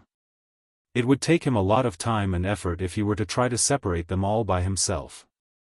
Huang Xianxia glared at him fiercely, "You want this great ant to help? Does it look like I owe you some great debt or something?" Despite saying so, Huang Xianxia still joined in. The next moment, Yang Kai felt powerful fluctuations of space principle radiating from her as she drew out a turbulent flow with a gentle wave of her hand. She was many times faster than him at this. Yang Kai was extremely impressed. The Phoenix clan really deserved its title. Moreover, Huang Xianxia became faster and faster with her subsequent attempts. After a brief familiarization, her pair of fair hands began to move back and forth, flicking her fingers with great speed. Every time she flicked her fingers, space principles would undulate around her, quickly drawing out the turbulent flows around the sphere. Obviously, this was an extremely profound application of the Tao of space. While Yang Kai was quietly extracting the void turbulence, he was also stealing her knowledge in an open and aboveboard manner. He split his attention between Huang Xianxia and his task, appreciating the profound mysteries of the Tao of space. This kind of application of the Tao of space was extremely profound. Someone who had not cultivated the Tao of space would definitely be bewildered at the sight of this, but it took Yang Kai only half an hour to fully grasp its essence. For a time, the two of them stood side by side in front of the strange sphere, using their strength to frantically extract the threads from it. The size of the giant sphere decreased as the void turbulence around it decreased. Whether it was Yang Kai or Huang Xianxia, the speed at which they separated the void turbulence became faster and faster until each of them reached their respective peaks. Yang Kai silently calculated, and according to his current speed, it would take him half a year at most to completely remove the turbulence that made up this sphere. He would be able to see what was hidden inside then. It was most likely great evolution past core. After all, nothing else would be lost in this kind of damned place. However, after a month or so, Huang Xianxia suddenly stopped and turned to Yang Kai, "I can't persist any longer, I'll leave the rest to you." Saying so, her figure flickered as she flew towards Yang Kai. When she was halfway, the seven-colored streak of light transformed back to the tail feather, which was quickly grabbed by Yang Kai. Whether Xianxia could hear him or not, Yang Kai still thanked her, "Many thanks for your hard work." But judging by this, it became clear that the tail feather was indeed somewhat different from a soul clone. At the very least, normal soul clones wouldn't exhaust their strength so quickly. Yang Kai didn't know if Huang Ningxi could use this clone again, but he reckoned it was possible. He carefully placed it into his space ring. In any case, Xianxia could break through the barrier of the space ring herself, so if she wanted to appear, she would show herself. Without Xianxia's help, Yang Kai had no choice but to work alone. The original half-year estimate was instantly doubled. Yang Kai didn't find this exercise boring though. This experience of extracting void turbulence was very rare and happened to be like a test of his mastery over the Tao of space. He had already reached his limit in terms of speed of extracting the void turbulence. If he could break through this limit, perhaps his mastery over the Tao of space would improve. From then on, Yang Kai continued to try all sorts of methods to extract the void turbulence, gaining a little each time. At some point, he suddenly stopped and focused his attention on the sphere. After a long time of extraction, the sphere had reduced to the height of only 2 people combined, and the thing hidden inside seemed to have finally revealed some clues. Yang Kai faintly felt a strange energy fluctuation coming from inside the sphere, but he did not dare to jump to any conclusions and carefully examined everything again. The next moment, he was overjoyed. Apparently, his guess was right, this sphere was most likely Great Evolution Pass core. He continued to draw out the void turbulence without any more hesitation. As the surrounding turbulent flows were stripped away one by one, the true appearance of the thing hidden inside finally revealed itself. After another 10 days, Yang Kai managed to extract the last of the turbulent flows and finally saw the exact appearance of the thing inside, and that left him baffled. The thing in his sight was not Great Evolution Pass core like he was expecting, but rather the remains of a human cultivator. A long time had passed since this human had died. The corpse was riddled with wounds, with its flesh having withered under the effects of the void turbulence. Judging by the state of the corpse before its death, the expression on its face could be considered peaceful. Yang Kai didn't know what order this old man was when he was alive, but he could faintly feel residual space principles from his remains. These residual space principles were not something left behind by the void turbulence, but rather they belonged to this person from the start. In other words, this man should have cultivated the Tao of space to some extent when he was still alive. However, after Yang Kai scanned him, he reckoned that this man should have just started cultivating the Tao of space. If that wasn't the case, the man wouldn't have remained trapped in the void crack and would have found a way out long ago. It was precisely because of these faint traces of the Tao of space left in the remains that the surrounding void turbulence gathered and gradually formed a sphere-like object. Looking at the remains in front of him, Yang Kai could imagine how this person had reacted after being trapped here. No matter what order this person was when he was alive, it would be difficult for him to find a way out of the void crack. If he wanted to leave, he would have to find a pattern to the void turbulence. After many years of observation and study, although he had suffered a great deal, he had finally managed to gain some insights into the Tao of space. If he had sufficient time to continue cultivating, he might have made some progress in the Tao of space and escaped. Unfortunately, for various unknown reasons, his strength was completely exhausted and had no way to replenish his energy. As such, he was unable to resist the void turbulence and eventually died of old age or injuries. After countless years, Yang Kai finally found him. This scene was quite different from what he had imagined. He thought that 30,000 years ago, the soldiers of Great Evolution Pass had used the space array to send the core to Wind and Cloud Pass at that critical moment, but now it seemed that it was not just a simple delivery of the core, but someone carrying it. There was no Great Evolution Pass core in sight, but Yang Kai wasn't disappointed, because if it were him, if he fled with the core, he would not be carrying it by hand.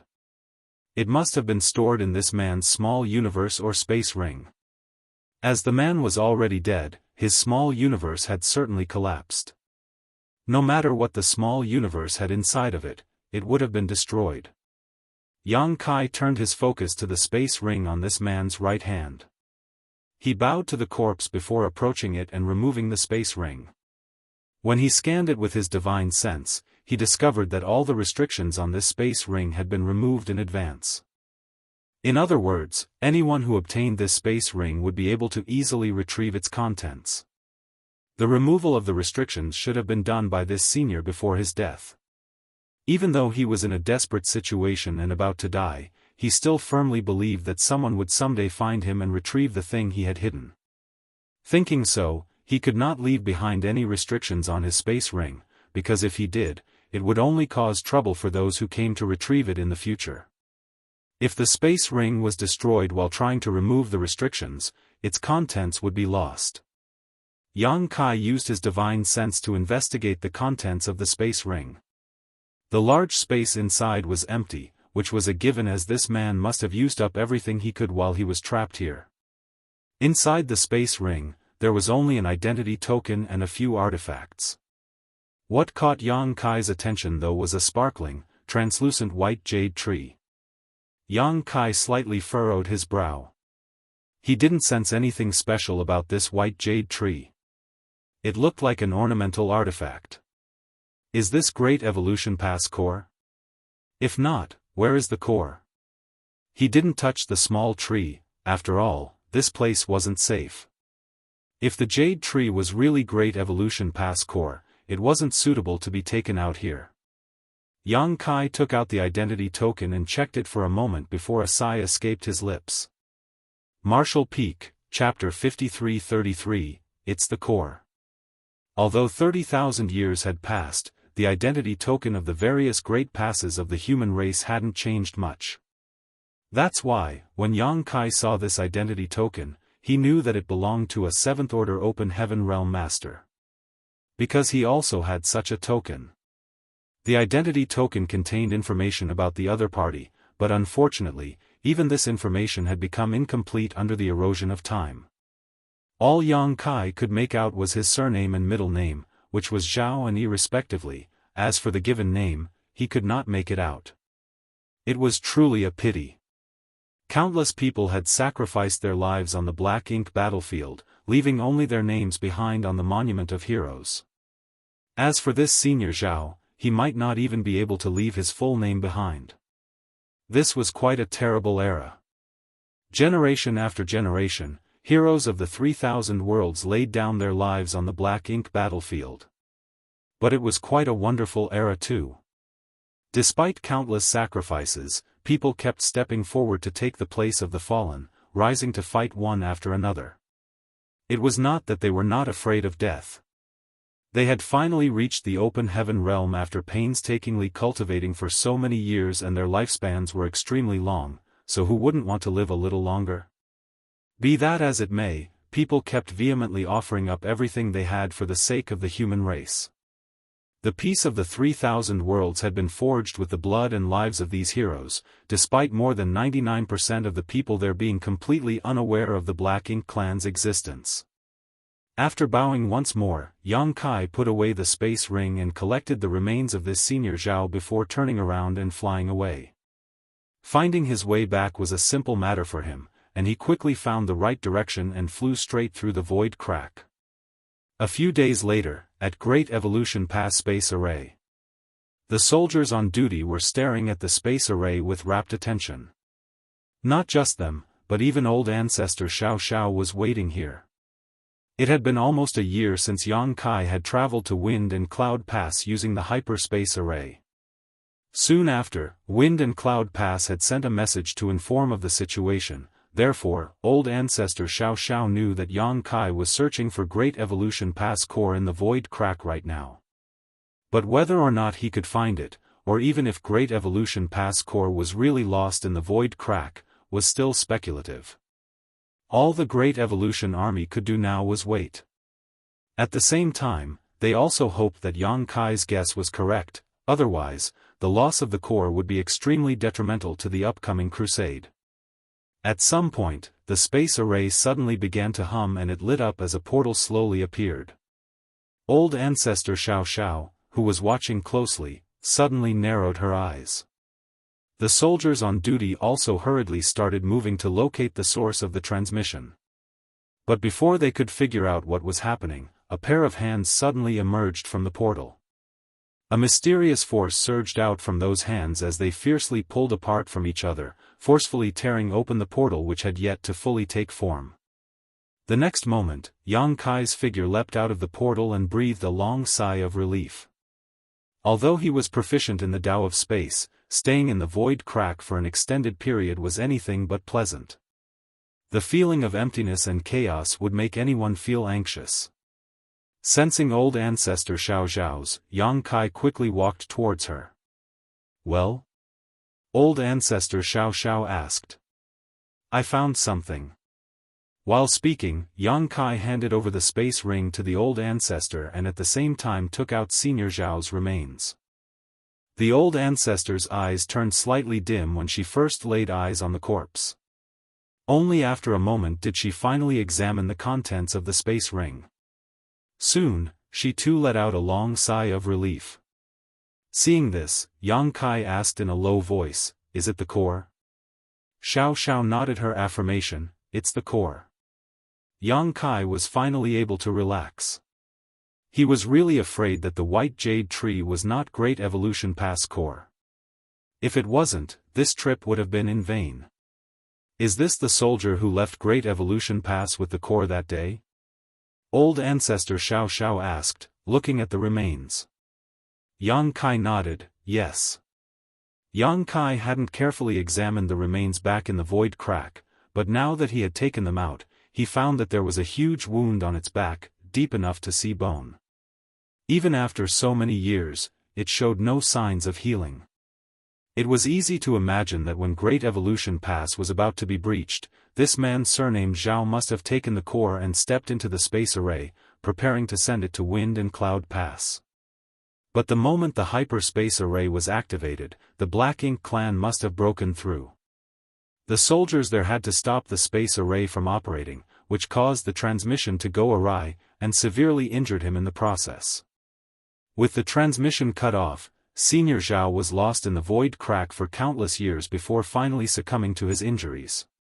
Before his death, he had made the utmost effort to place Great Evolution Pass core into his space ring and remove its restrictions, entrusting the completion of his task to the later generations. It could be said that if it weren't for this senior's efforts, Yang Kai wouldn't have been able to find the core so easily.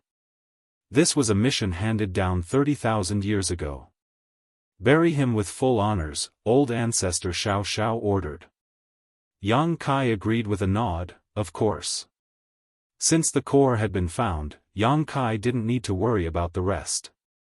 Under the Old Ancestor's charge, the core was installed in Great Evolution Pass before she issued a general order. Immediately after, the auras of 8th Order Open Heaven Realm Masters appeared one after another inside Great Evolution Pass, gathering towards someplace. Every great pass had two extremely special places.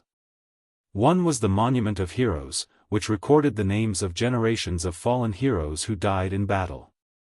The other was the cemetery, the final resting place of the fallen ancestors. Every battle against the Black Ink clan was extremely intense, and many had lost their lives in battle, leaving behind nothing but a name on the Monument of Heroes.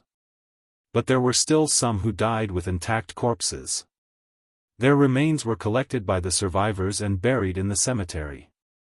To the soldiers of the Black Ink battlefield, dying in battle was not the ideal outcome, but it was an acceptable one. Every soldier who stepped onto the Black Ink battlefield had the will to lay down their life if need be. Even after generations of sacrifices, all the soldiers firmly believed that the Black Ink clan would be exterminated one day, purging the enemy from the Black Ink battlefield once and for all. Great Evolution Pass Cemetery didn't have many remains of past heroes. 30,000 years ago, the Black Ink clan had occupied Great Evolution Pass, and although the Monument of Heroes was left intact, the cemetery had to be rebuilt. The previous cemetery had already been destroyed by the Black Ink clan.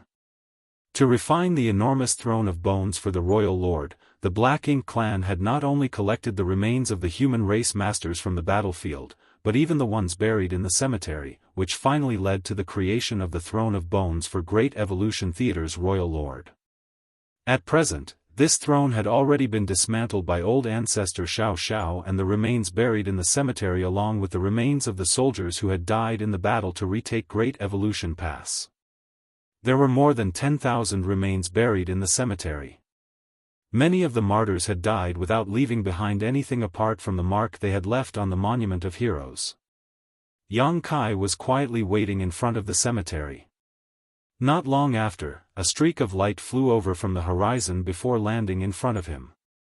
Before saying anything, the newcomer first respectfully bowed towards the cemetery, then asked, "What is it?" Grandmaster Ma Fan had immediately rushed over after receiving Yang Kai's message, but he didn't know why Yang Kai had chosen this location. Normally, no one would come to the cemetery, and every time they did, it meant that someone who had died in the battle was going to be buried. Those who died in battle didn't need to be mourned, the survivors only needed to diligently cultivate, raise their strength, and kill more Black Ink clansmen. This was the best way to comfort the dead. Do you know this, Senior? As Yang Kai spoke, he took out Senior Zhao's remains and placed them in front of him. Grandmaster Ma Fan shot a glance at them and was instantly stunned. Although it was impossible to see the original appearance of this man after his corpse had dried out and shriveled from exposure to the void crack for so many years, there still remained traces of his past visage. In the past, when Great Evolution Pass was in critical need of assistance, all the Open Heaven Realm Masters of Great Evolution Paradise had rushed to the battlefield where they ultimately died in the final battle. If this senior surnamed Zhao was someone who had come to support Great Evolution Pass, Grandmaster Ma Fan should be able to recognize him. This was also why Yang Kai had sent him a message. Senior Zhao had already passed away, but if it was possible, he should try to find out his full name so it could be properly inscribed onto the Monument of Heroes. Reality proved that Grandmaster Ma Fan recognized this senior. Grandmaster Ma Fan started trembling. He knelt on the ground and respectfully kowtowed 3 times to the remains before slowly standing up and whispering with slightly red eyes, "He is my Great Evolution Paradise's martial uncle Zhao Yi Huan." Yang Kai slightly nodded, confirming that Grandmaster Ma Fan was right. Grandmaster Ma Fan suppressed his excitement and asked, "Where did you find him?" Yang Kai heaved a sigh, "In the void crack between Great Evolution Pass and Wind and Cloud Pass." When Great Evolution Pass was breached, Senior Zhao took the core and attempted to bring it safely to Wind and Cloud Pass. Unfortunately, Space Array was disabled at that time to prevent the Black Ink clan from using it and he was trapped in the void crack mid-transit. Grandmaster Ma Fan immediately understood everything. Only a few people knew about the loss of Great Evolution Pass core, but Grandmaster Ma Fan was one of them. This was because old ancestor Xiao Xiao had made preparations for all eventualities. On one side, she constantly harassed the royal lord, asking him for the core, while on the other, she asked the artifact refining great grandmasters in the past to see if they could refine a replacement. Unfortunately, even with Grandmaster Ma Fan and the other artifact refining masters' skills, their progress was dreadfully slow. The core of every pass was an ancient artifact. It wasn't that the people of that era were necessarily more skilled in artifact refining than the current generation, but the artifact refiners of that era must have spent an enormous amount of time, effort, and resources to refine these cores. What Grandmaster Ma Fan and the others lacked most to refine a replacement was time. "So you've also found the core?" Grandmaster Ma Fan suddenly asked. Yang Kai nodded. No wonder. It was no wonder so many 8th Order auras had appeared just now and gathered. It turned out that the core had been found. Obviously, old ancestor Xiao Xiao wanted to borrow the 8th Order Open Heaven Realm Master's strength to install the core and run some tests. As his sect elder's remains had been found, Grandmaster Ma Fan threw the matter of the core to the back of his mind and helped Yang Kai bury his martial uncle in the cemetery without a moment of hesitation. In truth, Ma Fan wasn't that close with this martial uncle Zhao Yi Huan. In the era Great Evolution Paradise fell, Grandmaster Ma Fan had only recently entered the sect and was just one of many young disciples. Although he was highly regarded by his honored master, he hadn't come into contact with too many top masters of the sect. In fact, he had only seen this martial uncle Zhao a few times. He especially remembered the day when all of Great Evolution Paradise's Open Heaven Realm Masters were mobilized. This martial uncle Zhao, like many other martial uncles and ancestors, looked back at Great Evolution Paradise's gate before leaving and never returned. When they saw each other again, they were already separated by life and death. Martial uncle Zhao's remains had been found, but the remains of his honored master and many of his senior brothers and senior sisters who had reached the Open Heaven Realm had not even left a single bone behind. Martial Peak, Chapter 53-34, Begin. After burying Senior Zhao Yi Huan's remains, Grandmaster Ma Fan personally went to the Monument of Heroes to engrave his name on it. Yang Kai accompanied him. The remains were brought back by him, so he naturally had to finish what he started. Yang Kai's heart sank when he laid his eyes on the numerous names on the Monument of Heroes. It had only been a few centuries since he arrived at the Black Ink battlefield, but even so, he had experienced the loss of countless peers. In the battle against the Black Ink clan at the royal city, Chi Tai Chu could be said to have died under his command. Even if he was proficient in the Tao of space and was invincible amongst his peers, he could not save Chi Tai Chu's life in such a chaotic battlefield. This was his greatest regret on the Black Ink battlefield so far, and he didn't want to experience such a thing ever again. That was why he had to become stronger. Yang Kai silently prayed that no new names would be added to the Monument of Heroes and that all the soldiers joining the crusade would be able to return safely. Suddenly, a humming sound reverberated from somewhere inside Great Evolution Pass before it began to violently shake, causing Yang Kai to lose his footing. Immediately after, figures hurriedly flew high up to investigate in all directions, one after another. The next moment, an invisible shockwave quickly spread out from somewhere. Yang Kai's expression became serious as he turned to look at Grandmaster Ma Fan. Grandmaster Ma Fan stated in a heavy voice, "The core has been activated." Only now did Yang Kai come to realize what happened. At that moment, he had thought that the Black Ink clan had come to attack. To his surprise, it was the core he had brought back being activated. As for Great Evolution Pass, with its core installed, it was completely different from before. If the Great Evolution Pass of the past was an inanimate object, then the current Great Evolution Pass gave Yang Kai the feeling of a living being, as if it had transformed into a giant beast. And this giant beast was currently starving. Only the lives of the Black Ink clan could satiate it. The tremors disappeared as quickly and suddenly as they came, and Great Evolution Pass returned to normal after just a few breaths. Like it was a sleeping dragon that suddenly poked its head out of its cave, looked around for a moment, and then withdrew. Everyone could feel that the Great Evolution Pass had changed. "The crusade is about to begin, get ready," Grandmaster Ma Fan stated before flying towards the source of the tremors. He was extremely curious about Great Evolution Pass core and naturally wanted to study it too. If one day the core was damaged, a great Grandmaster artifact refiner like him would be needed to repair it. Watching Ma Fan's figure grow smaller and smaller, Yang Kai's heart began to rapidly beat in excitement. The crusade is finally here. Whether or not the humans could finally live in peace depended on the results of this crusade. If they could really purge the Black Ink clan from the Black Ink battlefield, there would no longer be any threat to the 3,000 worlds. Generations of elites would no longer have to leave their homes for the battlefield where their only fate was death. Yang Kai's figure flickered as space principles fluctuated and he disappeared from his spot. The concept of a crusade was not something new. Humans had been thinking of launching a crusade for a long time, but this idea had become impossible to implement for various reasons. First and foremost, the corruption of the Black Ink strength could not be resolved. The humans had countless eras of experience in defending the Great Passes and resisting the Black Ink clan's invasion, but if they were to actively go on offense, too many variables would come into the equation.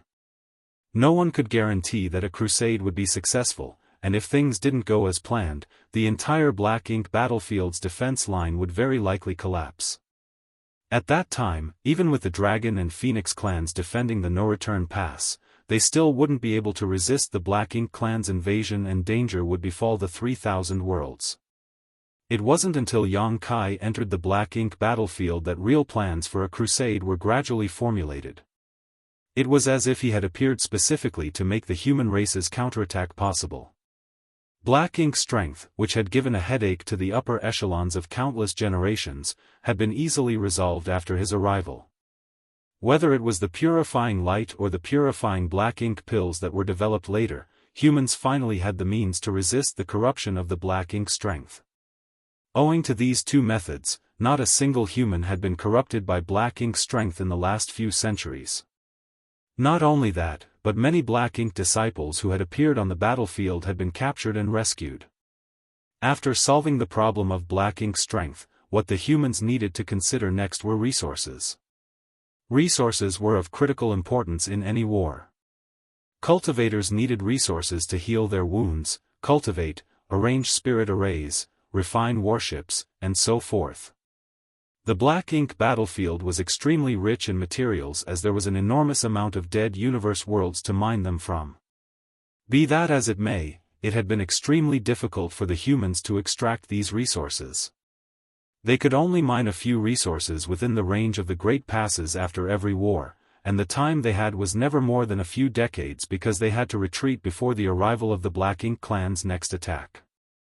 A large portion of the resources that the humans used were sent from the 3,000 worlds. As such, the humans at the various passes would ration everything, from cultivation resources to food and clothing. Every single piece of material was hard-won, and every open heaven pill was extremely precious. Those who had never been to the Black Ink battlefield would find it difficult to imagine that a group of high-rank open heaven realm cultivators would be living such frugal lives. But this problem was also solved by Yang Kai's arrival.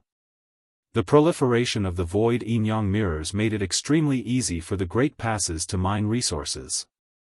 This mysterious set of artifacts seemed to have been specially invented for the Black Ink battlefield.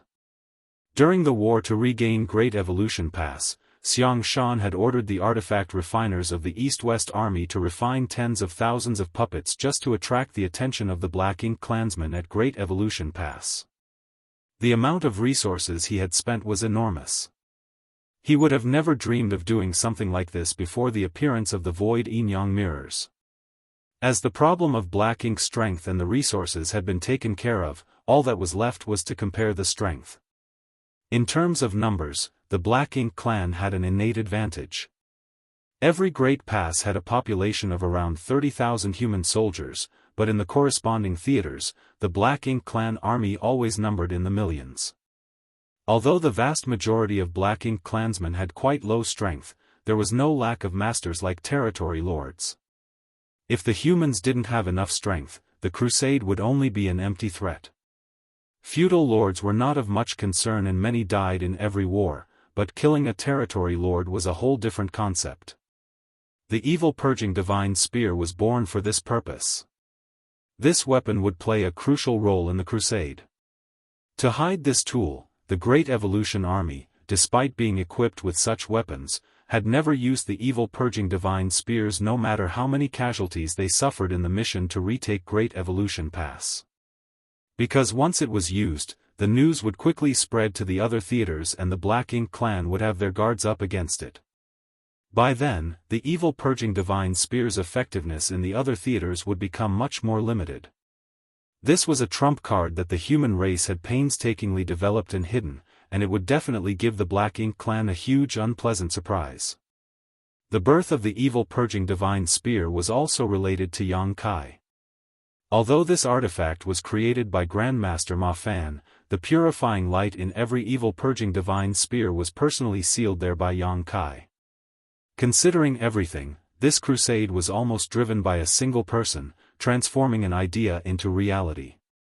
How could the human Ninth Order old ancestors not value Yang Kai?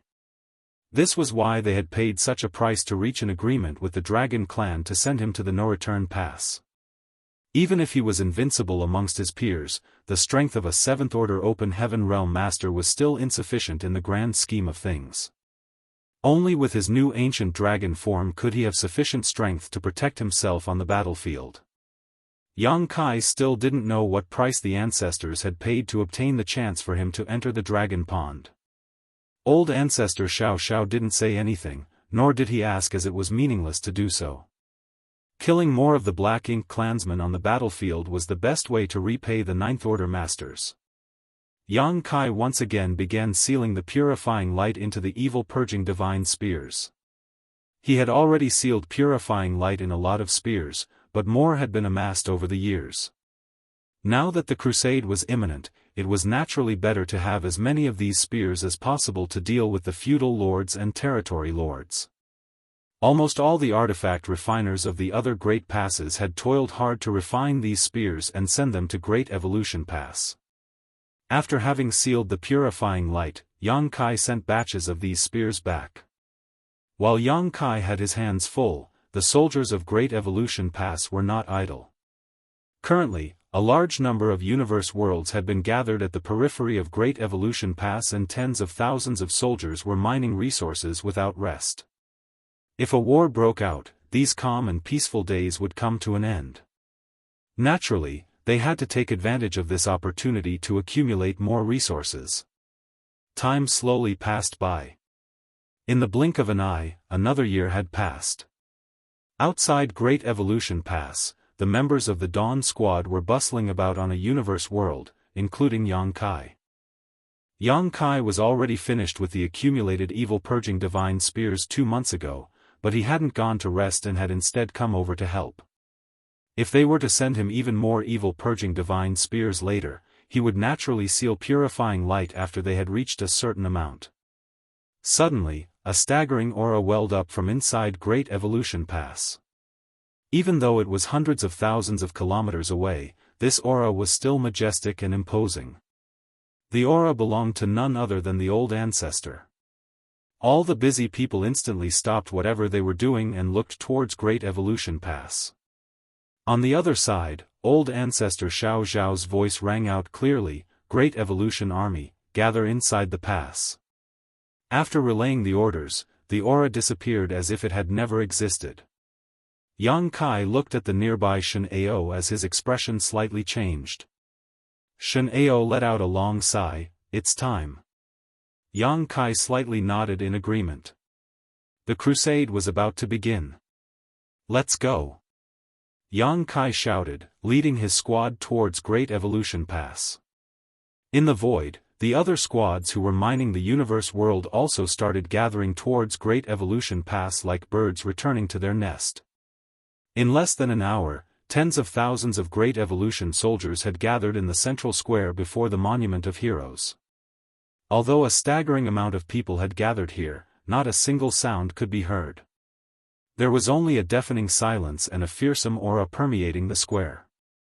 Old ancestor Xiao Xiao happened to be standing right before everyone, dressed in plain clothes.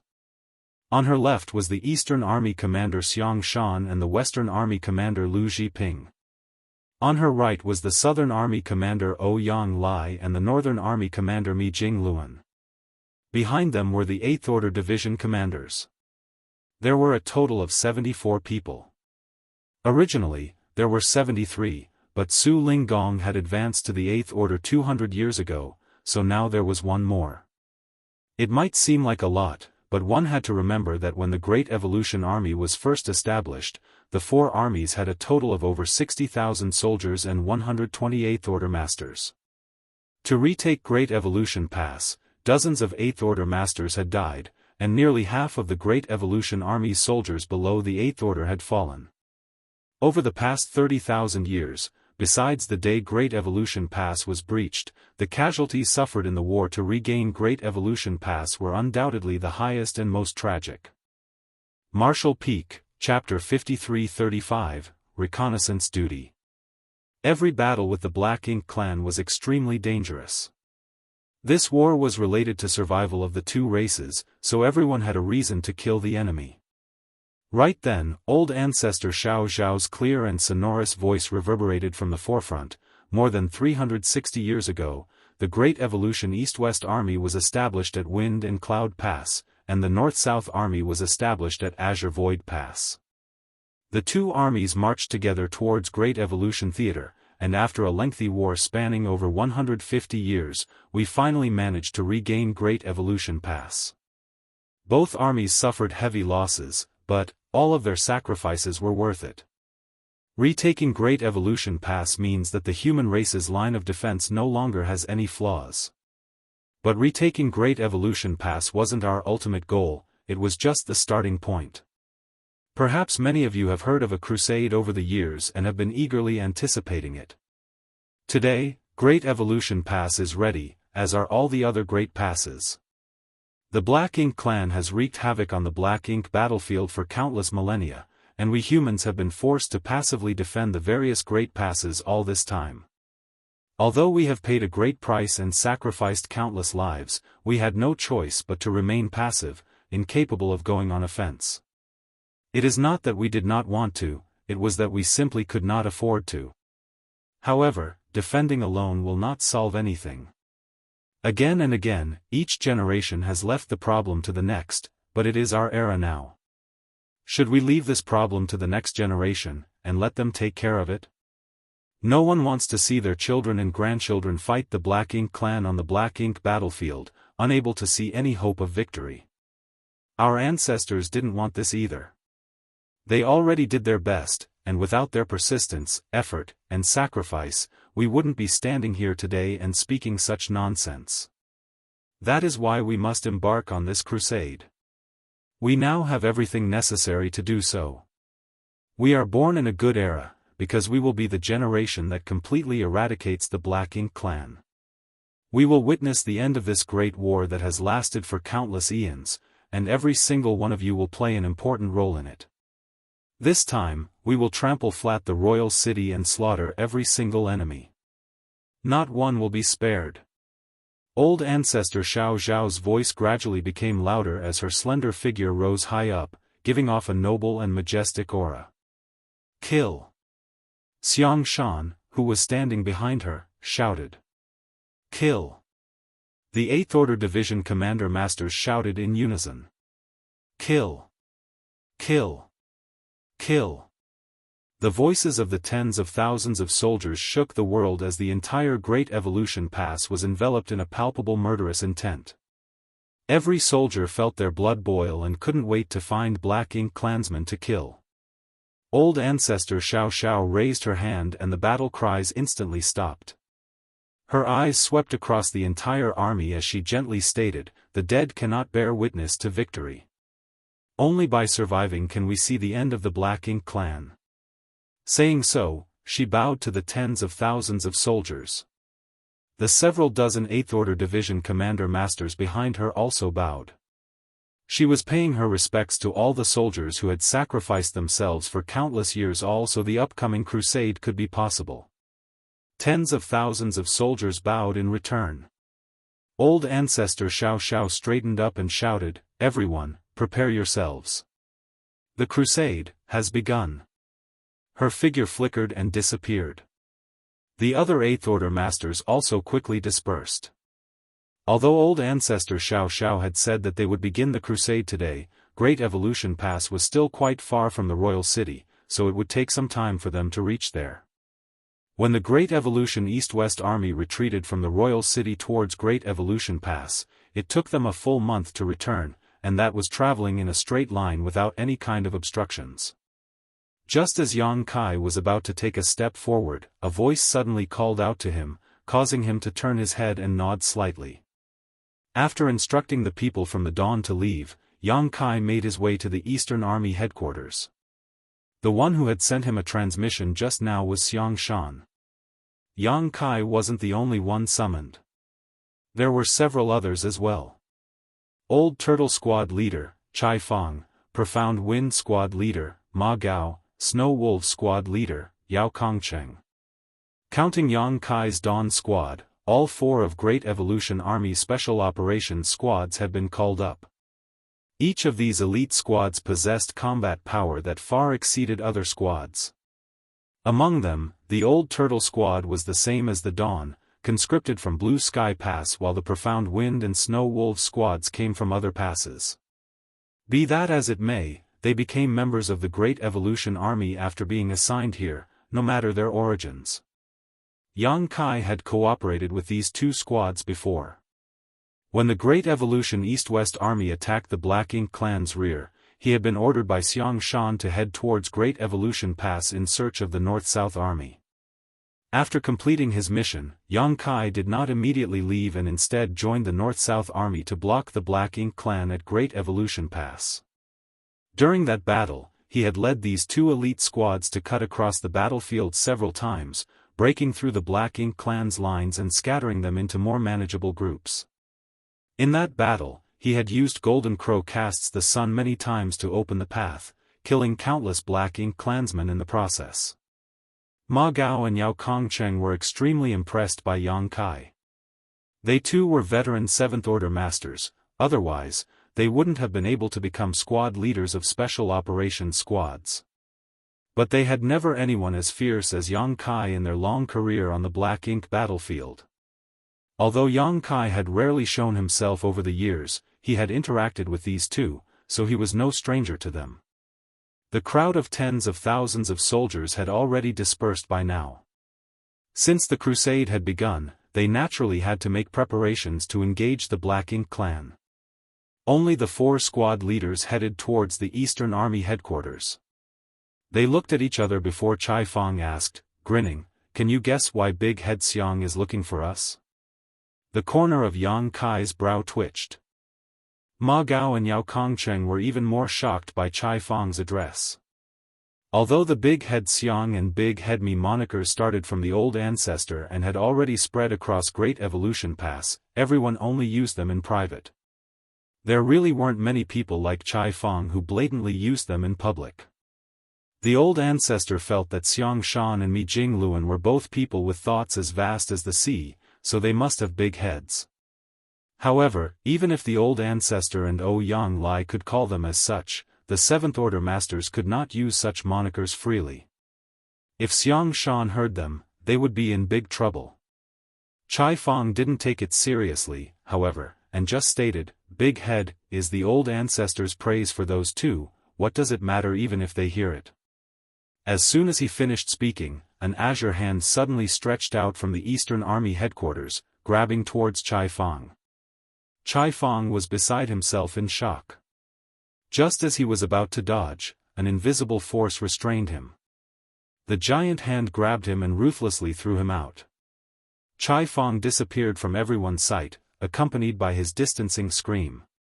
Yang Kai and the other two shot a furtive glance at the fading figure, but their expressions remained unchanged even after seeing this. They acted like they didn't see anything. Ma Gao asked, "Brother Chai asked a good question, why did the higher-up summon us this time? Brother Yang, do you know something?" In the entire Great Evolution Pass, not to mention the 7th Order Open Heaven Realm Masters, not even the 8th Order Open Heaven Realm Masters would come into such frequent contact with the old ancestor like Yang Kai. So, if anyone knew something, it would be Yang Kai. However, Yang Kai just shook his head in response, "I haven't heard anything, but since all 4 of us were called here, it must be related to something only our squads can do. If I had to guess, they're calling us to scout out the route, spy on enemy movements, or something similar." Yao Kongcheng nodded in agreement after hearing this, "That makes sense.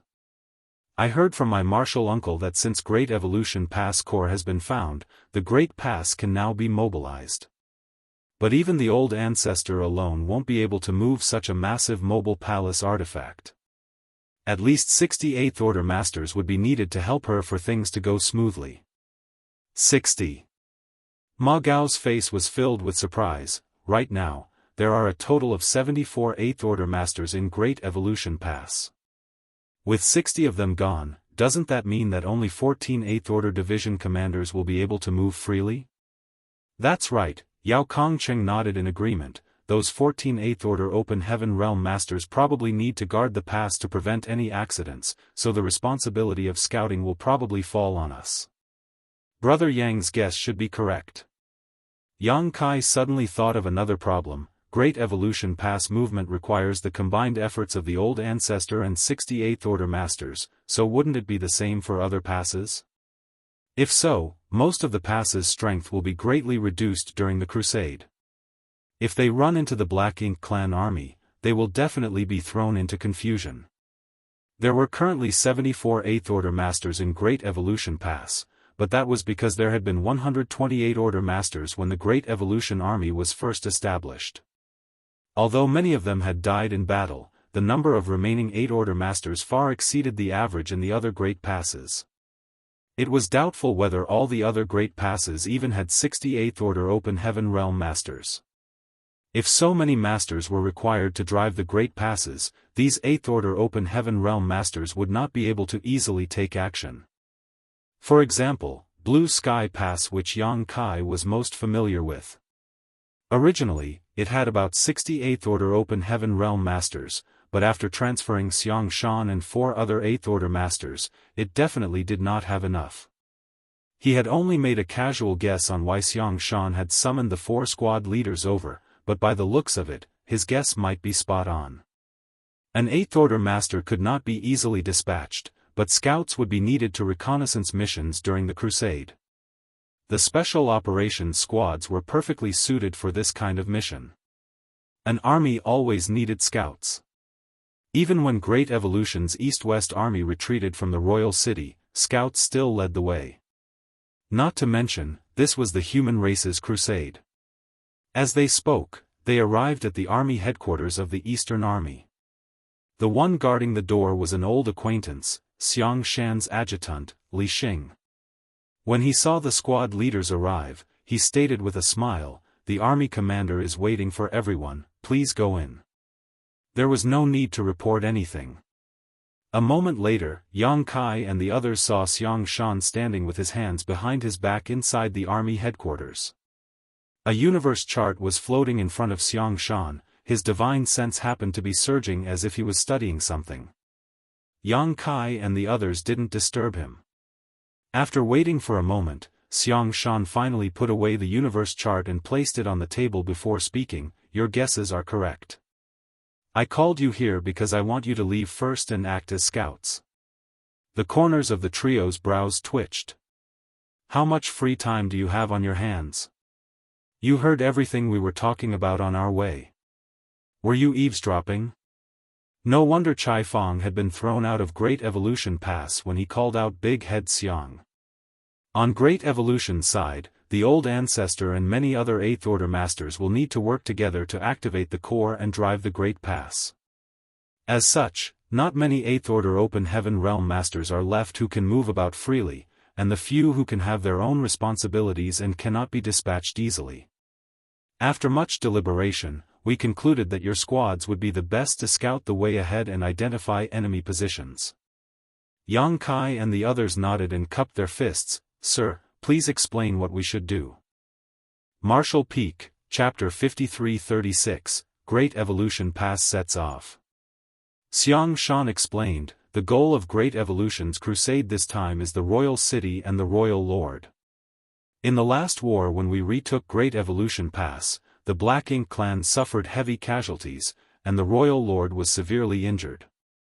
Right now, the forces of the Black Ink clan are basically all holed up in the vicinity of the Royal City, but because of old ancestors' actions these past few years, the Royal City's defenses have become extremely tight, so even the slightest movement will likely alert the Black Ink clan army. In this crusade, our human race's chances of victory are quite high. What we need to consider is how to achieve our goal of wiping out the Black Ink clan with the smallest losses, so we need to catch them off guard. What you need to do is very simple. First, you'll set out and scout the situation ahead. If you encounter the Black Ink clan, try not to engage them if possible, but if you do, you must kill them all. Do not let the Black Ink clan find out about the Great Evolution Army's movements. In this crusade, with Great Evolution Pass being mobilized, it would be difficult to not be discovered. This was not just a single warship or two that could use some kind of spirit array or some kind of artifact to conceal its movements.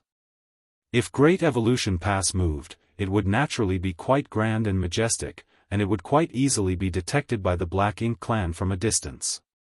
Once the Black Ink clan discovered Great Evolution Pass movements, they would be able to react in advance and the Great Evolution Army would lose the element of surprise. That was why Yang Kai and the others needed to set out first. Firstly, to spy on the situation, and secondly, to eliminate any possible scouts of the Black Ink clan on the attack route. You don't need to worry too much about your safety. The old ancestors' actions over the past few years might have caused the Black Ink clan to go on high alert, but none of the territory lords dare to act rashly because the old ancestor has gone to bother them from time to time. The Black Ink clan soldiers patrolling outside the royal city will at most be led by feudal lords, which should be no problem for your squads to deal with them. The three nodded in agreement after hearing this. The territory lords didn't dare to show their faces, for they had no idea when the old ancestor would show up. If they were caught outside the royal city and ran into the old ancestor, they would die truly meaningless deaths. So, although the Black Ink clan had many teams out patrolling the periphery of the royal city, none of them were led by territory lords. Without a territory lord, the safety of the 4 special operations squads was guaranteed. As he spoke, Xianxia suddenly raised his head and glanced towards the door before lightly snorting, "Get in here." Chai Feng's head popped in from the outside, swollen and looking extremely miserable. Still, he walked in with an ingratiating smile and bowed low, "Greetings, senior." Xianxia ignored him and turned to Yang Kai, "Your space beacons will be very useful. You and other squads can use them to send messages. If there is any danger, you can also quickly rush to support one another." "Understood," Yang Kai replied. Ever since Xianxia came to learn that the old ancestor was able to rush to the royal city so quickly with the help of the space beacon, he had asked Yang Kai to refine as many of them as possible. The materials required to refine space beacons were fairly common, but only someone with high proficiency in the Tao of space could make them. In Great Evolution Pass, only Yang Kai was capable of this. "It's going to take a long time to reach the royal city. All of you should rest for the next half a year before setting off." Yang Kai and the others nodded in unison. After thinking about it for a moment, Yang Kai asked, "Sir, I heard from the old ancestor that all the great passes will set out for the crusade. Did everyone discuss it beforehand?" Xianxia replied, "Naturally. If we want to completely eliminate the Black Ink clan, all the theaters will have to act in unison. Just dealing with one or two would be pointless. The Black Ink clan was born from the Black Ink nest. Their reproductive ability was far greater than the humans. So long as one or two high-rank Black Ink nests remained, the Black Ink clan would have a chance to rise from the ashes. To completely eliminate the Black Ink clan, all theaters had to act together and eliminate all the high-rank Black Ink nests. There were differences in strength and distance between the great passes and the royal cities of each theater, so the individual crusades would also look quite different from one another. For instance, in the Great Evolution Theater, victory was already set in stone. The royal lord, who had yet to recover from his injuries, was simply no match for old ancestor Xiao. Even if he borrowed the power of the Black Ink nest, he could only offer stubborn resistance. Without the royal lord in the picture, even if the Black Ink clan had many territory lords, the human race had the evil purging divine spears. The evil purging divine spears were destined to shine in the upcoming war. However, in other theaters, the Black Ink clan was basically at full strength, so some great passes were destined to have a tough battle ahead of them. Many people might die in this crusade, but if their deaths could bring eternal peace to the 3,000 worlds, every human soldier was willing to make that sacrifice. Xianxia told the 4 some more details before letting them leave. Not long after they left the army headquarters, the 4 heard a humming noise coming from the depths of Great Evolution Pass as it began quaking once more. Immediately after, many spirit arrays hidden in the depths of Great Evolution Pass began operating and started radiating with energy. The next moment, the pass that had remained motionless for countless years slowly started moving forward as if it was being pushed forward by an invisible force. Yang Kai and the others glanced at each other and could see the excitement in each other's eyes. With Great Evolution Pass moving forward, the crusade had officially begun. After bidding goodbye to each other, they returned to their respective residences. Inside Dawn's courtyard, Yang Kai summoned all the squad members and informed them of the plan that would commence in half a year. Everyone instantly rolled up their sleeves in anticipation.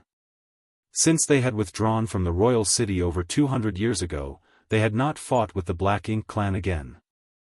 During this time, the supply of resources was abundant, allowing everyone in Dawn to improve their strength. Many of the Fifth Order masters had regained their Sixth Order cultivation, so they couldn't wait to fight with the Black Ink clan. Unfortunately, they had been busy overhauling the various parts of Great Evolution Pass over the past many years. After Great Evolution Pass had been repaired and reorganized, they had been mining resources. In other words, there had been no opportunity to fight with the Black Ink clan. What was the point of simply increasing their strength if they couldn't kill the Black Ink clan? Now, an opportunity was right before them.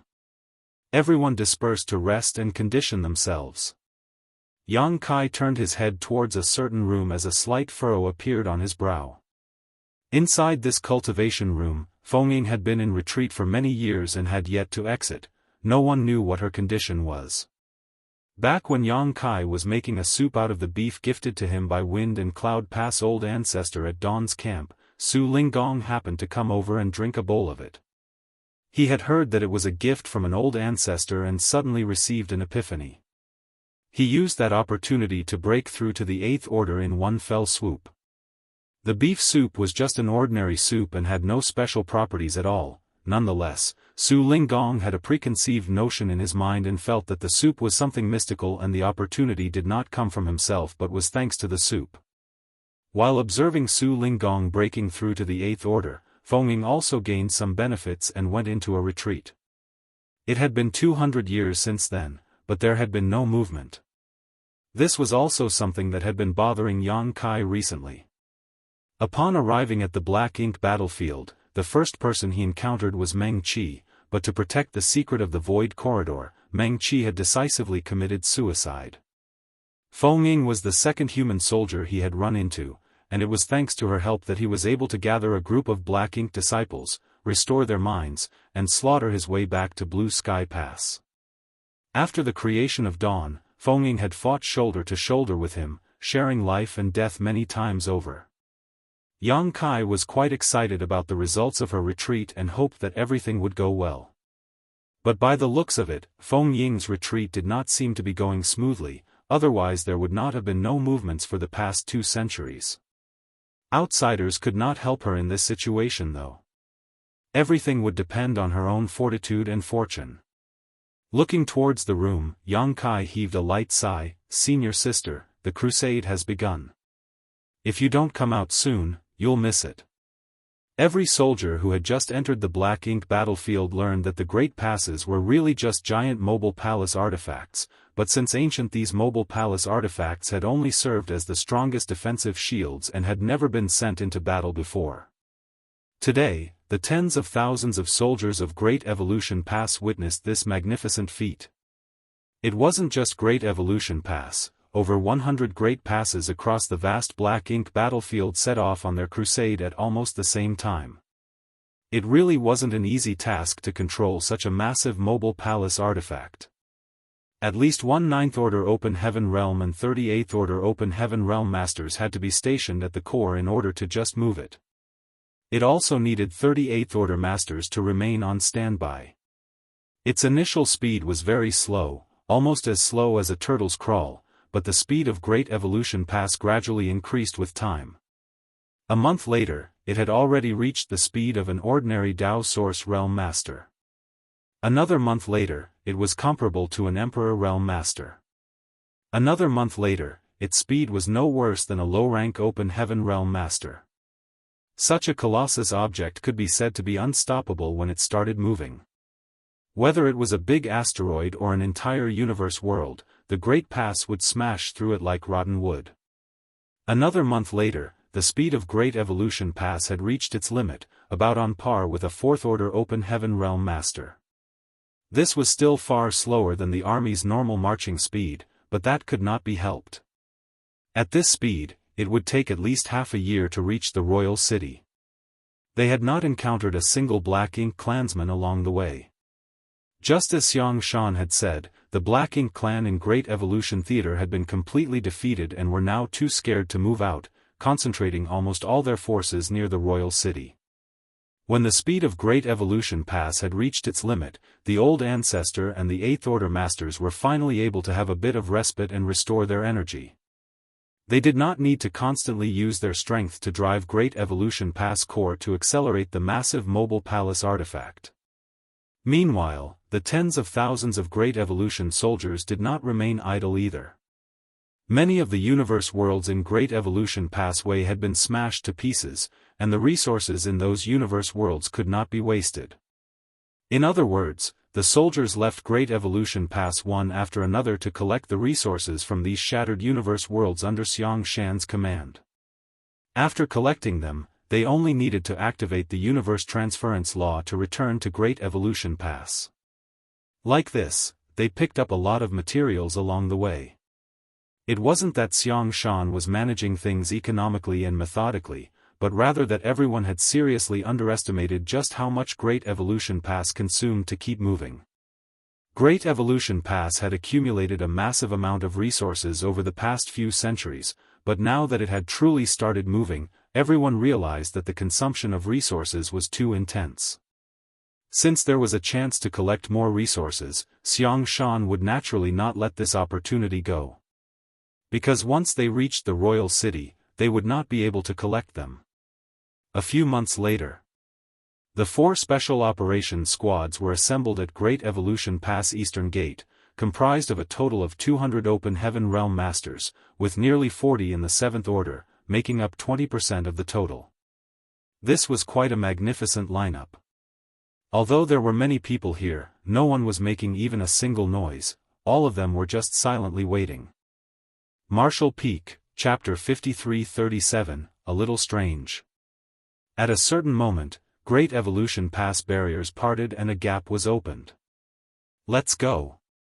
Yang Kai shouted as the Dawn's members, who had been waiting for a long time, rushed out. Following closely behind them were the Old Turtles, followed by the Profound Wind and Snow Wolf squads.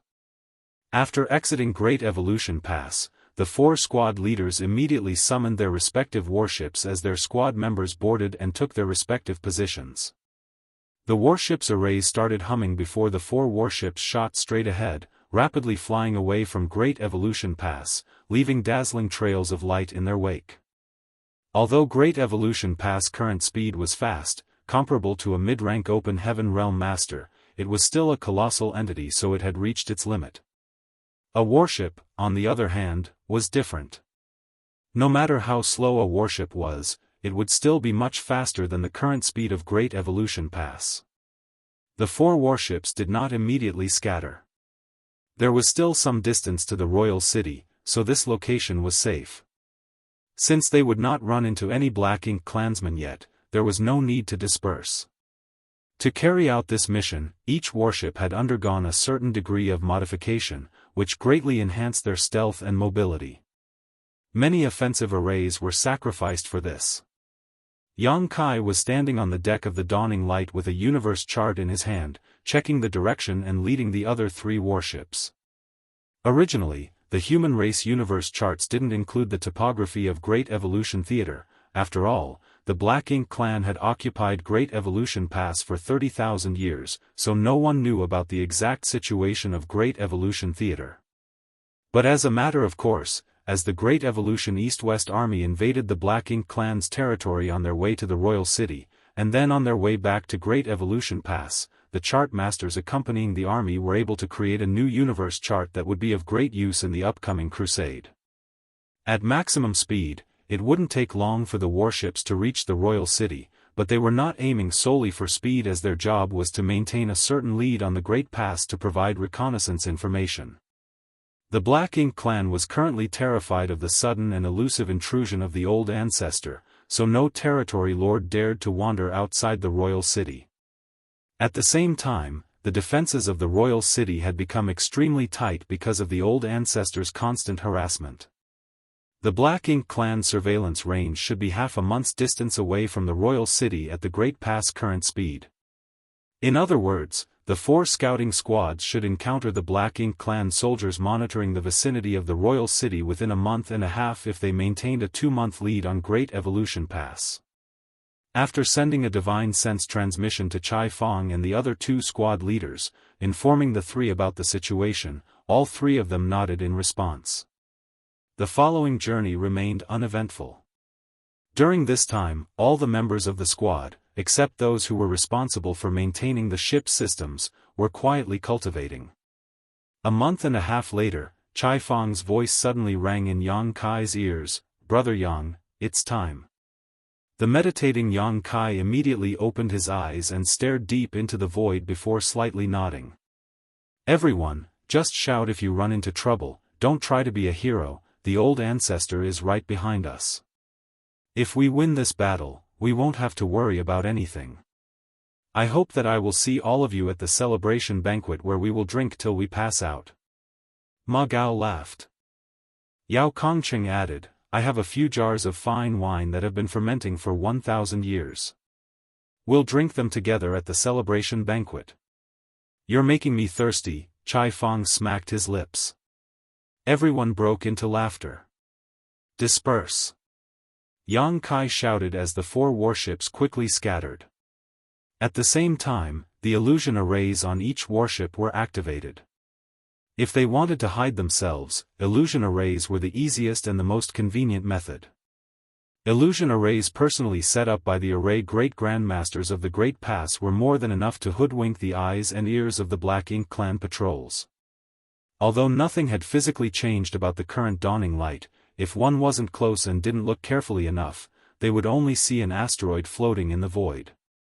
Countless asteroids were floating about in the void, so why would the Black Ink Clan pay attention to one more? Dawning light kept moving forward at a steady pace. After 10 days, a slight furrow appeared on Yang Kai's brow as he stared into the dark void ahead. The situation was indeed as the old ancestor had stated. For the past 200 years, the Black Ink Clan had been trying their best to create a defensive line, fearing that the humans would once again invade the royal city.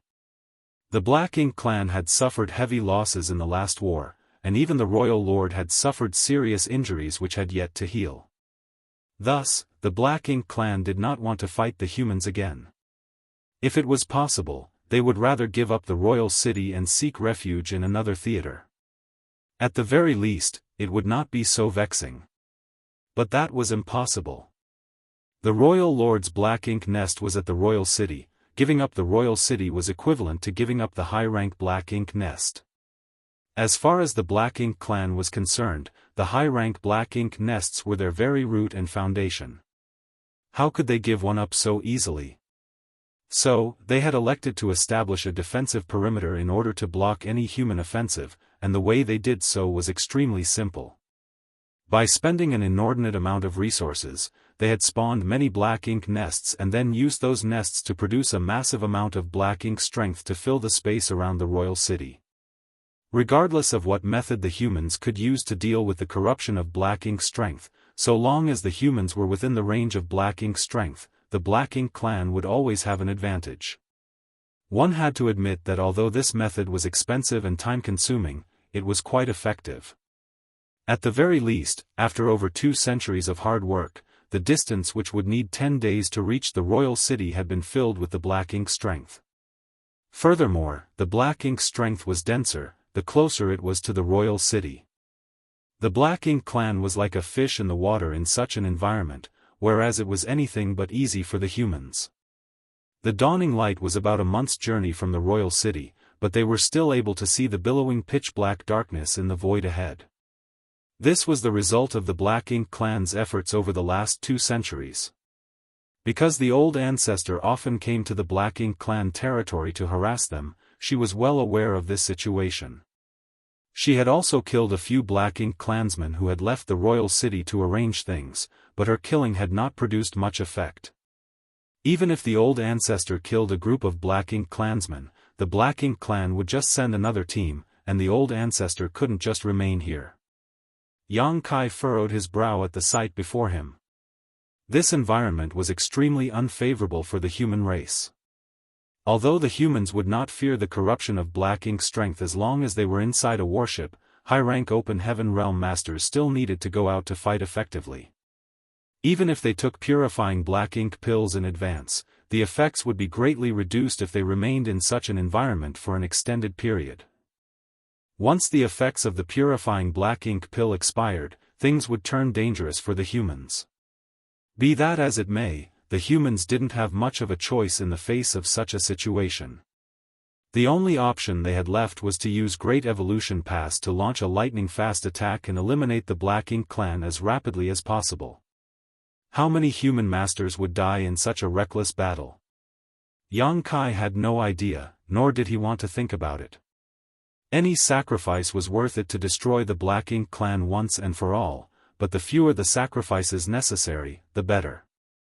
Silently, Dawning Light sailed through the void and entered the region filled with Black Ink strength. This was the outermost ring of the Black Ink clan's defensive perimeter. Black Ink strength here wasn't very rich, but so long as the Black Ink clan had sufficient time and invested enough resources, this outer ring would become the inner ring. Yang Kai secretly rejoiced that Great Evolution Pass had only been preparing for 2 centuries before setting off for the crusade. If they had delayed a few more 100 years or even 1,000 years, the upcoming war would surely be multiple times more difficult. The moment Dawning Light entered the region covered in Black Ink strength, a pair of eyes from over 10 million kilometers away looked over. They belonged to a feudal lord, and after gazing in the Dawning Light's direction for a moment, he waved his hand. Immediately after, a high-rank Black Ink clansman stepped forward. "Sir Feudal Lord. There's something strange over there. Something entered the defense perimeter. Go investigate." An aggrieved look immediately appeared on the high-rank clansman's face as his heart started rapidly pounding in fear. This wasn't surprising though, as the human old ancestor had been coming over quite frequently as of late. Would death not be certain if they were to run into her while checking out the situation? Nonetheless, as a subordinate of the feudal lord, he didn't dare refuse the latter's orders. However, he didn't go alone to investigate. Although it would not matter how many went if they really encountered the old ancestor, it was still better than going alone. After a while, the high-rank Black Ink clansman led a dozen or so others and flew in the direction pointed out by the feudal lord. The team led by the high-rank Black Ink clansman traveled a few million kilometers. Yang Kai had already noticed them rushing over a few moments ago. It was not that Yang Kai was trying to investigate, but rather he could feel the energy fluctuations coming towards them, and they were getting stronger and stronger as more time passed. Since Yang Kai and the others were here to act as scouts, they would naturally conceal themselves and keep a sharp lookout. On top of that, no one in Dawn was actively using their divine sense to scan their surroundings to prevent revealing themselves. Everyone on Dawning Light held their breaths. The team of a dozen or so Black Ink clansmen stopped a few thousand kilometers away from the Dawning Light, and the leading Black Ink clansman carefully observed them for a moment before the tension left his face. To his relief, it was just an asteroid, and not the old ancestor. After confirming the situation, he had no intention of approaching to investigate further. After all, this had happened quite frequently over the years. The asteroids and universe fragments drifting through the void had no set pattern and would cross the defensive line every now and then.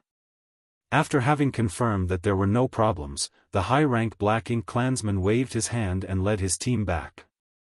The members of the Dawn immediately breathed a sigh of relief at the sight of their departure. The high-rank Black Ink clansman might not be that strong, and his eyesight might not be that sharp, so if they stayed calm, it was possible he wouldn't see through the illusion array's disguise. As long as he attacked Dawning Light though, they would have been immediately exposed. Fortunately, the high-rank Black Ink clansman didn't seem to be the diligent type, which allowed Dawning Light to avoid detection. Shen Ao stated via transmission, "Squad leader, there's something strange about this." Yang Kai nodded in agreement. It was indeed a little strange.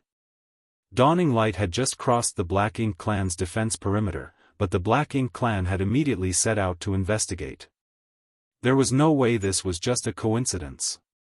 If it wasn't a coincidence though, could it be that the defensive perimeter made up of the Black Ink strength also served as a detection net? Was the Black Ink clan able to sense anything that entered a specific range? The old ancestor had never mentioned anything about this, so Yang Kai could not say for certain. Of course, this wasn't the old ancestor's fault. Every time she came here, she would head straight for the royal city, so how could she have the time to pay attention to such minor details? What's more, even if the Black Ink clan patrols detected the old ancestor, the first thing they would do is run, not come to investigate. Since the Black Ink clan had arrived as soon as the Dawning Light crossed the Black Ink clan's defensive line, it would not hurt to be extra careful. Dawning Light's arrays were already operating at their lowest strength to prevent exposing themselves. Their original plan was to dive deeper into the Black Ink clan's territory and spy on their movements, but after this event, Yang Kai promptly ordered to change the Dawning Light's direction and continue moving forward at a reduced speed. He wanted to know if everything that had happened was just a coincidence or if the Black Ink clan had detected their intrusion. If it was just a coincidence, then it would be a one-off instance, but if they did detect their intrusion, then the 4 scouting squads would only be able to play a limited role. After all, so long as they entered a certain range, the Black Ink clan would be able to detect them. Dawn was already lucky enough to avoid exposure once, so Yang Kai didn't dare bet the life and death of his squad members on something as uncontrollable as luck. Marshall Peak, Chapter 5338, It's Not a Coincidence. Dawning Light continued drifting forward, silently and stealthily. Although they were still at the edge of the enemy defense perimeter, they would still occasionally encounter a few patrolling Black Ink clansmen. All of these patrols were led by feudal lords with a dozen or so lower-rank Black Ink clansmen following them. Judging by this, it was quite apparent how much importance the Black Ink clan attached to this defensive line, and how afraid they were of some human master breaking into it. The more this was the case, the more it showed that the Black Ink clan was at the end of its rope. Since ancient times until now, when had the Black Ink clan ever been so passive on the Black Ink battlefield? They had always been the ones attacking the Great Passes on a large scale. Even if they suffered heavy casualties, they would quickly refill their ranks and make a comeback within a few decades. Every time, the humans warded off the Black Ink clan, but only after painstaking efforts and sacrificing countless lives. Generation after generation, elites were sent from the 3,000 worlds to the Black Ink battlefield, but they barely managed to hold the line. Now, the Black Ink clan in Great Evolution Theater no longer had the capital to act arrogantly. This was the dawn of humanity's victory, the glory of Great Evolution Pass. About half a day later, another team of Black Ink clansmen flew towards Dawning Light, but they left soon after a brief investigation and finding nothing unusual. Yang Kai and Xianxia, who were standing on the deck, looked at each other with serious expressions on their faces. It wasn't just a coincidence. The Black Ink clan could notice any intrusion of their defense line. I did not notice anyone spying on us, so how did the Black Ink clan discover us? Xianxia asked in confusion. Yang Kai thought for a moment before replying, perhaps it's because of the Black Ink nests. The Black Ink nests? Ning Qizhi was confused. Yang Kai slightly nodded. Old ancestor told me a few things about the royal city. After the withdrawal of the Great Evolution East-West Army, there was nothing unusual about the royal city at first, but after a decade or so, the Black Ink clan began to set up this kind of defensive line. So where did the Black Ink strength come from? Naturally, it came from Black Ink nests. Bai Yi suddenly interjected, I spotted 2 Black Ink nests from where we just passed by. Judging by their sizes, they should be low rank. Xianxia was beside himself in shock. You can see them? Bai Yi looked at Yang Kai and asked, Squad leader, you can see them too, right? The reason she could see this was because as a disciple of Divine Feather Paradise, she had to cultivate secret techniques in order to facilitate her archery skills. Yang Kai also cultivated special techniques. The secret techniques of myriad demons heaven were not inferior to those of Divine Feather Paradise, perhaps even superior in some aspects. Xianxia and the others all looked towards Yang Kai with a look of curiosity on their faces. Yang Kai gave the confirmation, nodding. Indeed, there were 2 low-rank Black Ink nests. Just as the old ancestor suspected, the Black Ink clan seems to have gathered all the Black Ink nests outside the royal city to set up a defensive line filled with Black Ink strength. Originally, there was 1 high-rank Black Ink nest and nearly 100 mid-rank Black Ink nest in Great Evolution Theater. Furthermore, there were a few dozen low-rank Black Ink nest under each territory lord. In short, there were at least 1,000 low-rank Black Ink nests spread throughout the Great Evolution Theater, and that was not even counting the high-rank and mid-rank Black Ink nests. Although a number of them had been destroyed during the Great Evolution East-West Army's incursion, that was only a small part. The Black Ink clan still had a lot of black ink nests remaining. Where did these black ink nests go? Others might not know, but how could the old ancestor who had attacked the royal city repeatedly not? The dozens of mid-rank black ink nests had all been moved to the royal city to be better protected. The Black Ink clan had no choice in this matter, as there was no safe place for the Black Ink clan in the entire Great Evolution Theater apart from the royal city. If the black ink nests remained outside, they were at risk of being destroyed by the humans at any moment. Furthermore, many more low-rank black ink nests were arranged in the periphery of the royal city, which were then used to produce black ink strength using large amounts of resources, creating a strong defensive line. In other words, low-rank black ink nests could be found almost everywhere in the periphery of the royal city. These black ink nests would constantly generate black ink strength, filling the defensive line and expanding it outward. Every time the old ancestor attacked, she would destroy many black ink nests, but once she made a move, her position would be exposed, and the other black ink nests were quickly evacuated. Dawning light entered the range of two different low-rank black ink nests, and they were detected every time. So, it was obvious that the black ink strength did serve as a monitoring tool. Perhaps the feudal lord in charge of the black ink nest could sense when something came into contact with the surrounding black ink strength. After pondering for a moment, Yang Kai ordered, "Inform the other 3 squads about this and tell them to be on guard." The current situation was a bit problematic. If they were lucky, they might be able to smoothly bypass the enemy patrols, but if they were down on their luck, and if one of the black ink clansmen who came to investigate launched an attack at them, Dawning Light would instantly be exposed. The illusion array set up on the Dawning Light only had concealing effects, it didn't provide any form of defense. Having received the order, Xianxia quickly took out some space beacons and sent messages to Chai Fong and the others. Meanwhile, Yang Kai turned his gaze in the direction of the royal city.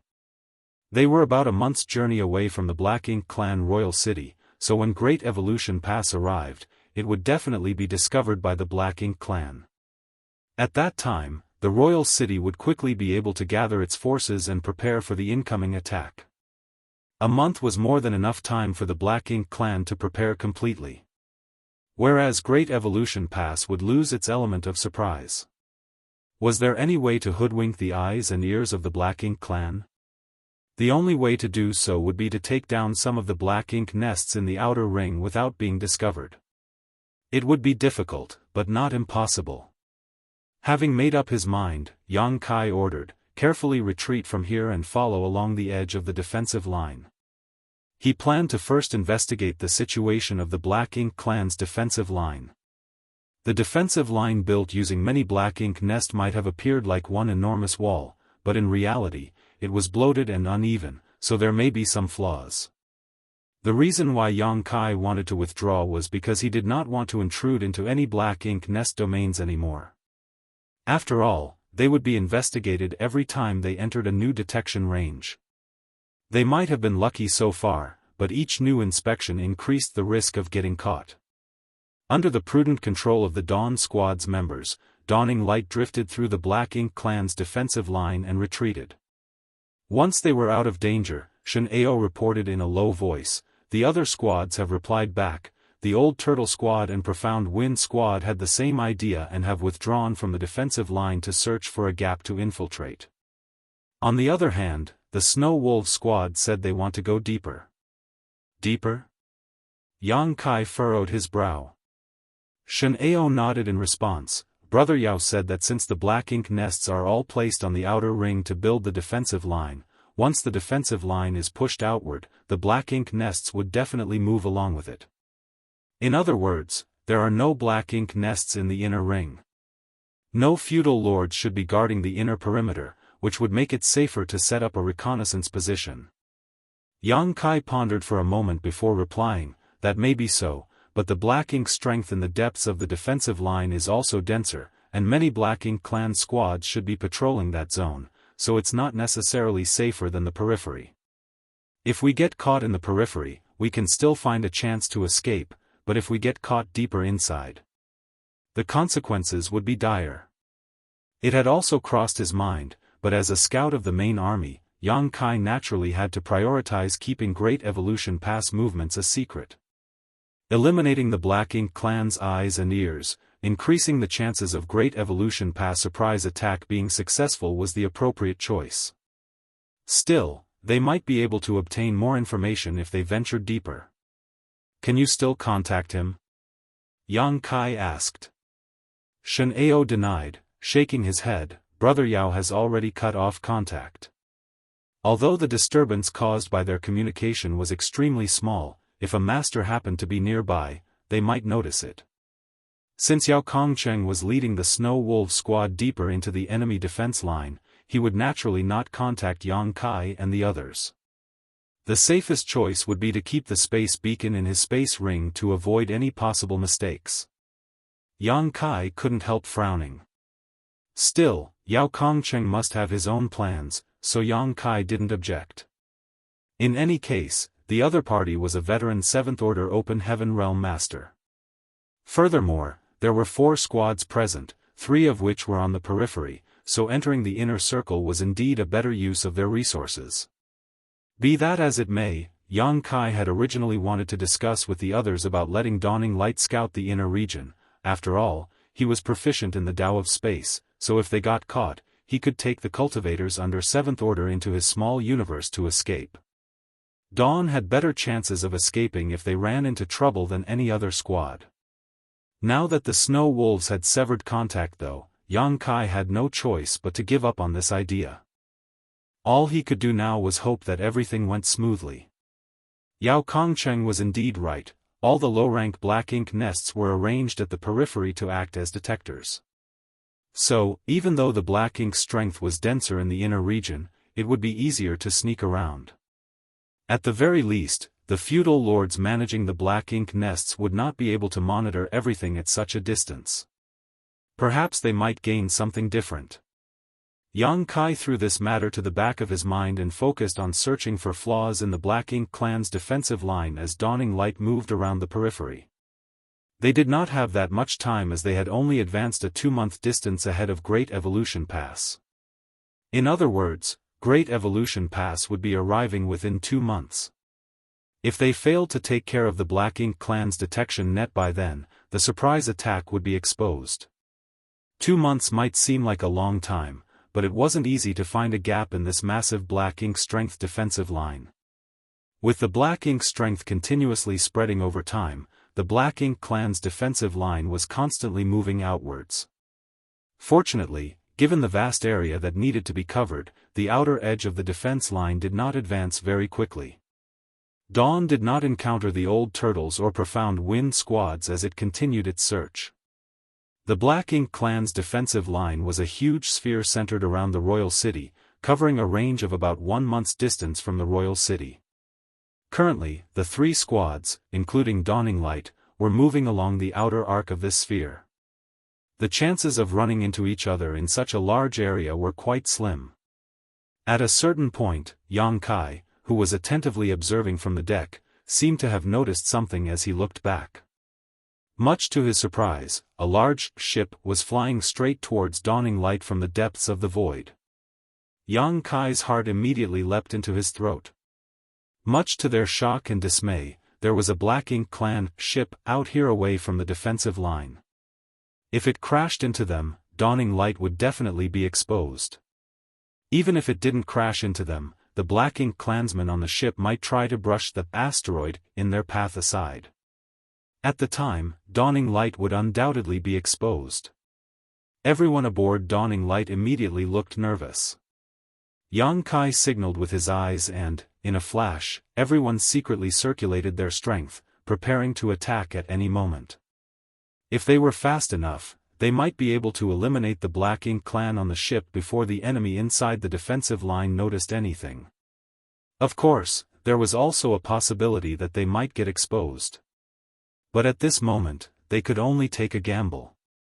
When they were just 100,000 kilometers away from each other, the Black Ink clan ship changed directions, almost brushing past Dawning Light as it plunged back into the Black Ink clan's defensive line. Everyone immediately breathed a sigh of relief. Marshall Peak, Chapter 5339, The Gap in the Defensive Line. It was quite dangerous. It was not dangerous for Dawning Light to be exposed, as Dawn was strong enough to eliminate everyone on the Black Ink Clan ship. However, once they were exposed, things would become complicated for the other 3 squads, especially the Snow Wolves squad, which was deep behind enemy lines. The Snow Wolves were in a very dangerous position, and once the Black Ink Clan started investigating more carefully, they would have no place to hide.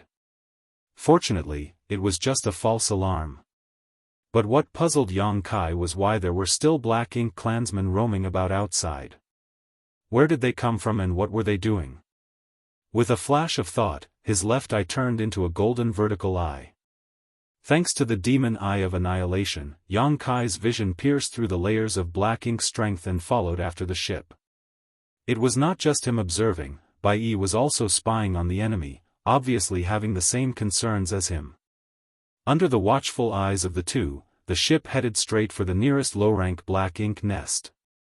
When it was halfway there, they ran into a team of Black Ink clansmen who had come to investigate the situation, whereafter they joined up and continued towards the Black Ink nest. Soon, the ship arrived before the Black Ink nest.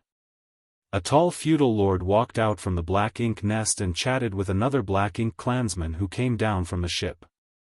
After receiving a space ring from the other party, the feudal lord nodded before returning to the Black Ink nest. The large ship didn't stop for long. After handing over a space ring, it turned around and once again brushed past Dawning Light before disappearing off into the void. Aboard Dawning Light, Yang Kai and Bai Yi had seen everything clearly and looked at each other, exchanging glances. Bai Yi voiced her guess in a low voice, resources. Yang Kai nodded in agreement, it has to be. Xianxia and the others, on the other hand, were all confused. A confused Ning Qizhi immediately asked, "What are you two going on about? What's up with that Black Ink Clan ship? And why did it come out so quickly?" No one else in Dawn had cultivated a powerful eye-secret technique, so they couldn't see what transpired under the shroud of the Black Ink strength. Bai Yi shot a glance at Yang Kai, and seeing that he had no intention of explaining, she replied, "The Black Ink clansmen on that ship are responsible for harvesting and delivering resources. Naturally, they went to continue mining." Realization immediately dawned upon Xianxia. The Black Ink clan must have consumed an unimaginable amount of resources to set up such a massive defensive line. Not only are these low-rank Black Ink nests in the periphery consuming tremendous resources, but even the mid-rank and high-rank Black Ink nests in the royal city must be consuming resources. Even if the Black Ink clan has amassed mountains of resources over the years, they might be struggling to make ends meet now. They must be sending these ships out to mine more. Bai Yi nodded in agreement. The Black Ink clan must be sending out members to mine resources like the ones on that ship, and none of them are very strong. The Black Ink clansmen on that ship were basically all low-rank Black Ink clansmen, with a few high-rank Black Ink clansmen overseeing them. The feudal lords were all stationed near the royal city or in the defense line, so such a dangerous task like mining resources could only be left to the high-rank and low-rank Black Ink clansmen. If the old ancestor really attacked, they would be the first ones to die. Why didn't we see them before? Ning Qizhi furrowed in confusion. Yang Kai conjectured, the Black Ink clansmen mining resources must come and go in a hurry, and we've been traveling around the periphery, so it's not strange that we haven't seen them. If they had remained in one place to monitor a specific Black Ink nest, they would have seen many Black Ink clan ships returning from mining resources, but Dawning Light had been drifting about searching for flaws in the Black Ink clan's defensive line, so it wasn't a surprise they had missed such a quick exchange. In the blink of an eye, a month had passed. The Black Ink clan didn't patrol outside the defensive line, so the squads didn't encounter any danger. On the other hand, they saw Black Ink clan ships returning from mining resources twice. It wasn't until a month later that Yang Kai, who had been standing on the deck observing the defensive line the whole time, had a change in expression. The next moment, his left pupil turned golden as he focused his attention towards the interior of the Black Ink clan's perimeter. After silently observing for a while, he let out a long sigh of relief. At last, he had finally found a gap which he could exploit. Perhaps it was because the defensive line outside the royal city was too large, or perhaps it was because there weren't enough black ink nests, but the number of black ink nests were noticeably sparser in the defensive line where Dawning Light was currently at. In this spot, so long as he could somehow take down the 3 adjacent black ink nests, the gap would be wide enough for Great Evolution Pass to pass through unnoticed. Of course, Great Evolution Pass would need to coordinate with them, otherwise, the nearby black ink nests would definitely notice such a massive object passing through. After all, the feudal lords weren't blind. After thinking about it for a while, Yang Kai took out a jade slip and recorded a message on it with his divine sense before handing it to Xianxia. Send it back to Great Evolution Pass and ask them about their status. The position he was eyeing was different from the route planned for Great Evolution Pass surprise attack. It was slightly to the left, so if Great Evolution Pass wanted to attack from this position, they would have to change course. Yang Kai had no idea if Great Evolution Pass would be able to change course or not, so he first sent the message to ask. He would only take action if they could, otherwise, there would be no point in taking down these 3 black ink nests if Great Evolution Pass could not come here. The entire plan hinged on Great Evolution Pass cooperation and coordination. Xianxia quickly sent the jade slip back to Great Evolution Pass through a space beacon. Yang Kai had to wait a bit to receive the reply, a full 3 hours, in fact. Obviously, Great Evolution Pass side needed some time to calculate everything. Traces of Xiangshan's divine sense could be felt on the jade slip sent by Great Evolution Pass, with the message reading, Great Evolution Pass can change course, but it will take a few more days. Be careful. It wasn't an easy task to change the course of a massive mobile palace artifact like Great Evolution Pass. It was completely different from the warships, which could nimbly and swiftly change direction with the coordination of a few mid-rank open heaven realm masters. The change in the course of Great Evolution Pass required the combined efforts of the Old Ancestor and many 8th Order Open Heaven Realm Masters. What's more, even making a small detour required a massive amount of space to act as a buffer. Fortunately, Great Evolution Pass was still a month away from Yang Kai's position at its current speed. If it had been even a bit closer, Great Evolution Pass might not have been able to cooperate. Xiangshan's affirmation meant that his plan was feasible. The problem now was how to approach the black ink nest and quickly eliminate the black ink clansmen guarding it without alerting the enemy. These black ink nests were only guarded by feudal lords, so destroying them was not an issue. The difficult part was how to prevent the black ink clan on guard from passing on the news. Communication between black ink nest was far too convenient, and dawn would inevitably be exposed once they took action. If they failed to immediately kill the feudal lords and seize control of the black ink nests, word of the attack would immediately spread. No matter how convenient the Tao of space was, it wasn't much use in this situation. After pondering the issue for a while, Yang Kai felt that he could only use the black ink clan's mining teams. He had seen these teams approach the black ink nests directly, and with his current strength, so long as he was close and found his target, he could instantly kill the feudal lord in charge. He would need to take some risks, but they were still within acceptable limits. Under this command, Dawning Light slowly stopped and waited quietly. Yang Kai wasn't sure when the black ink clan mining teams would return, but as there were so many of them, one would surely appear soon. After about 10 days, Yang Kai suddenly opened his eyes and stared off into the void. A black ink clan ship was rapidly approaching from that direction, and judging by past examples, it would enter the defensive line and transfer the resources to the black ink nest. After observing the route of this ship, Yang Kai's divine sense undulated as he issued a command. The next moment, Dawning Light, which had remained motionless for more than 10 days, began drifting again like a rogue asteroid. In a flash, it happened to be blocking the way of the black ink clan ship. A high-rank black ink clansman was standing on the deck, vigilantly scanning the surroundings. Fear was clearly visible on his face. This was not surprising as the human old ancestor had been attacking Royal City quite frequently recently. Although they were a fair distance from the Royal City, no one knew from which direction the old ancestor would appear. If she appeared somewhere nearby, they would not be able to take even a casual attack from her. As such, he would always be on edge every time he returned from outside. The reason the Black Ink Clan mining teams came and left in a hurry was firstly because they were entrusted with a crucial mission, and secondly and most importantly, they were terrified of running into the old ancestor. In contrast, mining resources outside was relatively safe.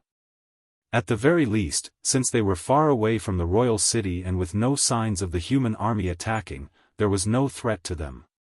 After observing for a moment, the high-rank Black Ink clansman breathed a sigh of relief. There were no signs of explosions coming from the royal city, so the old ancestor was probably not here. Strangely enough, that old ancestor seemed to have calmed down quite a bit and has not shown her face for a while. Just a few years ago, she would come every 2 or 3 months. Rumor has it that the royal lord had flown into a rage over this, and many of his close aides lost their lives due to his rampage. He secretly rejoiced that he was not on duty at the royal city, otherwise, he would have to live a life of constant fear. An asteroid happened to be blocking their way, but the high-rank Black Ink clansmen didn't care.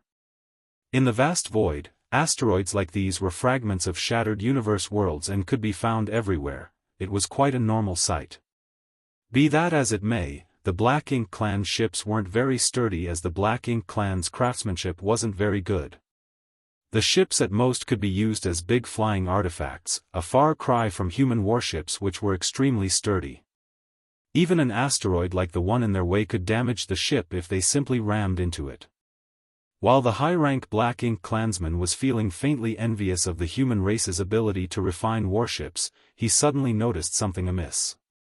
Gazing at the asteroid, he was surprised to find that it was constantly changing its direction. What's going on? Before this high-rank Black Ink clansman could figure out what was wrong, a cold and grim face suddenly appeared in front of him. He didn't even sense when the other party had arrived. A human face. Enemy attack. The high-rank Black Ink clansman's reaction was quite quick. He realized what was going on in the blink of an eye, and instinctively raised his fist as he was about to shout. But the surrounding space instantly froze. His hand, which had barely twitched, was frozen in place. Not only that, an immense pressure came bearing down on him, under which he was unable to muster the strength to utter a single word. Immediately, a large hand covered his face as everything went black before his eyes and he fell unconscious. The space around the ship vibrated, and by the time Xianxia and the others arrived, all the Black Ink clansmen aboard the ship had been terminated. Marshall Peak, Chapter 5340, Capturing the Black Ink Nest. There were 3 high-rank and a dozen or so low-rank Black Ink clansmen on the ship, with the strongest of the 3 high-rank clansmen only equivalent to 5th Order Open Heaven Realm Master. Taking care of such a force was as easy as breathing for Yang Kai. Dawn quickly boarded the ship, silently and stealthily. Yang Kai stretched out his hand and stored dawning light in his small universe before ordering, "Everyone below the high-rank Open Heaven Realm, enter my small universe." Saying so, he opened a portal to his small universe. Now that they had seized the Black Ink clan's ship that was transporting resources, they would then be going into the enemy's defensive line to infiltrate the Black Ink nest. Dawn had a lot of members, 50 in total, so if all of them boarded the ship, they would be easily caught no matter how much they tried to conceal their auras. Having just the 7th Order Masters outside was the best choice. If they ran into trouble, the 7th Order Masters would be able to quickly escape. Everyone complied and entered the portal, following Miao Fei Ping's lead. Soon, only Yang Kai's group of 7 remained on the ship. Yang Kai quickly understood the structure of the Black Ink clan's flying artifact after a quick scan of it with his divine sense. The Black Ink clan's artifacts were refined by Black Ink disciples, so there was nothing special about it. Take the pill. Yang Kai ordered again before everyone quickly took out a purifying Black Ink pill and swallowed it. With the World Tree clone in his small universe, Yang Kai was not afraid of the corruption of Black Ink's strength, but the same was not true for Xianxia and the others. Although a 7th Order Open Heaven Realm Master could resist the corruption of the Black Ink strength for a short time by covering themselves with their own strength, they could not maintain such a state for an extended period. Additionally, resisting the Black Ink strength's corruption would greatly consume one's world force and also create quite an obvious energy fluctuation which would immediately expose them. The purifying Black Ink pill was the most effective way to prevent the corruption of Black Ink strength.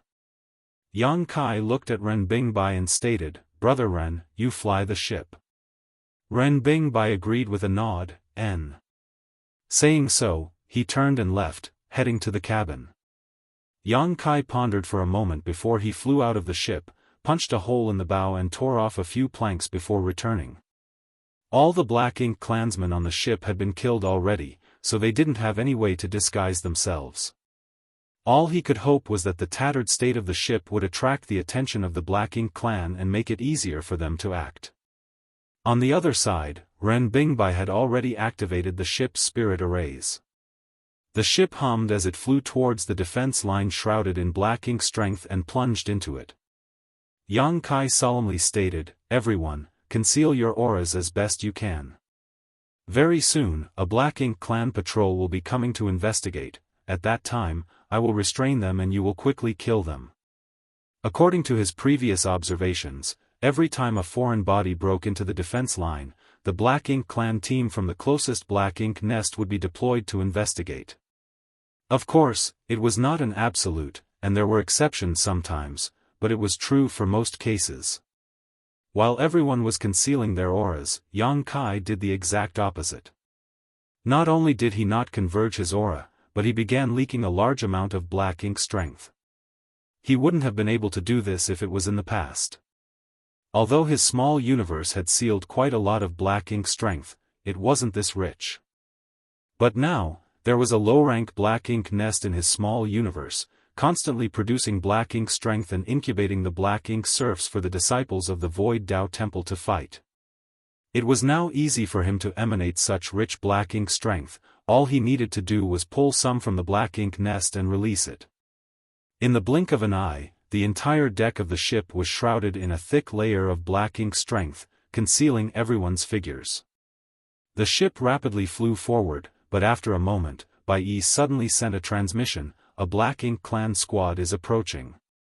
Obviously, the Black Ink nest had sensed that something had entered the perimeter and sent a patrol to investigate.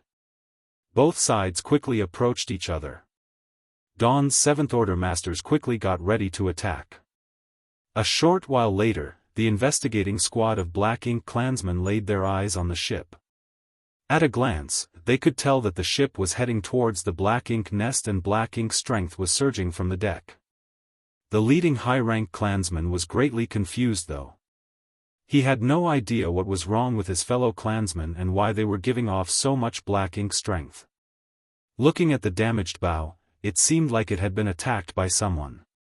He figured that they had run into humans outside, otherwise, he was unable to explain the current situation. While they were still in a daze, the ship suddenly sped up and arrived before them in the blink of an eye. The Black Ink clan patrol was stunned, and before they could react, the surrounding space solidified as a tremendous suction force emerged from the ship. The Black Ink clan team was unable to control themselves and were all pulled towards the ship in a flash. What greeted them next was Dawn's 7th Order Masters' attacks. Although there were over a dozen Black Ink clansmen in this patrol team, since no feudal lord was leading them, they were unable to mount any resistance against the 7th Order Masters of Dawn and were instantly killed.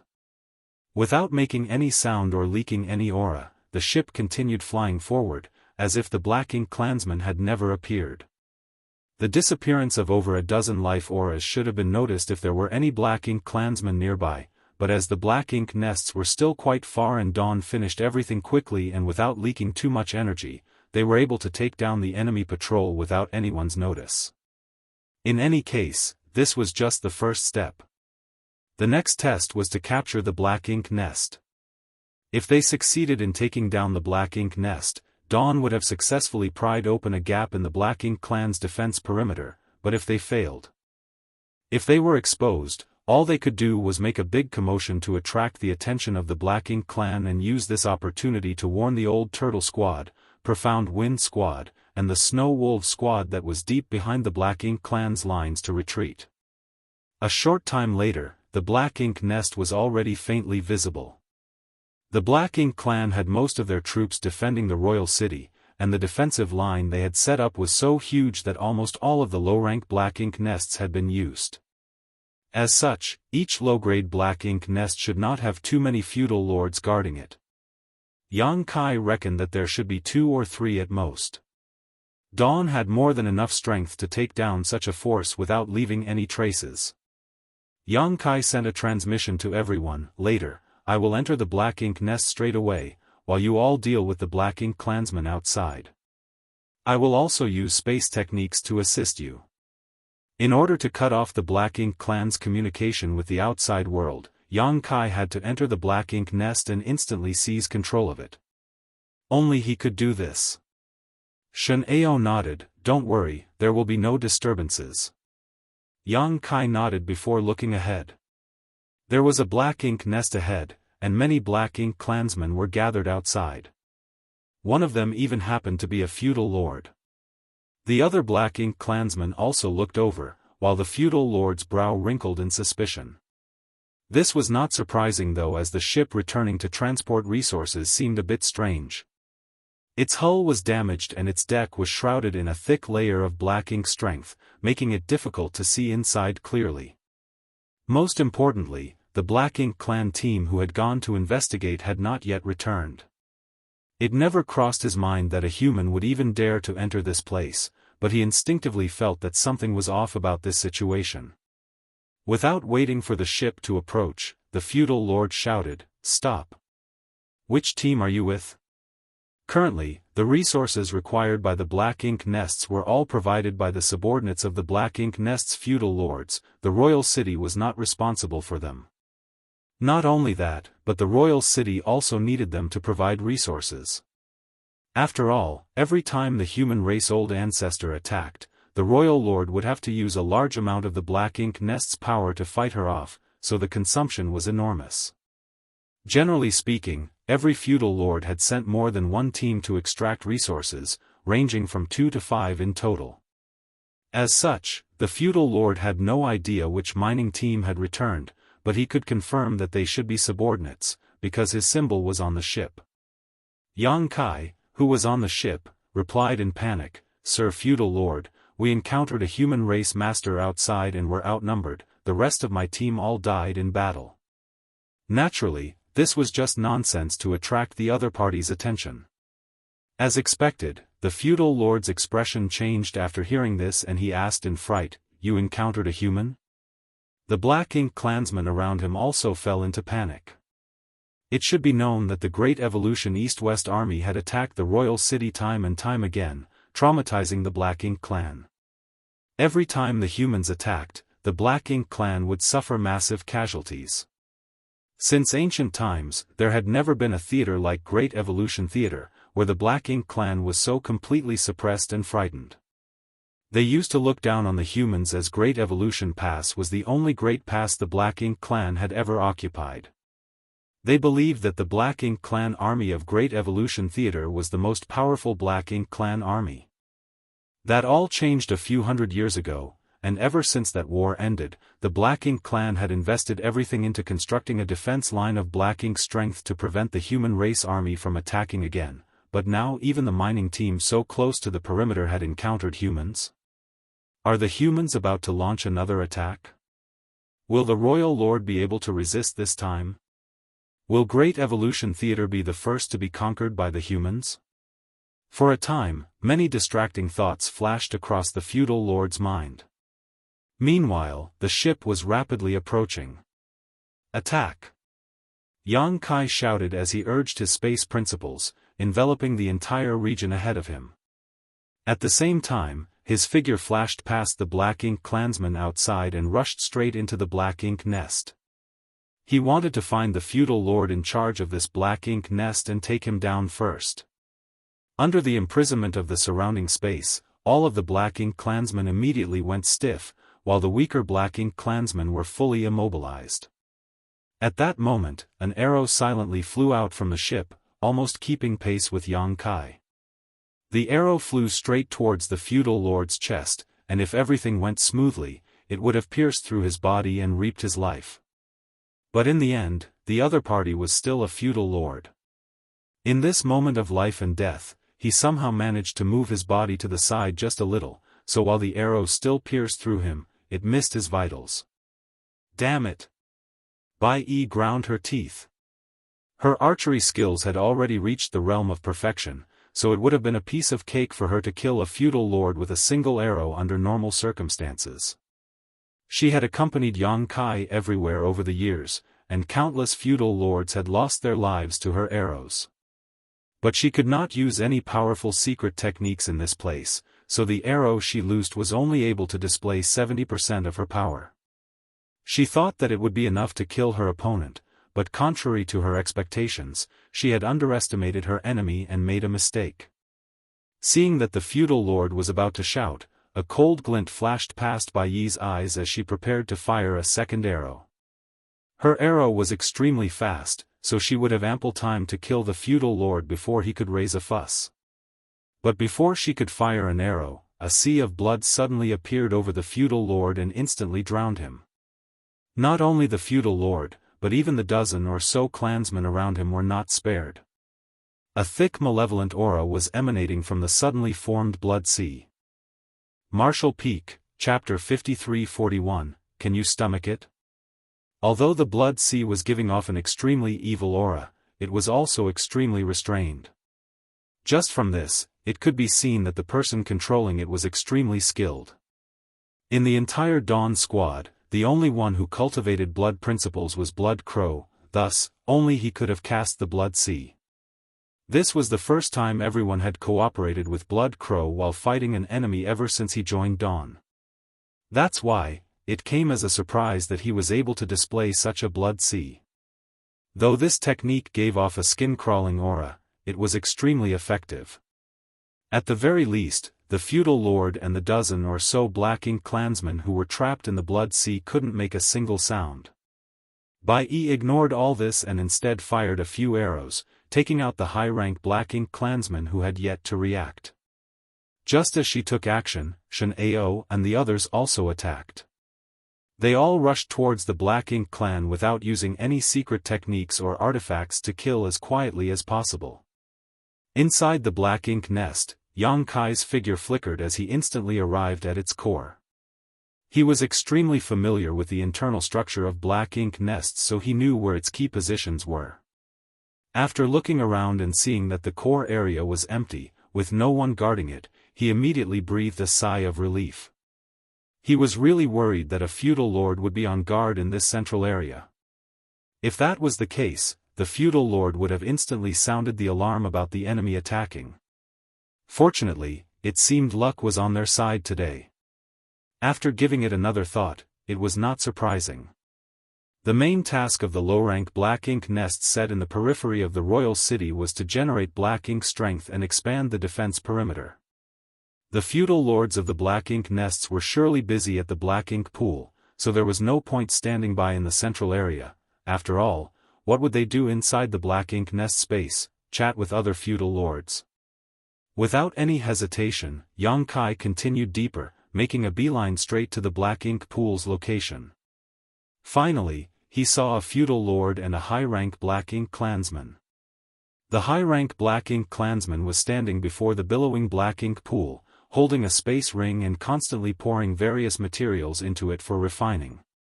The feudal lord was sitting completely still near the black ink pool, his consciousness apparently linked with the black ink nest. The human race had done a lot of research on the black ink nest they acquired. Furthermore, Yang Kai was stationed in the vicinity of the mid-rank black ink nest captured by Great Evolution Pass for many years, studying its various functions and characteristics. As such, Yang Kai could tell that this feudal lord was controlling the black ink nest to produce black ink strength with just a glance. Generally, when resources were thrown into the black ink pool, the refined energy could be used in two ways for a low-rank black ink nest. First, it could be used to breed more black ink clansmen, and second, it could be used to produce black ink strength. If no one was present to control the black ink nest, then it would simply perform both functions. The current task of the low-rank black ink nests was to expand the defense line, so the only thing they needed to do was produce black ink strength. The moment Yang Kai barged in, it was the feudal lord who suddenly looked up before the high-rank black ink clansman could react. The next moment, Yang Kai's grim smile entered his sight. The feudal lord was beside himself in shock, but before he could get up, the high-rank black ink clansman next to the black ink pool exploded into a blood mist. Immediately after, a strange wave of energy swept over the feudal lord, freezing both his body and mind in place. In a flash, a spear pierced through his head, blowing it apart. Yang Kai put away the azure dragon spear and breathed a long sigh of relief. He had taken control of this black ink nest. It might have seemed simple, but any other 7th Order master would never have achieved this. To make the attack that killed the feudal lord, Yang Kai had simultaneously used time principles and space principles. Under the time principles, the feudal lord's thoughts became sluggish, and under the space principles, his body became stiff, rendering him unable to avoid Yang Kai's fatal attack. After scanning the black ink nest with his divine sense and confirming that there were no more black ink clansmen inside, Yang Kai exited it without any hesitation. When he arrived outside, he found that all the black ink clansmen outside were dead. All that was left was a billowing blood sea. As Yang Kai focused his gaze, a slight furrow appeared on his brow. "Help!" Suddenly, Blood Crow's voice rang in his ear as the blood sea parted, creating a passage. Yang Kai immediately flew along the passage into the blood sea. Soon, he saw a feudal lord surrounded by the blood sea. At this moment, the feudal lord was rapidly casting secret techniques to attack the surrounding blood sea, his body violently surging with black ink strength. While this feudal lord was pretty strong, Blood Crow could easily defeat him given enough time. Unfortunately, the current situation did not allow him to drag things out, so he directly sent a transmission to Yang Kai, requesting assistance. Yang Kai raised his azure dragon spear and thrust it towards the feudal lord. The sharp spear broke through the barriers of space and pierced straight through the unsuspecting feudal lord. A fountain of black blood immediately gushed out from the feudal lord as Yang Kai pulled out his spear. Immediately, Blood Crow broke into a maniacal laughter. Yang Kai's expression instantly changed as he quickly retreated. Just as he withdrew from the blood sea, it strangely converged into a single place, transforming back into Blood Crow. The many black ink clansmen that were previously submerged in blood sea were nowhere to be found. Blood Crow, on the other hand, had a satisfied look on his face, even letting out a loud burp. A strange look appeared on Bai Yi and the others' faces at the sight of this. Yang Kai's expression became even more serious as he ordered, "Clean everything up and quickly get inside." At the same time, Yang Kai reached out and grabbed Blood Crow by the neck, dragging him into the black ink nest. The black ink nest was pretty big, so Yang Kai quickly found an empty space and let dawning light out. Afterwards, he jumped onto the deck, towing Blood Crow by the neck. Blood Crow tried to struggle his way out, but he was unable to break free from Yang Kai's grasp. His face immediately became ugly as he shouted, "Let me go." No matter what, he was still a senior to Yang Kai, so he found it disgraceful to be hauled around by the neck by a junior. "You're courting death." Yang Kai shouted, gnashing his teeth, "Do you know what you're doing?" Blood Crow gave a lackadaisical smile, "What do you think I'm doing?" As he spoke, Bai Yi and the others also rushed over and came to the deck in succession, staring at Blood Crow silently. As if he sensed everyone's attitude, Blood Crow lightly chuckled, "What's wrong? Are you feeling disgusted just because I ate a few black ink clansmen?" Shen Ao corrected, furrowing his brow, "Brother Shui, it's not like that, but..." "There's no need to explain," Yang Kai glared at Blood Crow, "I know you cultivate the great evolution immortal blood light scripture and can refine the blood essence of others to increase your cultivation, but the black ink clan. You've been on the black ink battlefield for so many years, so I don't think that you need me to explain it to you. If you refine the black ink clan's blood essence, can you stomach it? Blood Crow indifferently replied, if I can't stomach it, what would I have eaten all these years? Yang Kai's expression changed, this isn't the first time. Blood Crow lightly chuckled as a sliver of black ink strength surged in between his brows. The black ink clan had blood essence which could be refined, but that was naturally filled with black ink strength. Refining blood essence also meant being contaminated by black ink strength. On the battlefield, the slightest mistake would lead to horrendous consequences. He could be corrupted by black ink strength and become a black ink disciple. Blood Crow indifferently rebuked, don't speak to me about the Grand Tao. This king resurrected for the sake of greater strength, otherwise, this king wouldn't have died back then. The Great Evolution Immoral Blood Light Scripture is a wondrous secret art, and not nearly as simple as you think. It's not a problem to refine the blood essence from the black ink clan, and as for the black ink strength, there is naturally a way to resolve it now. The method he was referring to was none other than the purifying light. Not to mention that Yang Kai was right next to him. If Yang Kai noticed something was amiss, he would naturally be able to purify the black ink strength in his body. Even if there was no Yang Kai, the purifying light sealed inside the black ink purifying battleships would work just fine. This was not the first time Blood Crow had refined the black ink clan's blood essence, in fact, he had done so many times on the battlefield. Each time, he would find an opportunity to use the universe transference law to return to the purifying black ink battleship. Yang Kai asked in a serious voice, are you sure there is no problem? Although the purifying light could purify and expel black ink strength, it was only effective against the black ink disciples who had been corrupted by the black ink strength. As for Blood Crow, he was actively refining it. Yang Kai couldn't be certain if there was any black ink strength hidden in him. There's no problem, for now. Blood Crow slowly shook his head in response, if some problem really does present itself, just kill me. Yang Kai stared deeply at him, I won't show any mercy. If it really reached a point where even the purifying light couldn't save him, Yang Kai would have no choice but to take his life. This was the path that Blood Crow had chosen, so he couldn't blame others. Blood Crow went around Yang Kai and headed for the cabin, wearing an indifferent expression on his face. Currently, apart from Dawning Light, there were only 4 purifying black ink battleships that had purifying light in the entire Great Evolution army. If Blood Crow wanted to safely refine the black ink clan's blood essence, he had to do it in an environment filled with purifying light. Watching him leave, Yang Kai secretly heaved a helpless sigh. He had also mulled over this before. The Great Evolution Immortal Blood Light Scripture that Blood Crow was cultivating after returning from the dead was indeed a wondrous secret art, but it was equally evil. The user of this technique could only improve their strength by relying on their own cultivation technique, which was quite a slow and tedious process, or by devouring and refining the blood essence of the others, which was by far the best option for the users of Blood Light Scripture.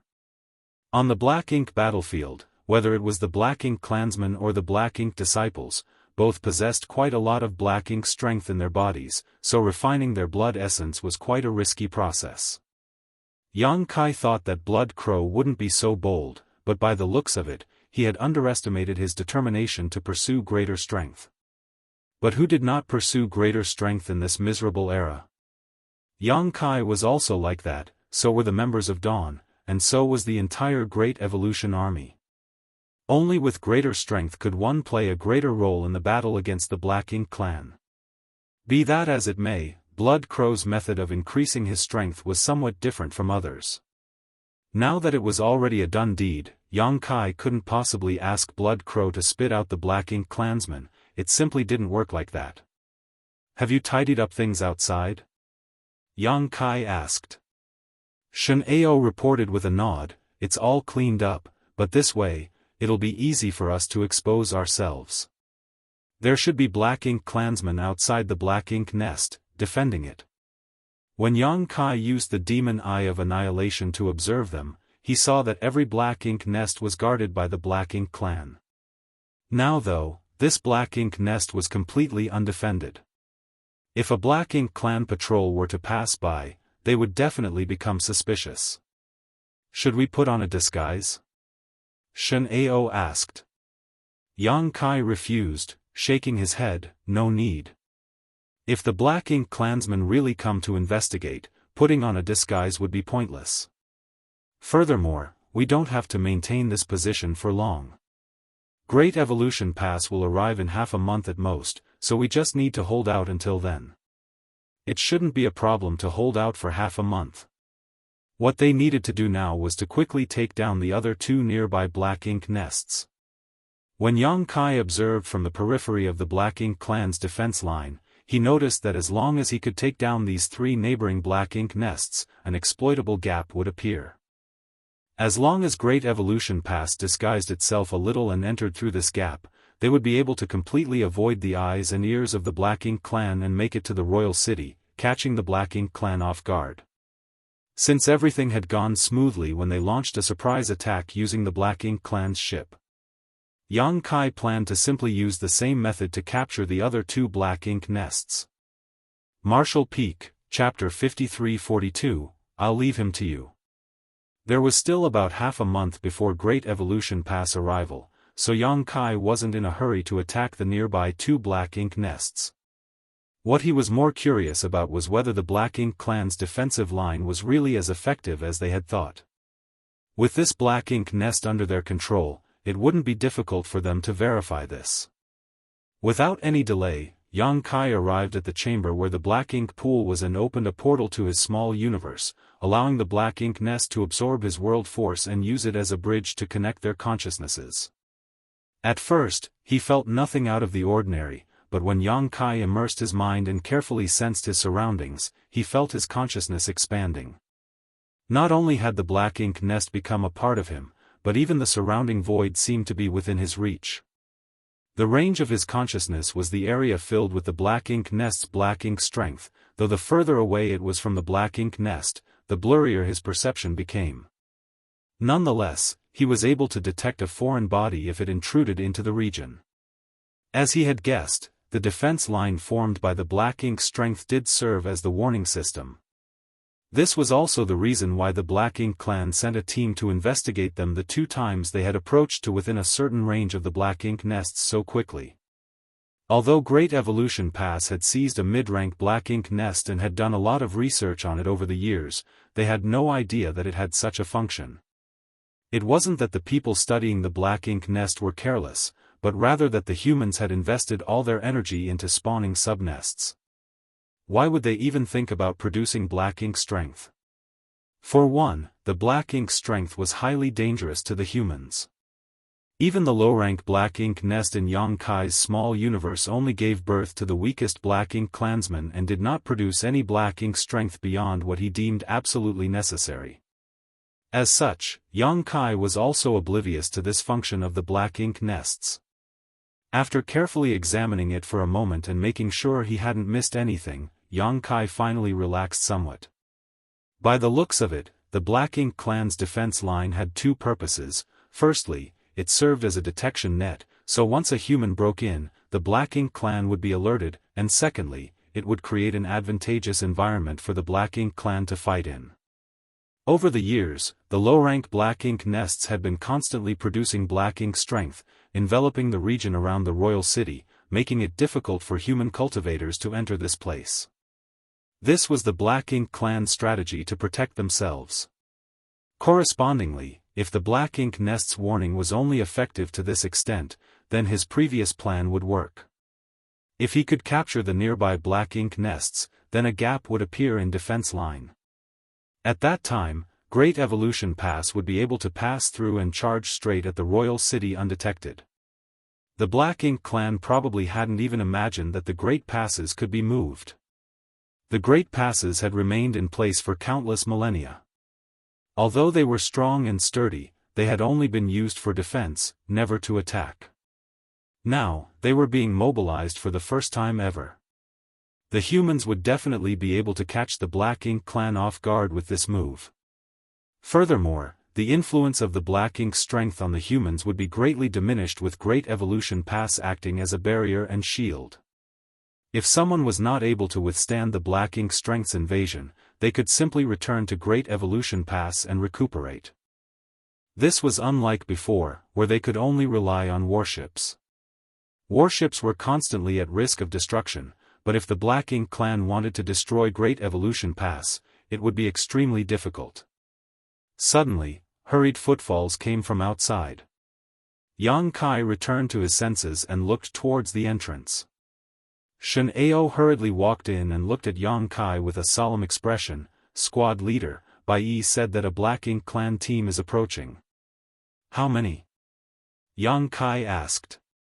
That's surprising. We just seized this Black Ink nest, and now a Black Ink patrol is coming? Did one of the nearby Black Ink nests notice the disturbance and come to investigate?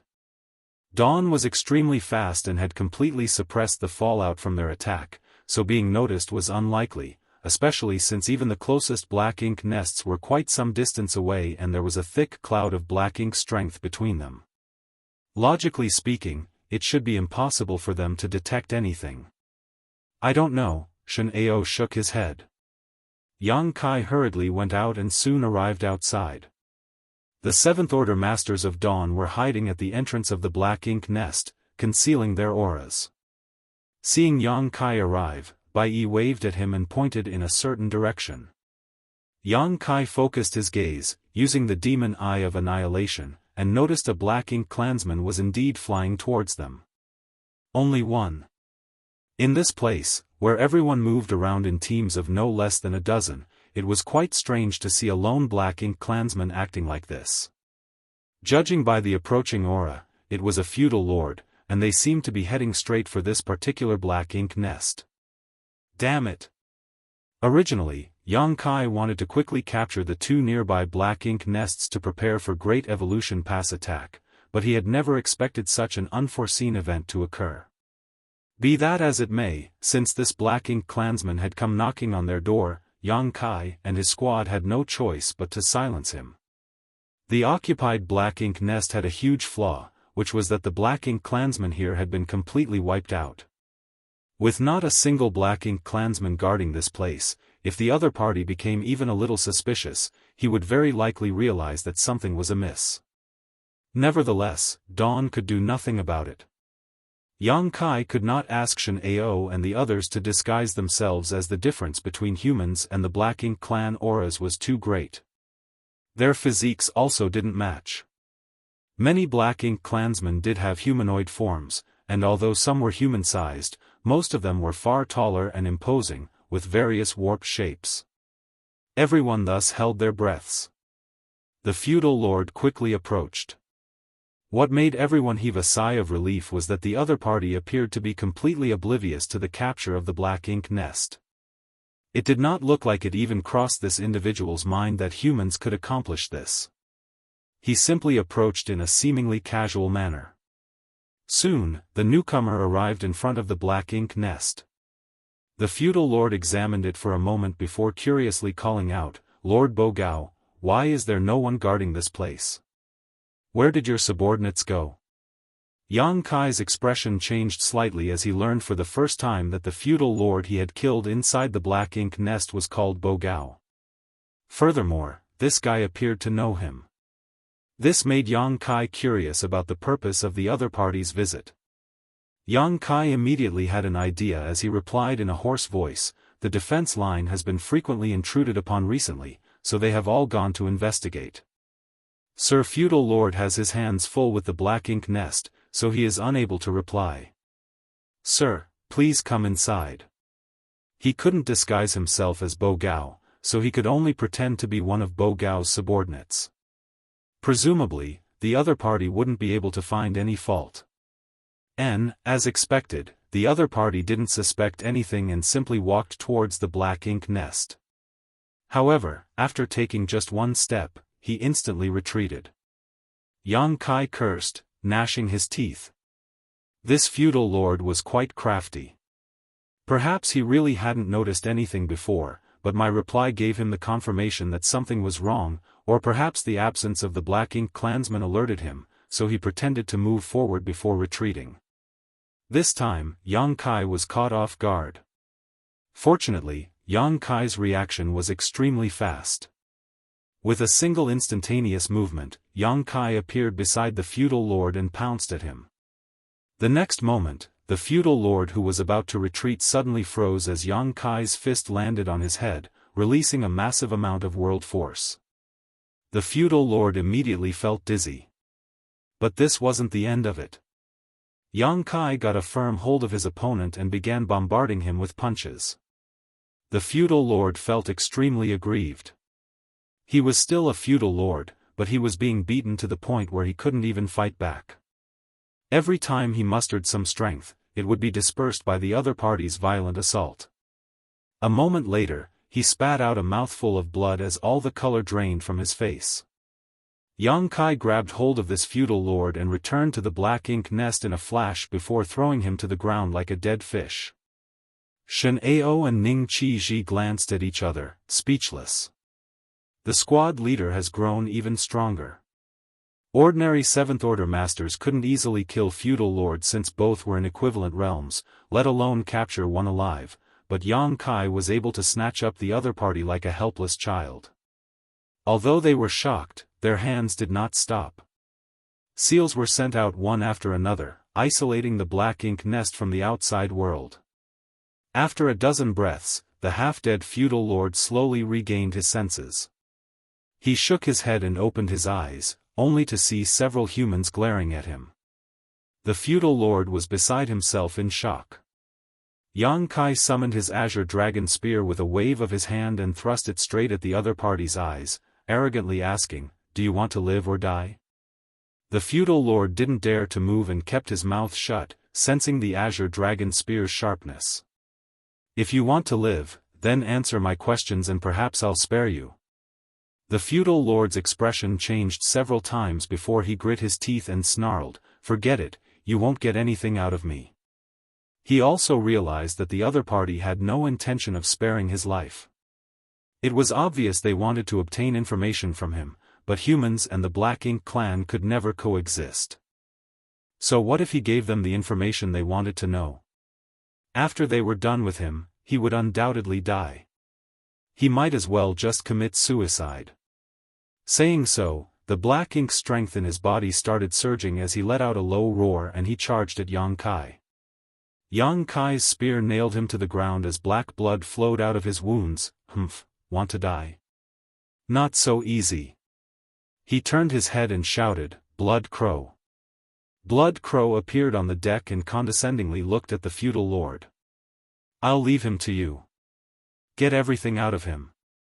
While speaking, he tossed the feudal lord to Blood Crow with a flick of his spear. Blood Crow's eyes lit up as his figure suddenly transformed into a billowing mass of blood mist that rushed towards the feudal lord. A look of fear appeared in the eyes of the feudal lord, despite being prepared for death. He wasn't afraid of dying, otherwise, his attitude wouldn't have been so unyielding just now. However, there was a difference in the way one died. Although he didn't know what technique this human named Blood Crow cultivated, the appearance of this blood sea gave him an extremely discomforting feeling.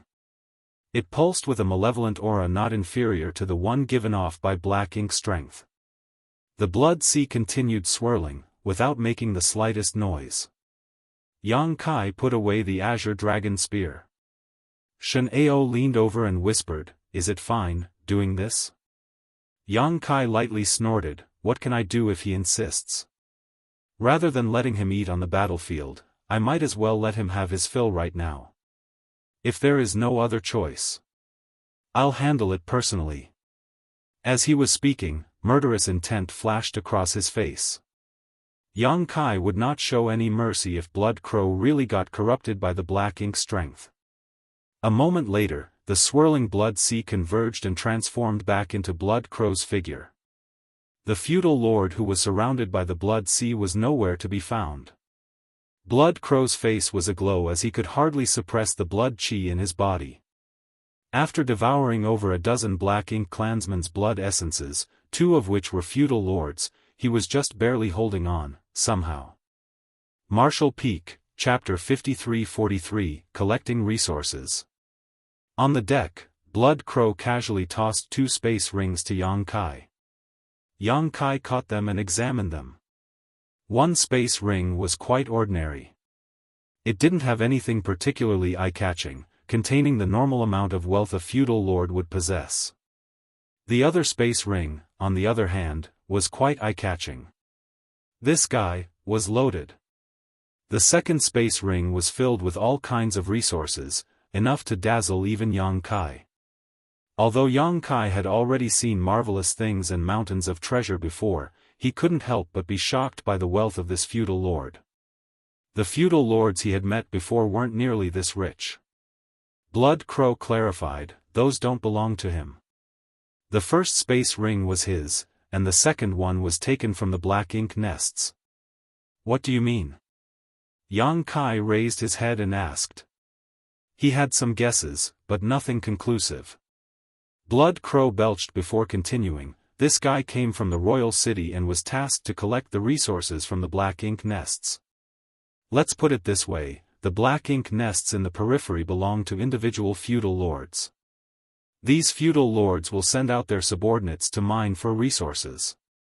A part of these resources will be used by themselves to produce black ink strength and expand the defense line, while the rest will be kept aside. The royal city periodically sends people to collect these remaining resources. Yang Kai finally understood the gist of the matter. Right now, resources were extremely important to the Black Ink clan. Whether it was for expanding the defensive line, or resupplying the mid-rank Black Ink nests or even the high-rank Black Ink nest, they all required massive amounts of resources.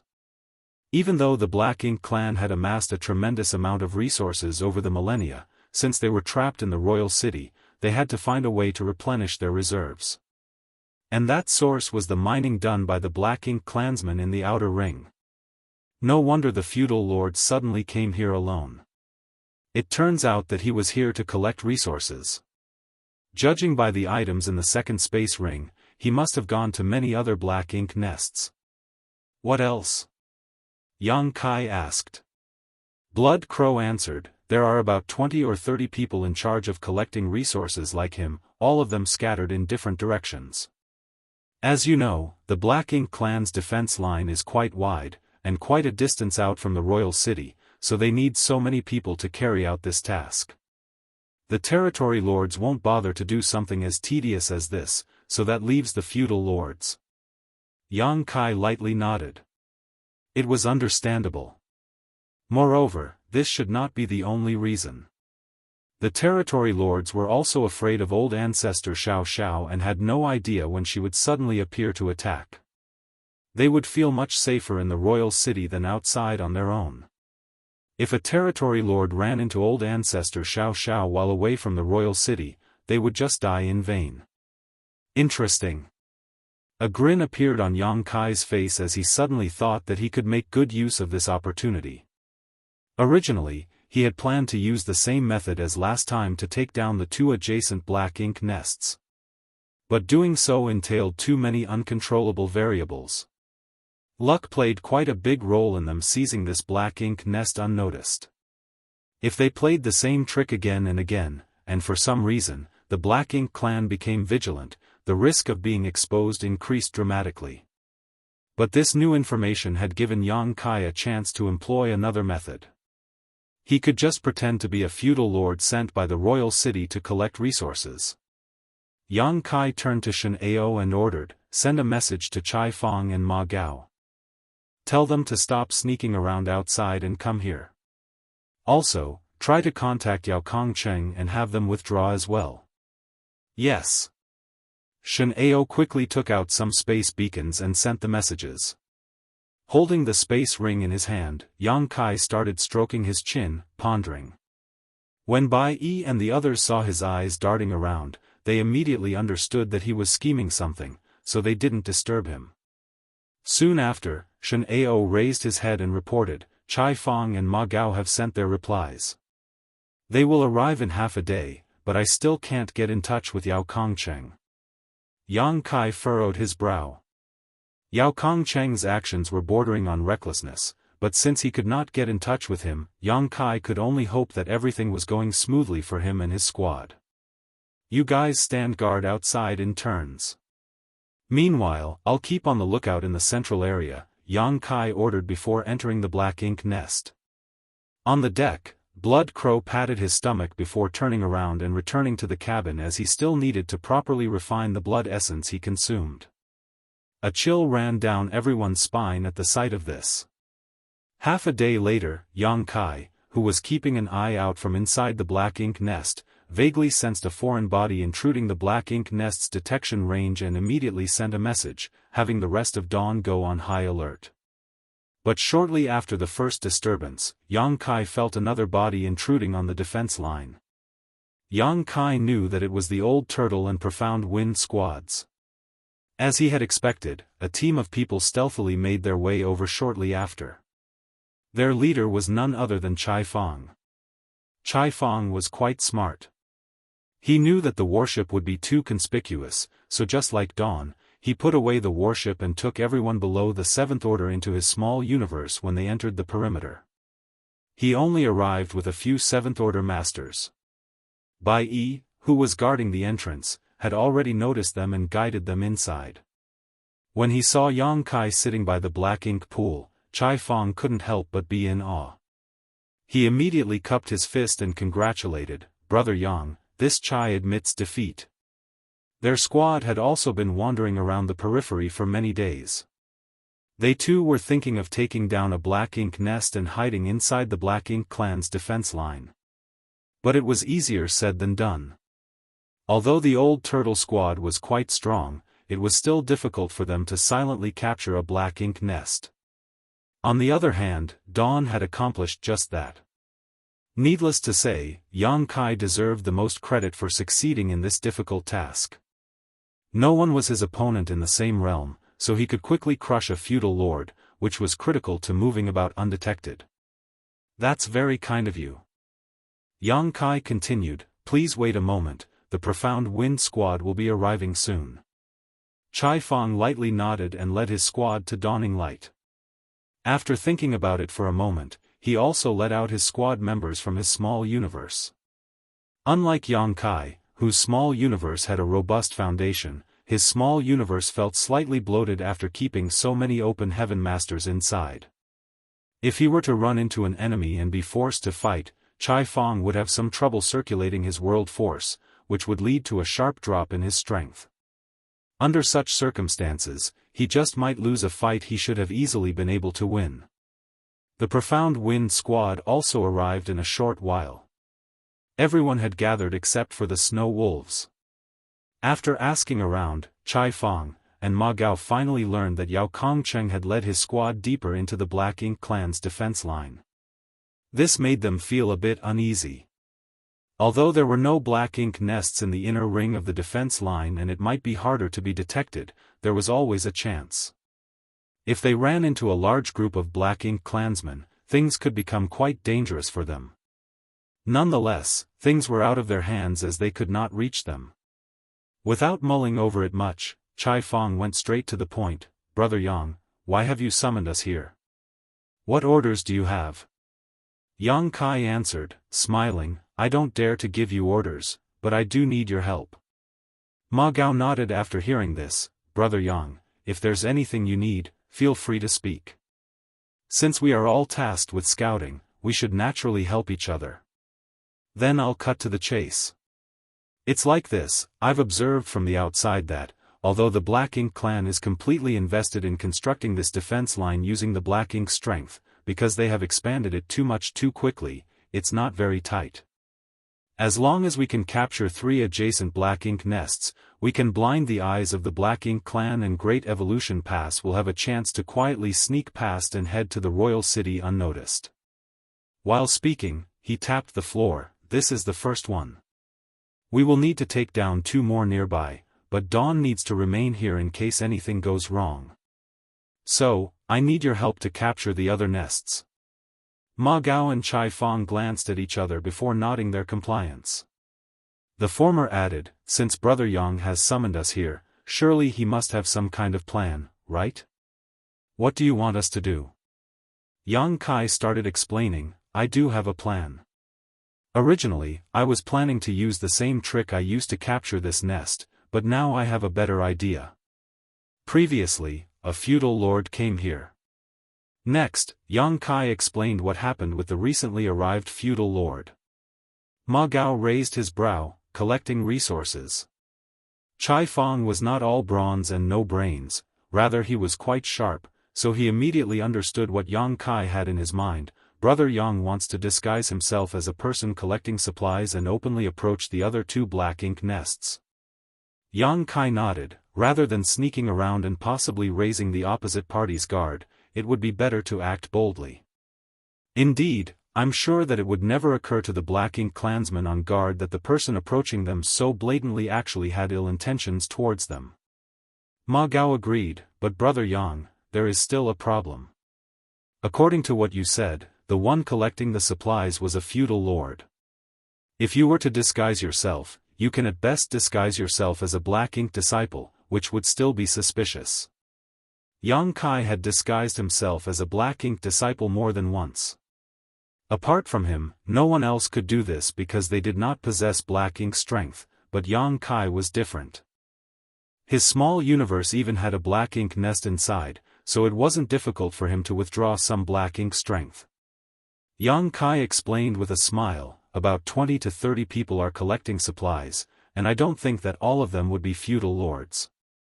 If some black ink clansman asks, I have an excuse. So long as I can get a chance to approach the feudal lord overseeing the black ink nest, we'll already be halfway to success. For Yang Kai, the only problem was how to approach the black ink nest. As long as he could get close to the black ink nest without raising any alarms, the rest was easy. When he led his squad here, he had completely disregarded the black ink clansmen in the vicinity and charged straight into the black ink nest as he was afraid that the feudal lord in charge of the nest would sound the alarm. Fortunately, the other party was a bit lax, probably never having expected a human to be so courageous as to directly charge into his black ink nest. But Yang Kai couldn't place his hopes on the carelessness of others for the next two black ink nests. It was better to have everything under his control. The black ink clan troops stationed at every black ink nest were quite strong, with more than one feudal lord standing guard. Since Yang Kai needed to focus on dealing with the master of the black ink nest, he needed help to take care of the other black ink clansmen. Since Dawn had to stay here, he was left with no choice but to ask for the Old Turtle and Profound Wind Squad's help. Since Brother Yang has considered things thoroughly, we will cooperate with you. As for how we should act, I hope Brother Yang has planned everything, Ma Gao quickly agreed. But of course, Yang Kai had formulated a complete plan and quickly explained it to them. Ma Gao and Chai Fang kept nodding again and again when they heard the plan. They found it to be quite feasible. It would be a piece of cake to take down the two adjacent black ink nests if all went well. In fact, if they had enough manpower, they could capture as many as they wanted. But if they captured too many, they might expose some flaws. So, it was not necessarily a good thing to take things that far. After a brief discussion, Yang Kai got up and stated, we shouldn't delay. I'll leave now, everyone, wait for my signal. Ma Gao and Chai Fang nodded before exhorting, Brother Yang, be careful. Yang Kai waved and flew out of the black ink nest, heading straight towards the adjacent region. Marshall Peak, Chapter 53-44, That Day Will Come. Usually, a black ink disciple was no different from an ordinary human, so Yang Kai didn't need to openly use the black ink strength in his small universe to disguise himself. If he did that, he would be exposing a big flaw. Nevertheless, there was one thing he needed to pay attention to. The black ink disciples in Great Evolution Theater had already been cultivating for 30 millennia, so those who had survived had broken through their innate shackles. In other words, most of these black ink disciples had grotesque deformities. Yang Kai had seen many of these black ink disciples, and all of them had such characteristics. If he wanted to disguise himself as a black ink disciple, he needed to pay special attention to this. Fortunately, this was not difficult for him. As he silently moved the black ink strength in his small universe and gathered it on his neck, causing the flesh there to bulge, giving the impression of a tumor. At the same time, the black ink strength around him became richer and denser. Anyone who saw this would never imagine he was a normal human. Silently calculating the distance between them, Yang Kai crossed the boundary between the two adjacent black ink nests in just 2 hours, stepping into the adjacent black ink nest's territory. Soon after he crossed the boundary, he saw a team of black ink clansmen approaching him. Obviously, they had noticed his intrusion and came to investigate. Yang Kai didn't try to avoid them, rather he made a beeline towards them. The opposite party became a bit vigilant, but after seeing the distant Yang Kai's appearance, the expression of the feudal lord leading the team relaxed. When both sides met each other, Yang Kai cupped his fist humbly, "Greetings, sir." Although the strength of a 7th-order black ink disciple was similar to that of a feudal lord, a black ink disciple's status was still relatively low in the black ink clan, so Yang Kai felt it was not a problem to call this individual, sir.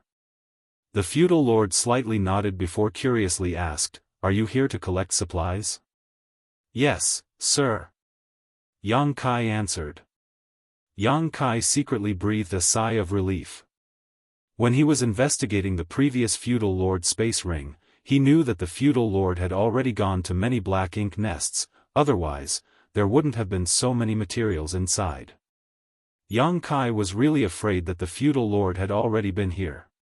In that case, it would definitely be suspicious if another person came to collect supplies so soon after. By the looks of it, no one had come here to collect supplies yet. The feudal lord asked, a bit confused, "What about Jiu Ka? Wasn't he responsible for this region?" The feudal lord who was devoured by Blood Crow was apparently called Jiu Ka. The Black Ink clan had a very weird naming style, it was very archaic, quite different from the humans of the current era. They were probably influenced by the humans of that era.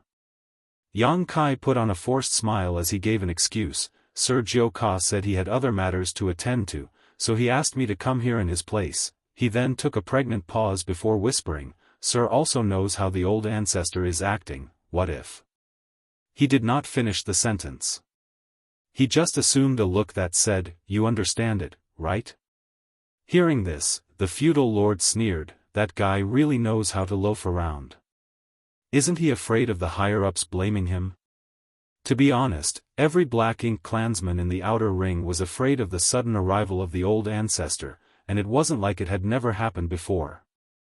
Every time the old ancestor came, she would annihilate every Black Ink clansman in her path.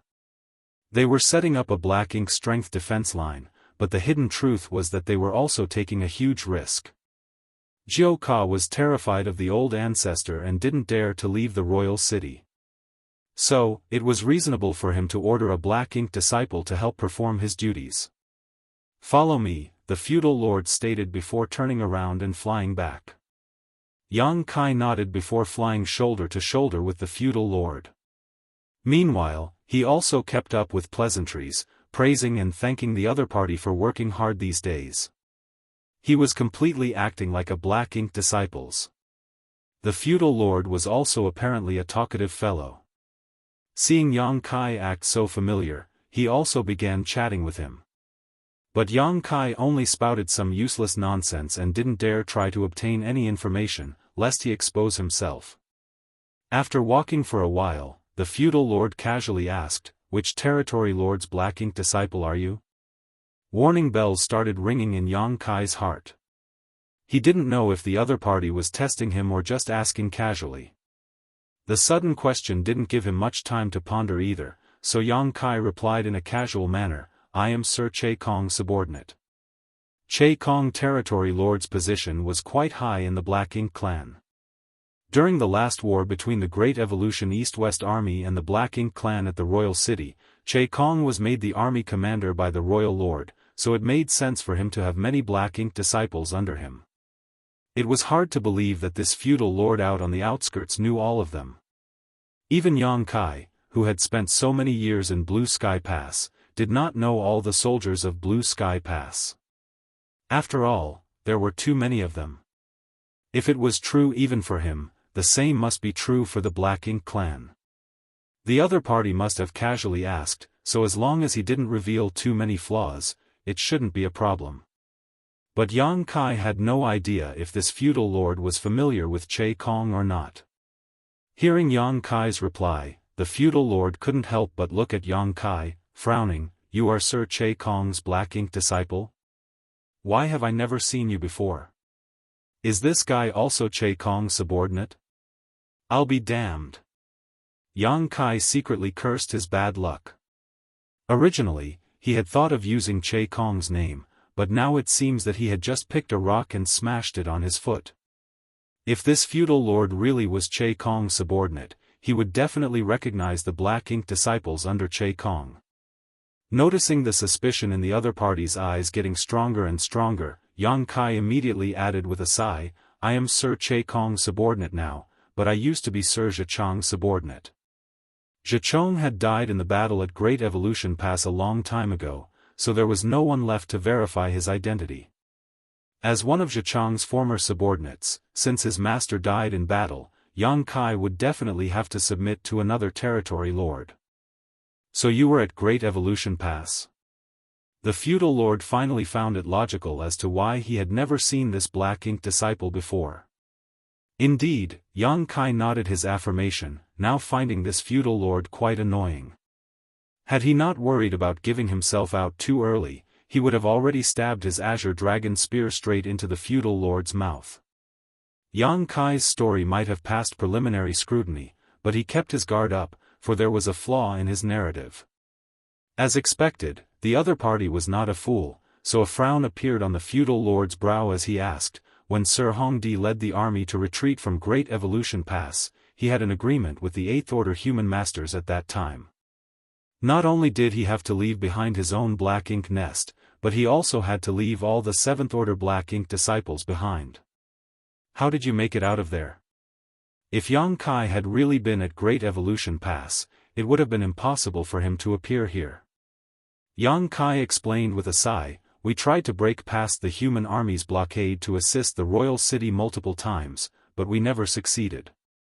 During the second battle, I was seriously injured and on the verge of death, so I had no choice but to find a place to conceal myself and stabilize my injuries. It wasn't until Sir Hongdi retreated from Great Evolution Pass and passed by that I managed to rejoin the army. He was bound to make a slip of the tongue if he kept speaking too much. A single lie would require more lies to cover up." If the feudal lord kept questioning Yang Kai was not sure if he could dispel his doubts.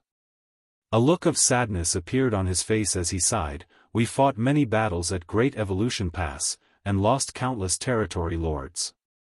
There, a Seventh Order Black Ink disciple like me was just an ant. It's already a miracle that I survived."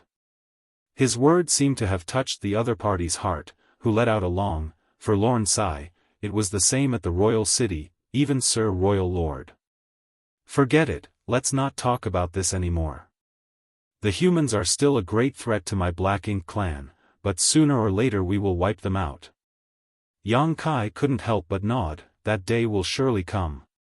Yang Kai sneered in his heart. Since the Black Ink clan wanted to exterminate the humans, why would they let Black Ink disciples live? The hatred between the two races was irreconcilable to the point that they had no hope to coexist in this vast universe. The feudal lord remained silent for the rest of the journey. Yang Kai was more than happy with his situation. From the other party's attitude, it was clear that he didn't doubt Yang Kai. Now, half of his plan had succeeded, the remaining half would depend on whether he could successfully capture the Black Ink nest. A moment later, the Black Ink clan team arrived before the Black Ink nest. The feudal lord turned around and exhorted Yang Kai, "Wait here, the supplies are with Mao Bo. I'll go and bring them to you." "Many thanks, sir." Yang Kai nodded slightly. Mao Bo seemed to be the name of the feudal lord in charge of this Black Ink nest, the master of this place. The leader of the Black Ink clan team who brought him here was most likely a subordinate of Mao Bo. After spending some time with the Black Ink clan, Yang Kai had some understanding of how their hierarchy worked.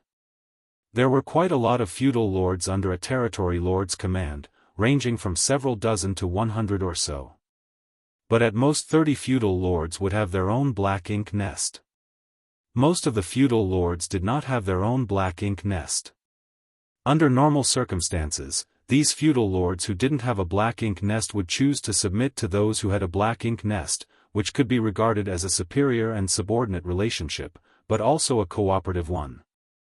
After all, the feudal lords with black ink nest also wanted their territories to become stronger.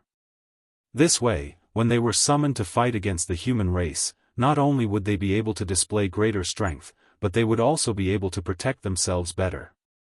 The master of the first black ink nest occupied by Dawn was called Bo Gao, but there was another feudal lord at the black ink nest, who was devoured by Blood Crow. The situation was very similar to the black ink nest here. Yang Kai scanned the entire black ink nest with his divine sense and found that there were only 2 feudal lords here. One was the one who had brought him back just now, while the other was the one who was in charge of the black ink nest called Mao Bo. As for the others, they were all high-rank and low-rank black ink clansmen. There were not too many of them either, about 50 in total. This will work. It would be even better if Mao Bo came out of the black ink nest. While he was pondering, the black ink clan feudal lord returned and handed Yang Kai a space ring. These are the supplies. Yang Kai took it and pretended to examine it before putting it away. Presumably, the black ink clan wouldn't dare to embezzle when it came to this matter. Cupping his fist, Yang Kai addressed the feudal lord, "Many thanks, I'll head to the next location." The feudal lord nodded in response. Yang Kai turned around to leave, but after taking a few steps, he suddenly turned around, slapping his head. "How foolish of me, I forgot to tell you one thing." The feudal lord asked, "What is it?" Yang Kai sheepishly looked around before continuing in a low voice, "Sir, territory lords have found how the old ancestor is appearing and disappearing out of thin air. Before coming here, Sir Che Kong ordered me to inform the feudal lords about it, so that everyone in the outer ring can carry out a joint investigation to find anything suspicious." Hearing this, the feudal lords' eyes lit up. After hearing this, the territory lords have already found the reason? Over the years, the Black Ink clan had suffered many losses at the hands of the old ancestor, but even now, they still had not figured out how she was able to come and go like a ghost. This was not only a thorn in royal lord and territory lords' hearts, but also a source of extreme fear for the outer ring feudal lords. If they could at least figure this out, they would be much less afraid of the humans. Marshall Peak, Chapter 53-45, Sir, please look carefully. The feudal lord was overjoyed after hearing Yang Kai say that the territory lords had found the how of the old ancestor mysteriously appeared and disappeared. Yang Kai solemnly nodded. "This matter is confidential, so before leaving, Sir Che Kong ordered the outer ring feudal lords to use the Black Ink nest to perform a thorough search." "Search for what?" the feudal lord asked in a low voice. "For a certain thing." While speaking, Yang Kai took out a space beacon and handed it to the feudal lord. "This. What is this?" The feudal lord took it and carefully examined it, but did not find anything special about it. Yang Kai kindly explained, "I have no idea what this is either, but the territory lords should know. What I can confirm is that the old ancestor somehow uses this thing to travel to the vicinity of the royal city. There's a strange energy lingering around it," the feudal lord muttered. Yang Kai patiently added, "It should be the energy of space principles." Space principles, realization immediately dawned upon the feudal lord. No wonder. Obviously, he was not unfamiliar with space principles. There should be quite a number of these things in the vicinity of the royal city, so we must carefully search for them. In addition, I would like to ask Sir Mao Bo to step out of the Black Ink nest so that he can memorize its aura, as Sir Mao Bo is in charge of the Black Ink nest. It will be easier to investigate with the power of the Black Ink nest. The feudal lord nodded and handed the space beacon back to Yang Kai. "Wait a moment, I'll go and bring Brother Mao Bo." "Many thanks." Yang Kai cupped his fist. The feudal lord entered the black ink nest once more and returned with another feudal lord a moment later, who stretched his hand towards Yang Kai after seeing him. "Show me." Yang Kai casually tossed as he stated, grinning, "Sir, please look carefully." The next moment, 10 space beacons flew towards the two feudal lords. The two Black Ink clan feudal lords were taken aback. So many? This was especially true for the feudal lord who had communicated with Yang Kai earlier. He had thought that since the old ancestor used it to travel, it must be extremely valuable and rare. But much to their surprise, Yang Kai suddenly threw over 10 of them. Before they could figure anything out, the space beacons suddenly started radiating strange energy fluctuation, and immediately after, figures appeared out of thin air one after another. Each space beacon corresponded to a figure. 10 space beacons were equal to 10 people. Also, the surrounding space instantly solidified, giving the Black Ink clansmen the feeling of falling into a quagmire. What's going on? The two feudal lords were utterly confused, and so were the high-rank and low-rank Black Ink clansmen. "Kill!" Yang Kai shouted as he thrust his spear towards Mao Bo. He was the master of the Black Ink nest, so as long as he was taken down, there was nothing to fear. The moment Chai Fong and the others appeared, they dispersed in all directions. Chai Fong and 2 other 7th Order masters charged straight at the other feudal lord, casting various restrictive methods. The other 7 7th Order Open Heaven Realm masters were like wolves in a flock of sheep, ruthlessly slaughtering the high-rank and low-rank Black Ink clansmen. "You humans!" Mao Bo shouted in horror. If he still didn't know he had fallen into the humans' trap at this point, he would have lived all his life in vain. What he couldn't fathom was how someone, who looked so much like a Black Ink disciple, could be a normal human. Be that as it may, his movements weren't slow at all. Instantly, his consciousness communicated with the Black Ink nest, and the next moment, the giant flower bud-shaped nest started trembling slightly as a tremendous amount of Black Ink strength surged towards him. Just like the royal lord could use the power of his Black Ink nest at the royal city to increase his strength, the feudal lords could also do the same. Of course, the boost in strength they received was not nearly as significant as the royal lords. At the critical moment of life and death, feudal lord Mao Bo had to go all out. Unfortunately for him, Yang Kai's spear was faster. It easily destroyed Mao Bo's hastily condensed defensive barrier and pierced straight through his forehead. Mao Bo's eyes cracked wide in disbelief. He could not be considered as weak among the feudal lords, and had even personally killed a 7th Order human in one-on-one combat in the past. Today though, his opponent was only a 7th Order human, but he was simply unable to block that spear thrust. A powerful shockwave swept outward as Mao Bo's head exploded, leaving a headless corpse floating lifelessly in the void. The vibrating Black Ink nest instantly calmed down after having lost his control. Yang Kai shot forward, smashing Mao Bo's headless corpse to pieces before rushing into the Black Ink nest. There might be other Black Ink clansmen inside the Black Ink nest, so he quickly went inside to take total control of it. He did not need to manage the battle outside. Chai Fong and the others had the absolute advantage and would take care of it properly. There were indeed a few high-rank Black Ink clansmen inside the Black Ink nest, but none of them was at the core area. Mao Bo had been staying inside the Black Ink nest all the while. As such, the high-rank Black Ink clansmen didn't dare to do anything outside their jurisdiction. Yang Kai went on a killing spree with his spear. After he had confirmed that all the Black Ink clansmen in the Black Ink nest had been annihilated, he exited casually. The battle outside was over by the time he arrived. The 10 high-rank Open Heaven Realm masters of the Old Turtle Squad were more than enough to deal with a single feudal lord and a group of less than 50 weaker Black Ink clansmen.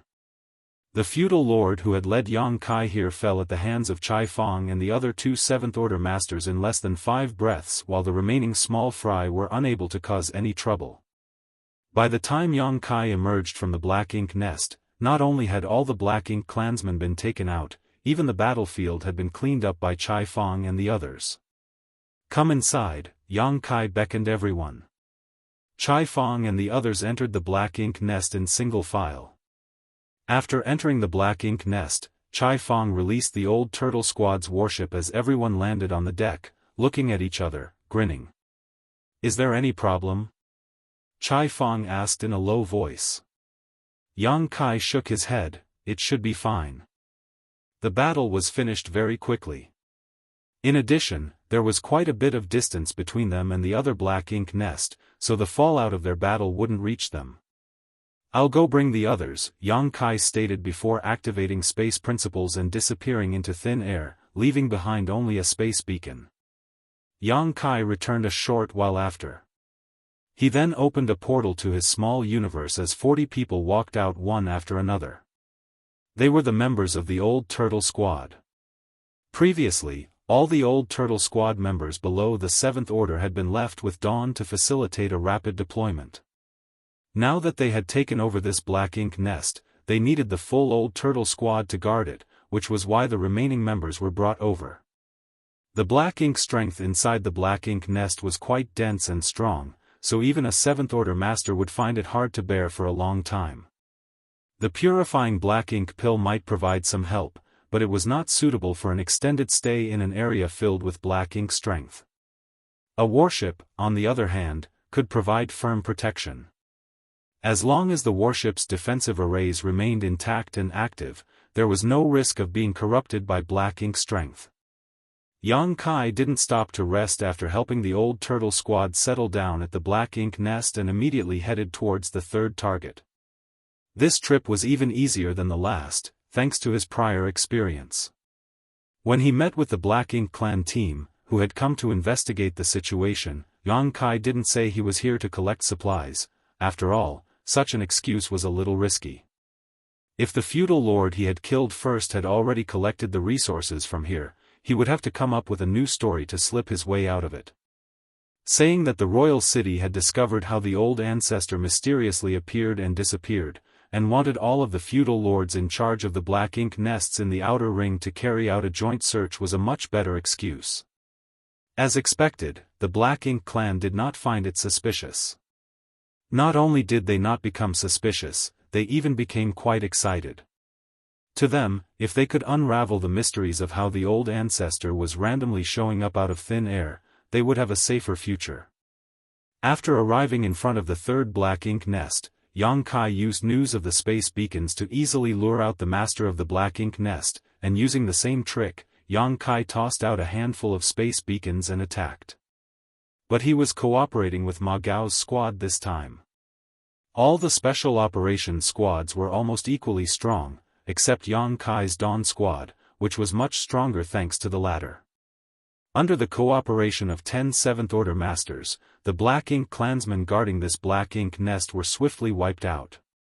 As such, the third Black Ink nest was successfully occupied. The 3 adjacent Black Ink nests covered quite a wide area of the Black Ink clan's defense line. Now that they had been captured, a hole had appeared in the detection net. So long as Great Evolution Pass disguised itself slightly, it would be able to pass through this hole and rush to the rear of the Black Ink clan's defense line undetected. Obviously, Great Evolution Pass must have some kind of illusion array installed on it, so disguising itself would be a piece of cake. They had now occupied 3 Black Ink nests. Dawn was stationed at one, the Old Turtles at another, and the Profound Wind squad at the last one. Things settled down from the moment, but it would be hard to say after some time had passed.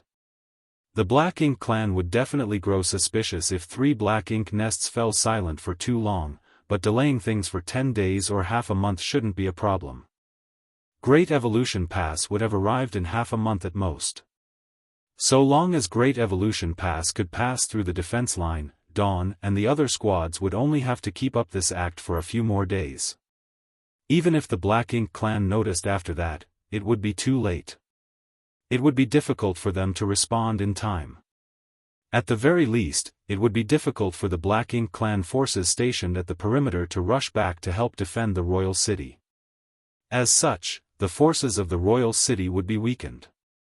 Originally, Yang Kai thought that taking down the 3 adjacent Black Ink nest was enough, as this was also the minimum requirement for Great Evolution Pass to quietly sneak through the enemy defense line. But now that he had such a good strategy, Yang Kai felt like he could take over an additional black ink nest. It wasn't that he didn't want to take down even more after that, it was just that he was lacking in manpower. Right now, each of the 3 squads was guarding a black ink nest, while he alone could guard the 4th. If he took a 5th, there would be no one left to guard it. After all, it would be difficult for the others to last long in the black ink nest without the protection of a warship. 3 black ink nests were the lowest requirement. If there were 4, it would naturally be better, as the margin for error would be bigger. Having made up his mind, Yang Kai gave a word of advice to Dawn before continuing on his way without a moment of delay.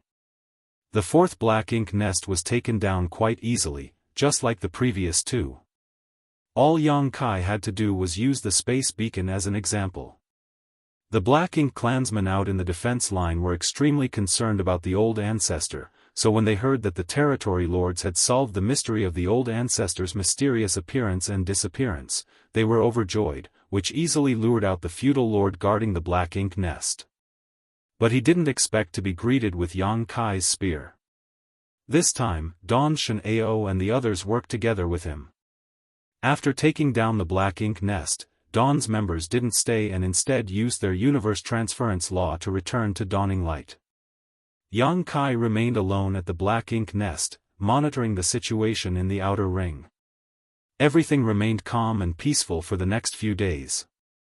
He occasionally contacted the 3 squads, but nothing unusual happened in their respective areas.